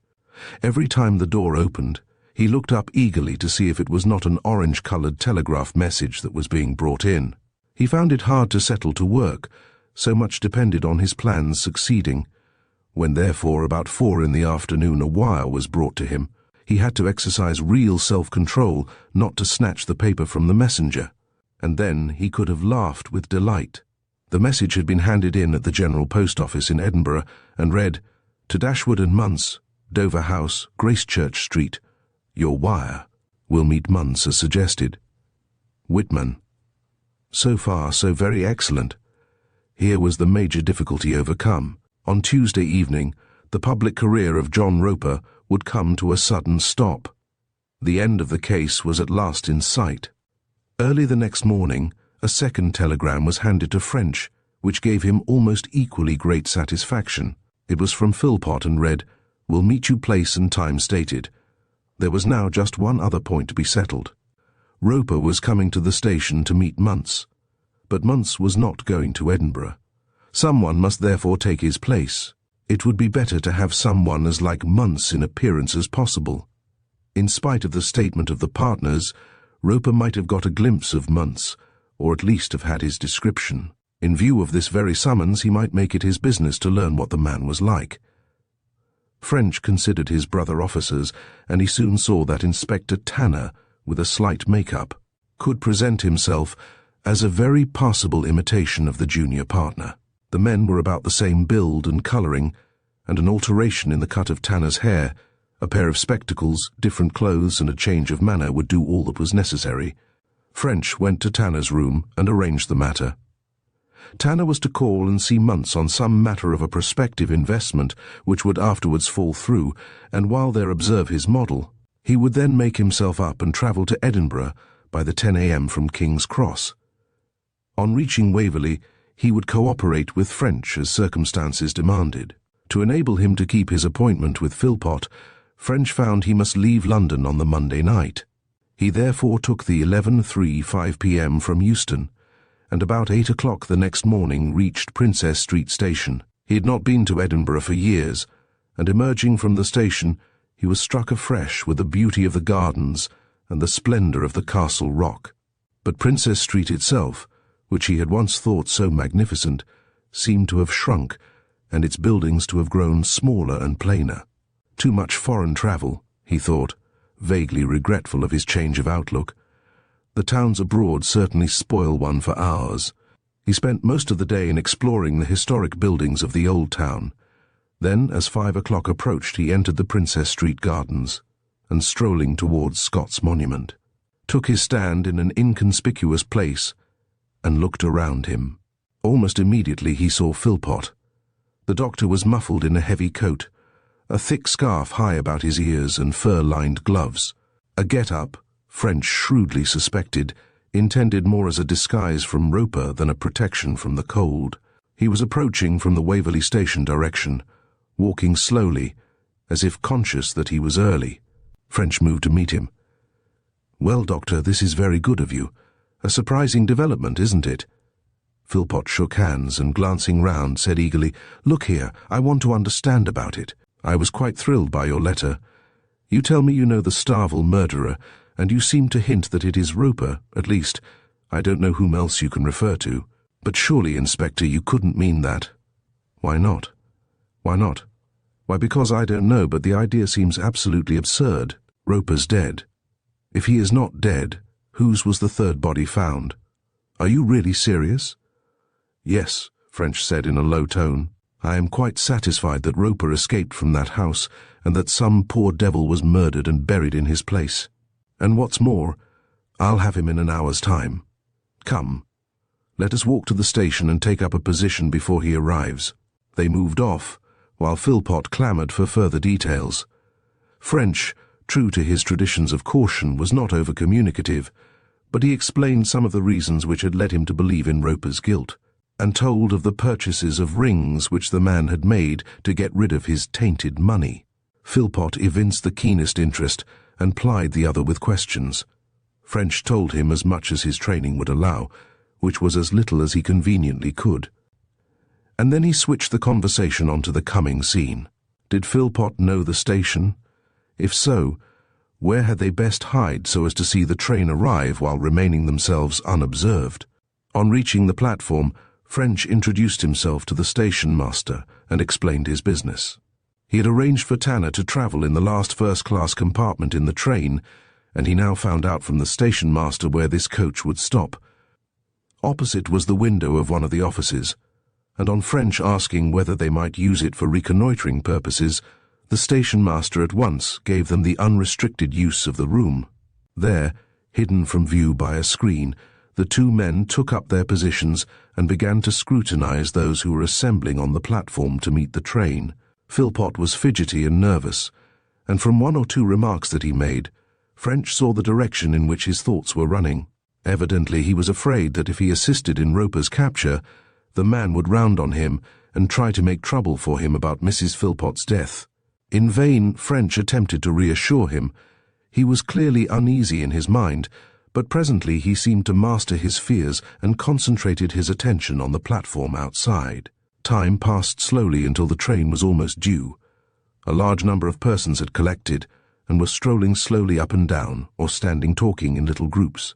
French and his companion watched the moving throng from behind their screen, but no one resembling Roper put in an appearance. This, however, was not disconcerting. It was not unlikely that the man had also taken cover and was waiting until he saw someone who might be months before coming out into the open. French, as the time dragged slowly away, was conscious of the thrill of the hunter who waits before a clump of jungle for a hidden man-eater.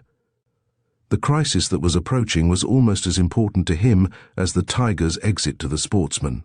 This was the last lap of his case, the climax of the work of many weeks. If he carried off his coup, all would be well. It would bring the affair to a triumphant conclusion, and to himself possibly the reward he coveted. But if any slip took place, it would be a bad lookout for him. There was his and Tanner's time besides the expense of these journeys to Scotland, not to speak of his own loss of prestige. No, French felt he could not afford to miss this chance, and insensibly his brows contracted and his lips tightened as he stood waiting for what was coming. Presently, a movement amongst the passengers on the platform and a heavy rumble announced the advent of the express. The huge engine, with its high-pitched boiler and stumpy funnel, rolled slowly past, followed by coach after coach, brightly lighted, luxurious, gliding smoothly by. A first-class coach stopped opposite the window, and French, gazing eagerly out, presently saw Tanner descend and glance up and down the platform. Now was the moment. Roper could not be far away, but Tanner continued to look searchingly about him. The additional bustle of the arrival waxed and waned, and the platform began to clear. People drifting away towards the exit or clustering round carriage doors close to the train. And still no sign of Roper. The express was timed to wait for 18 minutes, and of these at least 15 had slipped away. Porters were already slamming doors, and the guard was coming forward, lamp in hand, ready to give the right-away signal. Tanner stepped forward clear of the train and once again gazed up and down the platform. Then, as the hands of the clock reached the starting time, he turned back and retrieved his suitcase from the compartment. The guard whistled and waved his green lamp. The coaches began to glide slowly away. The dull rumble swelled up and died away, and in a second or two some rapidly dwindling red lights were all that were left of the train. French was almost speechless from chagrin. Had his plan failed? Was it possible that Roper had been one too many for him? Had the man suspected a plant and kept away from the station? Or was he even now in some hidden nook on the platform, doubtful of Tanner's identity, and waiting to see what would materialize? As the minutes slipped away, French, unspeakably disappointed, found himself forced to the conclusion that the affair had miscarried. Roper must have become alive to his danger. Perhaps he had suspected French's wire and had replied as he did merely in order to gain time to disappear. Perhaps by this time the clue of the tobacconist's shop itself was a washout. French swore bitterly. But they could not remain in the office forever, nor could Tanner be left to pace the platform indefinitely. With a word of explanation to Philpott, French passed out, and the two men strolled in the direction of Tanner. French greeted him quietly and introduced Philpott, and the three stood talking. "Washout?" Tanner said laconically, glancing at his colleague. "Looks like it," French admitted, and turning to Philpott, began to apologize for having brought him from Glasgow on a wild goose chase. "I'm sorry that I can't stay and offer you hospitality either," he went on. "I must get round to police headquarters and start some further inquiries. But let us go and have a parting drink to our mutual good luck in the future." They passed into the refreshment room, French preoccupied, and for him somewhat brusque, Tanner frankly bored, and Philpott showing evidences of mixed feelings of disappointment and relief. "I wish you people weren't so infernally close about your business," the doctor complained as they stood at the bar, waiting for the 3 small scotches and sodas French had ordered. "Here am I, vastly interested in the affair, and anxious to know what your further chances are. And you're as close as a pair of limpets. Surely I know so much that a little more won't hurt. Do you think you'll get him soon?" French laughed disagreeably. "I don't say exactly how soon," he answered grimly, "but you may take it from me that we'll get him all right. We have a hot scent. We'll have the man before any of us are much older. Well, Doctor, here's yours." He tossed off his whiskey, while Philpott, picking up his glass, murmured his toast. And then suddenly French stiffened and stood motionless, staring at the other's hand. There in the flesh at the right-hand side of his right thumb, and projecting slightly onto the nail, was an almost healed cut of a peculiar shape. A shape which French had described and sketched for him by 7 of the men who had sold rings to the changer of £20 notes in London. French's brain whirled. Surely it couldn't be. Philpot noted the other's change of expression and followed the direction of his gaze. Then, with a sudden gesture of rage and despair, he dropped his glass, and his left hand flashed to the side pocket of his coat. French had noticed that this pocket bulged, as if it contained some round object of fair size, such as an apple or an orange. Philpot drew out a dark-coloured ball of some kind, and began desperately fumbling at it with his right hand. And then French saw what the man was doing. The object was a Mills bomb, and he was pulling out the pin. With a yell to Tanner for help, French flung himself on the doctor, and clutching his left hand, squeezed it desperately over the bomb.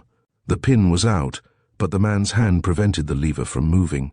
If his grasp were relaxed for even an instant, nothing could save all 3 from being blown to atoms. Philpot's mild and gentle face was convulsed with fury. His lips receded from his teeth, and he snarled like a wild beast as he struggled wildly to release his grip. His right fist smashed furiously into French's face, and he twisted like an eel in the other's grasp. Then Tanner also seized him, and the 3 men went swinging and rolling and staggering about the room, knocking over tables and chairs and sweeping a row of glasses from the bar. Philpot fought with the fury of desperation. To the others it seemed incredible that so slight a man could show such strength. He strove desperately to free his left hand from French's clasp, while French with both hands tried for nothing but to keep it tightly closed on the bomb. But the struggle was uneven, and only one end was possible. Gradually Tanner improved his grip, until at last he was able to use a kind of jiu-jitsu lock, which held the other steady at the risk of a broken right arm. This lock he was able to maintain with his left hand, while with the other he took the pin of the bomb from the now nerveless fingers, and with infinite care, French shifting his hands to allow of it, slipped the pin back into place. A moment later the bomb lay safely on the counter, while its owner sat faint and exhausted and securely handcuffed. By the good offices of the barmaid, French was able to wash the blood from his face, and a few minutes later a taxi was procured, and almost before the excited throng on the platform had learnt what was amiss. The 3 actors in the little drama had vanished from their ken. Chapter 20. Conclusion. The identity of the criminal known. It took Inspector French but a short time to compile a complete and detailed account of that terrible series of crimes which comprised what had become known as the Starvel Hollow Tragedy. Herbert Philpot, once he understood that the evidence against him was overwhelming and that nothing could save him from the scaffold, broke down completely and made a confession which cleared up the few points which from their nature it was impossible that French could have learnt otherwise. The first act of the inspector, on lodging his prisoner in jail, was to visit his rooms in Glasgow. There, in a battered leather portmanteau, he discovered a large cash-box of hardened steel, which, when broken open, was found to contain the balance of Mr. Averill's money. With the £2,000 which had been paid to Messrs. Dashwood and Muntz, no less a sum than £36,562 was recovered, no doubt all the old miser had possessed. Ruth Averill therefore received her fortune intact, and between the consequent easing of her circumstances and her engagement to Pierce Whymper, she found the happiness which had been denied her during her early years. The history of the crime, as French at last presented it, made very terrible reading. Like most accounts of human weakness and guilt, it arose from small beginnings and increased stage by stage, until at last, almost inevitably, it reached its frightful consummation. The trouble first arose in that house near the Ransom Institute in Kintyok, when Dr. Philpot discovered that he and his wife had nothing in common, and that their marriage had been a fatal blunder. There is no need to recount the steps by which they drifted apart. It is enough to say that within 2 years of the wedding their hatred was mutual and bitter. Then Philpot became intimate with the nurse whom Roper afterwards found him embracing in the Institute shrubbery, and from that time the idea of getting rid of his wife by murder was never far from the doctor's mind. At first he did not see how this could be done, but as he brooded over the problem, a method presented itself, and coldly and deliberately he made his preparations. First, he selected a time when his wife should be alone with him in the house. Taking advantage of Flora's absence one afternoon, he made a pretext to get Mrs. Philpott up to the bedroom landing. Silently he slipped upstairs after her, and across the top of the lower flight he tied a dark brown silk cord. Then, returning to the study, he called to her for heaven's sake to come quickly, for the house was on fire.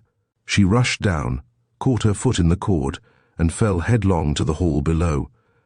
She was stunned, though not killed, but Philpott was prepared for this eventuality. Seizing the only implement he could find, a cricket bat, he struck her savagely on the temple, killing her instantaneously. As he expected, the blow made a bruise such as she might have received from the fall, and no suspicion was aroused by it. But an unexpected contingency had given Philpott away. He had supposed that the servant, Flora, had really gone to visit her sick mother, but in this he was mistaken. It was to see, not her mother but her lover, Roper, that the girl had left the house, and this afternoon, like many another before it, she met him in a nearby copse. There, just after they had greeted each other, a heavy shower came on, and Flora had proposed an adjournment to the kitchen for shelter. To this Roper had agreed, and they had just settled down therein for their 15 minutes' chat, when they heard Philpott's shout to his wife, followed in a moment by Mrs. Philpott's scream of terror and the crash of her fall. Flora involuntarily sprang to her feet and ran up the stairs from the basement to the hall, but she was transfixed by the sight which met her eyes, and she stood rigid, gazing at Philpott. Roper had by this time crept up the stairs behind her, and both actually saw the doctor commit the murder. Flora was about to reveal herself, but Roper's grip tightened upon her wrist and held her motionless. Watching thus, they saw Philpott rapidly examine the body, and apparently satisfied that life was extinct, wipe the cricket bat and replace it in the stand. Then he ran upstairs and removed the silk cord, afterwards stooping over the floor on the halfway landing. They could not see what he was doing, but the evidence given later as to the hole in the carpet made his action clear. Then followed a dramatic moment. When Philpott came downstairs, he found Roper and Flora standing in the hall, and they soon let him know that they had witnessed the whole of his terrible proceedings. Philpott attempted to bluster, but he was quite unable to carry it off, and at last he asked Roper what he proposed to do. Roper, in his way quite as unscrupulous as the doctor, had instantly thought how he might turn the affair to his own advantage, and he quickly stated his terms. If Philpott would increase his 10 shillings a week to 40, thus enabling Roper and Flora to marry in comfort, the evidence against him would be withheld. Philpott protested, but Roper was adamant, and the doctor had to give way. Had that been all that Roper required, the matter would have been settled in 5 minutes. But the attendant pointed out that unless he had some material proof of the crime, his hold over Philpott would be gone by the evening. If he did not give his testimony at once, he would have to explain later why he had withheld it. He would therefore follow the precedent he had set in the case of the nurse, and would require from Philpott a signed confession of the murder. He swore solemnly to keep this secret as long as the money was paid, but with equal solemnity swore to send it anonymously to the police the first time the £2 failed to materialize. Again Philpott blustered, but again he had to give way. But he pointed out that a confession would take some time to prepare, and that if he wrote it then and there, the body would be cold before the police and another doctor were called in, which would give the whole affair away. Roper admitted this difficulty and proposed the following solution. He would give Philpott until 9 o'clock that night to write it. If it was not forthcoming, Flora and he would visit the police station with the yarn that Flora alone had seen what had taken place, but without revealing herself to Philpott, that she had been so frightened she did not know what to do, that she had consulted him, Roper, and that he had told her she must immediately reveal what she knew. Philpott had perforce to agree to this, and by 9 o'clock the confession was ready. But Philpott, with perverse ingenuity, found a way of tricking his adversary and rendering it useless. He was an extraordinarily clever draftsman, and had frequently amused himself by forging the handwriting of others. Now he forged his own. He wrote the confession out, and then copied it, letter by letter, upside down. The result was a passable imitation of his own handwriting, but one which any expert would recognize as a forgery. If the document were produced, his denial of its authorship would be accepted without question. But Philpot did not wish the document to be produced. It was too horribly credible, and inquiries by the police might easily lead to some discovery which would convict him. With all the appearance of reluctant good faith, he therefore handed over the document and promised to pay the £2 a week with the utmost regularity. Roper, believing in the value of his instrument and fearing Philpot might make an effort to regain it, rented a box in a safe deposit and stored it there. Some 4 months later, Philpot, as already stated, left the Ransom Institute and put up his plate at Thursby. There he speedily made the acquaintance of Mr. Averill. The old man indeed called him in, thinking that the fees of a newcomer who had to make his way would be less than those of a well-established practitioner. When Roper was dismissed from the Institute, he wrote to Philpot, asking if he could help him towards getting another job, and it was while thinking over this request that the first idea of the crime entered the doctor's mind. His plan was, if possible, to get Averill to dismiss his servants and to employ the Ropers in their places. Then he intended to get the couple to join with him in the murder of Averill and the theft of his money. At first, Philpot's only idea was to obtain as firm a hold over the Ropers as they had over him, so as to free himself not only from the serious financial drain of their blackmail, but also from the terrible haunting fear that sooner or later they would betray him. But further consideration showed him a way by which he could get enormously more than this. By it, not only would he achieve absolute safety in connection with his wife's death, but the whole of Averill's wealth might be his. It was no doubt a very terrible plan, for it involved committing 2 other murders. But fear and greed had by this time rendered Philpot almost inhuman, and he cared for nothing but his own welfare.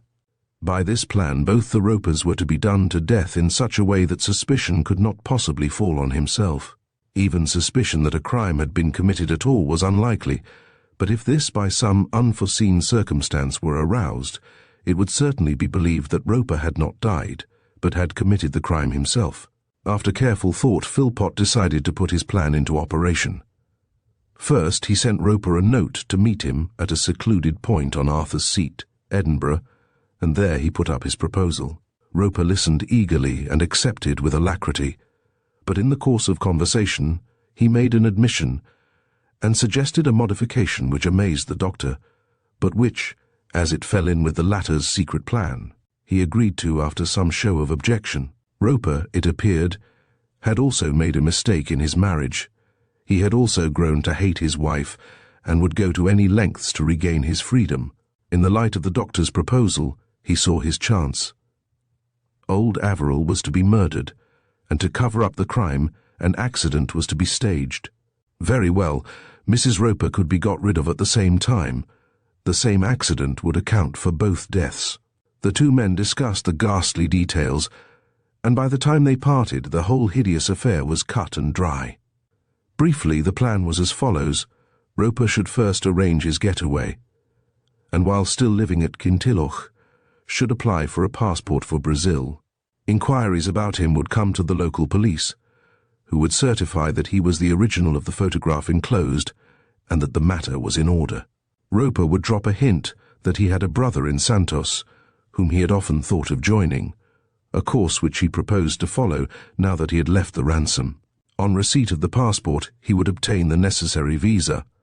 Philpot, in the meantime, was to see Averill and try to get him to dismiss his servants and install Roper and his wife in their places. As a matter of fact, he found this an easy task. Working on the old man's weakness, Philpot explained that having left the ransom under a cloud, Roper would be thankful to take a job at a greatly reduced salary. This was enough for Averill, and he at once gave his people notice and offered their positions to the Ropers. The couple thereupon settled down at Starvel, and by living exemplary lives sought to establish a reputation for integrity which would tend to support the accident theory to be put forward later. Philpot insisted that for at least a year they were to carry out their duties quietly, so that no one would think the accident came suspiciously soon after their advent. "We are going to make all the money we want for the rest of our lives," he would say to Roper. No precaution is too great to be observed. Philpot told Roper quite openly that he wished to use the crime to free himself from the other's blackmail. Roper on his part accepted the position as he considered the money would be worth it, and also as he believed that his hold over Philpot would remain strong enough to protect him completely. The two scoundrels therefore concluded their evil compact, deciding to act jointly in all respects, and so to bear equal responsibility. After the crime, Roper was to emigrate to Brazil, the idea that he had lost his life being suggested by the dreadful expedient of leaving a third body in the house, which, it was hoped, would be taken for his. The procuring of this third body was not the least of their difficulties. Markham Giles was to be the victim. In fact, it was Giles's existence which had suggested the plan to Philpot. The man was known to be in poor health, and a few doses of a mild poison would make it poorer still. The result was that his death at the critical time excited no comment. Philpot was to assist in the murders, and partly as a safeguard against night callers, and partly to establish an alibi, he determined to fake illness. He therefore took to his bed on Thursday evening, telling his housekeeper he had influenza. The symptoms were easy to simulate, and a doctor knows ways of raising the temperature. His housekeeper and the aged Dr. Emerson were easily deceived, and on the 2 dreadful nights of crime, he was able to leave his house unheard and unsuspected. For the safe working of the scheme, it was necessary that Ruth Averill should be got rid of. We have seen how this was done, but it unexpectedly involved drugging her uncle to prevent the fraud from becoming known. The plan was, of course, Philpot's. He supplied all the necessary forged letters and the £10, but Roper carried out the actual details. Ruth left for York on the Tuesday, and that evening after dusk had fallen, Roper and Philpot met secretly at Markham Giles's cottage. And there in cold blood the two miscreants murdered the unfortunate man by a forcible injection of cocaine. They left him in bed, Roper undertaking to discover his death next morning. On that fatal Wednesday morning he arranged the funeral in such wise that the body would be coffined and left in the house that night. The Whymper episode had been thought out to learn whether or not the numbers of Averill's notes were known. Roper would not murder the old man without Philpot's actual assistance, lest the doctor might evade his share of responsibility, so he kept him drugged to enable the £500 to be obtained. Whymper on that Wednesday evening was brought out to Starvel and made the accomplice's dupe. On that same fateful evening Roper laid the foundation of the accident theory by simulating drunkenness in Thursby. Of course it was a lucky chance for him that George Mellows should overtake him on the way home, but even without this he believed he had arranged sufficient evidence of his condition. Then came the hideous deeds of that tragic night. Under cover of darkness, Philpot went out to Starvel, and there with almost incredible callousness and deliberation first Mrs. Roper, and then Averill were done to death by throttling, their bodies being laid on their respective beds. Next the safe was robbed, and the contents packed in 2 dispatch cases, half for Philpot and half for Roper. The newspapers were burned in the safe, the latter locked, and the key replaced under Averill's pillow. Finally petrol was poured over the house, ready to be set alight at the proper moment. The next step was to bring over the body of Markham Giles. Philpot and Roper took the handcart from the outhouse and went across the moor to the unfortunate man's cottage. There they opened the coffin, with diabolical coolness took out the remains, laid them on the handcart, placed a suitable weight of earth in the coffin, and screwed down the lid. They wheeled the body to Starvel, and carrying it upstairs, left it on Roper's bed. All this time Philpot had carried out his part of the affair so wholeheartedly that any suspicion that might have lurked in Roper's mind as to his companion's good faith had been completely dispelled.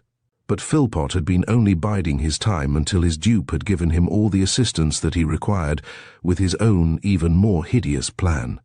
As they turned to set fire to the house, Philpot moved rapidly behind his victim, and suddenly with all his strength struck him in the back with a large knife which he had secreted in his pocket. Roper, stabbed to the heart, fell and died in a few seconds. There were now in that sinister house the bodies of no less than 4 murdered persons, Giles, Averill, and the 2 Ropers. But of these only 3 must be found. Philpot had foreseen the difficulty, and quickly and methodically he proceeded to meet it. One of the 4 bodies must be buried, so that no suspicion of untoward or unusual events might afterwards be aroused, and no investigation as to the identity of the fourth victim might lead to the truth. He chose that of Giles for two reasons. First, it was the lightest, and second, if identification of any of them should prove possible, it would obviously be safer to have those of Averill and the Ropers found. The interment accomplished, he transferred Roper's portion of the money to his own dispatch case, set the house on fire, and returned unseen to Thursby. Philpot was pretty certain that no suspicion would fall on him, but to safeguard himself still further, he adopted yet another subterfuge. Some months before the crime, he began deliberately to lose money by betting. When the crime was committed, he was known to be in low water, and he was careful afterwards to continue gambling, even to the extent of ruining his ostensible career and going through the bankruptcy courts. In this way, he hoped to dispel any suggestion that he had recently come into money and give a reasonable excuse for quitting Thursby. From what French had told him, Philpot realized that the numbers of some of the stolen notes were known, and French's announcement at the inquest he did not fully believe, fearing a trap. His ready money was, however, by this time exhausted, and he set to work to devise means not only to obtain more, but also to transfer a nest egg to Brazil, to which country it had all along been his intention to emigrate. The arrangements for this journey he had carried out with the same careful regard to detail which had characterized his other actions. Hidden in the cash box with Averill's money, French found a passport made out for Brazil in the name of Arthur Lyle Whitman, with a photograph of Philpot, viceed and complete, and a forgery. The way in which this had been done showed the man's extraordinary ingenuity once again. He had obtained in the ordinary way a passport for himself for holidaying in France. Roper's passport with its Brazilian vice he had searched for and stolen before setting fire to the house. Of these two he had built up a new one, using certain pages from each. From his own book he took the description of himself, his stamped photograph, and the vacant pages at the back. On certain blank pages from Roper's he forged both the printing and writing where he could not suitably alter his own, as well as obtaining a model of the Brazilian vice, which he also forged. The wretched criminal's last move, the meeting with French at Waverley, was on his part a throw of the dice.